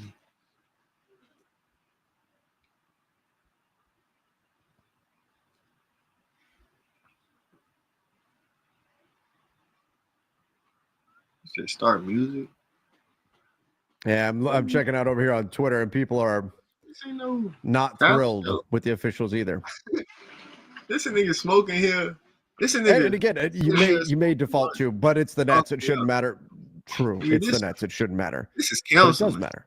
Like, nigga, this motherfucker. When you've got 3 starters, 4 of your 8 or 9 rotation players are out, that matters. You shouldn't have had to pay for therapy. Luka isn't healthy, relying on shot making, can't beat a defender. I'm giving that shit off the dribble. Austin is disappointing me. You He ever needs to feel step up, bad? play better. Just come in Yeah, here I mean, and watch the I hate assume I'm they're taking. not trying to play poorly, Yeah, but just yes. look at my life and just think. Ultimately, you need to get more out of Austin. You need to get production there. Yeah, ideally, you need Luka to hit some shots. I Because ain't you saying see, no the bro, defense is but you just feel me? You could be on the converging couch. on Luka and daring anybody else to could be score. worse. And to their credit, Jordan Goodwin and Gabe Vincent have done it. The problem is right now, it's the offensive rebounding differential, it's the free throw differential, and it is the turnover differential. Those 3 things are all in the Nets' favor, and that's why the Nets have the lead right now. This is gonna tell you what's right. Well, in addition to the Lakers shooting 39% from the field, but the Nets are shooting 35% from the field. They're not shooting great. No bullshit. I ain't never one of these walked with out Boston. that nigga and told me some life shit. Yeah, but you saw how Boston played that game. No bullshit. They played that game like it was a game 7. They played Jason Tatum 45 minutes. No bullshit. Nigga, the game Like they went after. Look who's playing for Boston. Sam Hauser and Luke Cornett are starting in this game for Boston. No bullshit. They benched a bunch of guys. They benched them before they played the Lakers. They're benching them after they played the Lakers. They activated them to play the Lakers.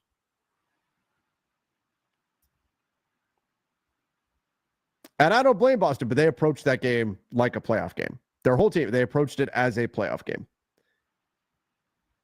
OKC, Denver. Denver's up 34-32 after the first quarter. Denver knows they're desperate to win this game, and they're shooting 43% from 3 right now. Meanwhile, that's actually a fairly good sign for the Thunder.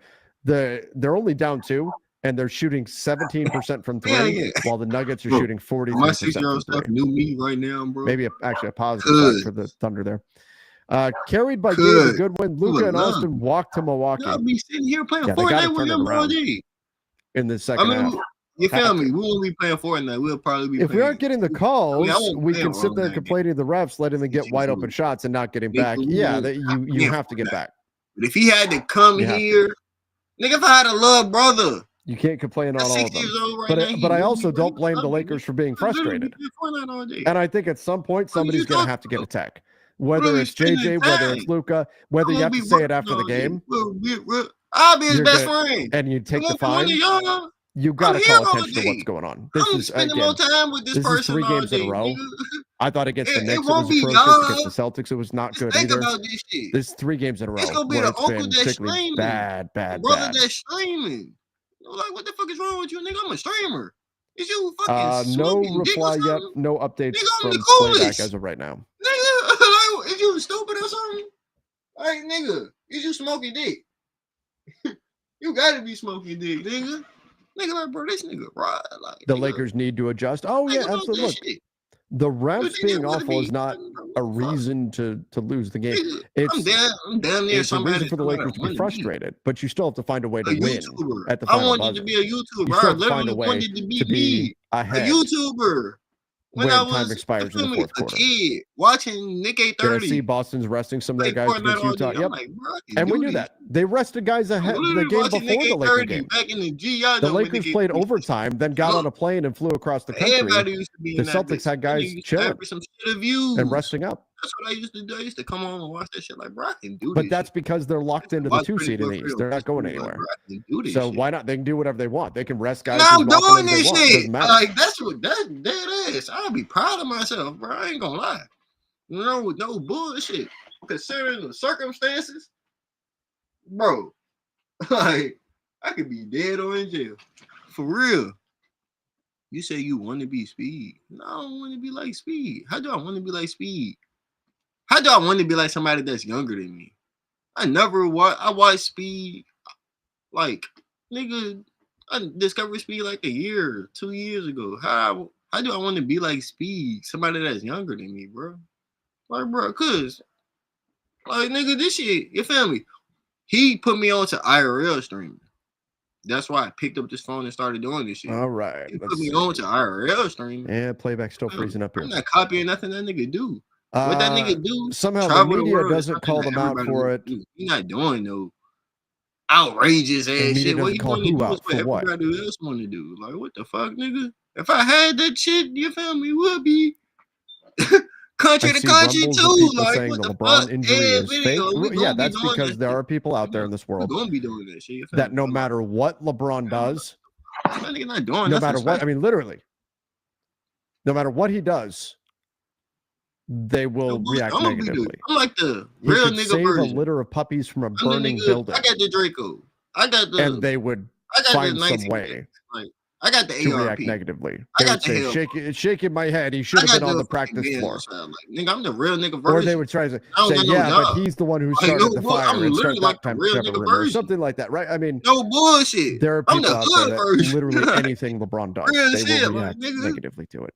We really get That's this the way to it the goes. bottom, Yeah, bro. No but there bullshit. was a cat he didn't save, or Nigga, something like that. I don't know. probably like, bro, come It's on, bro. crazy. You niggas, So are there people who are immediately having going to say, rooms in "Oh, their LeBron's mama fake"? Yeah, house. You niggas look, in rooms in their mama house. if he was, At the if that was the beginning case, why would he leave the game? of all this shit. No bullshit. Why would he leave the game if he's not really hurt? You're not Why even not in the just say, room. "Hey, We I on the tweaked couch. it, We but below the man, I niggas. We gutted it started out below. during the game, and now Our I'm hurt." time out gonna Wouldn't have that be to better? be. I gutted it out, and we got a tough below win them against niggas, Boston. nigga. But now I'm really Yo, hurt. wow. If he was faking it, wouldn't that be what you would do rather than like leave the game? It's crazy. That shit gonna take long. But again, that's niggas people got are nuts, foundation. man. They will The fuck? literally Yeah, find things for anything he does. And the same was true of Kobe. Same is true of a lot of stars. You get people y'all that niggas are not even that just ahead get on some crazy entrenched in shit. their That's the camps. thing. And Y'all vice niggas versa, there not are people ahead who, at no matter all. what LeBron That's does, the thing. will spin it positive. Nigga, I ain't Right? working since You get people that 2023. get entrenched in these camps, and that's Nigga, this the is 2 narrative they years want to spin, later. no Like, matter what, nigga, the nigga no not matter what's happening. just maintaining. The nigga is progressing. Like, no bullshit. It's a difference. Like, no bullshit.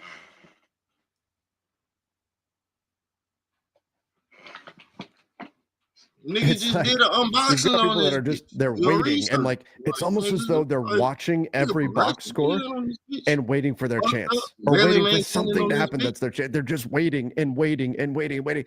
Like when LeBron shot 35% from the field like a week ago, suddenly all these people were coming out talking about, oh, LeBron, he's not, he's so inefficient, he's ruining the team's offense and all this stuff. He hadn't shot that poorly in literally 3 months.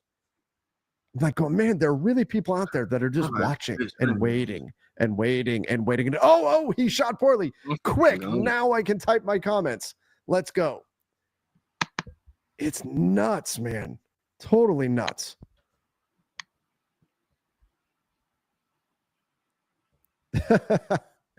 That's a good way to put it. If LeBron came up with the cure for cancer, they would say, yeah, but what about diabetes? I'm gonna do this every day till I die.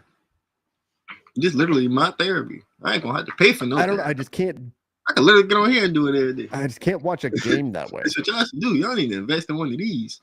A YouTube channel, nigga. How about blinking? It just seems miserable. For real? You said I blink rarely. I don't even realize it, bro.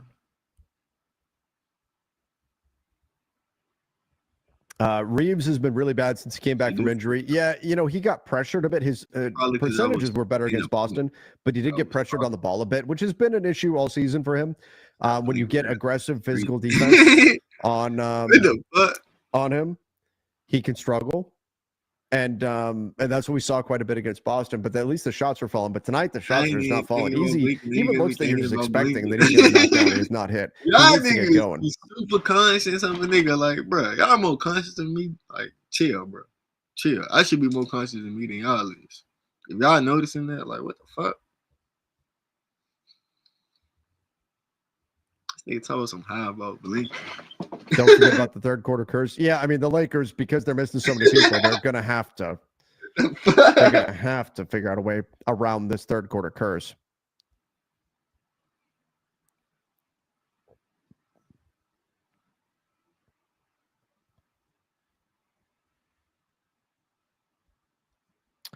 You hate watch on teams to lose? Oh, I put out there what teams losing would benefit the Lakers. But I'm not sitting and waiting for a team to lose so I can jump on social media and really quickly take shots at that team as soon as they lose.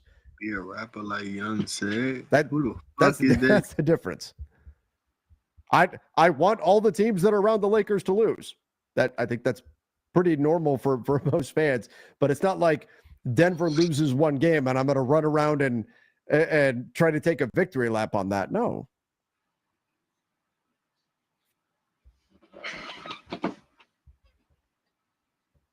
Yeah, exactly. As Tam mentions, if you win all your games, but everybody else wins around you, you don't move. Nothing happens.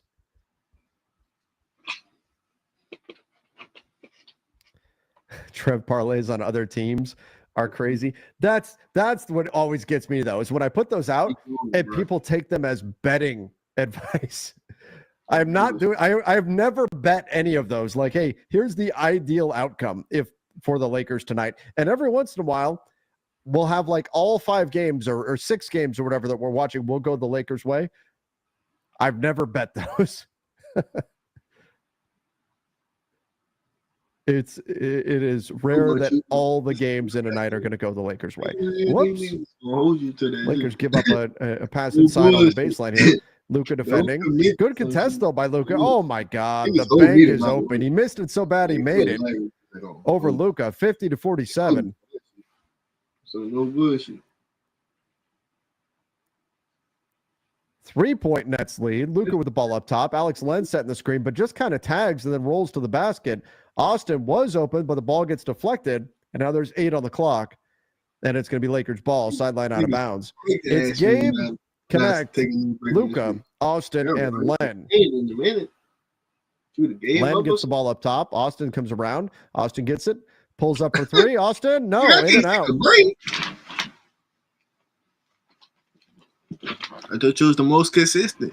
That's exactly what these niggas gonna say. And corner 3 for the Nets. No. That shit be crazy. The Lakers are able to come away with the rebound. Here's Dalton Connect. Alex Len cutting through, gets the ball. Somebody's got a cut for him here. The ball knocked out of bounds. Acquiring Ben Simmons would solve all the Lakers' problems? Well, the Lakers were not allowed to sign Ben Simmons because he was making more than mid-level exception when he got bought out. Gabe Vincent, corner 3, GAB 3. Let's go.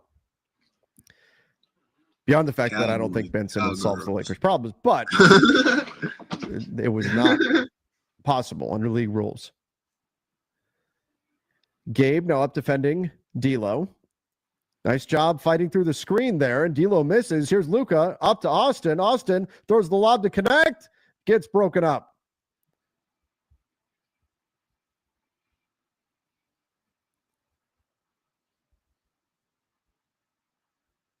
And it winds up. Ugly play, but a lob for Nick Claxton at the rim. 52-50. So the Celtics rested Tatum and Al Horford. I see. Yep. Oh, Gabe finally misses a shot, misses the 3, but airballs it. And the Nets are running the other way. They missed the corner 3. Austin, the rebound. Yes, the Celtics. Jason Tatum, I'm told that he did have a lot of soreness in his off arm. His pushing arm was very, very sore after the game. There's a miss from 3 for the Lakers. 52-50. 50 points in the third quarter. Like, what the hell is going on? And the Nets get a generous whistle here.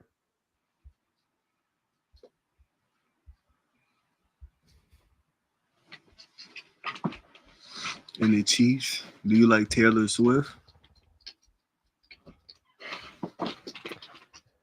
2-point Nets lead right now.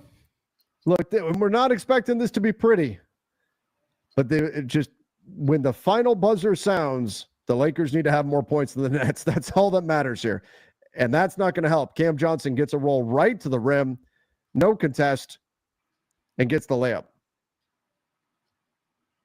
54-50 now, Nets lead. Here's Gabe.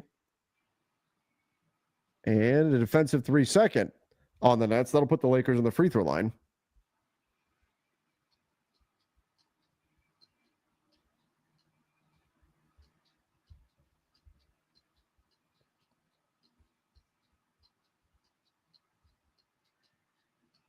And Austin gets the free throw to go. Hopefully that will get him going.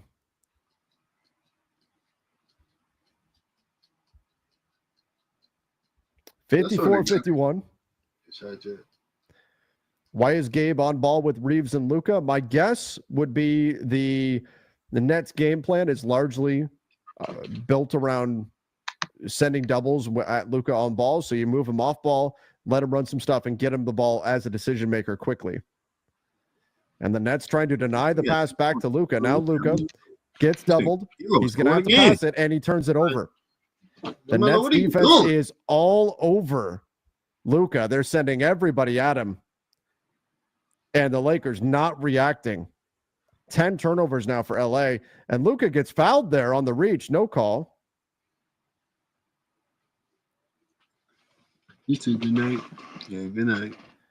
Now Luka on the drive. Step back. Short. Could see it out of his hand. Here come the Nets. It's 56-51. This could be slipping away a little bit. Open three. Yep, that's the problem. You need a timeout now. 59-51.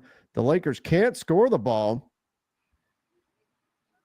And it's 9-1 this run. 11-4 is the score in the third quarter.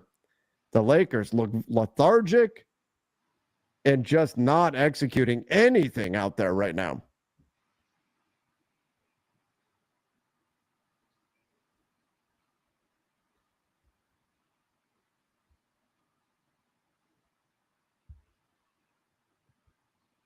Pretty rough start to the half there for the Lakers.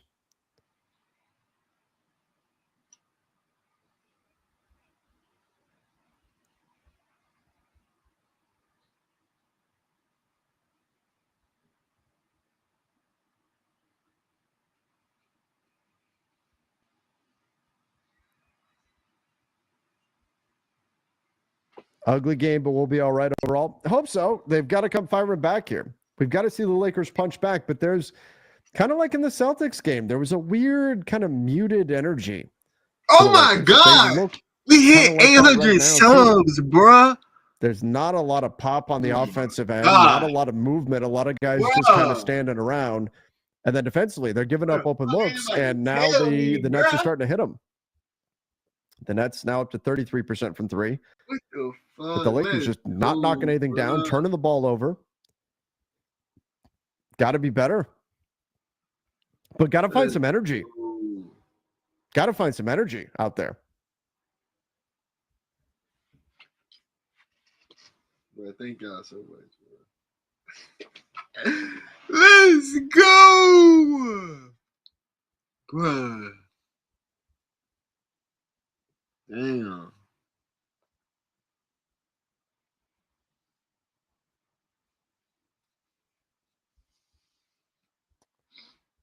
Put Vando in. Vando would definitely bring energy. But again, I'm assuming the starting lineup has never played together before. And that's kind of what it looks like. A lot of uncertainty of what guys are supposed to do. This game is over. I swear things never go our way. No, what do you mean things never go our way? Luka's a Laker. They just had a trade that pissed off more fans of other teams than any other trade. Lakers have had lots of stuff go their way. Bro. We hit 800 though. Let's fucking go though. You say you feel bad for me. I feel good All right. for you. Here we go. Can the Lakers find some energy here? Jemison is checked in. Luka, witness Jemison, Austin, Connect, and Gabe on great. the floor for LA. Nigga. Austin, off the little curl. Austin, the floater. Yes, Oh, gets yeah. that to go finally.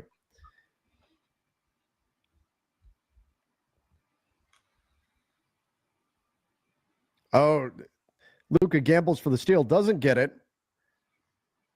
And then we got a blocking foul in LA, and that's more free throws coming to the Nets.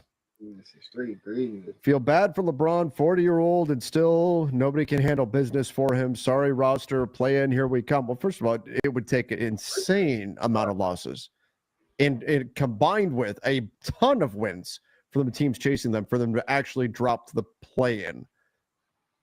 That would be crazy. And let's remember, it's not just half of their rotation is out for this game. Half. That's what we're watching right now.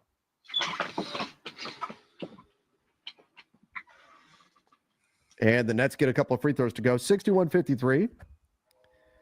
8 minutes to play here in the third. Trey Jemison has 3 fouls. Alex Len has 3 fouls.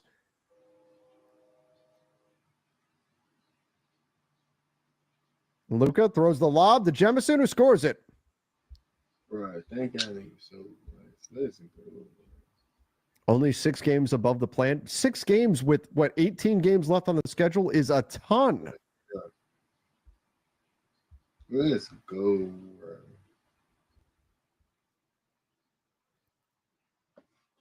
D'Lo into the corner. And Jemison blocks the shot at the rim. Here comes Connect. Ahead to Austin. Austin back to Connect. Connect for 3. Big shot here. Yes. Connect for 3. 61-58. I know the Lakers only have 3 free throws, and one of them was off of a defensive 3-second. Cam Johnson off the handoff. 10-footer, no. Austin the rebound. Austin all the way to the rim. Hey, Austin Reeves got a call. The Lakers are going to shoot free throws. Sleep is for the rich. I'm not rich yet, bro. What you mean sleep? Incredible. I got harder than all these niggas. You niggas already younger than me.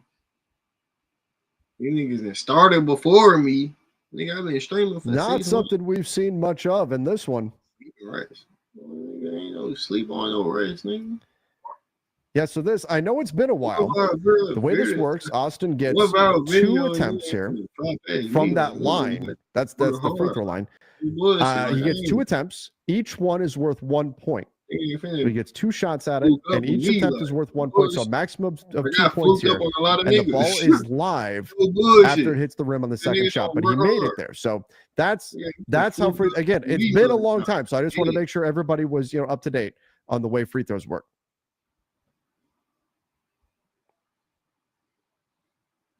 And Austin gets both free throws to go, and it's 61-60. Just like that.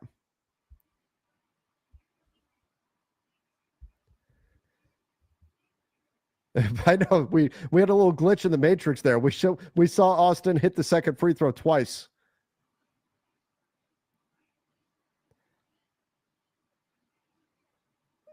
The Nets on the drive. They come up short there. Jemison the rebound. Gets it to Gabe. Here comes Luka. 61-60. Luka for 3. No. Jemison trying for the offensive board. Can't get it. Cam Johnson, the step back from 3. Hits it. 6-point swing right there. Luka comes down, misses a 3. Cam Johnson comes down and hits a 3. 60-64. Nets lead. Jemison, good pass out to Connect. Austin on the drive into the paint. Austin fouled. And he misses. But he'll go back to that crazy place, that magical land known as the free throw line.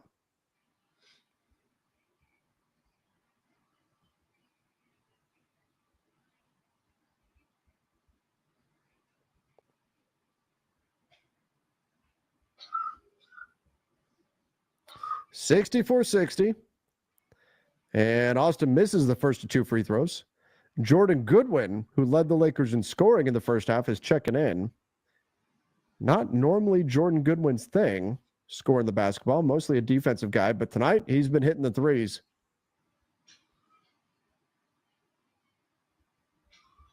Second free throw coming here for Austin. And he gets it to go. 64-61. Nets lead.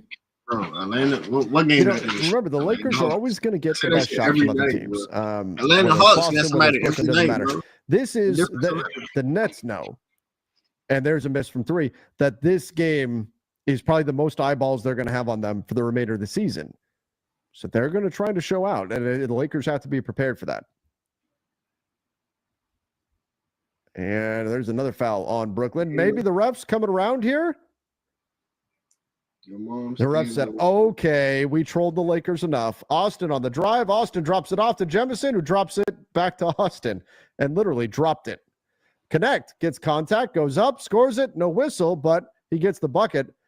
And there's a timeout for the Nets, 64-63. Good take there by Dalton Connect. A reminder that he is a three-level scorer. I know we focus on the three-point shooting, had the crazy dunk earlier, but see, like right there, Tatum gets that whistle. SGA gets that whistle. Every single time they're getting that whistle. Dalton Connect, contact, no whistle. And I would prefer if that's not a whistle. That wasn't a ton of contact. I'd prefer if that's not a whistle. Bro, overall, what are you doing, bro? I'd rather that not get called. But I just want it to be consistent. It's either a foul or it's not. Pick one, and then give us that each time. You're selling me right in front of my face, like, bro, what the fuck? Should we be concerned with Luka's inability to score? I mean, Luka's 4 for 16 shooting, having a terrible shooting night, but he is on the verge of a triple-double, 10 boards, 9 assists, 2 steals, 3 turnovers. This is a lot of burden placed on Luka, and this is a game where right now he still doesn't look quite 100%. My hope is that there will be a stretch here where we get a real spark out of Luka. But he still doesn't quite look 100%, especially with the defense really, really doing everything they can to try to stop him or at least make life difficult on him. Hey, but the good thing is, though, y'all, you feel me?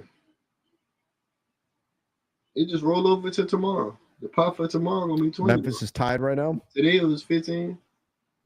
Let's see. Tomorrow's gonna be 20. What else do we have going on? And the scores around the NBA. We've got the Celtics are up big on the Jazz. We can get that bitch up. Not surprising there. Oh, the Suns are up 2 on the Grizzlies. We'd prefer to see the Suns win that with 27 seconds left in the half there. And the Thunder are up by 10 right now on the Nuggets. So that is definitely what we want to see happening in that one. Would be nice, obviously very unlikely, but would be nice if the Blazers were to beat the Warriors. The Warriors just winning a few too many games right now. Warriors need to cool off a bit.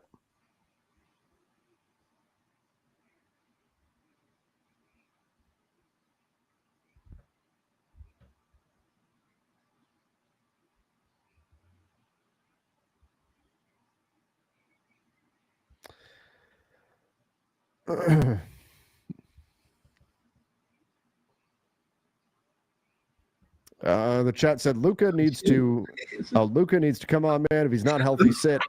He's getting there. And somebody said Luka needs to drop some pounds. I think Luka actually looks thinner than he did just a few weeks ago. I think he's already dropped a little weight.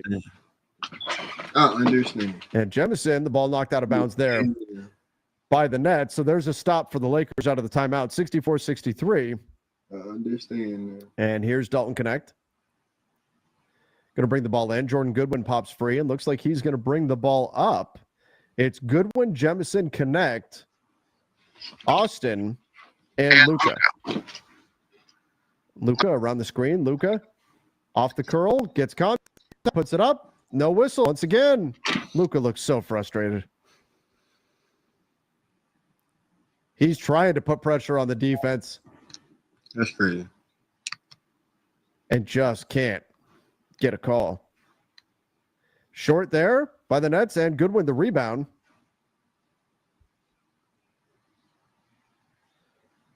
Austin finding Goodwin. Nice cut there by him, and he gets blocked, though, at the rim. Jemison chases it down. Can he save it?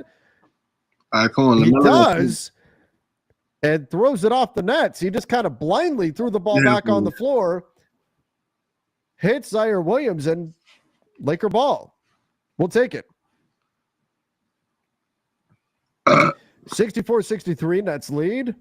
Vando checks in as Jemison checks out. So the Lakers go very small here with Vando at the 5. Vando on the drive. Oh, nice finish, Jared Vanderbilt. The up and under from Vando. The Nets on the drive. They turn it over. Vando now leading the break. Vando out. Goodwin for 3 in transition. No. Long. Good job by Austin Reeves to chase that down. Gets it to Luka. Luka in the paint. Luka hit from behind. Nothing. Here come the Nets the other way. Clowney on the attack. Clowney throws it up. No. And a blocking foul. Bro. Good. I need to see that Luka play again. I'm watching Luka. Lakers. Here's the Vando finish. And then I can't hear the sound. That's why I'm got this playing. I mean, I guess Goodwin leaned there. No bullshit. This is the worst time. Like, no bullshit. I guess.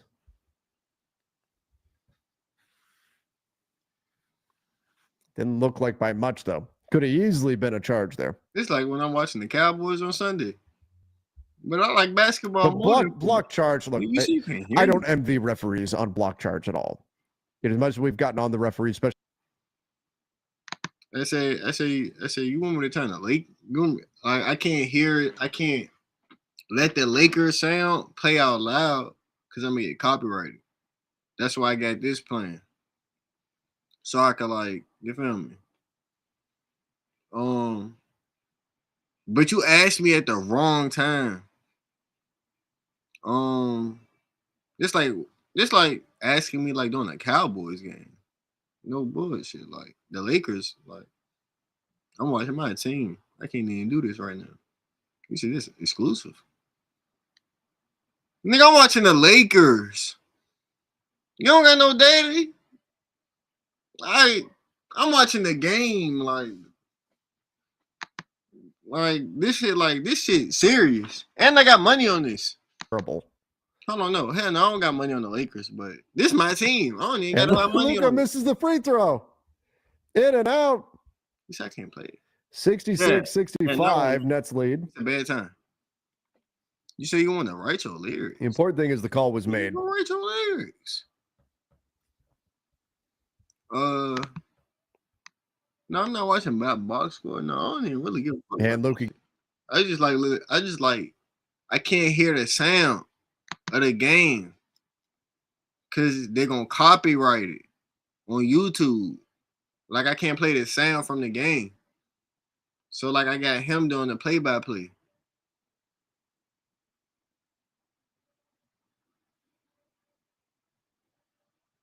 Yeah, that's the problem.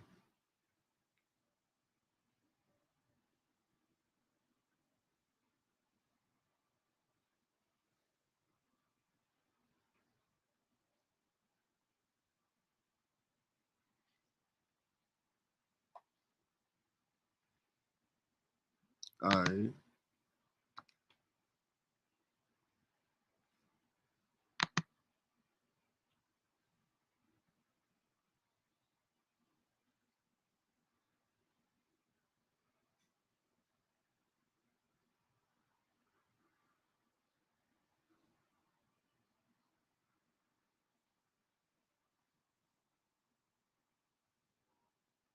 This nigga Luka got a fucking triple double. This nigga is so good. Let's go, dog. Let's fucking go. I haven't heard anything O Mundo since like 1994. And there's a 3 for the Nets. 72-71 now. Suddenly the Nets can't miss. And this nigga told me what just happened before I even seen that bitch. I hate that shit. I gotta sync this shit up.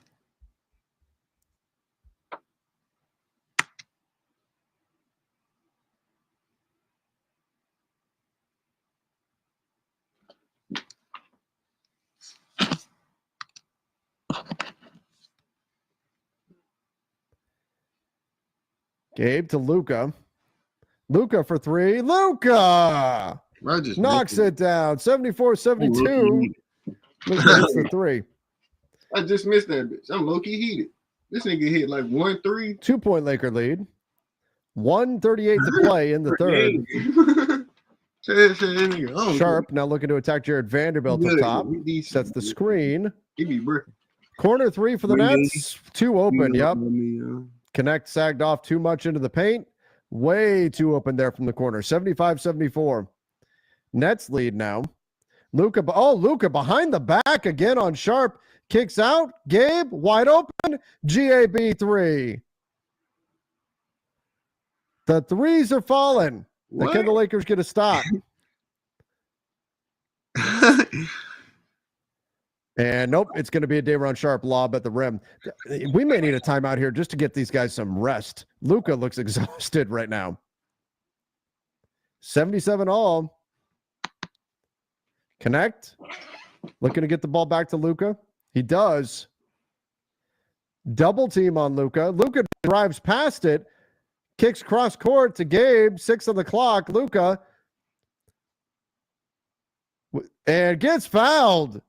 Shooting the three. 1.7 on the clock. Luka gets hammered. That was a terrible foul by Brooklyn. No reason for that. And Luka said, what else was he going to be doing with 1 second on the shot clock, referee? Of course he's shooting. Are they going to call it a 2-shot foul, or like he had to shoot in that moment? And looks like it's going to be 2 shots. Space Cadet said ideal playoff seeding is OKC, LA, Memphis, Denver, Golden State, Houston, Clippers, whoever else. Not likely, but I think that's our easiest path. Yeah, if you could get Lakers not having to play. The worst case scenario, in my opinion. Oh. A tech on somebody. Who was the tech on? On Luka? Luka finally had enough of the officials, and they call a tech on him. Wow. I think the ideal scenario with the Lakers would be to not have a path that involves playing all three of Golden State, Denver, and OKC. Whatever order you want to put them in. So it's 78-77 now. Luka hits the first free throw to tie it at 78 all.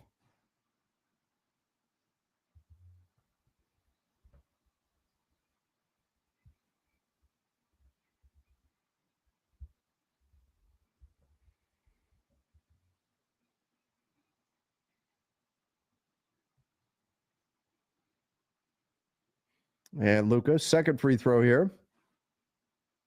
Gets them both, and the Lakers have a 1-point lead, 79-78, 37.9 seconds left in the quarter. Lakers winning the quarter by 2 right now.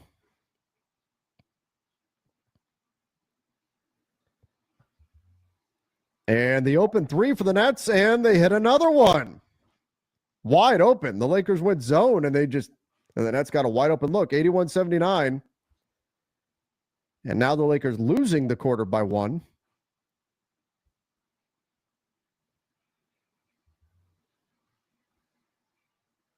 Here's Austin. 5 on the clock. Austin crosses over, loses the ball. 4 on the clock. Luka puts it up. Oh, my God, if that goes in. Just has to fling the ball up at the backboard. 81-79. Lakers down 2. They lose the quarter by 1 after giving up yet another 3. The Nets now up to 40% from deep on 35 attempts. They're just way too hot from behind the arc. But the Lakers are hitting them too. The Lakers are 45% from 3. The Lakers didn't give up any offensive rebounds that quarter, so there's something. The free throw battle now 21-11, so the Lakers making up some ground there. But work to be done, obviously, still. Yikes. Eesh, that's gross. 33 points for the Nets in the third quarter after 32 points in the second quarter. They're just giving up way too many points to this Nets team. Way too many points to the Nets.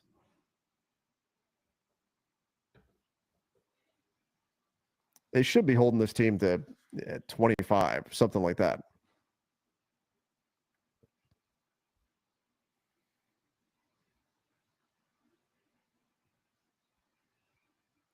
I recognize that Nets jersey. That's the style of jersey they were wearing when we were so excited for the Lakers to see the Nets in the finals, because it meant the Lakers had a freebie win.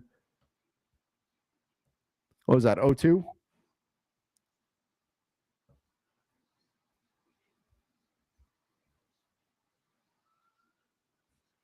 Yeah, because 01 was 76ers, 2000 was the Pacers.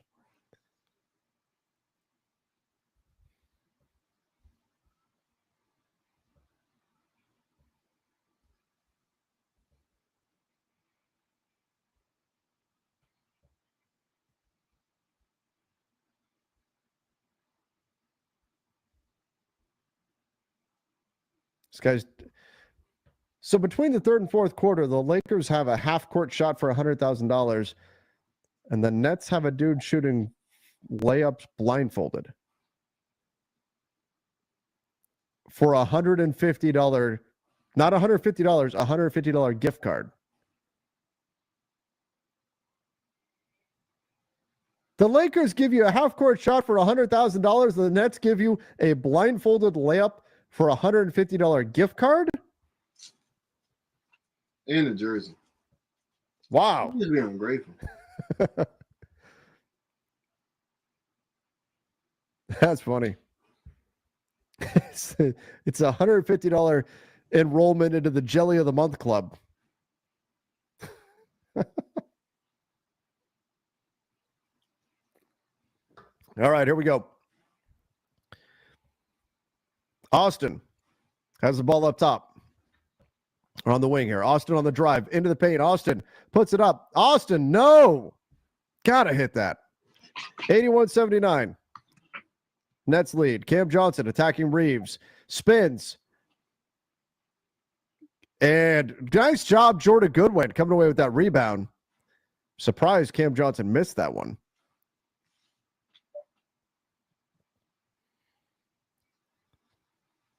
And Gabe sets the screen. Austin into the paint. Austin gets blocked from behind. That's going to be Laker ball, baseline out of bounds. 3.8 seconds left. The Lakers with Austin, Vando, Gabe, Dalton Connect, and Jordan Goodwin. Goodwin for three. Jordan Goodwin. Good one. Knocks it down. 82-81. Laker lead. Here comes D'Lo.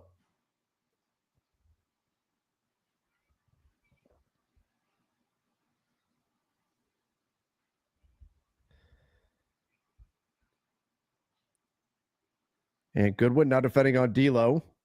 Vando's got him on the switch. D'Lo, the pull-up three. He hits it. 84-82. D'Angelo Russell's first buckets of the night, or bucket of the night. And Lakers are down 2 again. Dalton on the drive, gets contact, throws it down, but the whistle came first.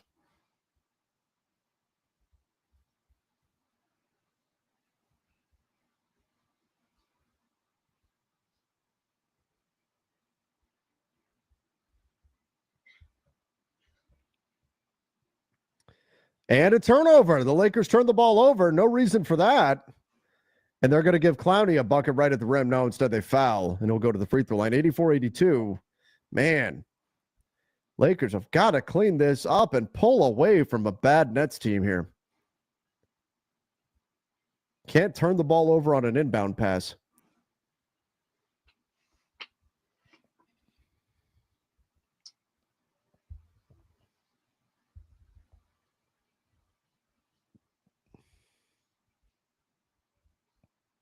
But essentially, all of the Lakers' wing depth is out in this game, and Jared Vanderbilt essentially has to play the role of a big. The way this is set up here.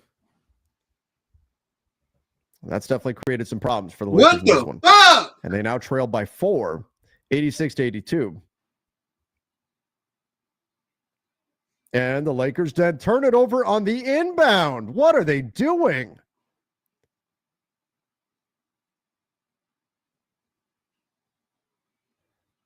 And an open three for the Nets. No, missed that one. Vando saves it. And here comes Gabe Vincent. 86-82. My goodness. What the fuck was that? Gabe puts it up. Way off. Not close on that.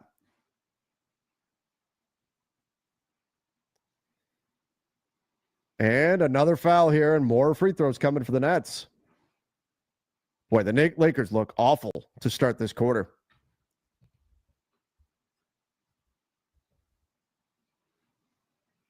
Am I surprised JJ didn't give Cam some minutes? I don't know what the story is with Cam. I don't know what's going on there.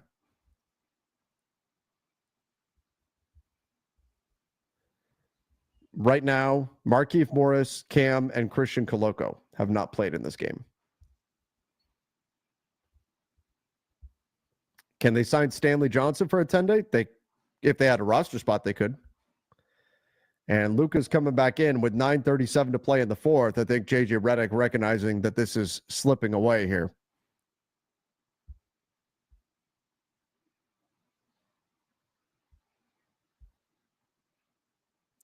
And, Cam Johnson misses the second free throw, but gets his own rebound.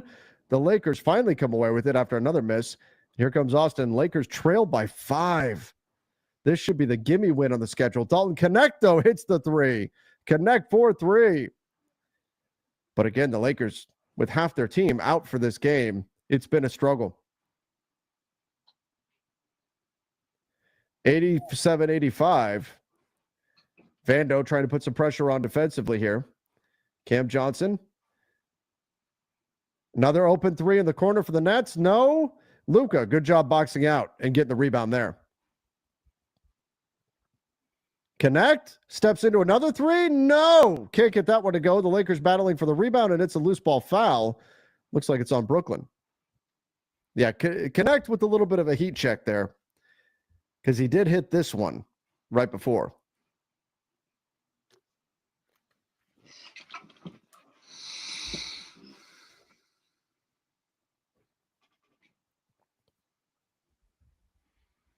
What's funny?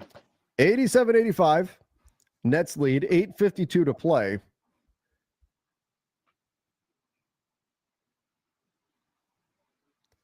Here's Luka. Jemison sets the screen. Austin on the drive. Steps back. Pull up three for Austin. No. Can't get that to go either. Those are the shots we're used to seeing Austin knock down. Cam Johnson. And Sharp turns it up. And Luka just...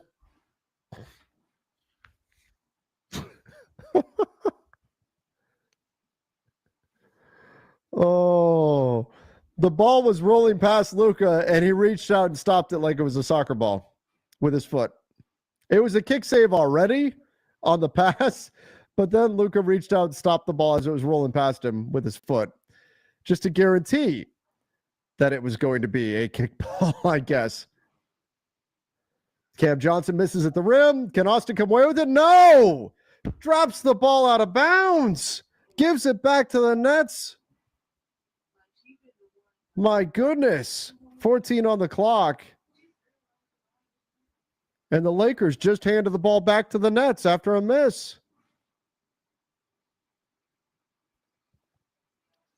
Austin defending up top.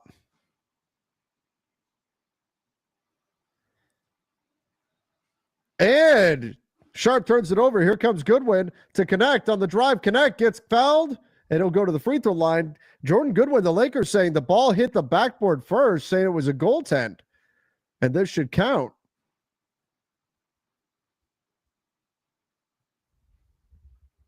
Officials don't seem like they're going to get in the goaltend here. Let's see. Was it? Connect gets the contact.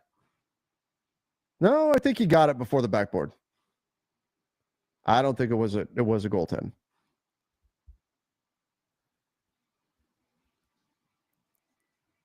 And Connect misses the free throw.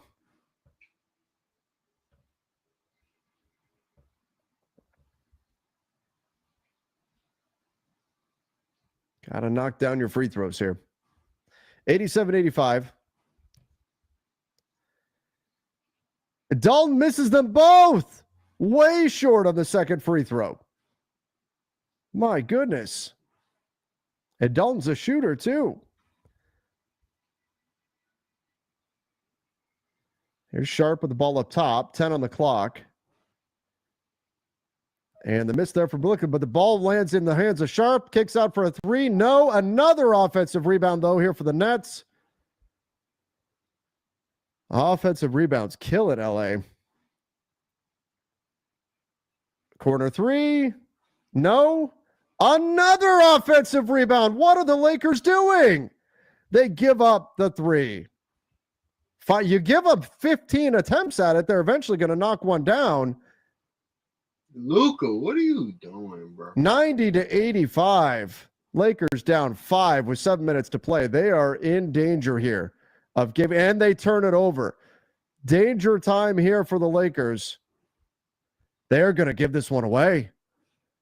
They're doing everything they can to give this away. 92-85, 7-point Nets lead with 7 minutes to go.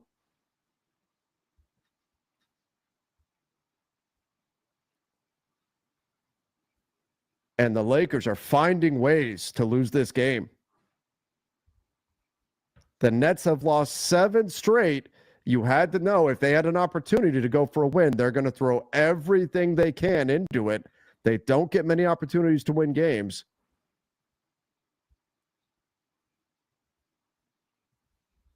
But the Lakers with a dreadful performance right now. The turnovers, 14, and 14 offensive rebounds given up to the Nets. 4 to Day'Ron Sharp, 3 to Nick Claxton. And the Lakers are small without their wings out there, and that has been a big, big problem in this game. And frankly, you can't have Luka and Austin combined to shoot 7 for 34. That can't happen. Those are the two guys you need to really get going with the scoring.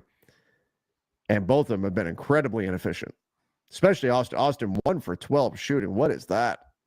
What the fuck? This nigga 1 for 12?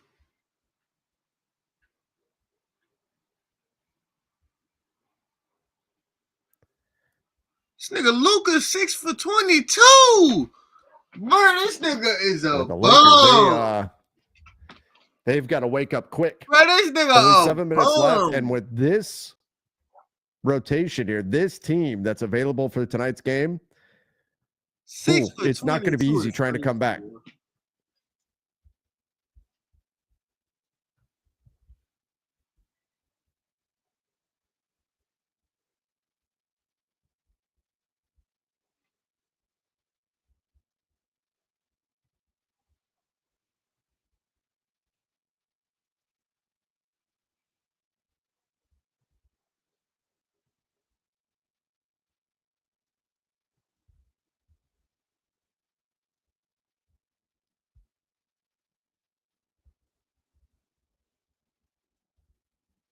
Yeah. The shooting percentages are rough right now for the Lakers.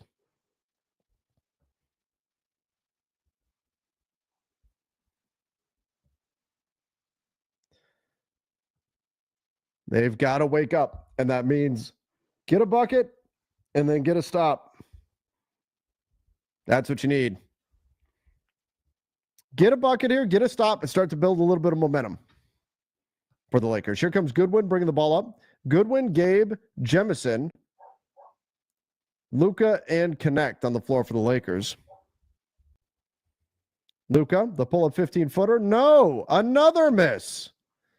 And the Nets track down the rebound. Yep, it's a foul on Jemison. And Jemison arguing with the official. Lakers just missing everything. 40-year-old LeBron is better than 26-year-old Luka. It's not been a good night for Luka, that's for sure. 92-85. And Jared Vanderbilt's going to check in with Jemison sitting with 4 fouls now. Time running out here on the Lakers.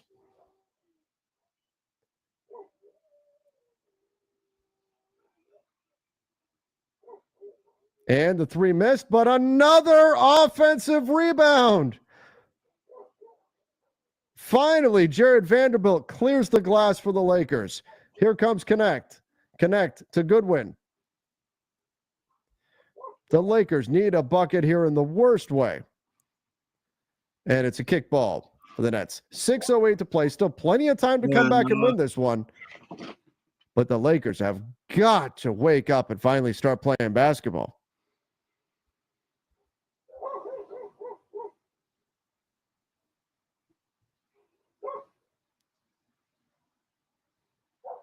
Dalton gets the ball. 9 on the clock. Luka. Vando sets the screen. Gets doubled. 3 on the clock.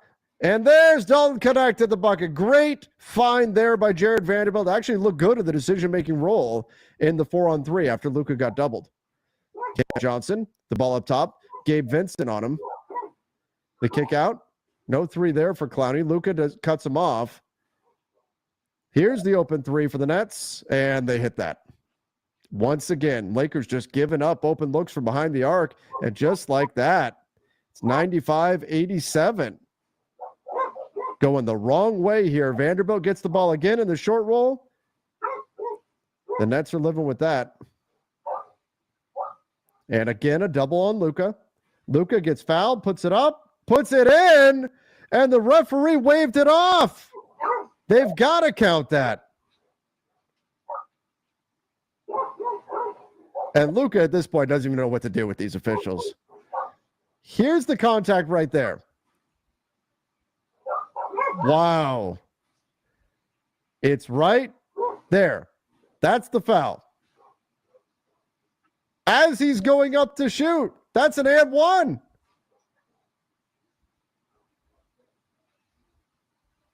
These officials have lost it. And Gabe has to call a timeout because he can't inbound it. If I'm JJ Redick, I've got to go after the officials at this point.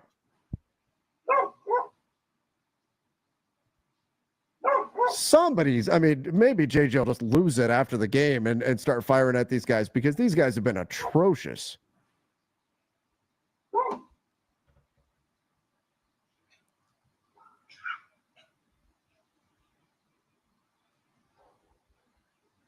$95-87. It's 14-8 in the fourth quarter. The Brooklyn Nets have won the last 3 quarters now against the Lakers.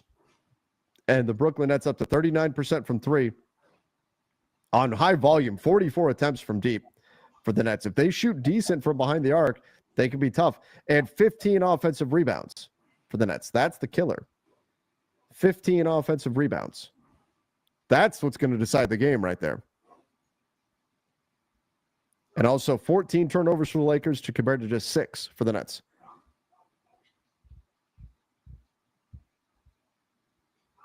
Let's go, LaMelo. But it's my first time seeing them hit. Doncic and Reeves can't get their my nigga got 15. Let's go. Tanking Nets, some future post LeBron. LaMelo and Tyler Hero. It's got one 15. Game. Jaylen it's Brown ugly, got 20. And it's really 15. Gross. But I wouldn't start projecting that out forward. On my mama grave. I'm hot as a bitch.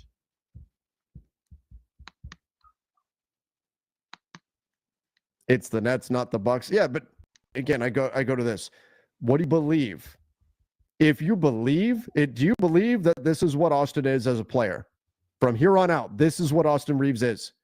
Do you believe that this is what Luka is as a player from here on out? If the answer to that is yes, then yeah, they're in big, big, big trouble. Absolutely.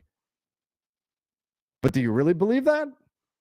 That's just suddenly what these guys are?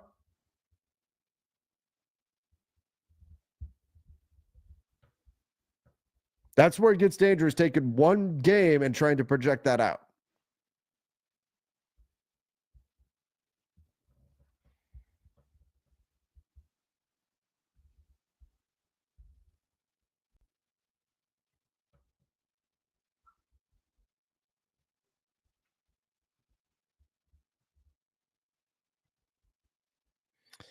Doesn't mean this is an okay, it's inexcusable to ever lose to the Brooklyn Nets. There's no question, especially given the Lakers' upcoming schedule. So we'll see if they can find a way to pull this off. Only winnable game on this stretch, and we lose. Luka and Austin Reeves can't do this. You need to show up and win the game. Let us vent. We're mad. Oh, no, we'll do plenty of venting. Luka gets a little bucket to go there. 95-89. It's one game. Let's not panic. Somebody else says in the chat. Still time. 6-point game here, but you got to get stops. Got to string them together. And there's one. Jared Vanderbilt. Good hands there. Knocks the ball away. There's a stop.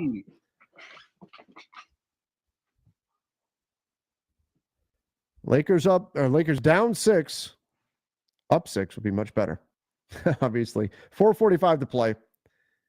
Need a bucket here. Give him some love. Hey! Luka, the double again. He's been getting doubled all night. As he should. Connect at the can't score it. Jared Vanderbilt, the offensive board, and dunks it. Just like that. 4-point game. Good job, Vando.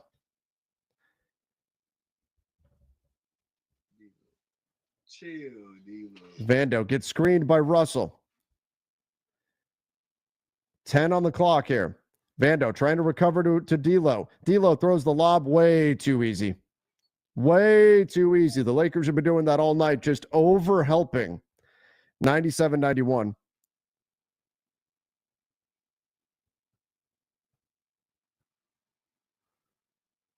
And technical foul on the Nets for a second delay of game.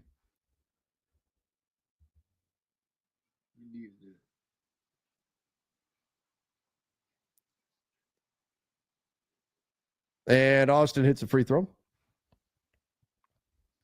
When did the Nets realize that winning games doesn't get them Cooper flag and they just lose on purpose?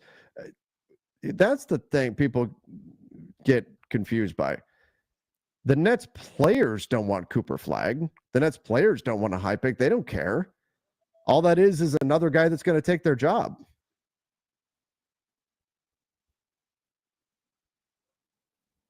The organization may want that, but players don't want that. Luka kicks out. Austin for 3 gets fouled on the 3. 97-92. And Austin's got 3 free throws coming.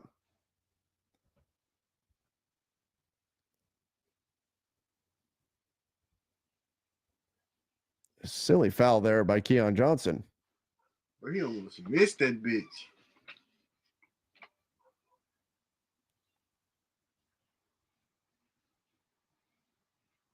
And Austin gets the free throw. Yeah, how crazy is it that Austin almost has a triple-double right now, and he's having a horrible game? Sometimes stats lie. You know what I mean? This has been a forgettable game for Austin Reeves, and he's on the verge of a triple-double.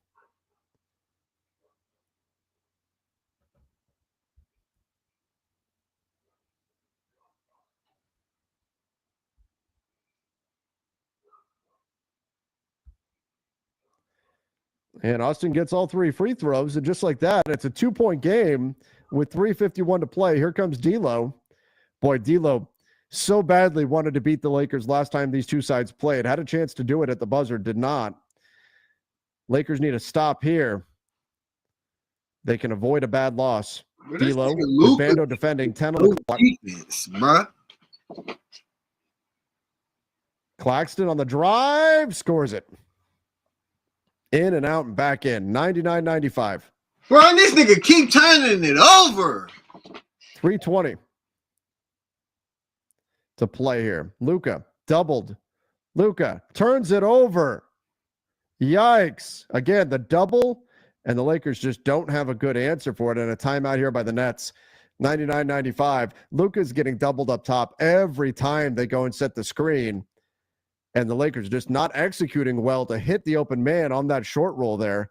JJ frustrated right now. 4-point Nets lead and Nets ball.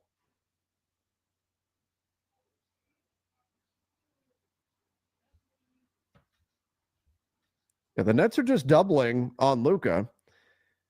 You should be taking that double and saying thank you and getting an advantage and getting a decent look most of the time out of that. But instead, it's turned into some turnovers. The Lakers just haven't had the release valve in the proper spot there, which, to be fair, Jared Vanderbilt is rarely the guy that's put in this situation. where he's going to be setting the screen there, and then he's going to be the guy receiving the ball on the short roll. That's not that would not typically be his job. And I think you could see some of that here. And it's not all on Vando, by the way. Some of it's on Luka here for just turning the ball over. But you can see the timing, the spacing, it's all off. What you mean is behind? Would having Austin set the screen help?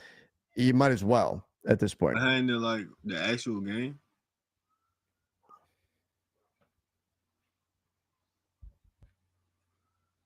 It's probably because I'm watching on League Pass. Don't tell me the game though, bro. I got Lakers down 4. Bitch on TV. Now you got to get stops. Then I'm multi-streaming this bitch. I got 4 games on. 99-95. D'Angelo Russell, Jared Vanderbilt defending. D'Lo loses the ball. The Nets pick it up though. And the Nets lose it again. 5 on the clock. They get it back. But you're on stream. And Austin tips it away. That's going to be a 24-second violation. No, ball out of bounds to the Lakers. Good defense there, LA. They needed that stop, and they got it. 2:51 to play. And Vincent sets the screen up high here for Austin. So Austin now handling the ball. Luka screens for him. They get Luka the ball. Here's the screener, and we got a kick ball.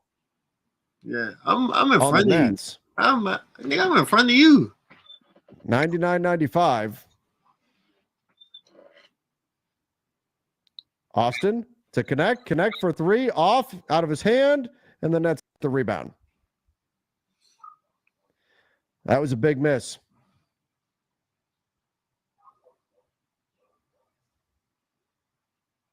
.220 to play in the game. You need stops and scores from here on out. D'Lo flips it across the paint. Oh, that was a turnover waiting to happen. Instead, it's a foul. He gonna tell you the game. I ain't gonna tell you the game. You just gonna see my reaction.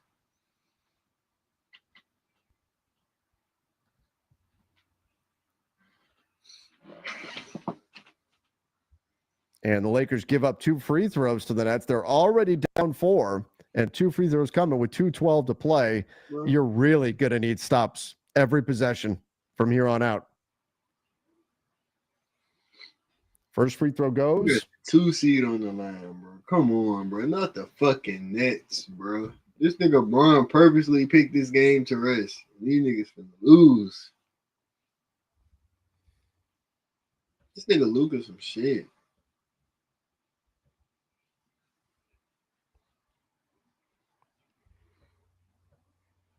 And 101-95. Nets by 6. That was a terrible. Lakers need a bucket here.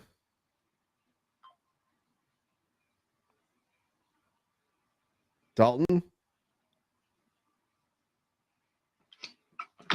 Let's go, bro. Luka's got the ball up top. That's a big shot, Gabe. Vando. Gabe That's a big shot, nigga. Gabe, GAB 3. That's a big shot, nigga. Let's go. Chill, D'Lo.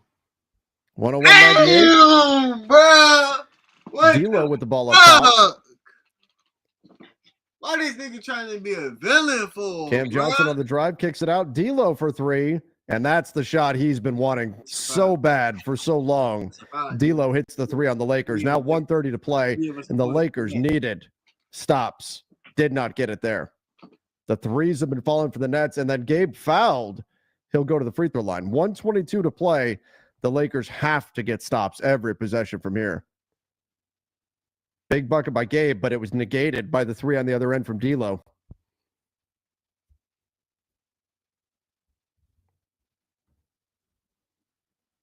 This nigga got 22. What the fuck? This nigga been carrying us. If it wasn't for Gabe, would have lost. Now, this isn't bad. I mean, free throws with a shot with the clock stopped. 1:22 to play.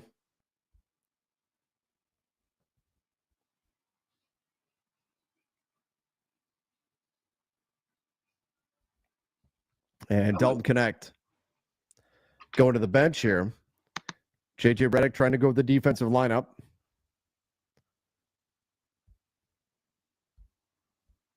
How do you take Darden out, bro?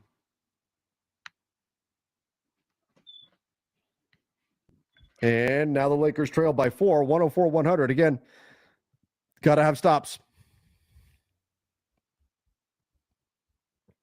Got to have stops.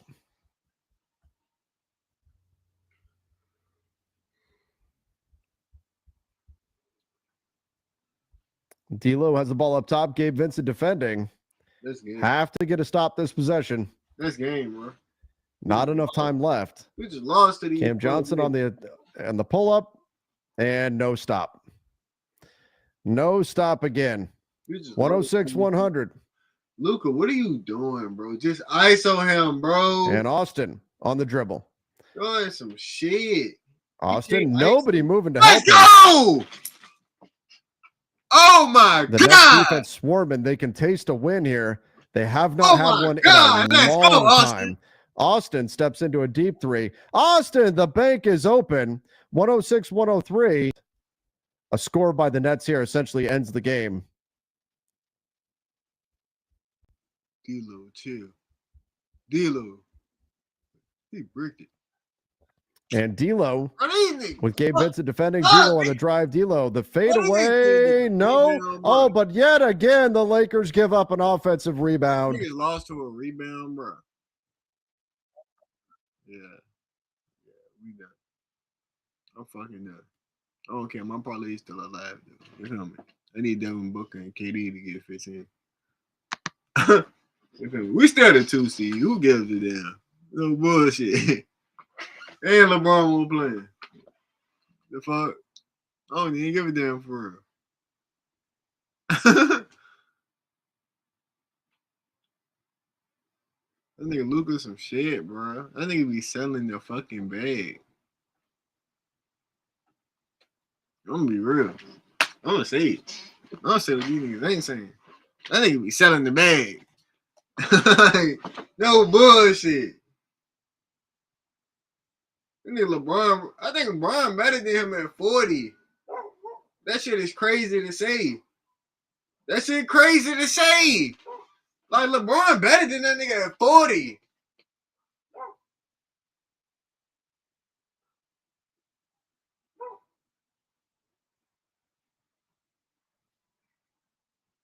This ain't Luka team, nigga. This LeBron team, nigga. Y'all niggas blind. No bullshit. This LeBron team still. This nigga couldn't even win the game against the Nets by himself. What the fuck? That nigga some shit. I ain't even gonna lie. I'm heated. Fuck that, nigga. I'm heated. Like, fuck that, nigga. I'm heated. And this nigga Austin was 2 for 12. Like, bro, what the fuck? That nigga some shit. What the fuck is you doing?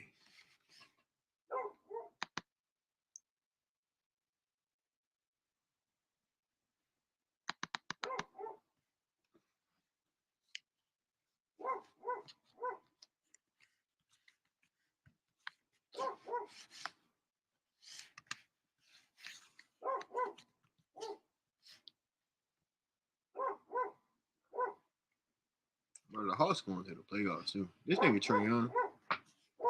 This nigga just find a way to win. No bullshit.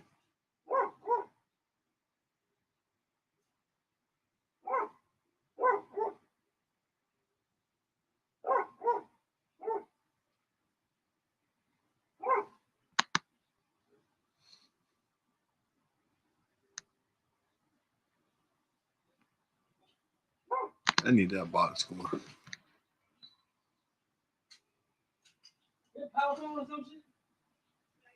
This nigga 2 for 13, bro. This nigga Luka is 8 for 25. What the fuck? Nigga, what are you doing? 2 for 13, bro. All right, bro, that's crazy. How both of the white niggas have a bad game in the same game? Like, what the fuck? This nigga Gabe literally carried us. This nigga Luka had. This nigga Austin had 10 free throws. God damn. I think it was driving that bitch. That shit crazy, bro. We just lost to the fucking Nets. I gotta look at the standings. Now I gotta look at the standings. What the fuck?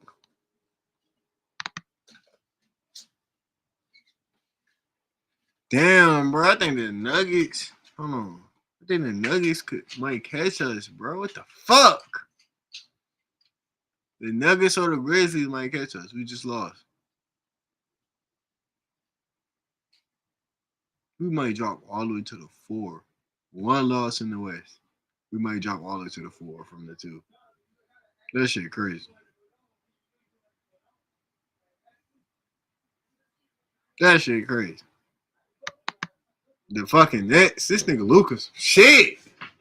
The Nets, bro. Like the Nets, bro. Oh my god.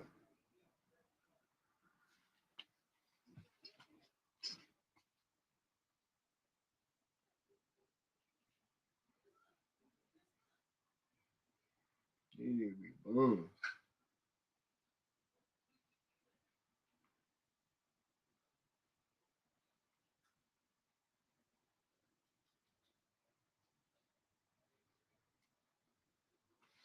Paulo and France got my 15.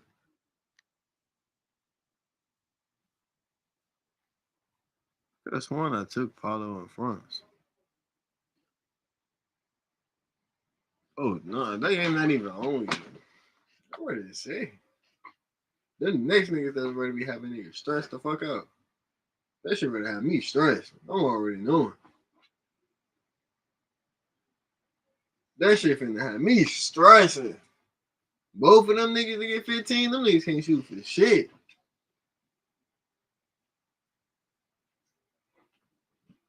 Please God.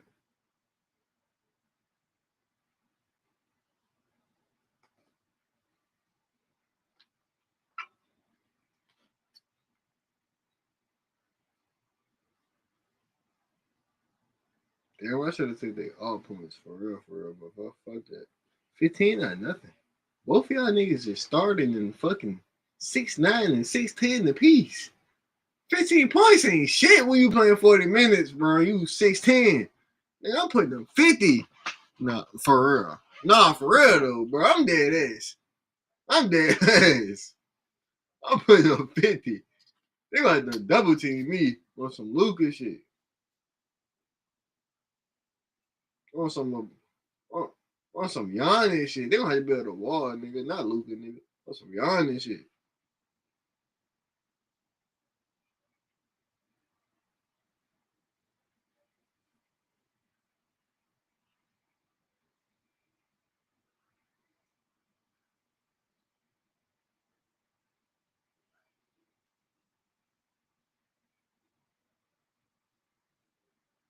Oh shit. I need OKC to beat them. I need OKC to win there. OKC, come on, bro. Why the fuck Shea not in the game? Time out. Put Shea in the game. Let's go. I need OKC to beat Denver.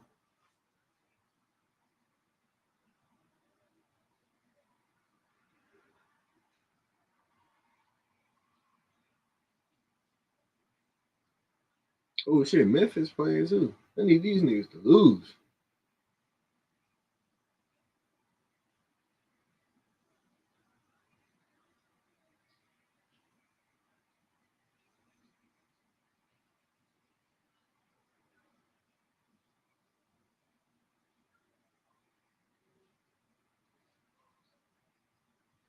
Damn.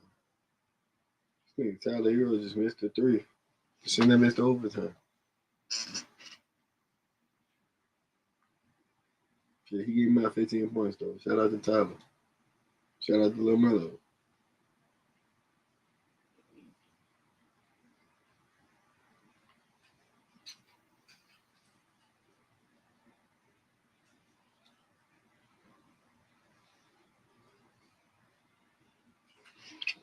Oh yeah, I got Miles Turner for 10.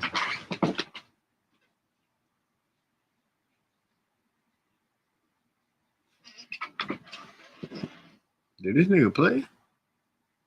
This game is going on right now. Why am I not getting no updates?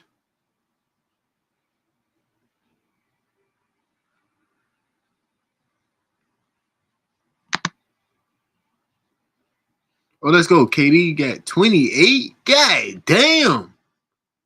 I need one more point from Devin Booker for my 15. I need France to get 2 more for my 15. It's the fourth quarter. Damn, I've been locked in on the Lakers game. I ain't even been watching this shit. I need one more assist from Jokic, too. It's the fourth quarter.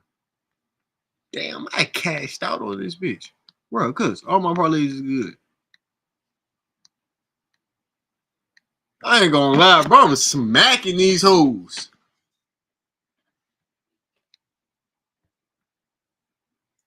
Bro, everything damn near good. We need one more point. It's the fourth quarter, gang. It's the fourth quarter, gang. We need 2 points. It's the fourth quarter, gang.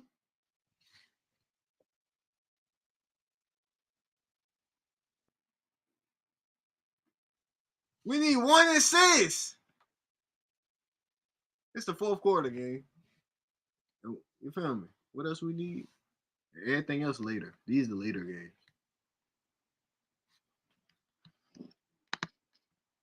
Let's get it, man. It's time. Let's get it. We trying to hit. We trying to hit on my mama. We trying to hit.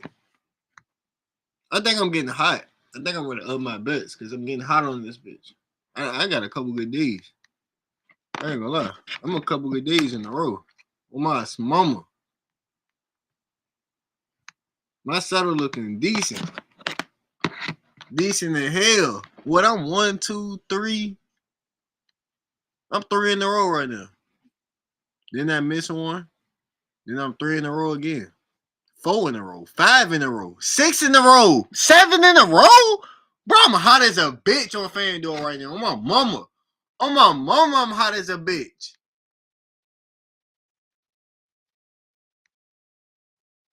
I missed this one. Remember what I said? I said I'm 3 in a row. Then I missed one. Then I'm hot.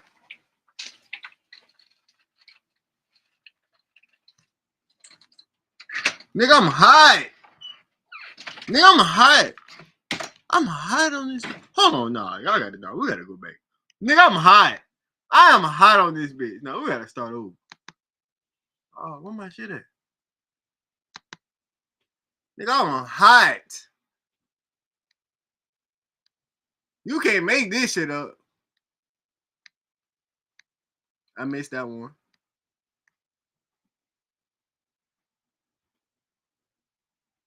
Hey, bro, I'm hot. I think I gotta up these bitches. I think I missed that one. Bro, I'm hot. You feel me? I go cold. But nigga, I ain't never too far. I could really keep going. Bro, I could really keep going.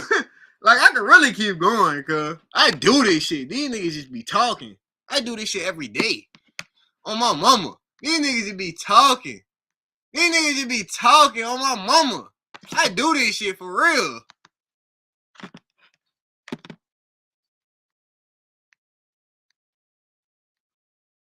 Come on, France. We need 2 more points, though. Fuck that.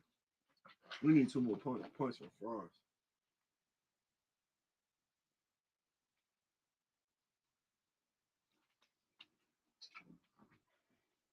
Come on, Dice. Hit Dice. Hit Dice.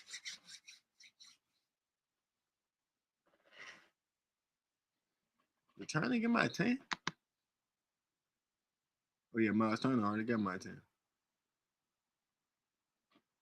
Come on, bro. I need 2 points, gang. I need 1 assist, Jokic. Like, please, gang. Fuck it. Y'all can win.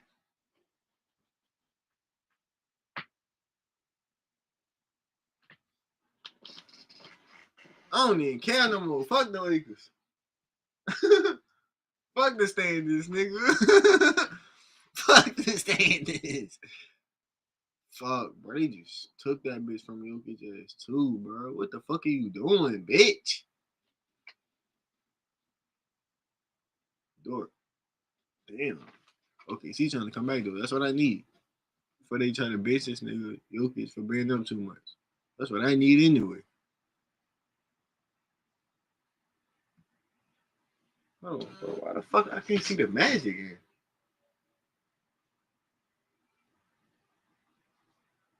Oh, that bitch on TV.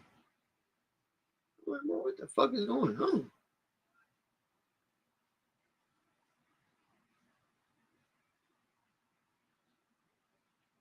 Oh, hold on.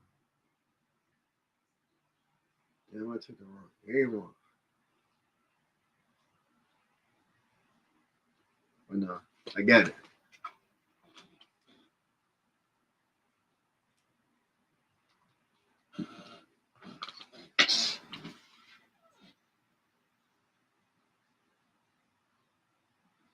Jokic, please. Westbrook, please. Let's go. I got that dime. I got that dime from Jokic. Let's go. Come on, Franz. Please, gang. Please. Y'all niggas got 72 points. What the fuck?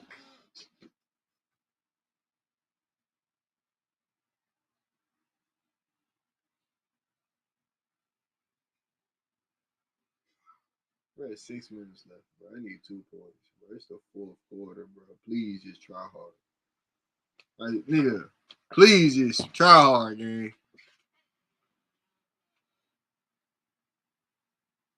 Y'all niggas held these niggas to 86 points. That is crazy. They defense is great as hell. Nigga offense some shit, though. Oh, yeah, France. Let's go! Let's fucking go, nigga!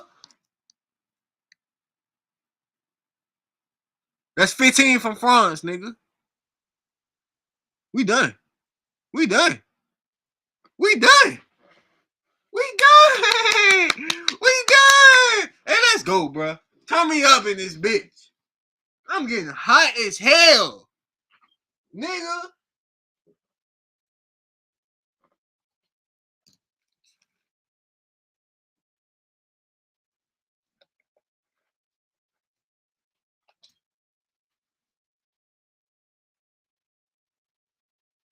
Now I can just watch this shit as a fan. I'm good now. I could chill now till Steph come on. My nigga DeRozan and Levine. They hit for me yesterday, if you remember. DeRozan and Levine for 15. We need Steph for 15. We need Jimmy for 10. No bullshit. I need Malik Monk to get 10. Let's go, man. We fucking hit him. Let's go, bro. Let's fucking go, nigga. Yeah, I know the Laker game over. I know.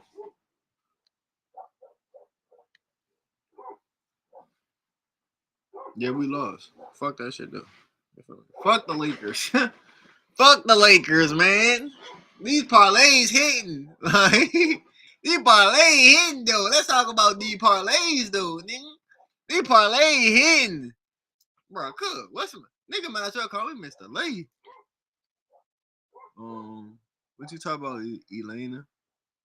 Bro, go to search history. Bro, ain't nothing in my search history, bro. I don't watch porn on my MacBook. I just stream on this bitch. Nigga, I got a phone. Ain't even nothing in my search history on my phone. Like, no bullshit.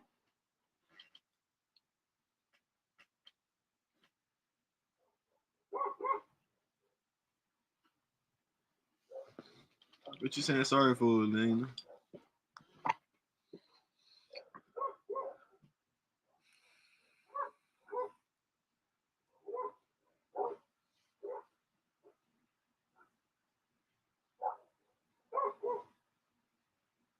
What fucking name, nigga? I'm Mr. Lee.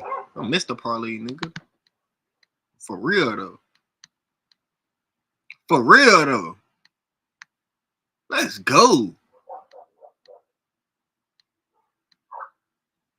But let's fucking go. And I made all these bitches last minute. No bullshit. I've been streaming all day. My shit hit 0. I said, oh shit. I got just enough time to go make some parlays. I swipe, cook them bitches up real quick. We back, nigga. We back. Call me Mr. Late. I should have put all these bitches together. Imagine if I would have put all these bitches together. You feel me? Some fuck shit would have happened. That's what would have happened. If I would have put all these bitches together, some fuck shit would have happened.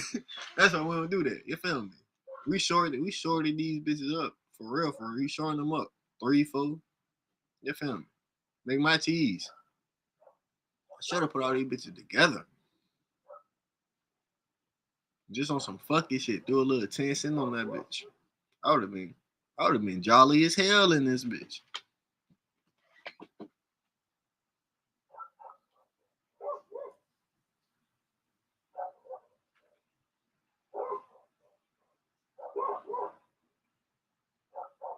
Hey! Oh, he just missed the layup. Oh my god! This nigga James Johnson, they be talking about this UFC shit. This nigga can't make a layup though. What the fuck is wrong with the Pacers? Where's all they play? Oh, they getting blown out. They took all their niggas out. I'm like, bro, who the fuck is these niggas on the court? Fuck it. Miles got my 10 though. Miles got my 10 though. That's all that matters.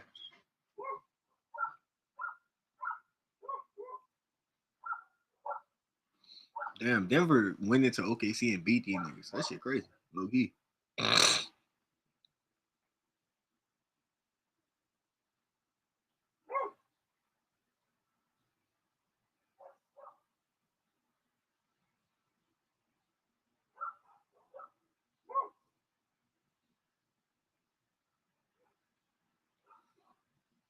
I feel like these niggas just played yesterday.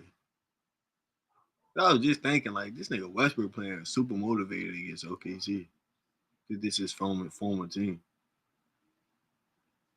I feel like these niggas played yesterday. Oh, bullshit.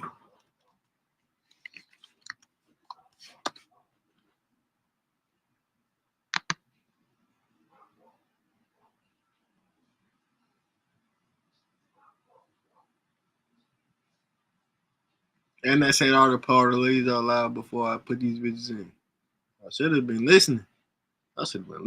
Taking down notes. Like, what the fuck this nigga saying? I told y'all niggas. I said this shit. Let's go, bruh. I'm really calling this shit. Let's fucking go, bro. Yes, they did play yesterday. I knew the Nuggets and the Thunder played yesterday. I'm like, bro, this shit look too familiar.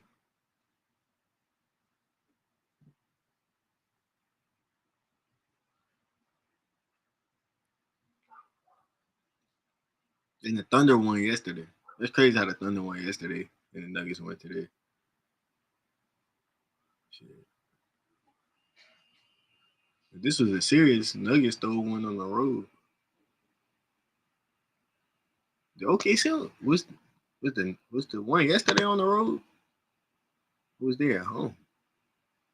That shit weird as hell if they had to travel. No. Yes. Oh no, both of them was there OKC. I was ready to say that shit weird as hell if they made these niggas travel. Lakers ass except for Luka. Nigga, did you look at the box score? This nigga Luka just went like 8 for 25 last night. Tonight. He just went like 8 for 25. This nigga a bum. And he just threw like 3 turnovers in the fourth quarter. This nigga threw some shit of turnovers. And they took advantage of this nigga on defense. This nigga some shit. This LeBron team, bro. That nigga 40. That nigga Luka not that good, bro. Y'all niggas. And I'm a Laker fan, bro, but that nigga not that good, bro. He not better than LeBron. And that nigga 40. The nigga 40, bro. That nigga not even better than AD. I'm gonna be real. He might not be better than AD. For the future, though, he is. But right now, bro, he not better than AD. AD was putting up 30 a game, damn near. For real.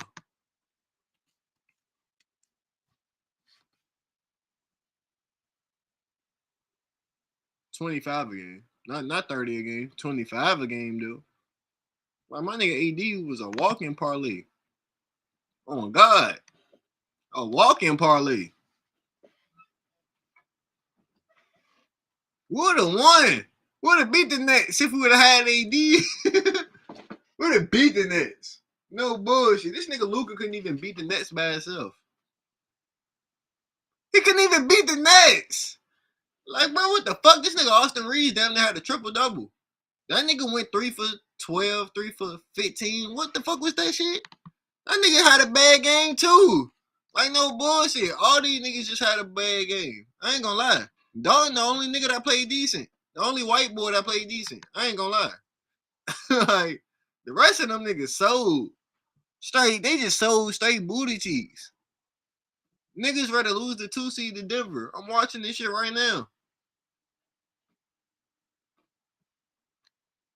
All the white niggas sold straight booty cheeks tonight. I'm gonna be real. And I like them niggas.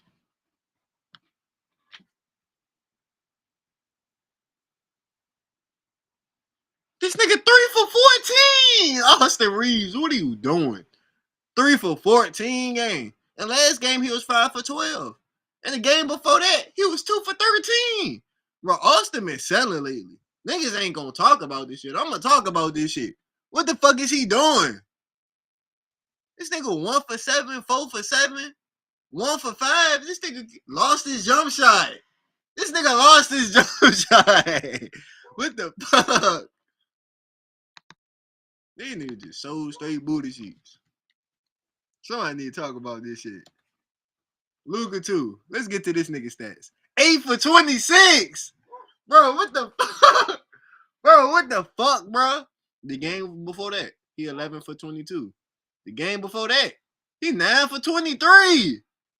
The game before that, 9 for 19. That's not that bad. 9 for 18, that's 50%. So 9 for 19, not bad. Then he 9 for 17. Then he 9 for 22. 6 for 20. 6 for 17. 10 for 22. This nigga a bum. This nigga a bum. Win the next live person because she has more people. He said what? Wins the next live person because she has more. I don't understand what you're saying. But like, what you saying? Like, if you swipe up, the person below me got more views than me. It's cool. Shout out to her. Y'all go sub to her. Go like her video. No bullshit. Y'all go support her. You said who the worst player on the Lakers?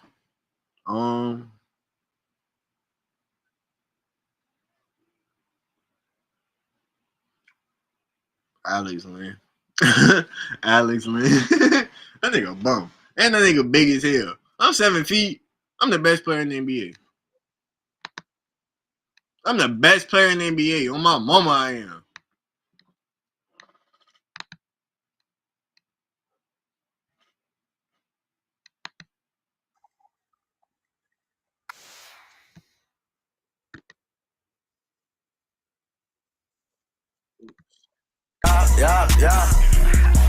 Yeah. You know what the fuck we do. Gang. Glove. I really be chillin', I could come get on y'all ass, but I gotta give me some cash. Run the shit up so my mama, she don't need for nothing. Got so many rats in the stash. Burn them, they pull up blinking, I ain't with discussion. You don't wanna make them mad. Heard he was speaking on rack, nigga dumb as a bitch. We gon' catch him and get on his ass. Bulletproof, feel like I'm riding the tank. First day, take ass right to the bank. These niggas know what we do. Pull up, jump right after V and we don't even think. Lost little rack, nigga, mine was blank. Free my dog in the county, he fighting the case, but he still locked down with a shank. Like a little boy, act up, get spanked. Little nigga all in my DM, he said he gon' smoke me. He must trying to get him some rank. What the nigga don't know if the dumb bitch try to get up on me. He gon' be the one to get painted. Nigga, spin the out block like we skate at the rink. But nigga, we ain't doing no skating. Went on the drill with a 50, came back, it was empty. I only had 5 like Taylor, nigga. Bro slid up in a nigga. Don't put a hole in this shit like a bagel. At first, I ain't know if he died, if he would've survived it, a nigga would've been disabled. Let's go. Stepping on these niggas' necks. Stepping on shit, that's the label. Jump in that water with sharks so you know you can't swim. Ain't nobody coming to save you. Wake up and throw back an addy or two. That's how I start my day. Bitch in my face telling me she don't like what I do. I ignore everything she say. These bitches be going, I already know they be fucking, ain't none of these hoes my babe. Hit the little home on the first day, then kick her out. She thought I was letting her stay. Bitch better call her a ride. Oh, not today. Take a bitch right to the telly. Cause I can't give up the lower my mama them late. I was finna go by myself, told bro go with me. He said okay. Told him you go this way, I'ma go this way. And we both gon' run up the spray. Like we OVO run up with Drake. Leave a bitch nigga shit on the gate. Nigga be trying too hard just to be me. Don't even got what it takes. Nigga be trying too hard just to be me. The shit I seen, he a break. And if you want him from the start, you can't sit at this table. Cause no, I won't give you a plate. In love with the money, I don't want no love. I know that shit be fake. Ran this shit up, I did this for my thugs. I wish I could see they face. Be in my feelings, been doing these drugs. I know this shit not okay. Just hate the fact that y'all not with me. This shit got me feeling away.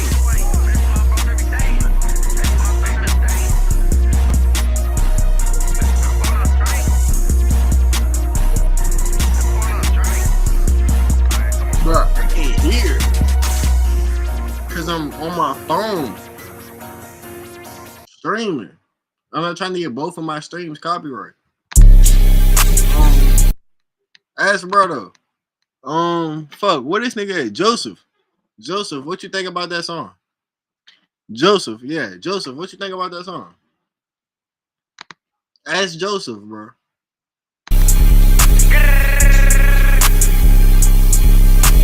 Damn, Draco, you made this?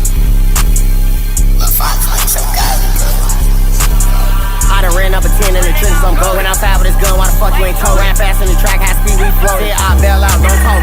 Don't want me to slide, they know I get. They say I'm the ticket, I gotta stay focused. Got hit in his chest, he begging for breath, he all on the floor, call bloody choking. Talking with the devil, he had told me I'm his favorite demon. I'm not on our level, bags and bodies, little blood and be fiending. I'm outside, we finna slack, grab all the Glocks, time to play ball. Yeah, we up on all laws, but we ain't done, gotta kill them all. We chase shit for real, we not playing, little boy, you better not fall. And ain't gotta slide no more, cause I got a bag, but I still make that call. High speed chase, we dogging the fifth, running red lights, we breaking the law. I'm calling your phone to see your face, don't care if you rough, take me off pause. If ain't in the stew, I'm spinning. I know I'm lit, but still in the trench. The cops there driving bail out, I'm blick. I be out in traffic with cops and switch. Ain't hang with the gang, you ain't standing on business. I just wanna fuck, don't get in your fit. My judge tell me I'm the neighborhood man. Got masks and gloves when we go on missions. That's what he get doing all that dish. I told him stop putting me in your mess. Chase down, 6'2" and 6. Last I who died, can't say who killed. When blood caught a beat, I was right there with. All these stupid ass hoes tryna have my bed. Ain't tryna have kids playing beat, we kill them. I done ran up a 10 in the trenches, I'm going outside with this gun, why the fuck you ain't told? Ran fast in the track, high speed, we floated. I bail out, don't talk. Don't want me to slide, they know I get. They say I'm the ticket, I gotta stay focused. Got hit in his chest, he begging for breath, he all on the floor, call bloody choking. Talking with the devil, he had told me I'm his favorite demon. I'm not on our level, bags and bodies, little blood and be fiending. I'm outside, we finna slack, grab all the Glocks, time to play ball. Yeah, we up on all laws, but we ain't done, gotta kill them all.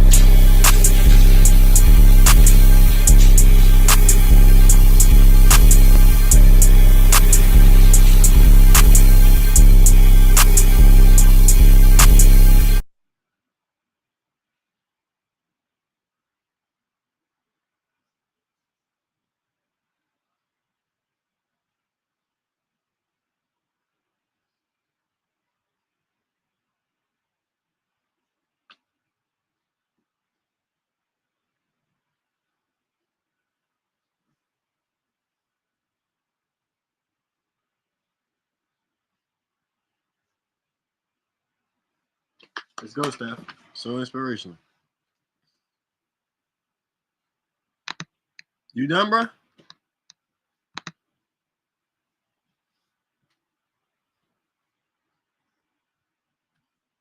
Joseph said, who is this?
He said, bro, he said a 9 out of 10. Joseph love the music, bro.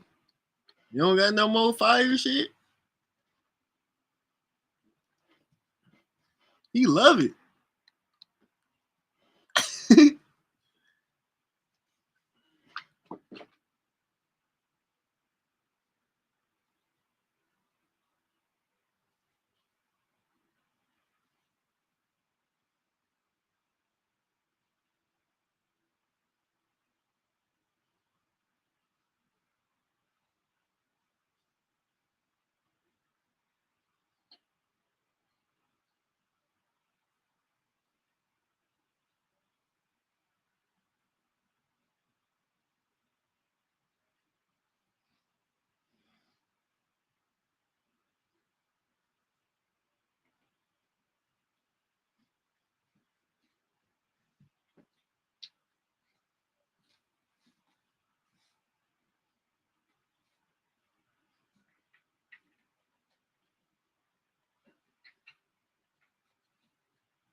Chill, let's go. This nigga Steph going crazy.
Nigga jaw just threw down something crazy. Crazy as tomahawk. Chill.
Oh my God. This nigga Judge had a crazy ass fadeaway. Off the glass. This nigga looking like me out there. Off the glass. Now that bitch is inspired though.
Motherfucking stomach.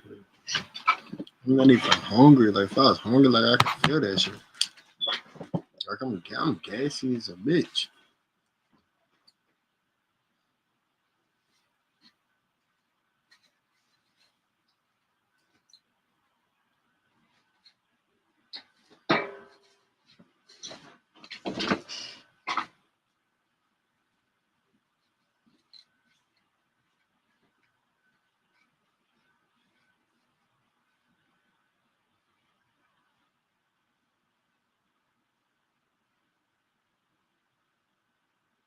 But I don't feel like cooking this steak anyway. My mom feel like cooking this.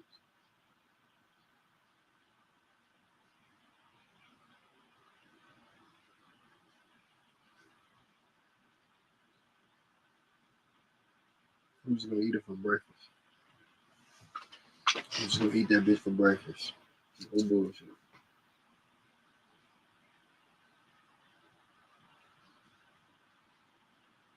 Steak and eggs.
100%.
Mm.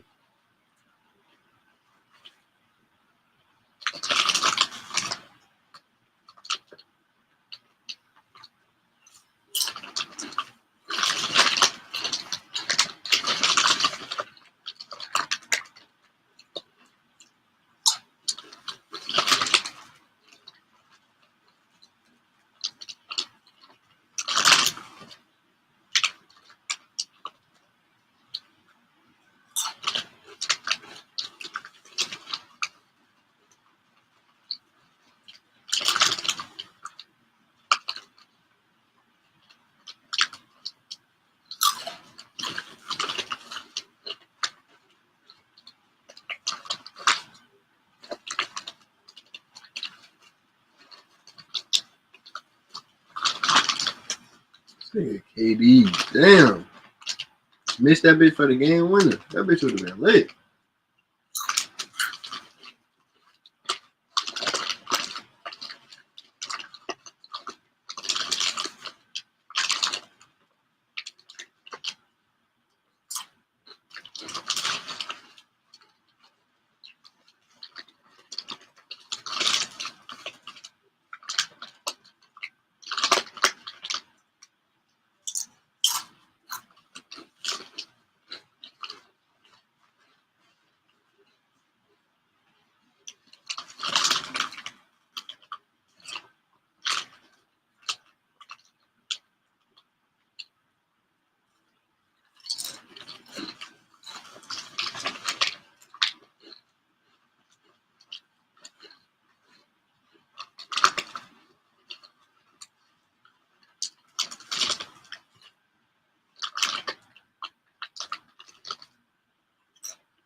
Damn, Zach Levine, third. Damn.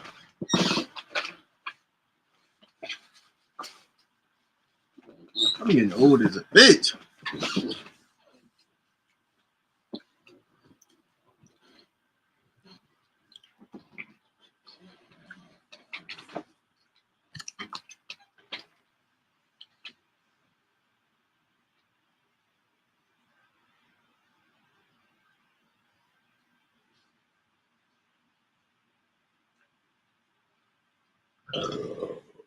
Excuse me.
Fuck.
Let's go. I need 5 more from Steph.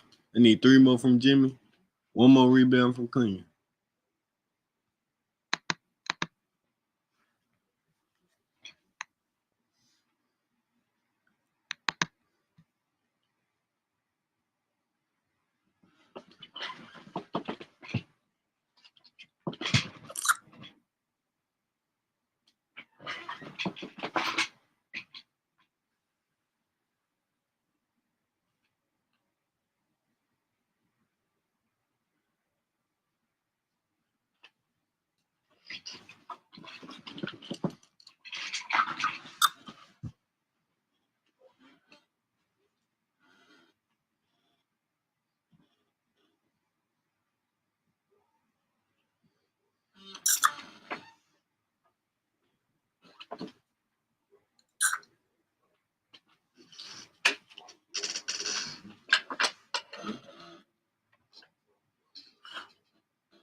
Straight stems in this bit. That's the thing about the grinder, man. You be having stems in your shit.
You said am I reacting to music now?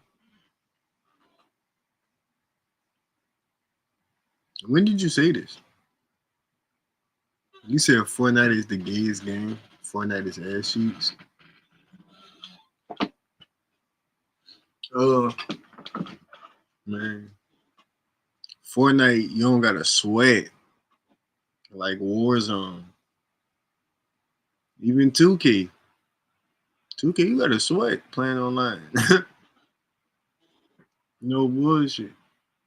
Fortnite is just a chill game. You can just hop on that bitch, chill. I could chill on that bitch and get a little easy 10 piece.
Zach, let's go. Fucking go, man.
Damn, this nigga look me just fucking real. I needed that, man.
Malik King get a buck, man.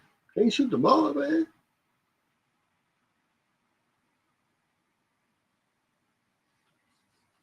This nigga ain't get a buck the whole quarter. Damn. The Knicks not finna play with y'all ass. Y'all better turn this shit on. Jalen Brunson not even playing. What are these niggas doing?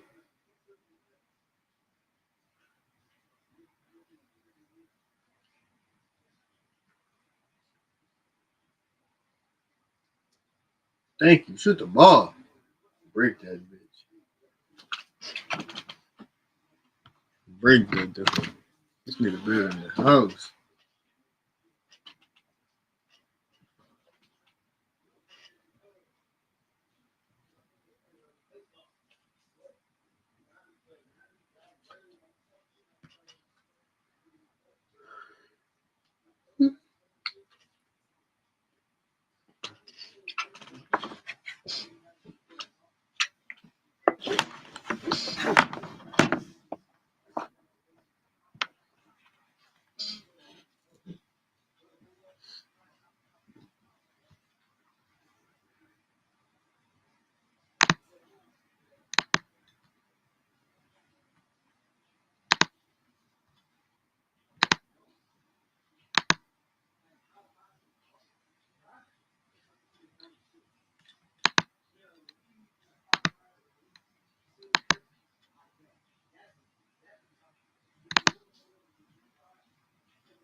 Let's go, DeRozan. Let's fucking go.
Let's go, DeMar.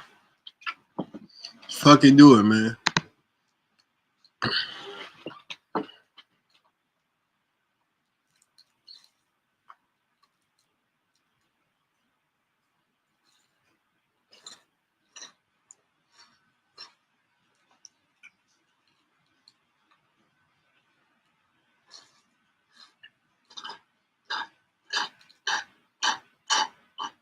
Let's go, Malik.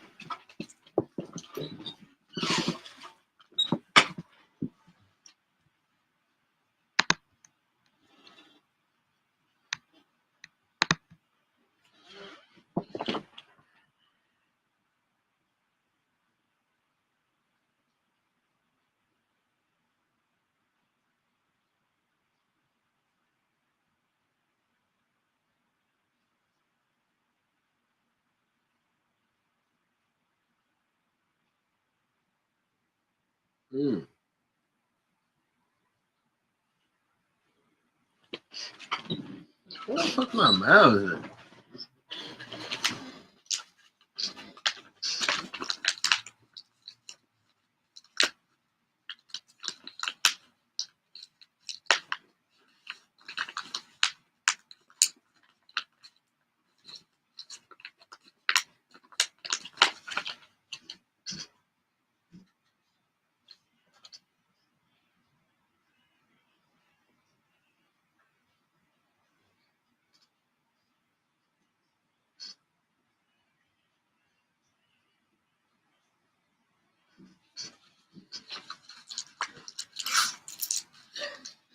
Oh my God, single. The fuck?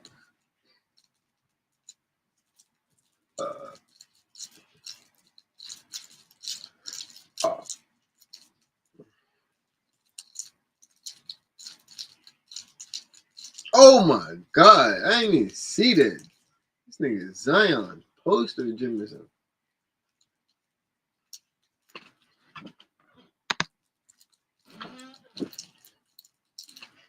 Oh yeah, Malik Monk got 5 of my 10. Let's go. It ain't even halftime yet.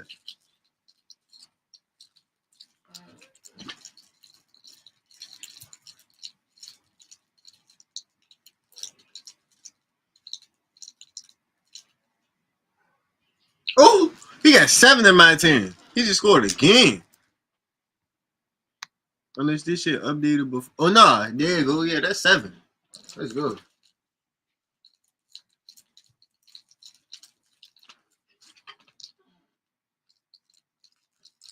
Steph got 10 of my 15. Jimmy got 7 of my 10. Klingon got 3 of my rebounds. I got him for 4. Let's go, man. Let's go. You trying to go 3 for 3? 2 for 2 decent, but we trying to go 3 for 3, nigga. Let's go. Let's go, Monk. Hey! That's 9, nigga. Let's fucking go.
Come on, Steph. You gotta fucking make that, bro. What the fuck was that?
Yep, the Nuggets just leapfrogged us.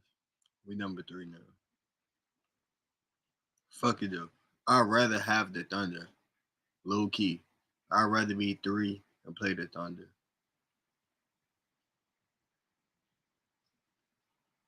No bullshit. Then who we got the first round? The Warriors? I'll take the Warriors. We beating the Warriors.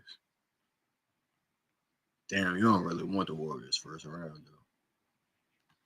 Hopefully the Timberwolves could lead the Warriors. Or the Rockets move down. Rockets and Grizzlies. Damn. No, that's not happening. Hopefully the Timberwolves could lead the Warriors. I don't want the Warriors first round, bro. I ain't gonna lie. Steph fucking around. Flame out shit.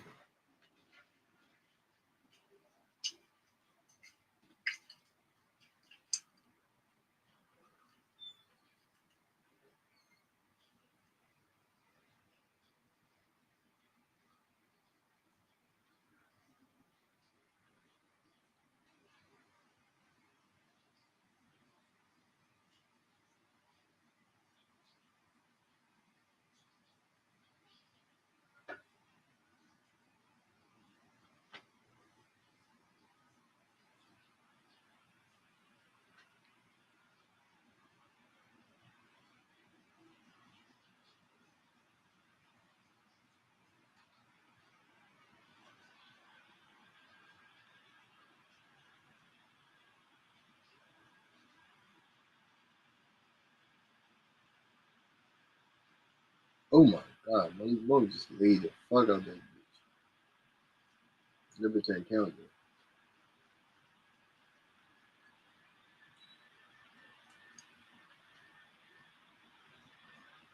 Oh, let's go. He going to the line though. Let's get it, bro. This nigga Malik Monk saying, bro, put it in the side bet. I'm going for 15. Like, no bullshit.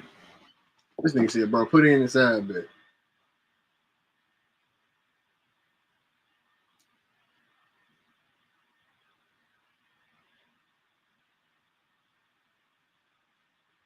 It goes Zach back in the game.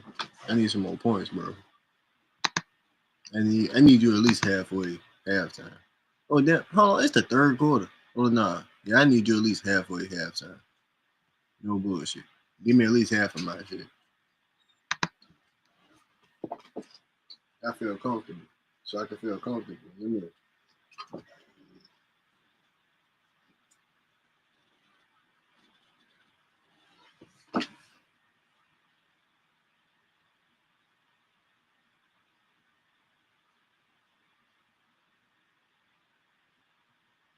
I was gonna say, Jimmy, shoot the ball, bro. What the fuck are you doing?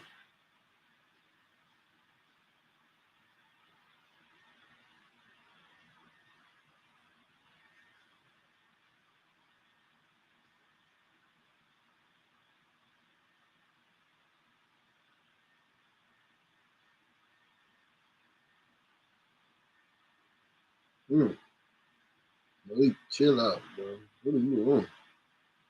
Look at you.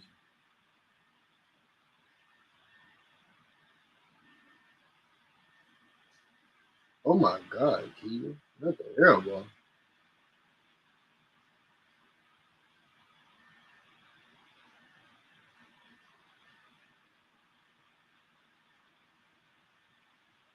Damn. This nigga can't lock for 15. I ain't having long enough to think.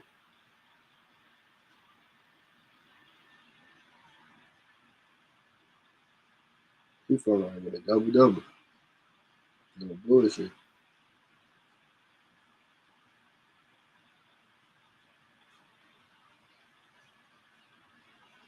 Come on, DeMar. Fuck!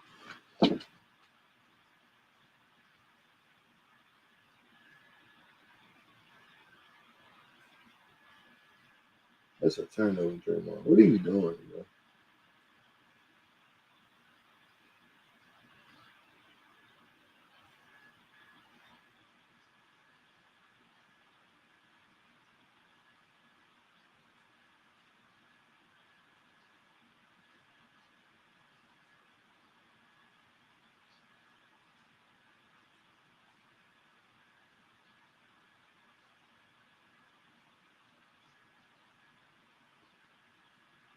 Lamar, what the fuck was that, bruh? Y'all niggas try to get 20 ball, they gonna take y'all out. What the fuck are you doing?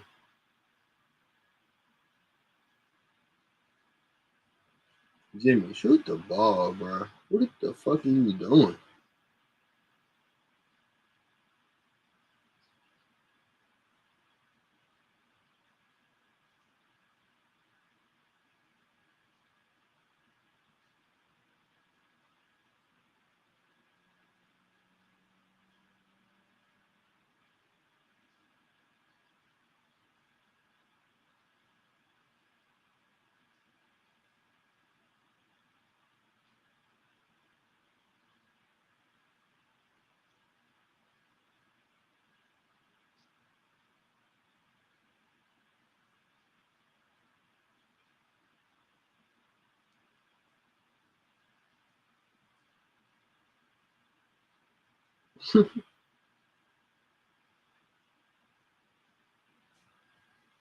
Steph, come on, bro.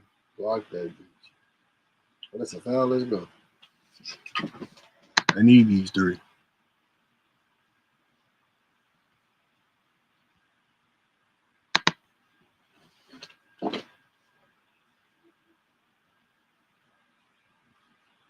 DeMar, can you cook, man?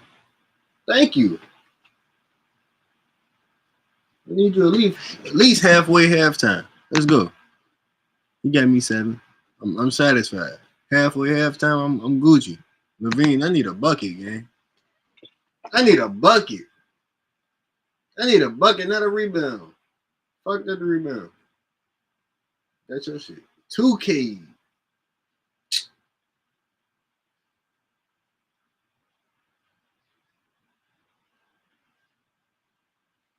I'm making OG and Mikhail look like lockdowns.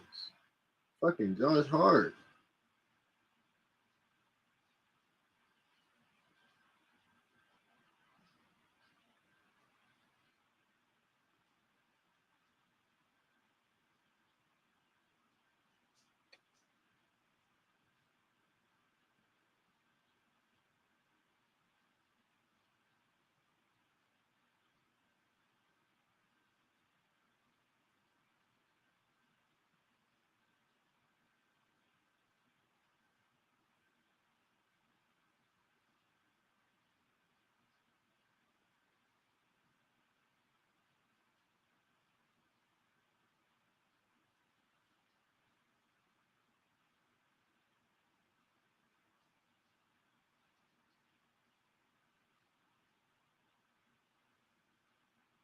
That's a great save.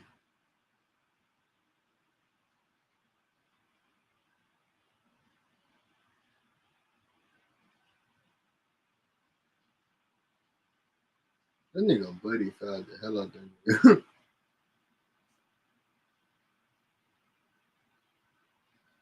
Draymond, you fumbled that, bro. That's on you, man.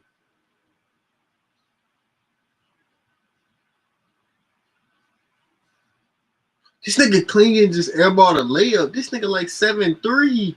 That nigga bum. Oh my god, let's go. Steph hit a 3 off it though. I needed that. That nigga bum. He got my rebounds though. But that nigga airballed a layup. That nigga like 7'3". That nigga bum.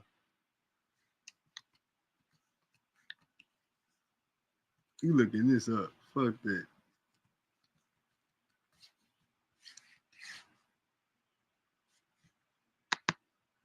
Nigga 7'2", he airballed a layup. That nigga a bum. That nigga a bum. I don't care. I'm the best player in the NBA if I'm 7'2". One more moment.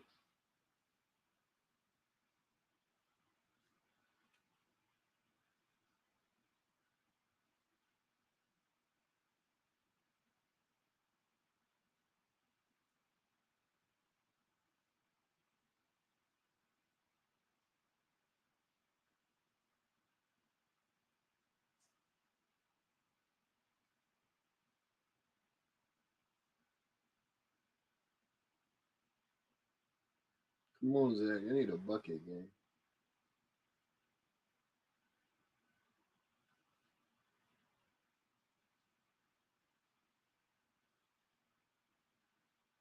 Like, I'm getting worried, nigga. Already it blew out. Oh my god, bro. I hate that fucking shot.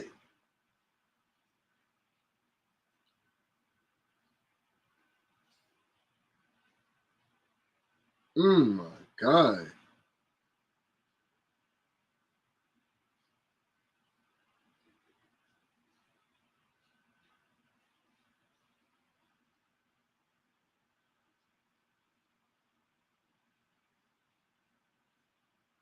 Bro, y'all niggas is fumbling.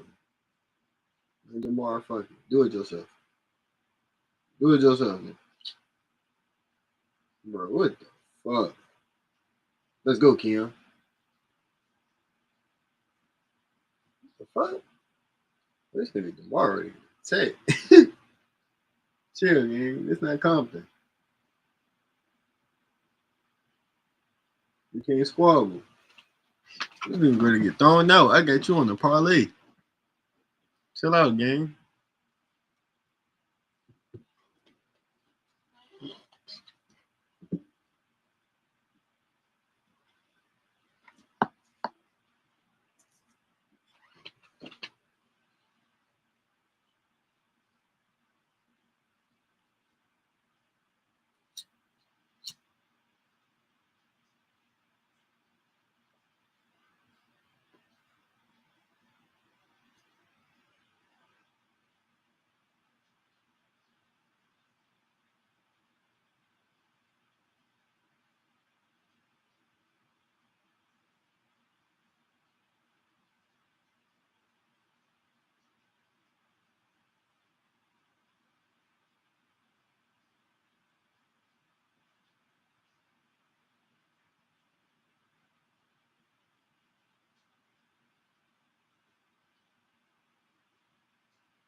Let's go, DeMar.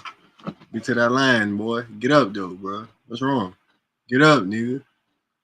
I don't need no injuries, bitch.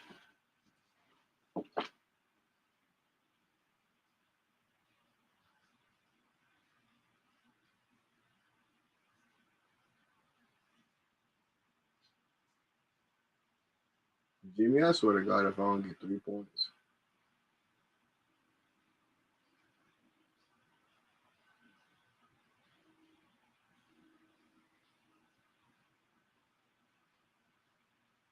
I'm finna spaz in this bitch.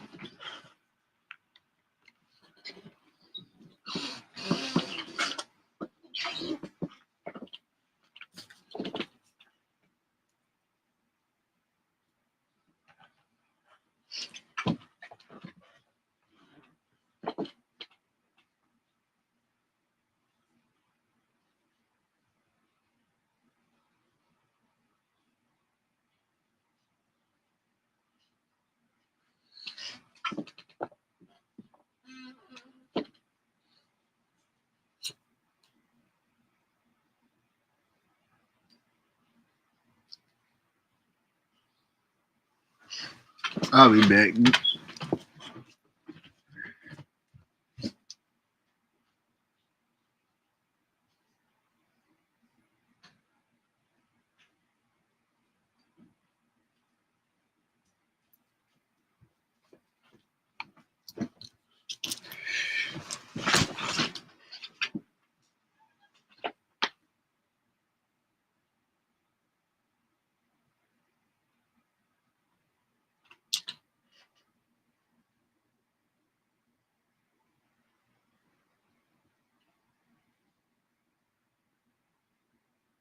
Oh, no, that's ain't no foul, bro. He really grabbed that nigga dick.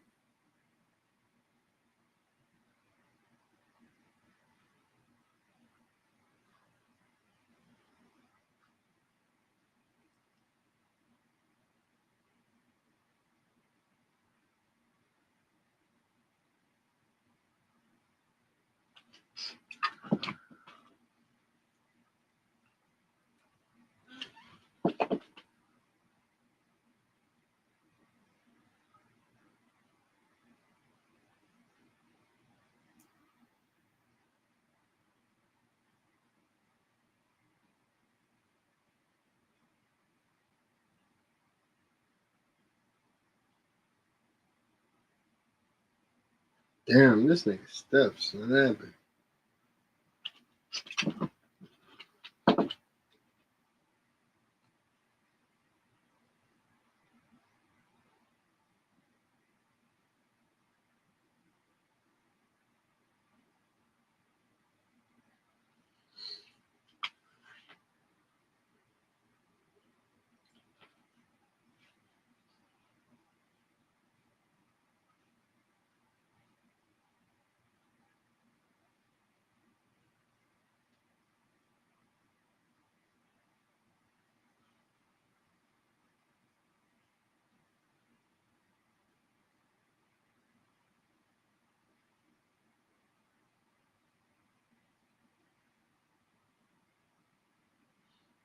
Zach, bro, you ain't had a bucket in a little minute, bro.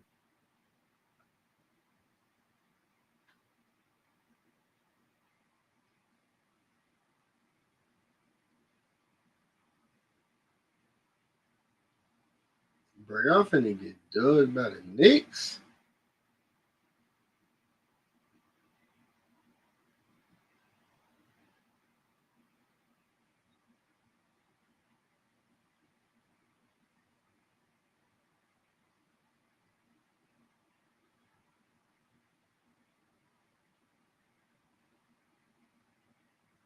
Bro, this nigga Steph is going crazy. This nigga hit a 360, no scope on my mama.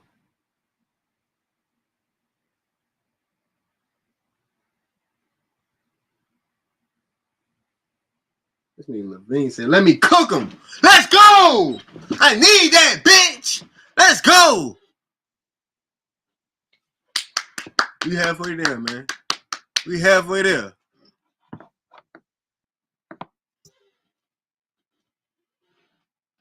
Jimmy, bro, I just need a good fourth quarter, bro. Please.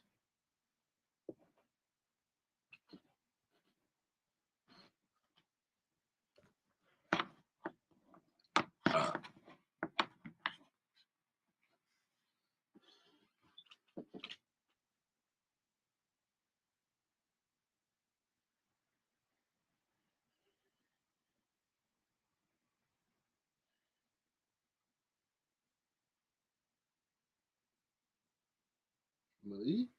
Let's go. That's my 10 right there. Let's fucking go, bro. That nigga Malik said, nigga, put a side bet in. If you late, nigga, put a side bet in. Like, no bad. This nigga Malik is hot. He got my 10, though. I'm good.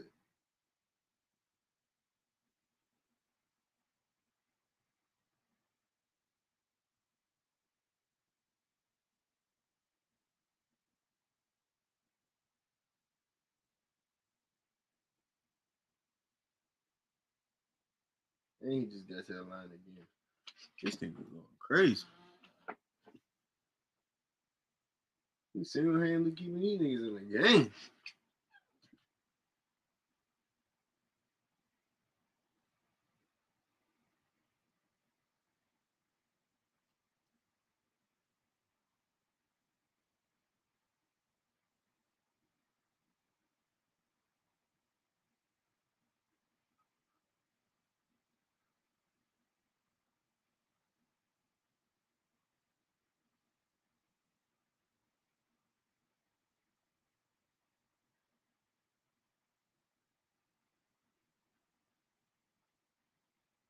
Let's go, Portland. Keep this bitch close. No bullshit. I don't need Jimmy saying no sitting down none. Give me some buckets, bitch. Stop passing the ball. You is not LeBron.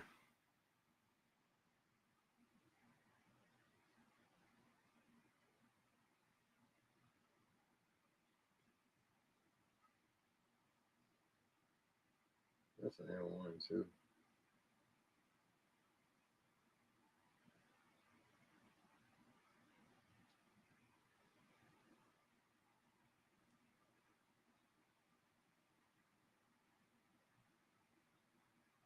Come on, Jimmy. Can I get a bucket, man? buddy go shoot that bitch.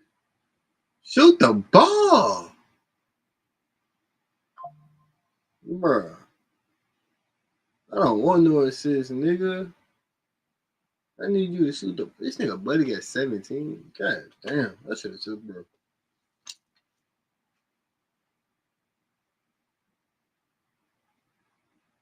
That nigga locked to shoot that bitch. That nigga buddy got locked to shoot that bitch. I want mama.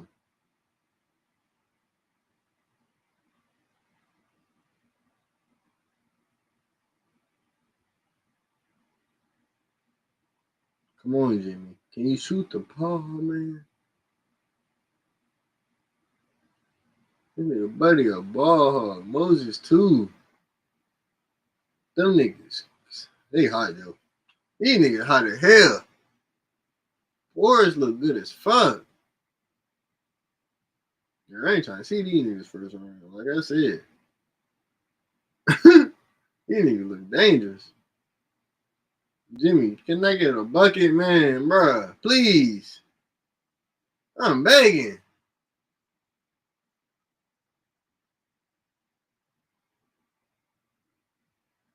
Stop passing the ball. These niggas not giving it back, bruh. They not giving that bitch back.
I don't like how FanDuel keep giving me a reality check.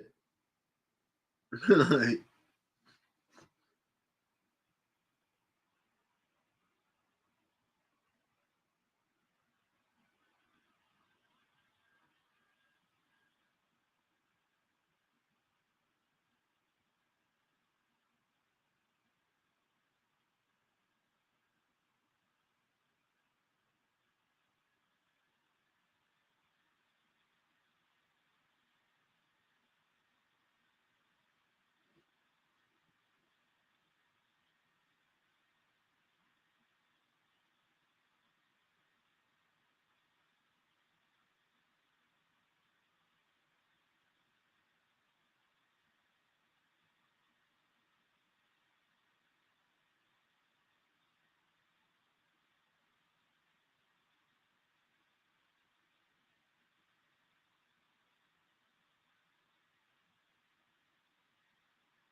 Bro, this nigga, buddy, stop shooting the ball, bro.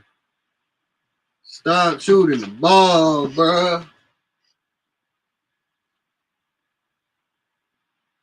And buddy and Jimmy, stop passing that bitch. Please. Thank you. Oh my God, not a layup. And one. What the fuck is my foul? Let's go.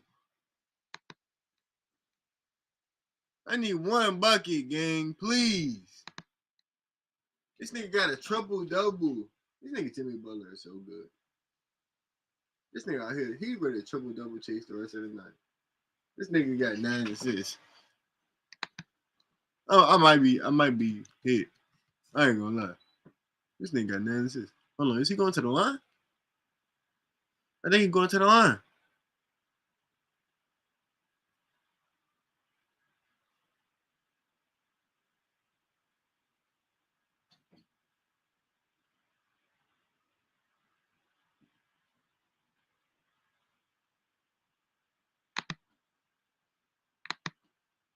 I got some IRLs planned. I need y'all to realize that, again, we're streaming for 30 days. I want to be very honest and very open with y'all, because I know some of y'all might think, like, maybe I just like, he's just lazy, whatever. Clearly not. Obviously, I do other things in my day, but still, I love streaming. I'm gonna be honest with y'all. Yeah, like, I hope y'all understand when I say this. And obviously, I've been able to do many streams where I could just we could just banter about anything. There hasn't been nothing going on in hip hop. Like, usually I come up with a topic list.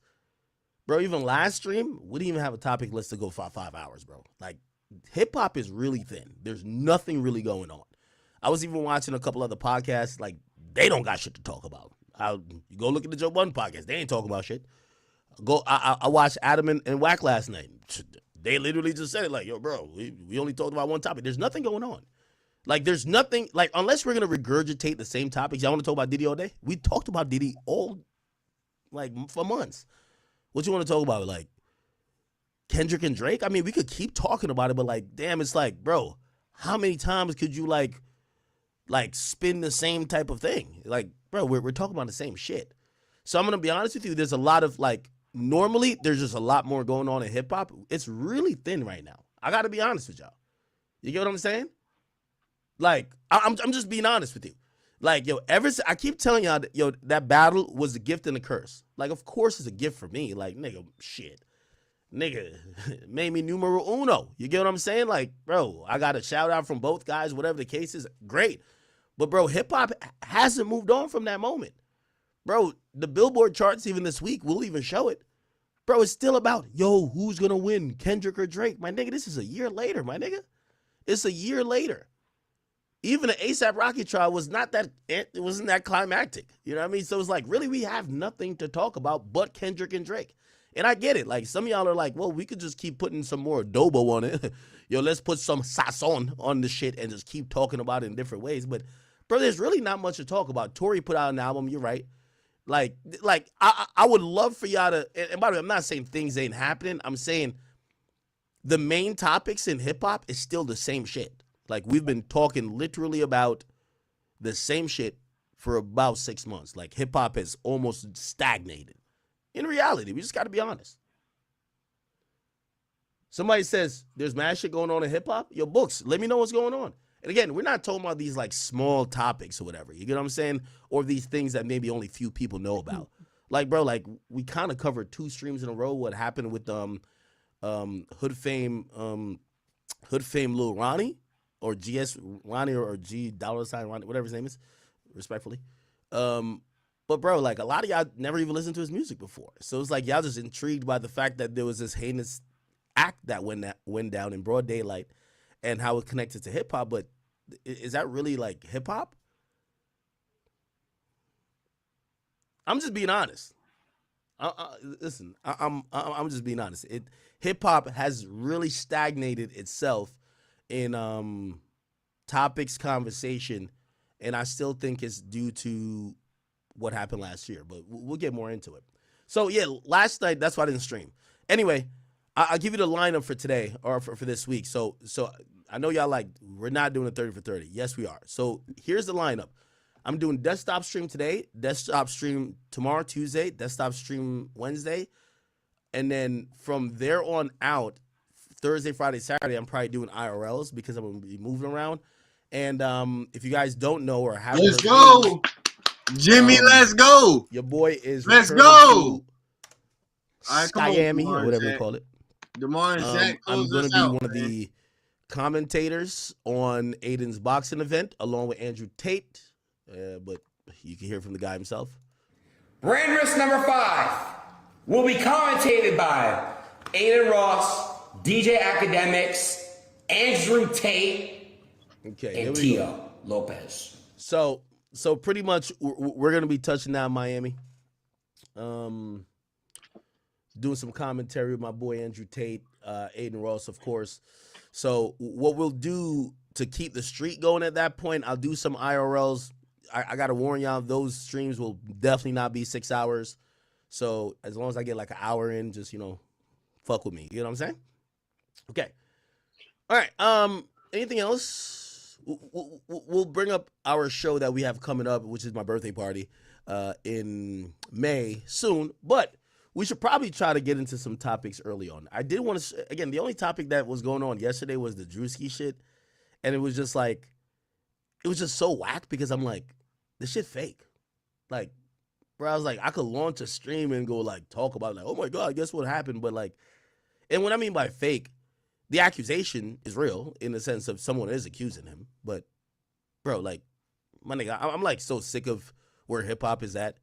Bro, we just got to start using some, like, our brains, bro. Like, niggas is lying, my nigga. How's everybody a rapist and pedophile and nobody going to jail, bro? Like, what's going on, bro? Like, bro, like, it's just like everybody you're hearing. Drewski, the fat nigga that wears a bonnet that be talking like a gay nigga or a girl in his funny skits, he's over here doing, like, come on, bro. Like, bro, what's going on? Like, and again, you know what's so funny about all this shit? This shit seems like it's only happening in hip-hop. It's only happening to black people right now. Like, I don't see a lot of people coming out saying this white TikToker, this white country star. Like, bro, it's only happening in hip-hop. And I'm starting to realize there's a bunch of bad characters in there. Like, you're seeing the same lawyers trying to pop up. Like, they're filing, like, all type of wild shit. Like, they're filing shit without even crossing their T's, dotting their I's. They're just making anything up. They're just lying. And, like, the crazy thing is, like, these days we're in this Twitter era where, like, niggas see the headline, everybody just retweet, like, oh, my God, he needs to be in jail. He needs to be canceled. It's like, bro, shut the fuck up. Like, half of this shit is fake. Shit is fake. You get what I'm saying? And I'm not defending anybody specifically or whatever, but it's just like, dog, like, we're bro, it's so, like, depressing seeing hip-hop in this Me Too era where nobody else is in this Me Too era. And look like ain't nobody going to jail but Diddy. Like, come on, bro. Like, this shit is kind of corny. Anyway, this is what people still want to talk about. This is, like, still, like, the topic at hand. So I guess, like, we'll indulge because whatever. But it's just kind of corny. Anyway, where should we start? Let's start here, man. By the way, welcome to everybody on the King Academics page, of course, Academics TV, and of course, if you're on Rumble, salute to you. All right. So, if you guys haven't seen Deutsche, this feels like the year of Deutsche. She won a Grammy. She just won a Billboard award or something. She was named Billboard Woman of the Year for 2025. Now, a lot of people have all these comments about Deutsche, and the comments about her seem to stem from some people thinking she's an industry plant. And just to be honest, and the reason why some people think she's an industry plant is because a lot of people never heard of her before. Now, if you don't know her and not familiar with her work, she's kind of been around for a while. She's actually really kind of came up the ranks, putting out good music, this and third. If you ask me, I wouldn't call her an industry plant myself. However, I think people do look at, it feels like an overwhelming push to make her the it girl of the moment when the people don't seem like they've casted their vote. See, when people say industry plant, like the word industry plant is an antiquated term, people. Industry plant used to be a thing where the labels could actually plant someone in the industry and act like and create these things and accolades and these numbers to make it seem like the fans fuck with them. These days it's more, It's much more transparent. So Doechii does actually have fans. She's not like someone with no fans that's just like randomly in the ecosphere. However, fans do think she's an industry plant. Again, I'm going to take the word industry plant out of it. But what that feeling is for fans is they don't feel like they voted her to be the it girl. That's the problem. There's a lot of fans that said, we didn't vote for her. What does that mean? Yo, we didn't pick her. Like, we didn't cognizantly say, oh, no, we jacking her. Yo, oh, she's on a run. Oh, nah, this is her favorite, like, you know, rapper or female rapper, whatever. It feels like the industry is telling us, well, if you don't, like, you know what I mean? Even like when we saw her win a Grammy, it feels like everyone's saying, well, if you ain't listening to her, you're missing out. And that makes people feel like industry planters, right? It's like you're telling us that if we're not supporting her or we don't think she's fucking God's gift to earth,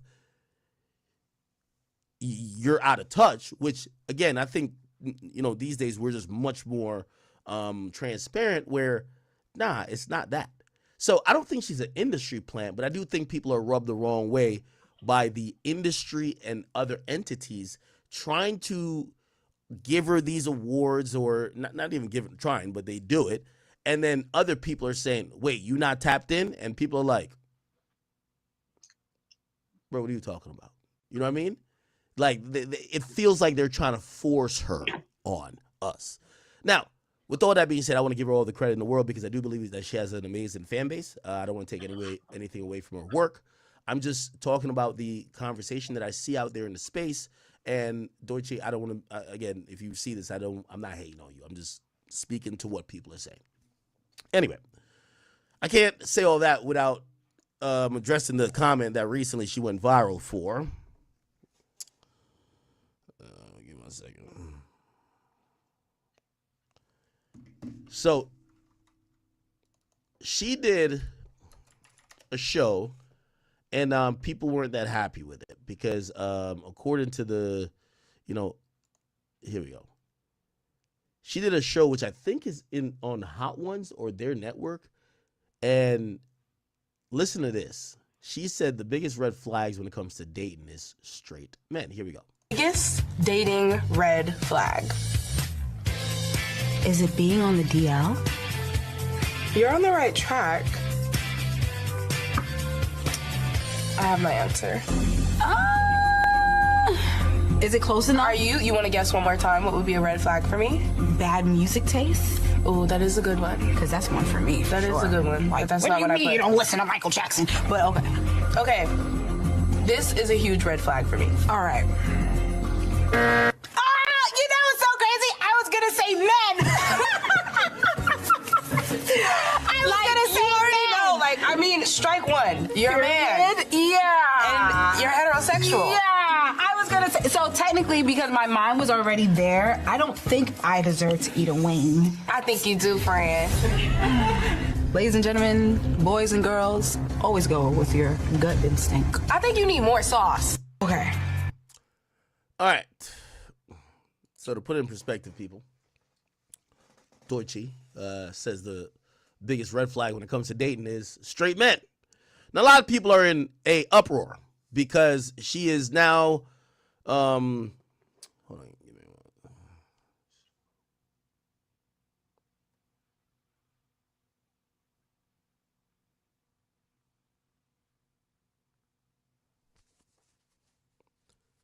one. Okay, so people are in the uproar because they're looking at her and they're saying, yo, what the hell?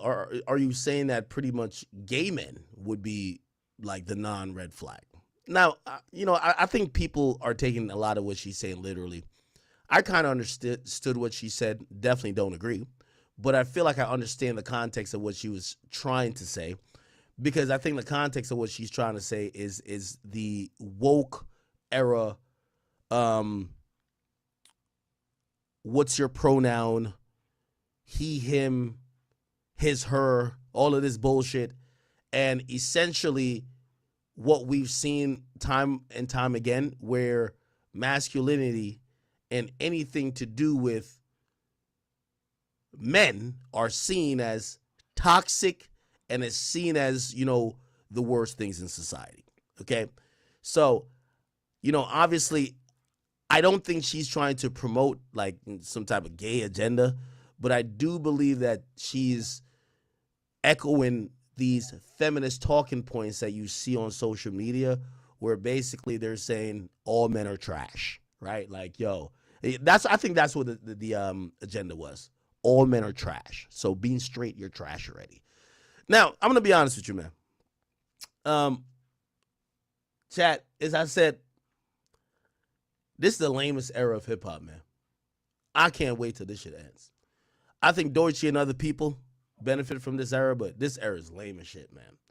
You know what? I was thinking long and hard where hip hop is at. And I'm like, this is the lamest fucking era.